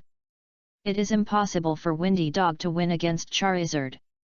But what surprised Yechen was that the Flame Kick was actually blocked by Windy Dog. Although the attack power of the Flame Kick will be weakened for the Fire Pokémon, it is not an attack that Windy Dog can completely block. Yechen had a rough guess in his mind, but he was not sure. Because this level can be achieved by Xiao Mao through hard work. It is not ruled out that he has done some special training for Windy Dog, but if he wants to have so much growth, I am afraid that this Windy Dog is already Xiao Mao's main Pokémon. You know, Xiao Mao has no help from the system, and he has to rely on his own efforts and the efforts of the Pokémon to train the Pokémon. But if it is the main Pokémon, its strength is too weak. Yechen can feel that in the previous collision, the strength of Windy Dog is only at the elite level. It is not even the peak of the elite. You know, in the official competition of the Quartz Conference, there are countless players with elite peak Pokémon. If Windy Dog is really Xiao Mao's trump card, he can't easily get here. Therefore, Yechen is more inclined to the second idea in his mind. But to prove this, practice is needed. So he gave an order. Charizard, use Flame Fang. Hearing Yechen's order, Xiao Mao was delighted. Sure enough, even a powerful trainer like Yechen can't see through the secret of my Windy Dog. As long as I continue to consume Charizard's physical strength, I can win. Windy Dog, use Flame Wheel. They are both Flame Fang, but when used by Charizard, it feels more terrifying. Although the Flame Wheel is not as powerful as Flame Fang, it is strong in that it can protect Windy Dog's whole body with flames, thereby reducing injuries. After all, although I know that even if Windy Dog takes this blow, there will be no problem. But in order to continue to seduce Charizard to consume his physical strength, he had to play the whole play. Looking at the flame-covered Arcanine, Yechen frowned imperceptibly. The power of the Flame Fang was too weak. Even if it broke through the flames on Arcanine, it would not have much power left. This way, it was impossible to test why the opponent was not hurt. But if the Flame Kick continued to be used, the consumption for Charizard would be too great. After all, the continuous use of powerful skills is a big consumption for the elves. While Yechen was thinking, Charizard repelled Arcanine again without causing any damage. But even so, the audience's enthusiasm was still high. Although the offensive method was not the most reliable method, it was definitely the most exciting method. Because everything about it was visible to the naked eye. The audience could directly see the exciting fight. Therefore, even if Arcanine was being repelled, the offensive against Charizard was enough to excite people. Seeing Yechen lost in thought, Xiao Mao's heart suddenly sank, and his intuition told him that something bad was going to happen. After all, if Ye Chen really saw through the bottom card of the wind speed dog, then he would have no chance of winning. So he quickly gave the order. Wind speed dog, use Godspeed. The wind speed dog suddenly disappeared in front of everyone, and everyone could only see a gust of wind crashing towards Charizard. Looking at the wind speed dog getting closer and closer, Ye Chen's eyes suddenly lit up. Charizard, fly backwards, and use Ghost Face at the same time.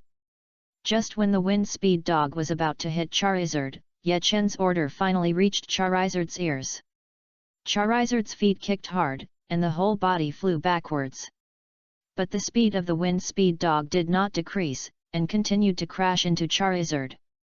Just when the two sides were about to touch, Charizard's face suddenly changed. The face that originally looked lovable suddenly turned into a terrifying ghost face. The windy dog, which was running forward, was frightened and screamed, and then stopped abruptly in front of Charizard. Windy dog, move at high speed, get out of there quickly. Seeing that windy dog stayed in front of Charizard, Xiao Mao knew that he was going to be exposed. But he still wanted to fight for it one last time. However, how could Ye Chen miss this opportunity, and ordered, Charizard, use flame spray. Windy dog was scared by the ghost face, and suddenly heard Xiao Mao's order, and subconsciously kicked the ground with his front feet to leave. But he didn't expect that the ghost face suddenly sprayed out flames, but Windy dog was not afraid, because he knew the flame is ineffective against himself. So with the momentum of the flame, Windy dog returned to Xiao Mao safely. Chapter 99, Fire-Inducing Characteristics? It's completely useless. Please subscribe to it, please support it. Chapter 99, Fire-Inducing Characteristics? It's completely useless. Please subscribe to it, please support it. Seeing that Windy dog's front feet drew an arc in the air, and then landed safely near Xiao Mao, Ye Chen finally confirmed his idea. Xiao Mao's windy dog, it is the fire-starting attribute. The fire-starting attribute is not common, but it is generally useless. Because the fire-starting attribute, like the water-storing attribute, can only be immune to damage from a single attribute skill. It is already greatly limited in non-1v1 battles. What's more, Windy Dog is a fire-type Pokémon, so the damage from fire-type skills is not that high. The power that can be accumulated through fire starting is not much. However, even so, if I don't realize Xiao Mao's plan in time and keep attacking with fire-type skills, I may suffer a great loss.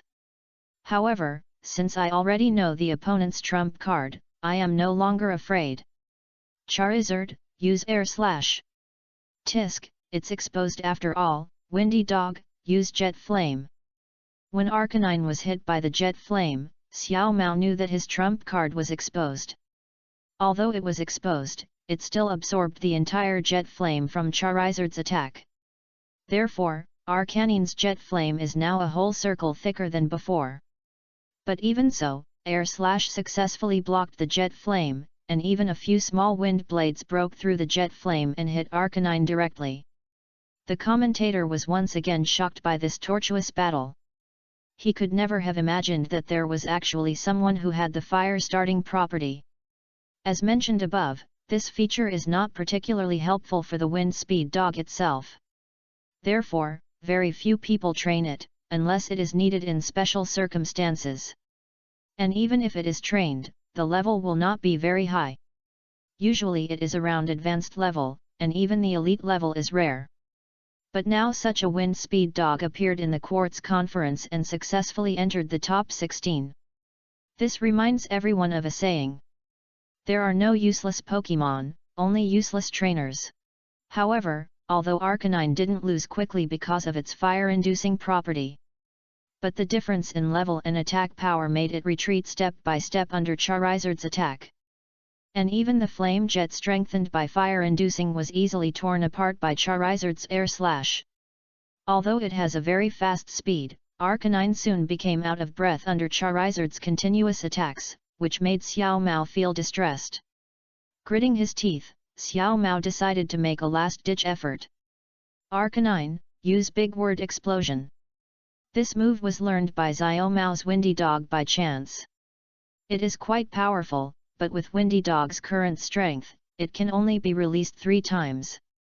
And now Windy Dog has been almost exhausted, and it is obvious that using it once is its limit. But it is obvious that this has no effect on Charizard. Because Charizard can fly. In previous battles, Charizard would fly up to attack the opponent, but in today's battle, on the one hand, it is to experiment with the newly learned Fire Kick. On the other hand, it is to retain some strength for emergency use. However, judging from the power of the big character explosion, I obviously overestimated Windy Dog. In this case, I don't need to hold back. Charizard, fly over and use Dragon Claw.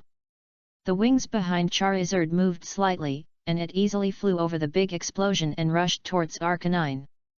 The Arcanine, which was already very tired, obviously had no strength to continue dodging after releasing the big explosion.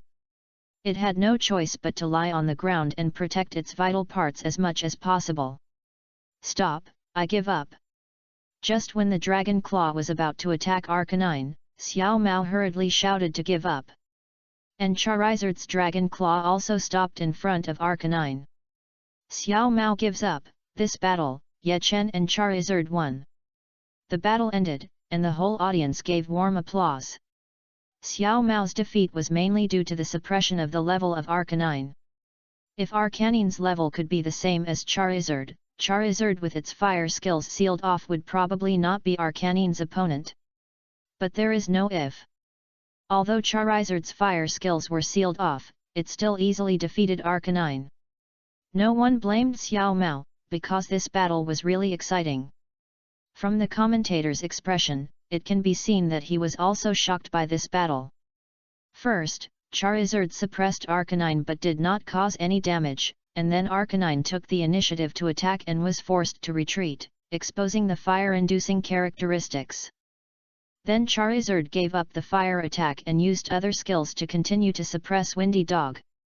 Finally, Windy Dog took out the big word explosion of its trump card, but still failed to reverse the situation. It really made people excited. And Xiao Mao rushed to Windy Dog's side when the referee called out the result to check its injuries. After seeing that Windy Dog was just physically exhausted, he breathed a sigh of relief. He touched Windy Dog's head and said, "You have done very well, take a good rest." Then he put Windy Dog back into the poke ball. And Ye Chen also received a prompt from the system at the same time. Congratulations to the host, Charizard won the battle and the level has been raised to level 51. It must be said that as his own Pokémon began to be promoted to the level of gym owner, Ye Chen has become accustomed to the system's prompts. But there is still some expectation for the card fragments after the victory of the battle. Especially after tasting the sweetness of diamond level cards, Ye Chen became more and more looking forward to the diamond level.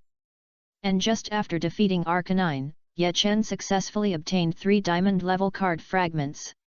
So far, 2 diamond level cards have been obtained, but unfortunately they cannot be opened immediately.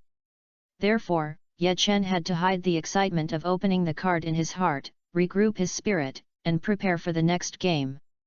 After Xiao Mao put away Arcanine, he saw that Ye Chen had no intention of putting away Charizard. After thinking for a while, he took out a poke ball.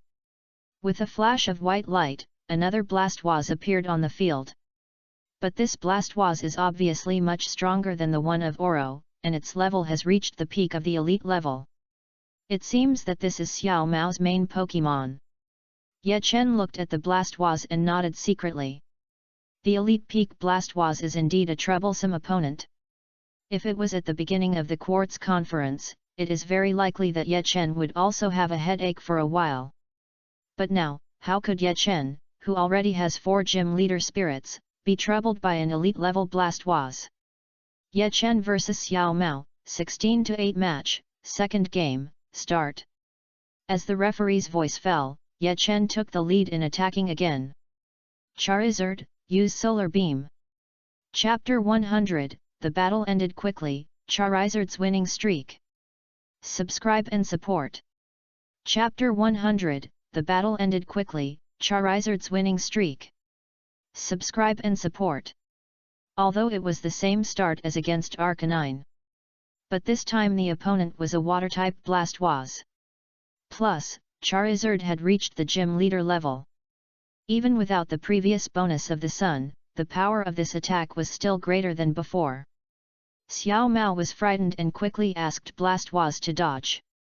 He didn't know why Charizard could still launch such a powerful attack.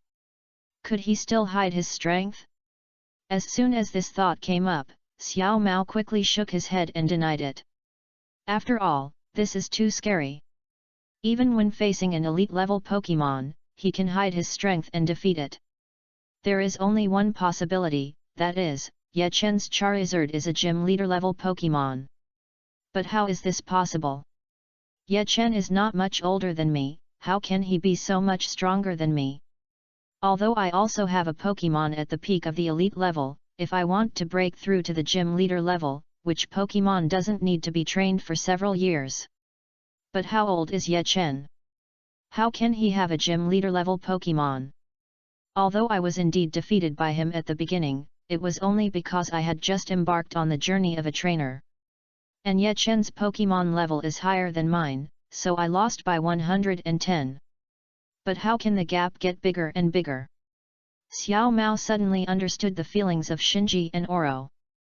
This feeling of not being able to catch up is really too uncomfortable. But even so, I can't give up. Xiao Mao patted his cheeks to make himself more awake, and then his eyes became more cautious than ever before. Although he didn't know whether Charizard had reached the gym leader level, it was definitely right to treat it as a gym leader level Pokémon. Plus, use Pray for Rain. Xiao Mao's move was really great. Rain not only weakened Charizard's attack, but also sealed the solar beam that restrained it. In this way, even if Ye Chen's Charizard had the attack power of a gym leader, it could only play the power of an elite level under the double weakening of Rain and attribute restraint. The commentator outside the field couldn't help but arrange the hand better, while Ye Chen, who was opposite Xiao Mao, frowned. Such a battle was too disadvantageous for him. Even if Charizard successfully reached the gym leader level, it might lose in the rain. If he wanted to win, he had to get rid of Blastoise before the rain fell. But as the rain prayer began, dark clouds began to appear in the sky, and there was not much time left for Charizard. Charizard, use Dragon Breath. Ye Chen also understood Charizard's current awkward situation. So he quickly ordered Charizard to attack. Although it was not as threatening as the solar beam, the power of Dragon Breath still made Xiao Mao's scalp numb. He was deeply knowing that Blastoise must not be hit now. Otherwise, all preparations will be in vain. Blastoise, use Iron Wall. With Xiao Mao's order, walls began to emerge around Blastoise, and although these walls were shaken by the dragon's breath, they were still strong and did not fall down. But Xiao Mao overlooked one thing, that is, although Blastoise was surrounded by the iron wall, it also restricted Blastoise's movement. And the dark clouds in the sky had not yet covered the sun. Good opportunity, Charizard, use the solar beam with all your strength.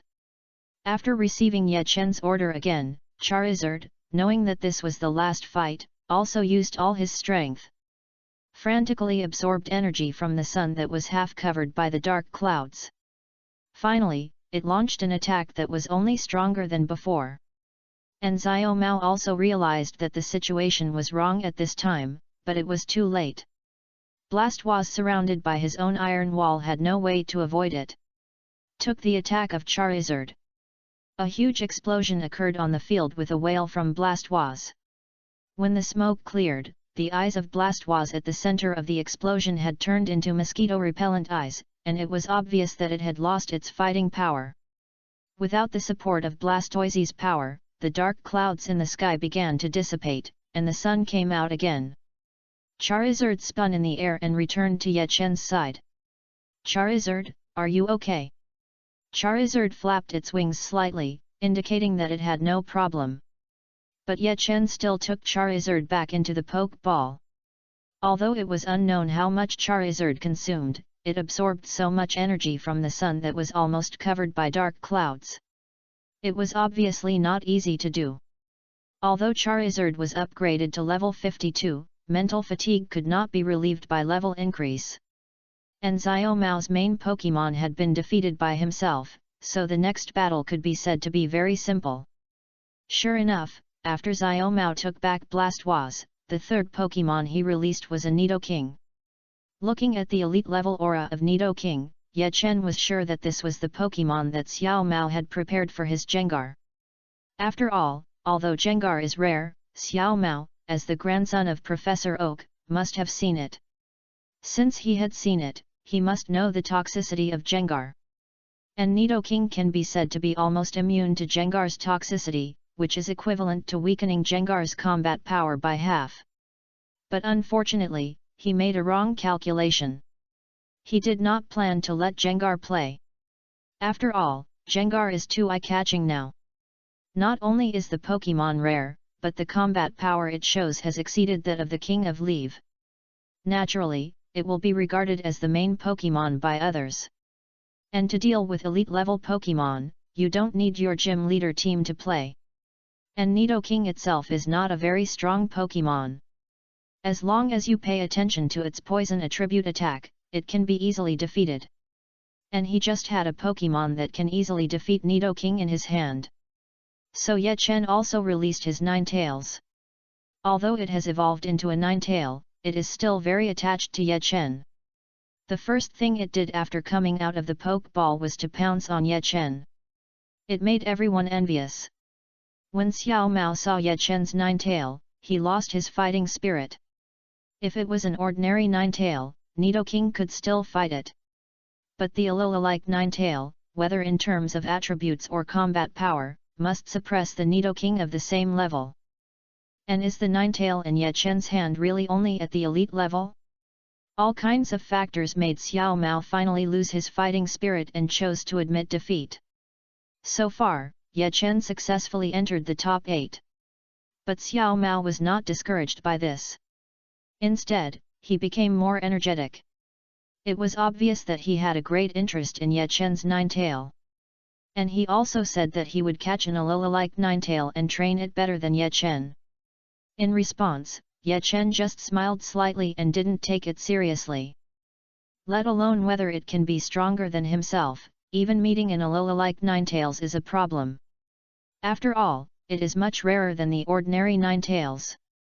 And the rarer the Pokémon, the harder it is to get its recognition, so Ye Chen just thought Xiaomao was talking and didn't take it seriously. The 8-4 match will also be held the next day, so Ye Chen can finally return to his hut to open the card. Today's 2 battles have made Ye Chen gain a lot, and he can't wait to go back. But just when Ye Chen was about to leave, Xiaozai stopped him. Chapter 101, Xiaozai's Unwillingness, Ye Chen Solves the Confusion. Please subscribe and support.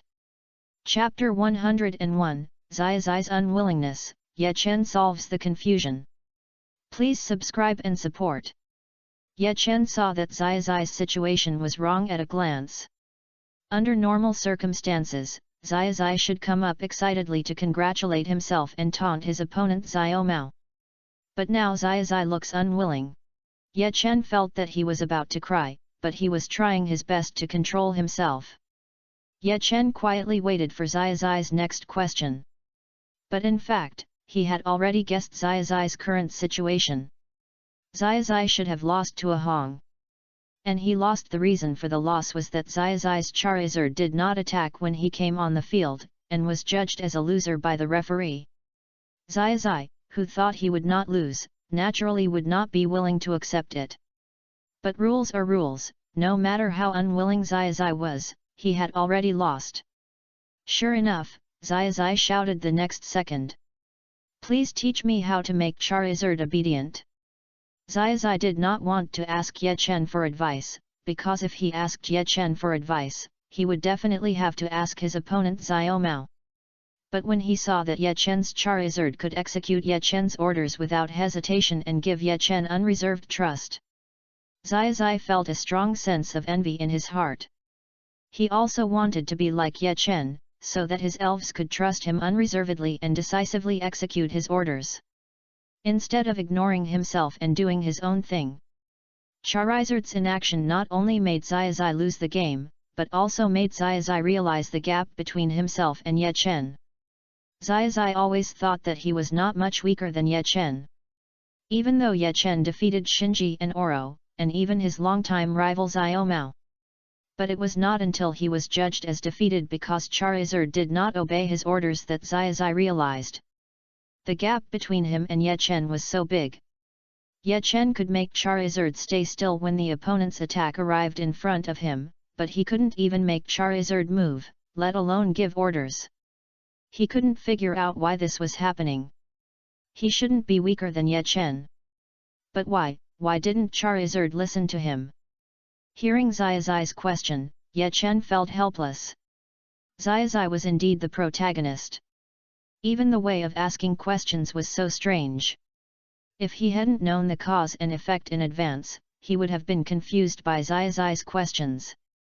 After all, normally he should have cared about Xiaozai's condition first and asked him what happened. Although Xiaozai was sad, he still forced himself to tell his experience again, and then asked questions. After drinking, he got the answer, his knot was untied, and everyone was happy.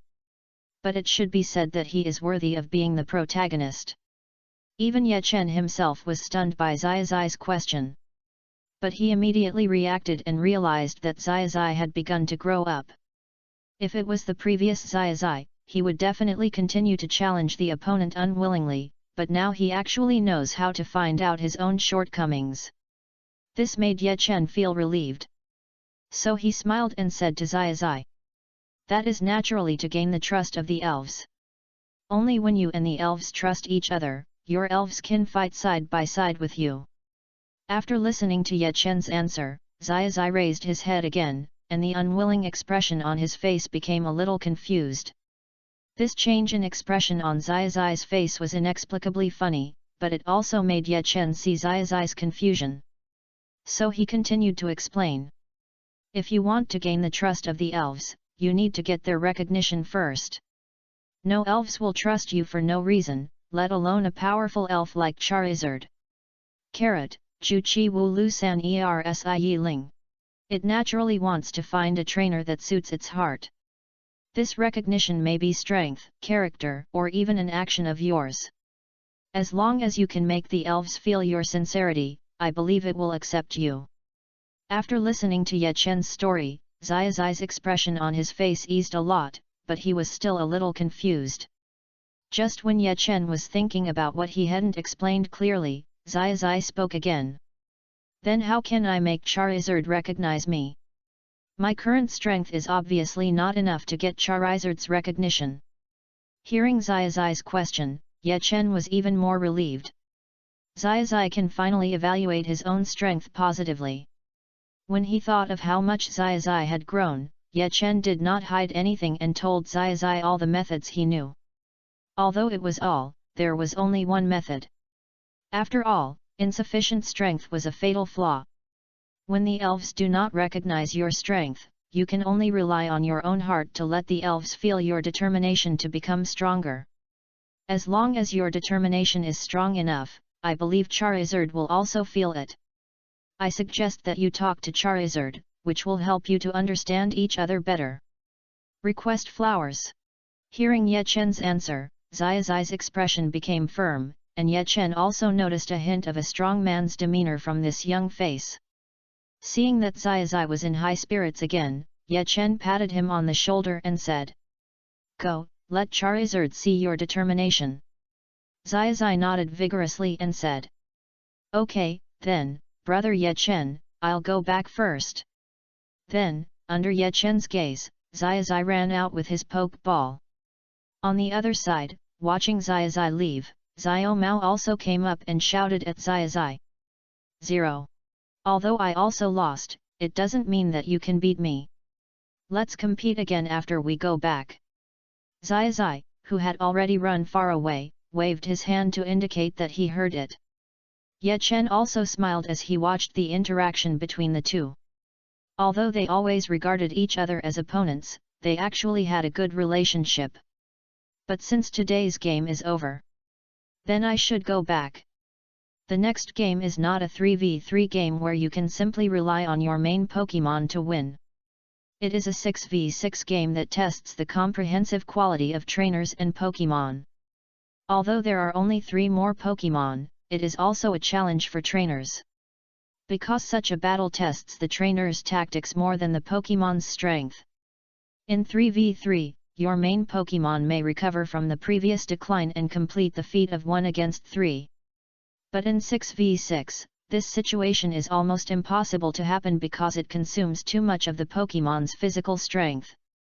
Even if Ye Chen's King of Leave has reached the level of gym owner, he has no confidence to challenge 6 elite peak Pokémon. But since it is not absolutely impossible, it is still possible. Ye Chen decided to open all the cards he got today. If he can get a powerful equipment of the King of Leave, then he might really be able to complete this feat that no one has ever completed. Today, he got many diamond level cards, which is why Ye Chen is full of confidence. With excitement, Ye Chen returned to his residence and opened the card in his hand. Chapter 102, Open the Diamond Card Again, Rich Rewards. Please subscribe and support. Chapter 102, Open the Diamond Card Again, Rich Rewards. Please subscribe and support. Looking at the 3 diamond level cards in his hand, Ye Chen felt an unprecedented sense of happiness. Without hesitation, Ye Chen directly opened the diamond card in his hand. Ding! Congratulations to the host for successfully opening the diamond level card, obtaining the elf equipment, the enhanced version of Dragon's Fang, limited to the use of Kabutosaurus. Ding! Congratulations to the host for successfully opening the diamond level card, obtaining the fire attribute skill, Flash Charge. Ding! Congratulations to the host for successfully opening the diamond level card, obtaining the fighting attribute skill, Genkai Bullet. Looking at the generous rewards in his hand, Ye Chen was very excited. Although the enhanced version of Dragon's Fang is limited to Kabutosaurus, it is not of much help for the next game. But Flash Charge and True Chi Bullet are both very powerful skills. Especially Flash 113 Flame Charge, which is the main skill of Fire attribute. Although it will cause a certain backlash to his own elves, Ye Chen can be sure that in this quartz conference, no elf can take a Flash Charge head-on. And this just solves the shortcomings of Flash Charge. As long as I hit you, I can decide the outcome, there is no need to care about the backlash caused by Flash Charge. Although Ye Chen does not have a fighting elf, it is not only fighting elves that can learn True Chi Bullet. The same can be said for Double Axe War Dragon. Although the power may not be as great as Flash Charge, it has no side effects and can be used continuously. It is very suitable for a war of attrition. And True Chi Bullet will also reduce the opponent's special defense. It can be said that if Axe Fang Dragon has True Chi Bullet when playing against Oro, Oro's giant claw mantis couldn't even last until it rushed out. Sure enough, every time a diamond level card was opened, there was a good harvest. Ye Chen nodded with satisfaction, wanting to put these things away and open the remaining platinum and gold level cards in his hand. Wait until the evening to distribute them to the elves together to continue to stimulate their passion for training. But Ye Chen overlooked a very important thing, that is, after he returned to the house, the first thing he did was to release his elves. Although it was within Ye Chen's expectations to enter the quarterfinals, Ye Chen was still very happy to see his elves getting stronger quickly. Therefore, all his actions to open the diamond level cards were imprinted in the eyes of the elves. Ye Chen raised his head and met the curious eyes of the nine-tailed fox, and immediately thought it was not good. Sure enough, the next second after Ye Chen raised his head, the elves all came over, surrounded Ye Chen inside, and began to chatter and discuss. No need to think, Ye Chen also knew what they were curious about. Although he was startled, Ye Chen quickly realized that his elves were trustworthy and there was no need to hide in front of them. So Ye Chen called Charizard over and said, "Charizard, you performed very well today. This is a reward for you. While speaking, Ye Chen handed the skill card of Flash Charge to Charizard. The elves only saw a ball of light flying towards Charizard. The Kabutops tried to grab it with its claws, but the light ball went through its claws and flew over the head of Charizard. It slowly disappeared in the eyes of the elves. The beneficiary, Charizard, had closed his eyes when the light ball flew over. When the light ball completely disappeared, Charizard suddenly opened his eyes. There was excitement in his eyes. It could feel that this was more powerful than all the skills it had learned before. No elf wanted to have stronger strength, and Charizard was no exception. Ye Chen gave it such a powerful skill, so it was naturally excited. After taking a look at the Charizard, Ye Chen knew that it had mastered the Flash Charge, so he retracted his gaze and spoke to the last Double Axe War Dragon. Double Axe War Dragon, this is your reward today. Similarly, a light ball flew over. However, with the experiment of Kabutosaurus, no Pokémon tried to block the light ball this time. And the Double Axe War Dragon howled after learning the true Chi bullet. It was full of joy. It could feel that its current strength was much stronger than before. It wanted to compete with the King of Leave now, but Ye Chen was still here, so it had to postpone the competition. Other Pokémons also saw some clues. This was Ye Chen giving rewards to Pokémons with excellent performance. Gengui, floating in the middle, suddenly became excited. Today, Charizard and Double Axe War Dragon appeared. My record was the best, so I must be the next one.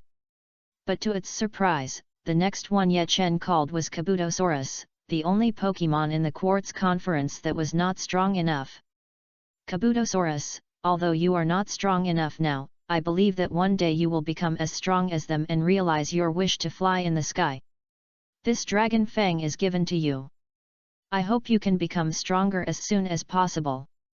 Kabutosaurus was also very surprised. He didn't expect that he would have a share. It didn't react until Ye Chen hung the Dragon Fang on its neck. Looking at Ye Chen with grateful eyes, he nodded heavily. Gengui was naturally not happy that Kabutosaurus got ahead of him. He floated directly in front of Ye Chen and showed him an angry expression. However, because he was relatively petite, that expression looked more like a cute expression. Ye Chen had long expected that Gengui would have this, so he touched his head and said, "Your reward was given to you in advance yesterday. You should have felt it this morning. However, there are some poison-type Pokémon rations here. You should like them." After listening to Ye Chen's words, Gengar was stunned for a moment, and then he thought of how he actually believed the theory of the King of Leave this morning. He couldn't help but feel a little embarrassed, but looking at the biscuits in Ye Chen's hand, Gengar couldn't help swallowing his saliva. Then he quickly snatched the biscuits under the eyes of the elves, causing the elves to laugh. Among the elves, only the King of Leave disdained Ye Chen's reward. It always believed that it was a rare genius in 1,000 years. As long as you sleep, you can become stronger, and you don't need these external things at all. In this regard, Ye Chen could only express his helplessness, but this had no effect on him, so he just let it go. At the end of the Ninetale, Ye Chen was in trouble. Although the Ninetale only played one game, and it was Xiao Mao who took the initiative to admit defeat. But its contribution cannot be ignored because of this. Just when Ye Chen was in a dilemma, Ninetale brought a comb. Ye Chen immediately understood what it meant, and asked him to comb its tail. Although this reward was very insignificant compared to the previous ones, since Ninetale wanted it, why not comb it for him? As for the reward for Ninetale, Ye Chen believed that he would definitely get props suitable for Ninetale in the next game. Seeing Ninetale enjoying being combed by Ye Chen, other elves began to join in the fun, and even Gengar, who had taken the biscuits before, lined up behind. Ye Chen looked at the long line, sighed softly, and then continued to comb their hair. Chapter 103, New Champion Hotspot, the son of the Tang family. Please subscribe and support after listing. Chapter 103, New Champion Hotspot, the son of the Tang family. Please subscribe and support after listing. Early the next morning, Ye Chen yawned and rubbed his sleepy eyes. Last night, I combed the hair of the Pokémons. Although it didn't take very late, Ye Chen was exhausted. After all, not all of his Pokémons are small and easy to comb like Gengar. But this did not affect Ye Chen's good mood this morning. Because he received a system prompt in the morning that Zai successfully persuaded Charizard and rewarded himself with a diamond card. However, Ye Chen is not in a hurry to use it now, because he has full confidence in his Pokémons. At a time when most people don't have a team of elite-level Pokémons, he already has 5 Gym Master-level Pokémons. This not only gives Ye Chen confidence in the quarterfinals, but also gives Ye Chen confidence in competing for the championship. When he arrived at the venue, Ye Chen saw Zai with a smile on his face. Although he already knew that Zai and Charizard had reached an agreement. But he still patiently listened to Zai's story.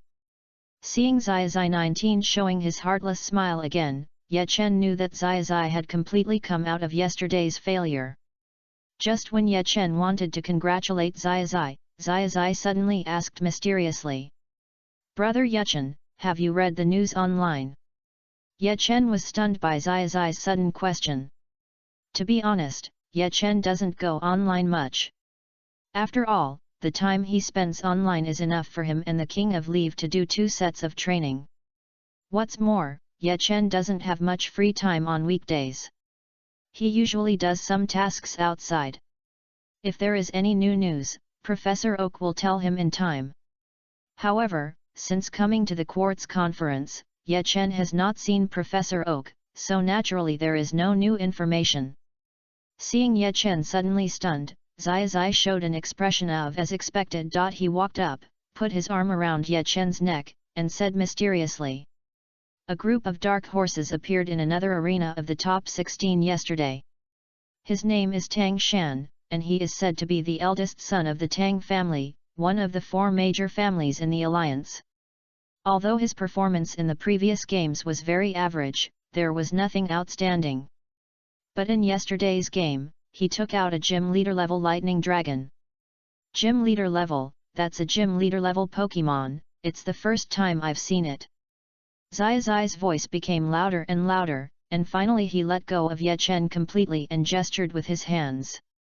Ye Chen could understand his excitement. After all, he was also very yearning for Gym Leader level Pokémon before.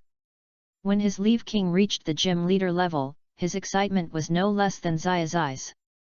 But now, he already has 5 Gym Leader level Pokémon, and just a Gym Leader level Lightning Dragon is nothing to him. Zai was talking excitedly and didn't notice Ye Chen's expression, thinking that he was shocked and speechless. So he said in a more excited tone. "And that guy named Tang Shan actually has a Gym Leader level Flame Horse. Yesterday he used these 2 Pokémon to enter the top 8 without any damage." Hearing this, Ye Chen raised his eyebrows. Having a Gym Leader level Pokémon can be said to be hard training, plus his other Pokémon are mediocre, which is acceptable. But having 2 Gym Leader level Pokémon, and they are both relatively rare, is worth thinking about. After all, not everyone has a system. However, Ye Chen immediately remembered that Zai just said that Tang Shan is the eldest son of the Tang family. It seems that he is a rich second generation. Ye Chen thought in his heart, and at the same time, he began to be eager to try. After all, in the entire Quartz conference, Tang Shan is the only trainer Ye Chen knows who has a Gym Leader level Pokémon. This is a rare opportunity. After all, since his Pokémon was upgraded to the Gym Leader level, he has never exerted his full strength. I hope he won't let me down. Ye Chen murmured in a low voice. As for Zai, he was still explaining yesterday's game vividly. Seeing Zai's excited expression, Ye Chen couldn't help but think about what his expression would be if he told him now that he had 5 Gym Leader level Pokémon. However, Ye Chen finally held back. The strength of the Gym Leader level was his trump card, and it would be more advantageous to expose it later.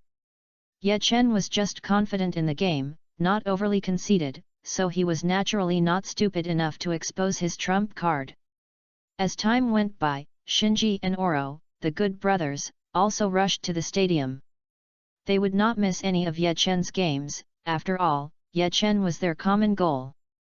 However, when they heard Tang Shan, they frowned. You have to be careful, that electric dragon is not easy to deal with. It was Shinji who spoke. With the electric shock monster, he was naturally not afraid of electric Pokemon on weekdays. However, there was still level suppression, and even Shinji felt it was difficult. Not only is he difficult to deal with, I can't think of any tactics to fight him. Unlike the less talkative Shinji, Oro said it more clearly. Obviously, neither of them had a good way to deal with Tang Shan's electric dragon. Indeed, the speed of electric elves is not slow, not to mention the level suppression. If Oro's giant claw mantis fights it, Ye Chen can't think of any good way. Hearing the evaluation of the two, Ye Chen also frowned. He is very clear about the strength of Oro and Shinji. Although he can easily defeat them now, their elves are not weak.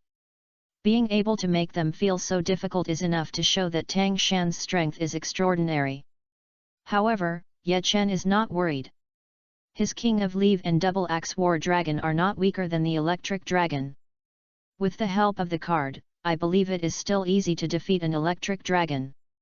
And it is too early to think about these things now. According to the result of the draw just now, his opponent in the quarterfinals is a Hong.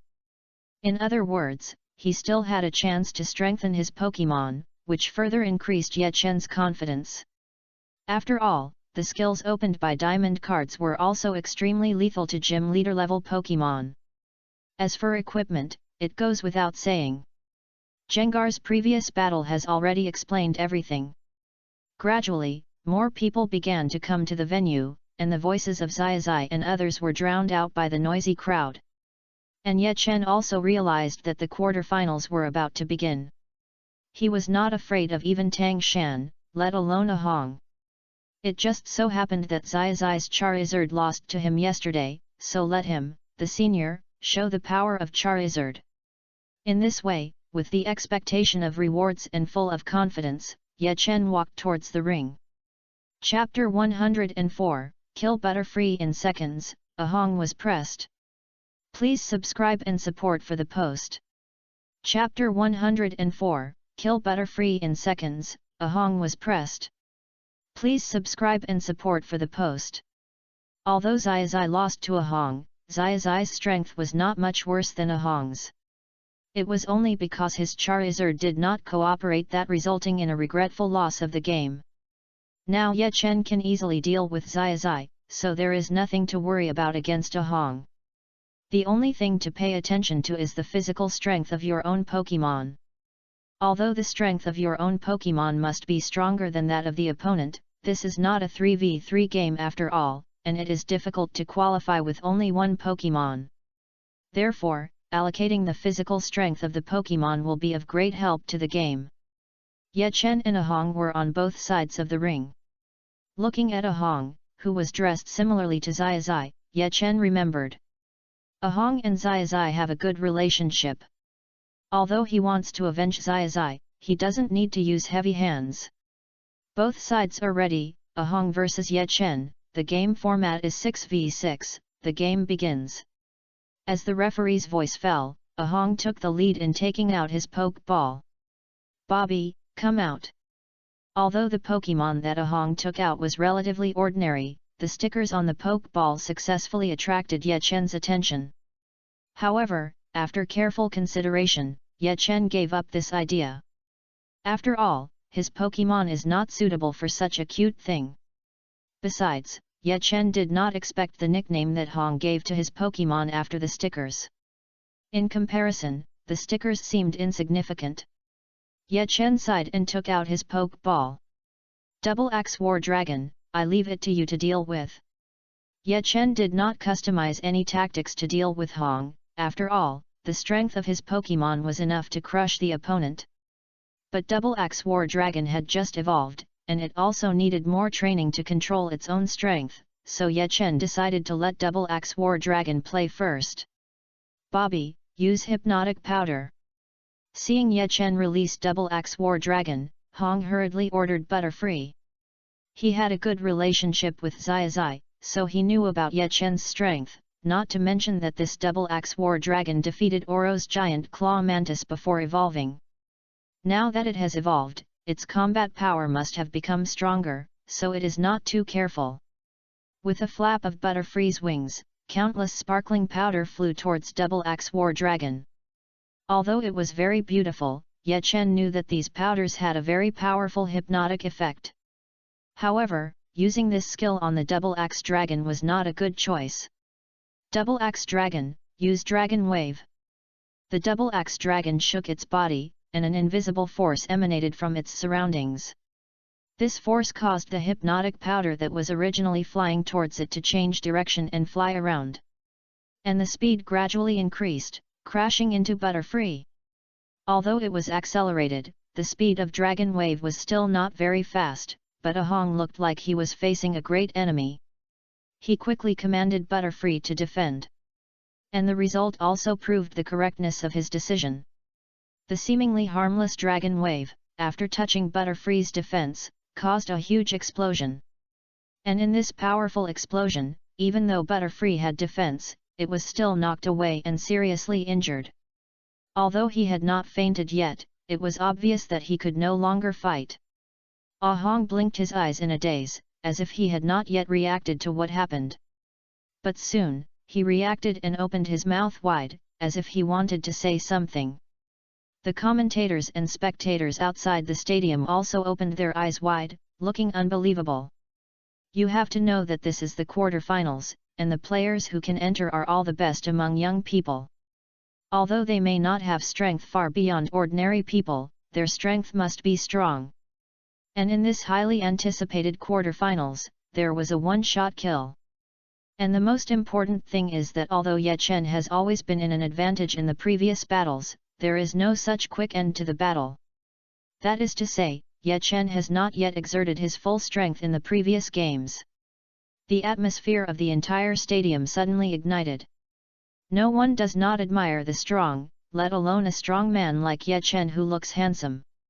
In fact, Ye Chen himself was also a little surprised, although he had expected that the double-axe war dragon would become very strong after promotion and evolution. But he did not expect it to become so strong. The Butterfree just now, although not Hong's main Pokémon, at least has the strength of the elite peak. It was killed by the double-axe war dragon in one move. After being surprised, Ye Chen was more excited.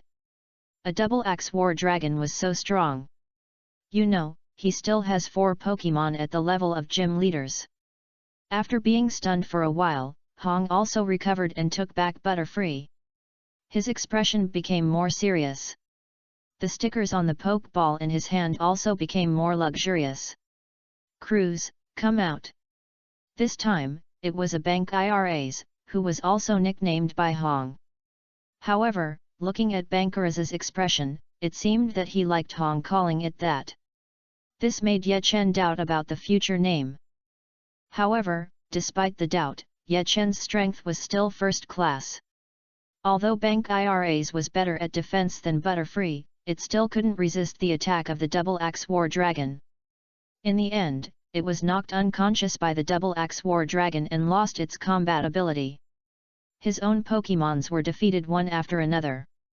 Ahong's hand holding the Pokeball gradually tightened. He opened his mouth to say something, but in the end he didn't say it. Ryan, come out. Although the voice did not decrease, Ye Chen still heard the difference in Ahong's voice. His voice lost the fighting spirit at the beginning. Obviously, Ahong no longer had any hope of defeating Ye Chen. Ye Chen said that he could understand this change. After all, it was not easy for Ahong to enter the quarterfinals.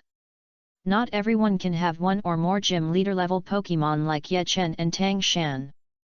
Many people can't even take out 6 elite level Pokémon. And Ahong is obviously one of them. Although his Butterfree and Banglas, and even the Pikachu he just released are all elite level Pokémon.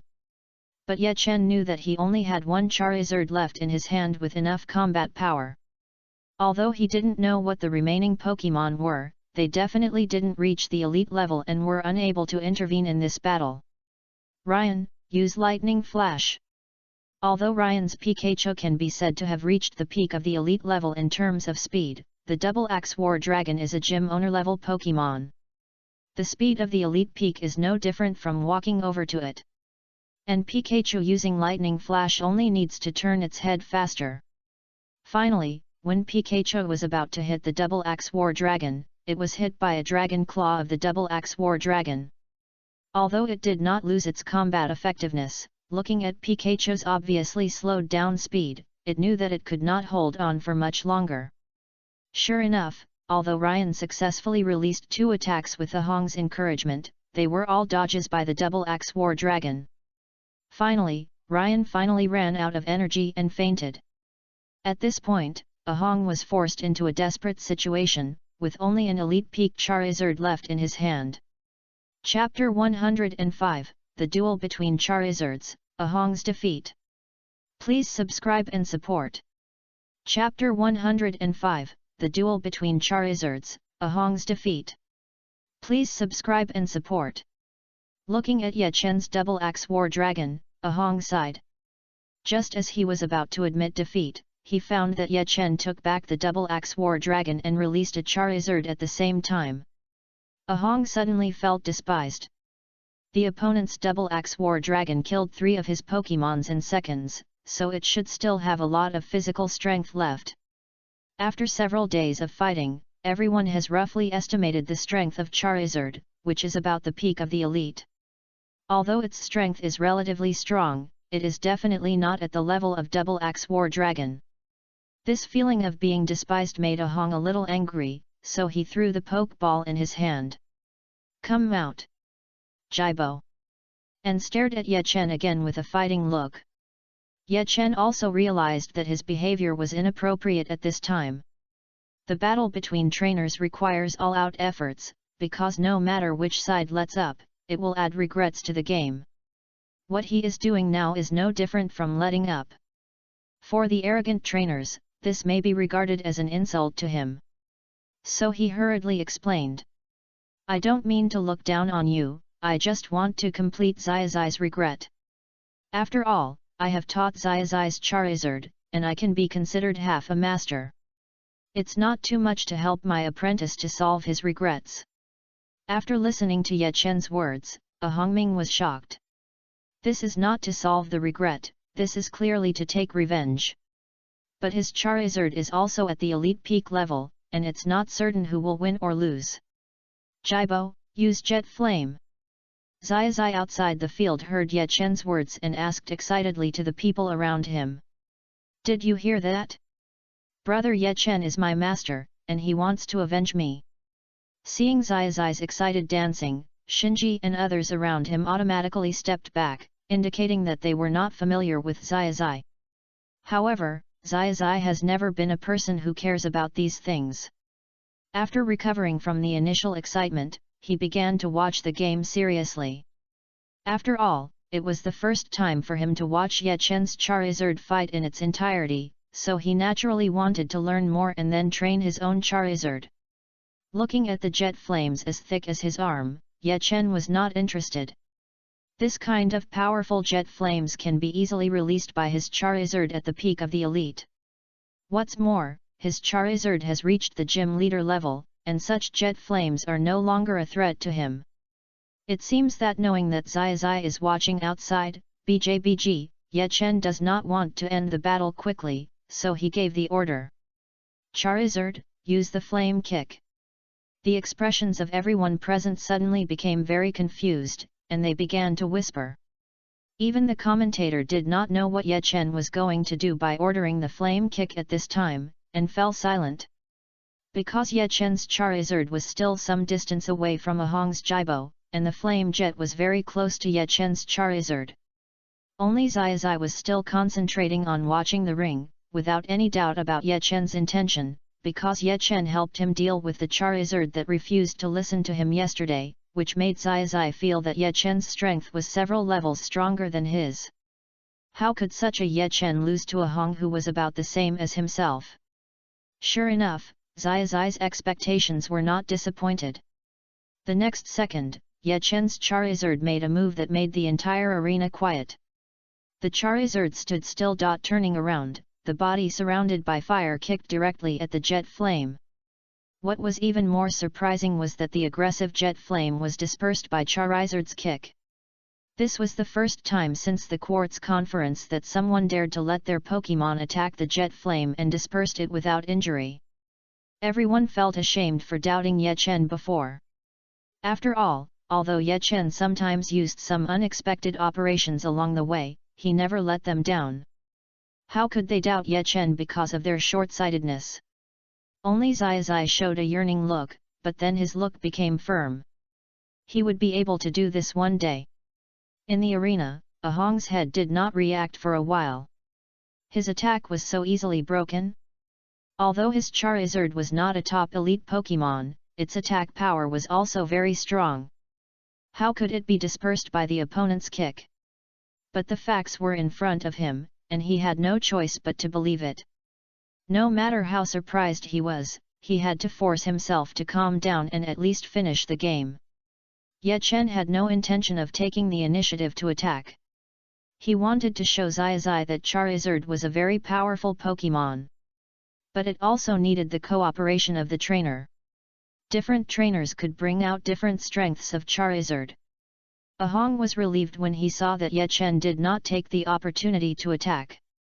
After all, even if Charizard was resistant to these attacks, the attacks of elite peak Pokémon should not be underestimated. At this time, Ahong did not notice that Ye Chen's Charizard's kick completely exceeded the attack power of the elite level. Jibo, use Air Slash. Although it has a speed far exceeding that of Jet Flame, Air Slash is far less powerful than Jet Flame. Even Jet Flame can't hurt Charizard, let alone Air Slash. However, as an attack to attract the opponent's attention, Air Slash is still a very good skill. Taking advantage of Charizard's efforts to disperse Air Slash, Ahong's Charizard quickly approached Ye Chen's Charizard. Jibo, use Dragon Claw. Ye Chen showed a hint of approval on his face. Indeed, compared with long-range attacks, close-range attacks can indeed cause certain damage to his Charizard. Ahong's judgment of the situation is still very good. But unfortunately, the opponent is himself, and Air Slash has no effect on him at all, so Jibo will face the close-range attack from the gym leader level Charizard next. Although it is a pity, Ye Chen will definitely not let his Charizard get hurt, so he can only choose to end the game. Sighing, Ye Chen said with some regret. Charizard, use Flash Charge. Just when Ahong's Jibo was still some distance away from Ye Chen's Charizard, Ye Chen's Charizard was suddenly covered with flames and then rushed towards Jibo. The speed was so fast that even if Ahong had been trying his best to capture the figure of the opponent's Charizard, he could only see a residual image. With a bang, Ahong's Jibo flew out, his eyes turned into mosquito-repellent eyes, and he obviously lost his combat effectiveness. Although Ye Chen's Charizard was hit by the recoil of the flame charge, the recoil force of defeating an elite-level Pokémon could not cause any damage to it. Therefore, Charizard was only repelled a little, and retreated more than 10 steps on the ground before stopping. I give up. Looking at the remaining 2 Pokémon in his hand, Ahong smiled bitterly and gave up helplessly. Amid the cheers of the crowd, the referee announced Ye Chen's victory. Chapter 106, Zai's Admiration, the semi-finals begin. Please subscribe and support. Chapter 106, Zai's Admiration, the semi-finals begin. Please subscribe and support. With some regrets, Ye Chen walked down the stage. As soon as he came out, Ye Chen was stopped by Zai excitedly. Brother Ye Chen, thank you, I know what I should do. Ye Chen scratched his head awkwardly and felt a little embarrassed. In fact, Ye Chen himself did not do anything, but just helped Zai understand the regret. But Zai, who had been enlightened by Ye Chen, didn't think so. In his eyes, Ye Chen's status was close to that of Professor Oak. You know, Professor Oak can be said to be the authority of Pokémon in the Kanto region, but Zai and Ye Chen put him together, which is enough to prove that Ye Chen has a high status in Zai's heart. Indeed, although Ye Chen did not do anything, in Zai's view, Ye Chen couldn't help but complete his previous regrets. He also helped him find the next direction. This favor was remembered by Zai, and he decided that if Ye Chen needed him in the future, he would go all out. As for Shinji and Oro, they looked at Ye Chen with an ugly face. Although Charizard's performance in this battle was not outstanding, the last flash charge was really eye-catching. Most people can see that flash charge is not simple, let alone them who are elite trainers. But Ye Chen didn't use this skill at all when fighting them. They thought they had forced Ye Chen to use all his strength. Now they feel embarrassed when they think about it. Although Ye Chen was used to Zai's noise, he was not shocked by Zai's words of admiration. Know how to respond. Finally, it was Xiao Mao who helped Ye Chen out of the predicament. Ye Chen gave him a thankful look, but saw that Xiao Mao was also looking at him strangely. That look was not much different from Shinji and the others. Ye Chen understood it instantly. Although Xiao Mao was not killed instantly by his Charizard like Hong. But that was based on the fact that his wind speed dog was immune to fire skills. Now Xiao Mao may have discovered the horror of his Charizard and felt that he still had something to hide. But it is true that Ye Chen has not let the King of Leave play for a long time. Because it is completely unnecessary. After all, although the King of Leave has just entered the gym leader level, it has the characteristics of a strongman and its attack power is no longer something that elite level elves can withstand, so Ye Chen also reduced its appearance. However, as the game progresses, Ye Chen's opponents are getting stronger and stronger. According to Ye Chen's estimation, the King of Leave can play again in the semi-finals. When everyone thought that everyone present had been defeated by Ye Chen, they couldn't help but sigh that Ye Chen was really a pervert. While everyone was sighing, Ahong also chased after him, bowed to Ye Chen and thanked him. "Thank you, brother Ye Chen, for letting me know what I still lack. Jibo and I will become stronger." Ye Chen was stunned by what Ahong said, but then he reacted. Ahong is also a trainer of Charizard, so he can naturally learn something from him, but he didn't teach him anything specifically, so he felt a little embarrassed to be thanked like this. However, Ye Chen didn't want to discourage Ahong's enthusiasm, so he had to nod at him and said that he was waiting for his challenge. And Zai and Ahong are good brothers. Soon the two chatted together and praised Ye Chen. Ye Chen felt uncomfortable all over and fled away from the crowd. Finally, he returned to the quietness of one person, and Ye Chen breathed a sigh of relief. However, Ye Chen could not leave the arena, because the semi-finals would start in an hour, and his opponent was a boy he had never known before. According to Oro, this boy was called Li Bing, and he had always used a Gyarados to win before the quarter-finals. Although it was estimated to be a gym leader, Gyarados had never shown strength beyond the elite peak level. Therefore, there was very little information about him from the outside world. But in the quarter-finals, he finally used his second Pokémon, which was a Garagara.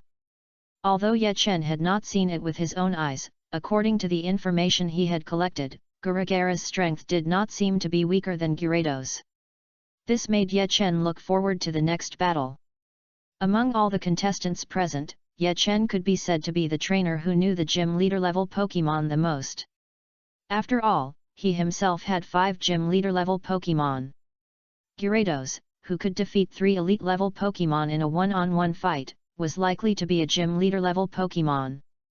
And Garagara, who was equally powerful as it, was naturally also a gym leader level Pokémon. From Li Bing's previous performance, he may have other gym leader level Pokémon. This must be a good opponent, but Ye Chen doesn't think it's difficult. Because whether it's Gyarados or Garagara, his Ninetale can easily defeat them. If Li Bing has other gym leader level Pokémon, let the King of Leave stretch his muscles. Just as Ye Chen was rehearsing the next battle, an hour passed quietly. Ye Chen also enjoyed an hour of quiet time. Please ask contestants Ye Chen and Li Bing to the number 2 ring. The game is about to begin. The sound of the broadcast brought Ye Chen's thoughts back to reality.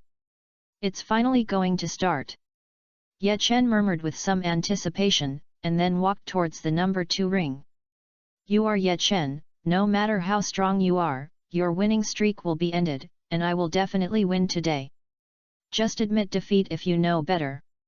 When he came to the ring, a young man with blue hair was already standing opposite him. According to the other party's words, it was easy to judge that he was Ye Chen's opponent in this match, Li Bing. Ye Chen, who was originally looking forward to the match, instantly turned cold after seeing Li Bing's face. Ye Chen saw the disdain on the other party's face clearly. Coupled with the provocative words of the other party at the beginning, Ye Chen decided to teach him a lesson in this match. After all, in the previous battles, Ye Chen's competition time was not very short, and the first impression given was not very strong. In addition, Li Bing himself was a participant, and he could not see Ye Chen's game with his own eyes, so he didn't take Ye Chen to heart. Therefore, Li Bing was dismissive of those words that flattered Ye Chen outside. In his opinion, Ye Chen's strength was not his opponent at all, and the only one who could be his opponent was Tang Shan. As for Ye Chen's entry into the semifinals, it was all due to luck. Ahong's strength was not enough for him to fight with a single Gyarados, and the people ahead of him, such as Oro Shinji. People who couldn't even enter the quarterfinals were not qualified to compare with him. Ye Chen actually wasted so much time with them, which made Li Bing look down on him even more. So he began to provoke Ye Chen. But Li Bing didn't see what he thought was that this provocation put an end to his game. Chapter 107, Nine-Tailed Beast Shows Its Might, Poor Gyarados. Please subscribe and support. Chapter 107, Nine-Tailed Beast Shows Its Might, Poor Gyarados. Please subscribe and support. Really?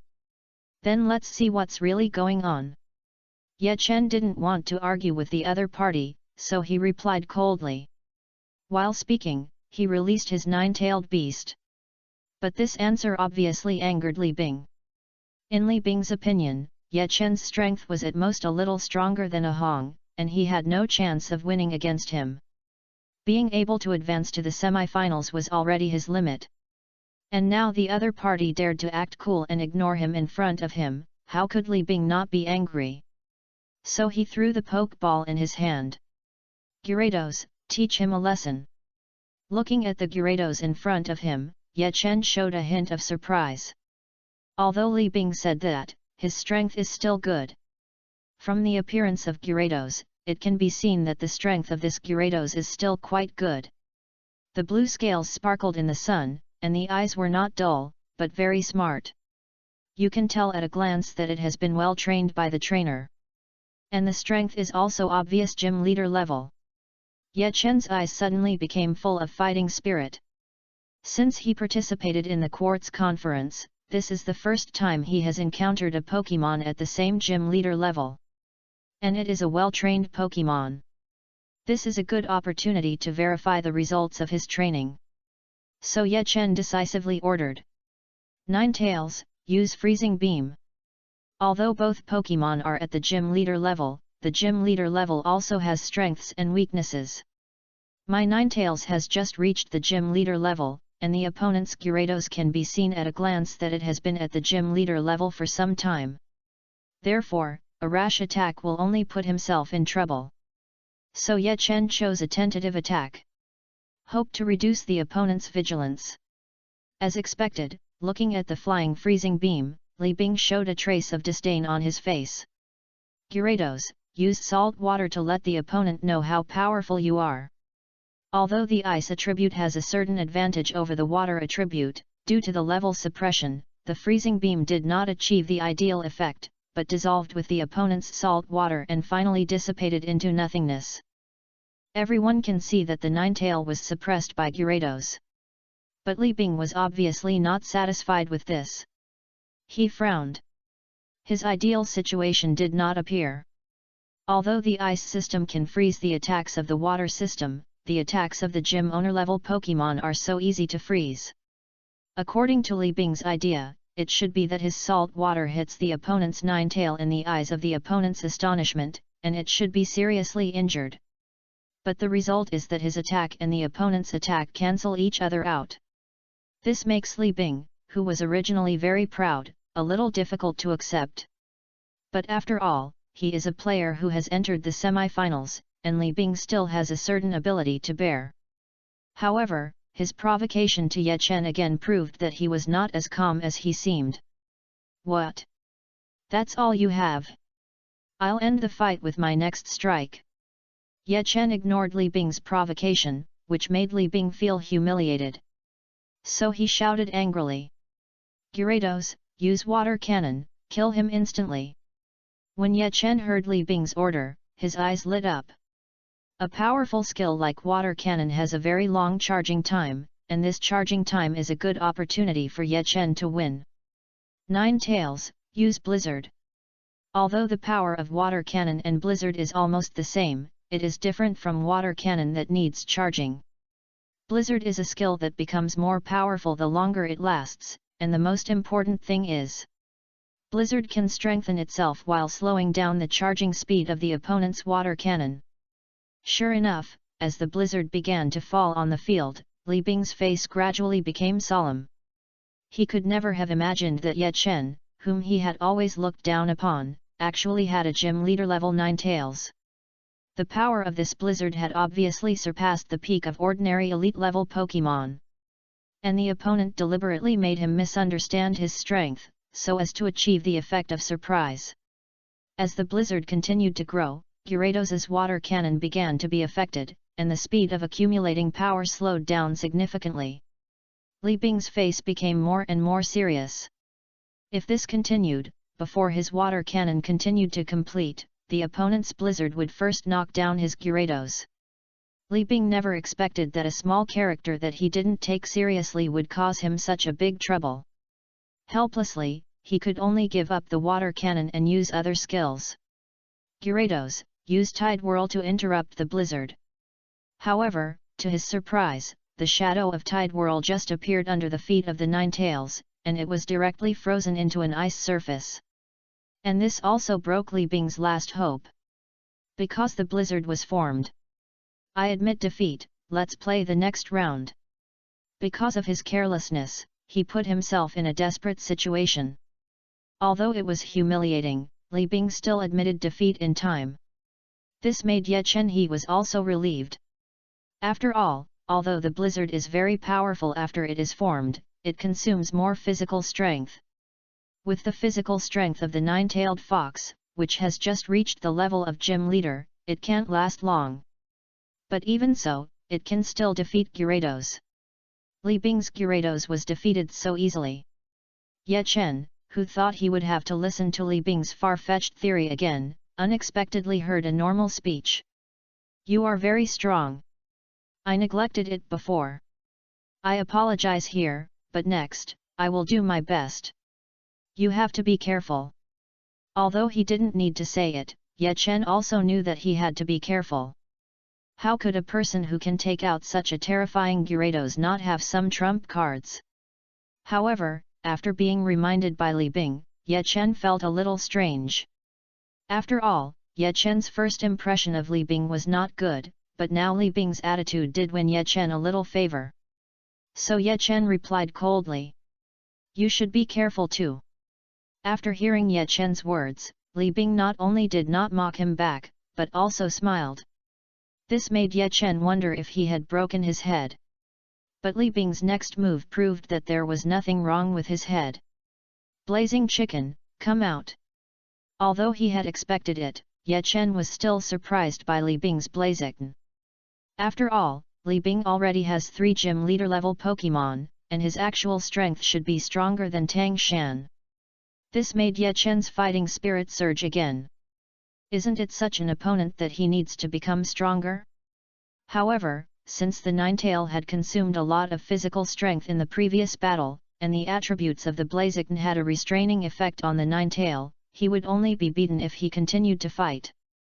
Therefore, Ye Chen decisively took back the Ninetail and took out the Pokeball that he had not taken out since the battle with Shinji. It's decided to be you, King of Leave, let him know how powerful you are. Wow! As soon as King of Leave came out, he shouted at Ye Chen to express his dissatisfaction. However, when he saw the muscular flame chicken behind him, he smiled. It has been a long time since he had a serious battle, and he was almost going crazy. The chicken on the opposite side looked very tough, and King of Leave was very satisfied with this. Chapter 108, A Competition Between Strength and Speed, A Surprised Flame Chicken. Please subscribe and support. Si Fei Lu, Ju Chi Wu Lu Erbabasie. Chapter 108, A Competition Between Strength and Speed, A Surprised Flame Chicken. Please subscribe and support.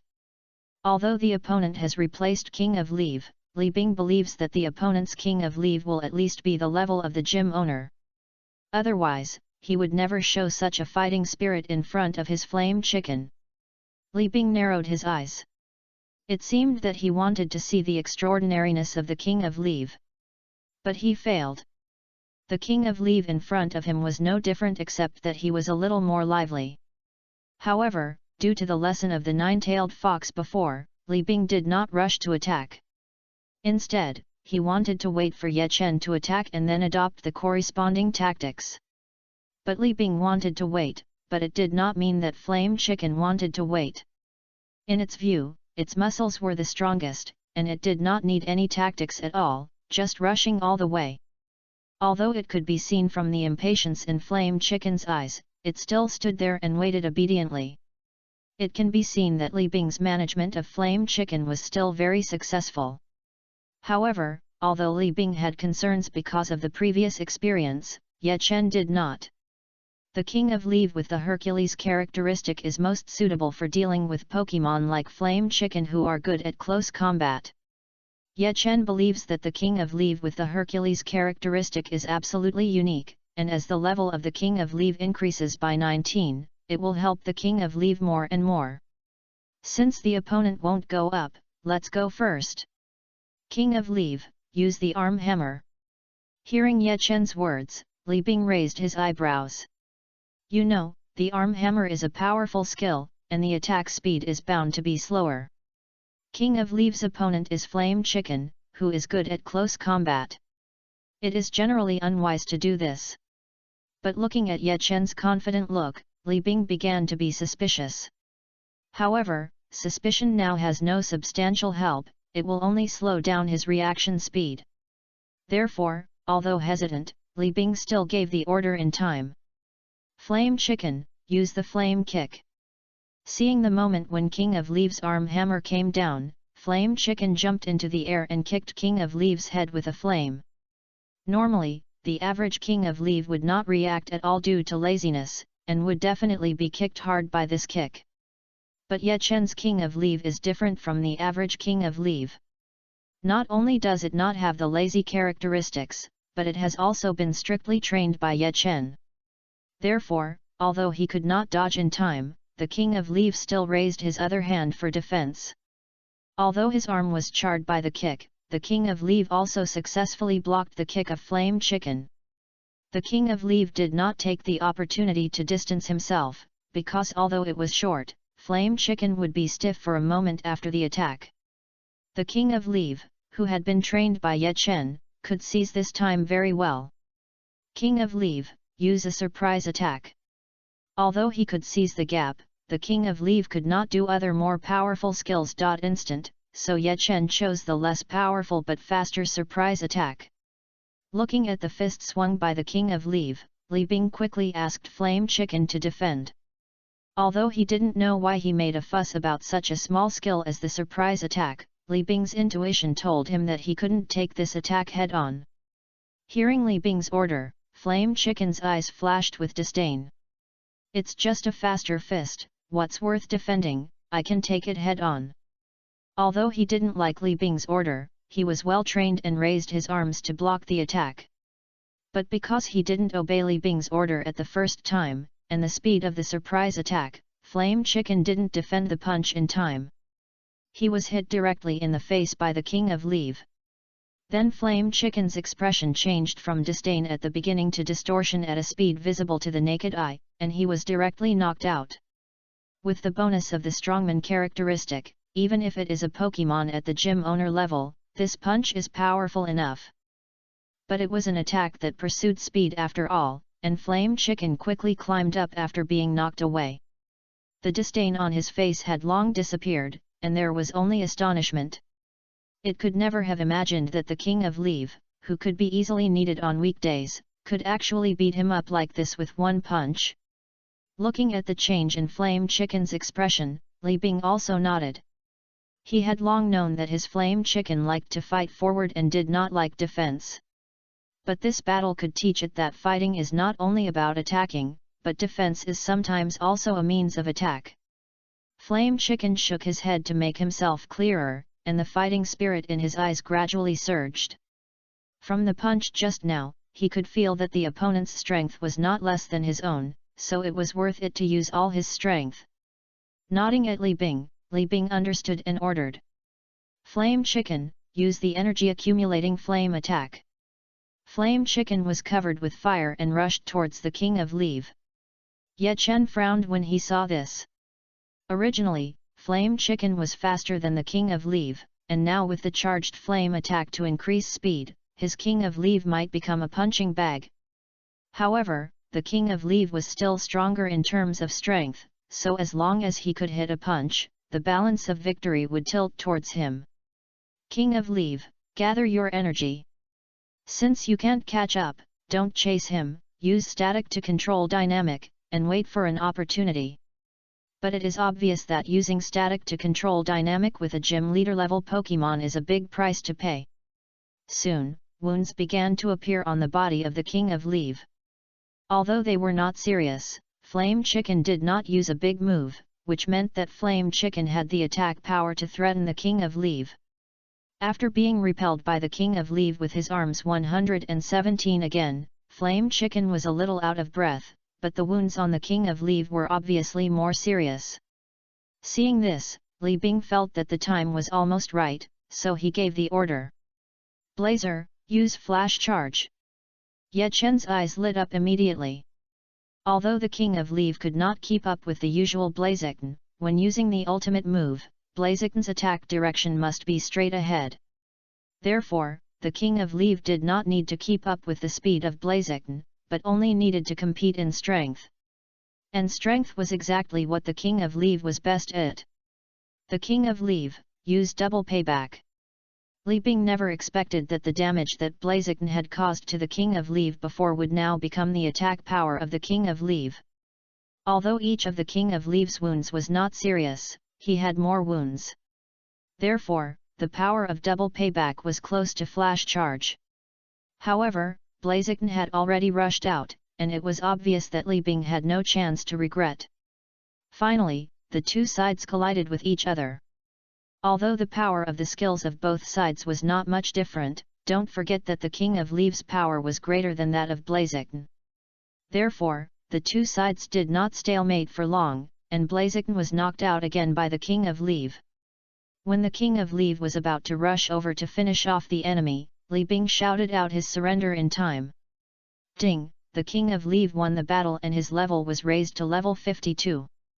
Chapter 109, Enter the Finals. Please subscribe and support now. Chapter 109, Enter the Finals. Please subscribe and support now. The system's prompt sound made Ye Chen raise his eyebrows. As expected of a gym leader level Pokemon, he has a lot of experience. Li Bing on the opposite side was a little absent-minded. It's not like he hadn't encountered those so-called powerful opponents at the Quartz Conference. But no one could survive a few rounds under his hands, and he couldn't even see his own Blaziken. But now, Blaziken, his main force, was defeated by the opponent in his first appearance. And he lost in close combat, which he was best at. Such a contrast made it difficult for him to accept for a while. But Li Bing was still an excellent trainer after all.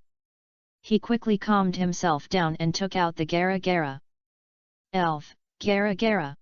Feature, Hard Head. Elves with this feature are immune to the reaction of their own moves. Attribute, Ground. Quality, Gym Owner. Level, 54 Gym Owner. Ye Chen he observed the data of Gara Gara through the system. The result was not surprising, but it made him more curious about Li Bing. 3 Gym Leader level Pokemon, and some of them had just entered the gym leader level like himself. And the Blaziken, who was the main Pokemon just now, should be level 56. This is definitely not something that ordinary trainers can do. But Ye Chen had never heard of the name Li Bing. It stands to reason that such a trainer should not be unknown. Although he was curious, Ye Chen knew that the most important thing now was to play well. Although the level of this Garagara was not as high as that of Blaziken, it was still easy to let the King of Leave rise to the next level. Li Bing showed an extremely serious expression. He had regarded Ye Chen as an opponent of the same level. After all, it was the first time he had seen the King of Leave who could beat his Blaziken in close combat. Ye Chen also showed a more serious expression because the opponent's Pokemon level was enough to make him alert. Galila, use revenge. Hearing Li Bing's words, Ye Chen quickly asked the King of Leave to dodge. As a fan of the original novel, Ye Chen naturally knew the skill of revenge. After a teammate falls, the power of revenge will become abnormally high for a period of time, but the physical strength consumed is very little.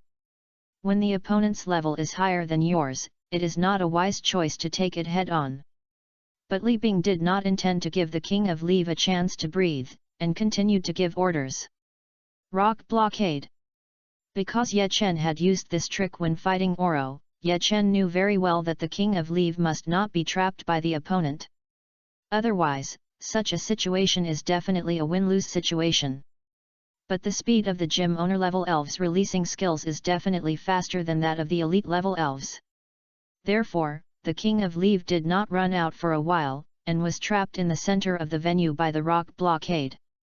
Seeing the King of Leave trapped, Li Bing finally breathed a sigh of relief. This King of Leave is too difficult to deal with, and its trainer is particularly cunning. It is still difficult to defeat this King of Leave with the usual Garagara. But everything is when the King of Leave is not trapped. Now that the King of Leave is trapped, he can only take the attack of Garagara. Garagara, continue to use revenge. Garagara rushed up with the bone stick again. The King of Leave has no way to avoid it, so he can only choose to resist it. King of Leave, use the arm hammer. Since there is no way to avoid it, he has to fight with the opponent. But the result is obvious. The King of Leave was forced back again, and the arm that had never received any damage was also swollen. Ye Chen frowned.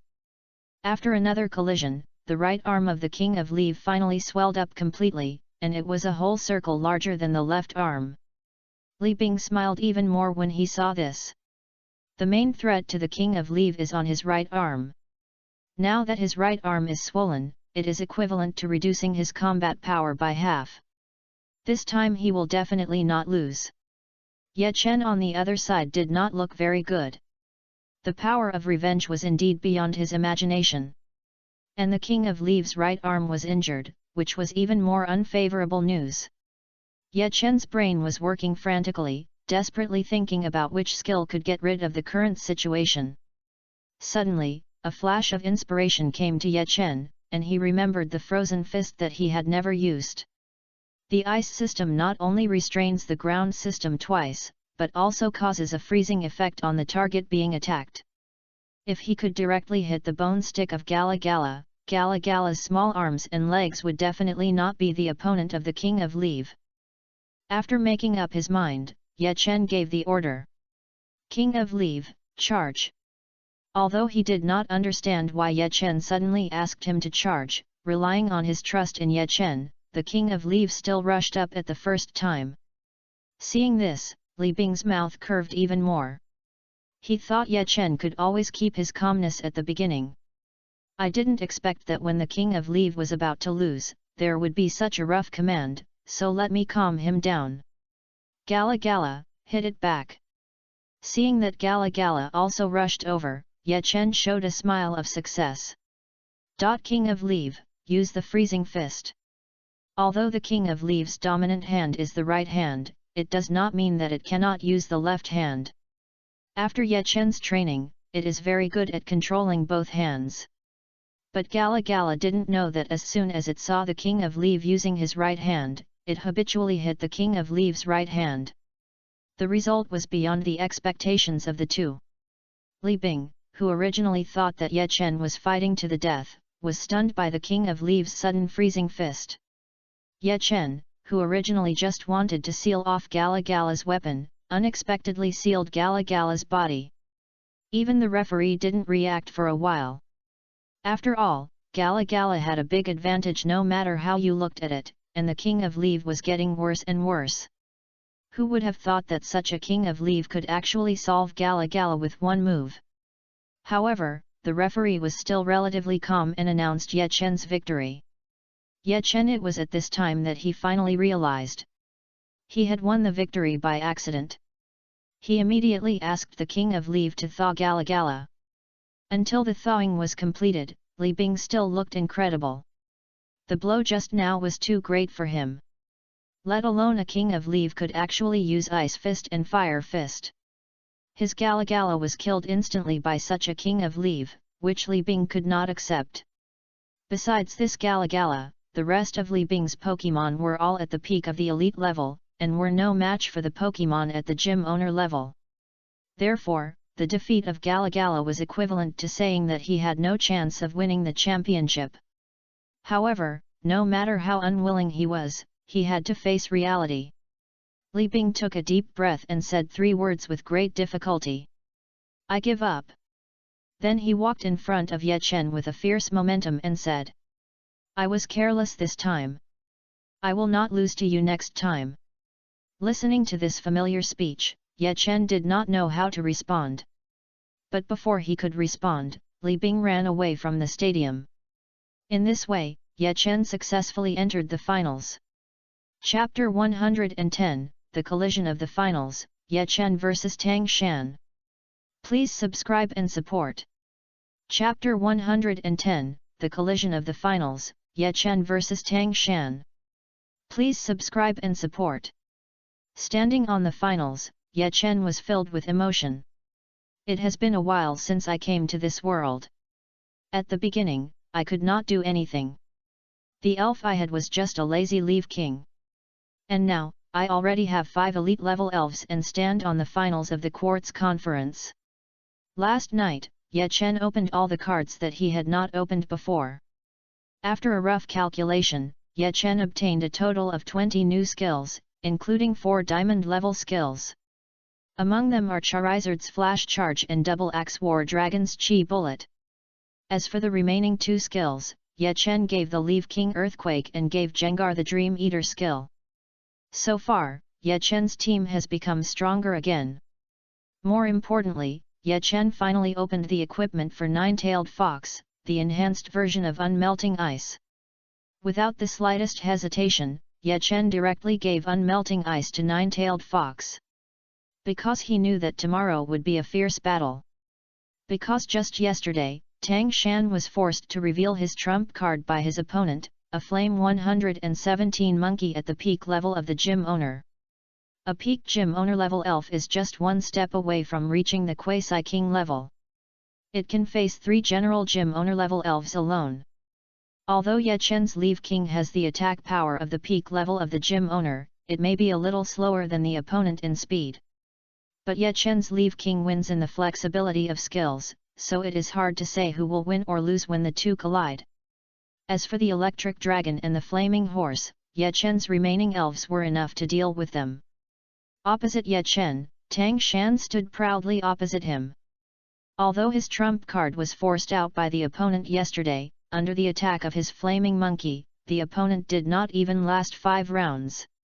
As the eldest son of the 4 most powerful families in the alliance, no one knows better than him how powerful and difficult it is to cultivate a peak-level elf of the gym owner. Even his Flaming Monkey was promoted before the Quartz Conference with the help of his family's resources. Therefore, he can be sure that the most dazzling one in the entire Quartz Conference must be his Flaming Monkey. At this time, in the private room of the spectator seat, a middle-aged man in gorgeous clothes smiled and looked at Tang Shan on the field. A strong aura was faintly emanating from his body. He is the current head of the Tang family, one of the 4 major families in the alliance Tang Yuntian. Suddenly, he turned his head and asked the people around him, Who do you think will win this game? Except for him, everyone else in the private room is a senior from each academy, and there are also some outstanding trainers. They are all considered top masters. After hearing the question from the head of the Tang family, someone immediately echoed. Of course it's Mr. Tang. After all, there is no other excellent trainer like Mr. Tang who has a gym leader level Pokemon at such a young age. Although everyone present is a master, there are still many people who compliment Tang Yuntian. After all, Tang Yuntian is backed by the Tang family, and the Tang family can be regarded as the leader of the four major families in terms of strength and resources. It is said that the Tang family has more than one master of the king level. Of course, the compliments are not made up, and Tang Shan does have that strength. Although he has the resources of his family to help him, Infernape was trained by Tang Shan himself before the gym leader level. It was only to win the championship at the Quartz Conference and further expand the influence of the Tang family that the Tang family tilted more resources towards Tang Shan. Although the others in the box kept complimenting him, Tang Yuntian felt a little uneasy when he saw the smile on the young man opposite Tang Shan's mouth. I hope it's an illusion. Rubbing his eyebrows, Tang Yuntian sat down and muttered silently.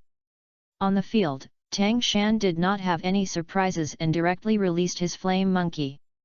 After all, the trump card has been exposed, BJBG, so there is no need to hide it anymore. Seeing Tang Shan release the Blaziken, Ye Chen also chose his King of Leave. After the referee's start, the fists of both sides collided. What surprised everyone was that the imagined scene of King of Leave being knocked away by a punch did not appear. Instead, he was evenly matched with the Blaziken, and even had a suppressive force. Because after the fist was divided, the Blaziken retreated 3 steps, while the King of Leave only retreated 2 steps. This scene certainly did not escape Tang Yuntian's eyes, and his uneasiness became stronger. Tang Shan was naturally unwilling to accept such a result, but fortunately, the Blaziken did not use his full strength before, and he still had a chance to save it. But the Blaziken did not use his full strength, and the King of Leave was no different. So after another fist division, the King of Leave quickly stabilized his body again, and Tang Shan's face had become very ugly.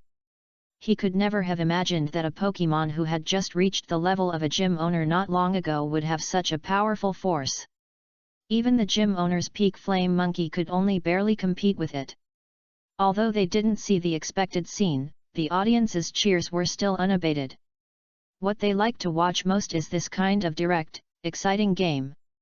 Especially since the two sides of the game are equally strong, this adds to the highlights of this game. Leave King, use Earthquake. Ye Chen knew that although it seemed that Leave King was stronger than Flame Monkey now. But once the opponent found that he couldn't keep up with the speed, he would become very passive. In this case, it would be better for him to strike first and make the opponent unable to speed up. Fortunately, the opponent was a flame monkey that couldn't fly. If it was a flying Pokemon, he would probably have a hard time fighting.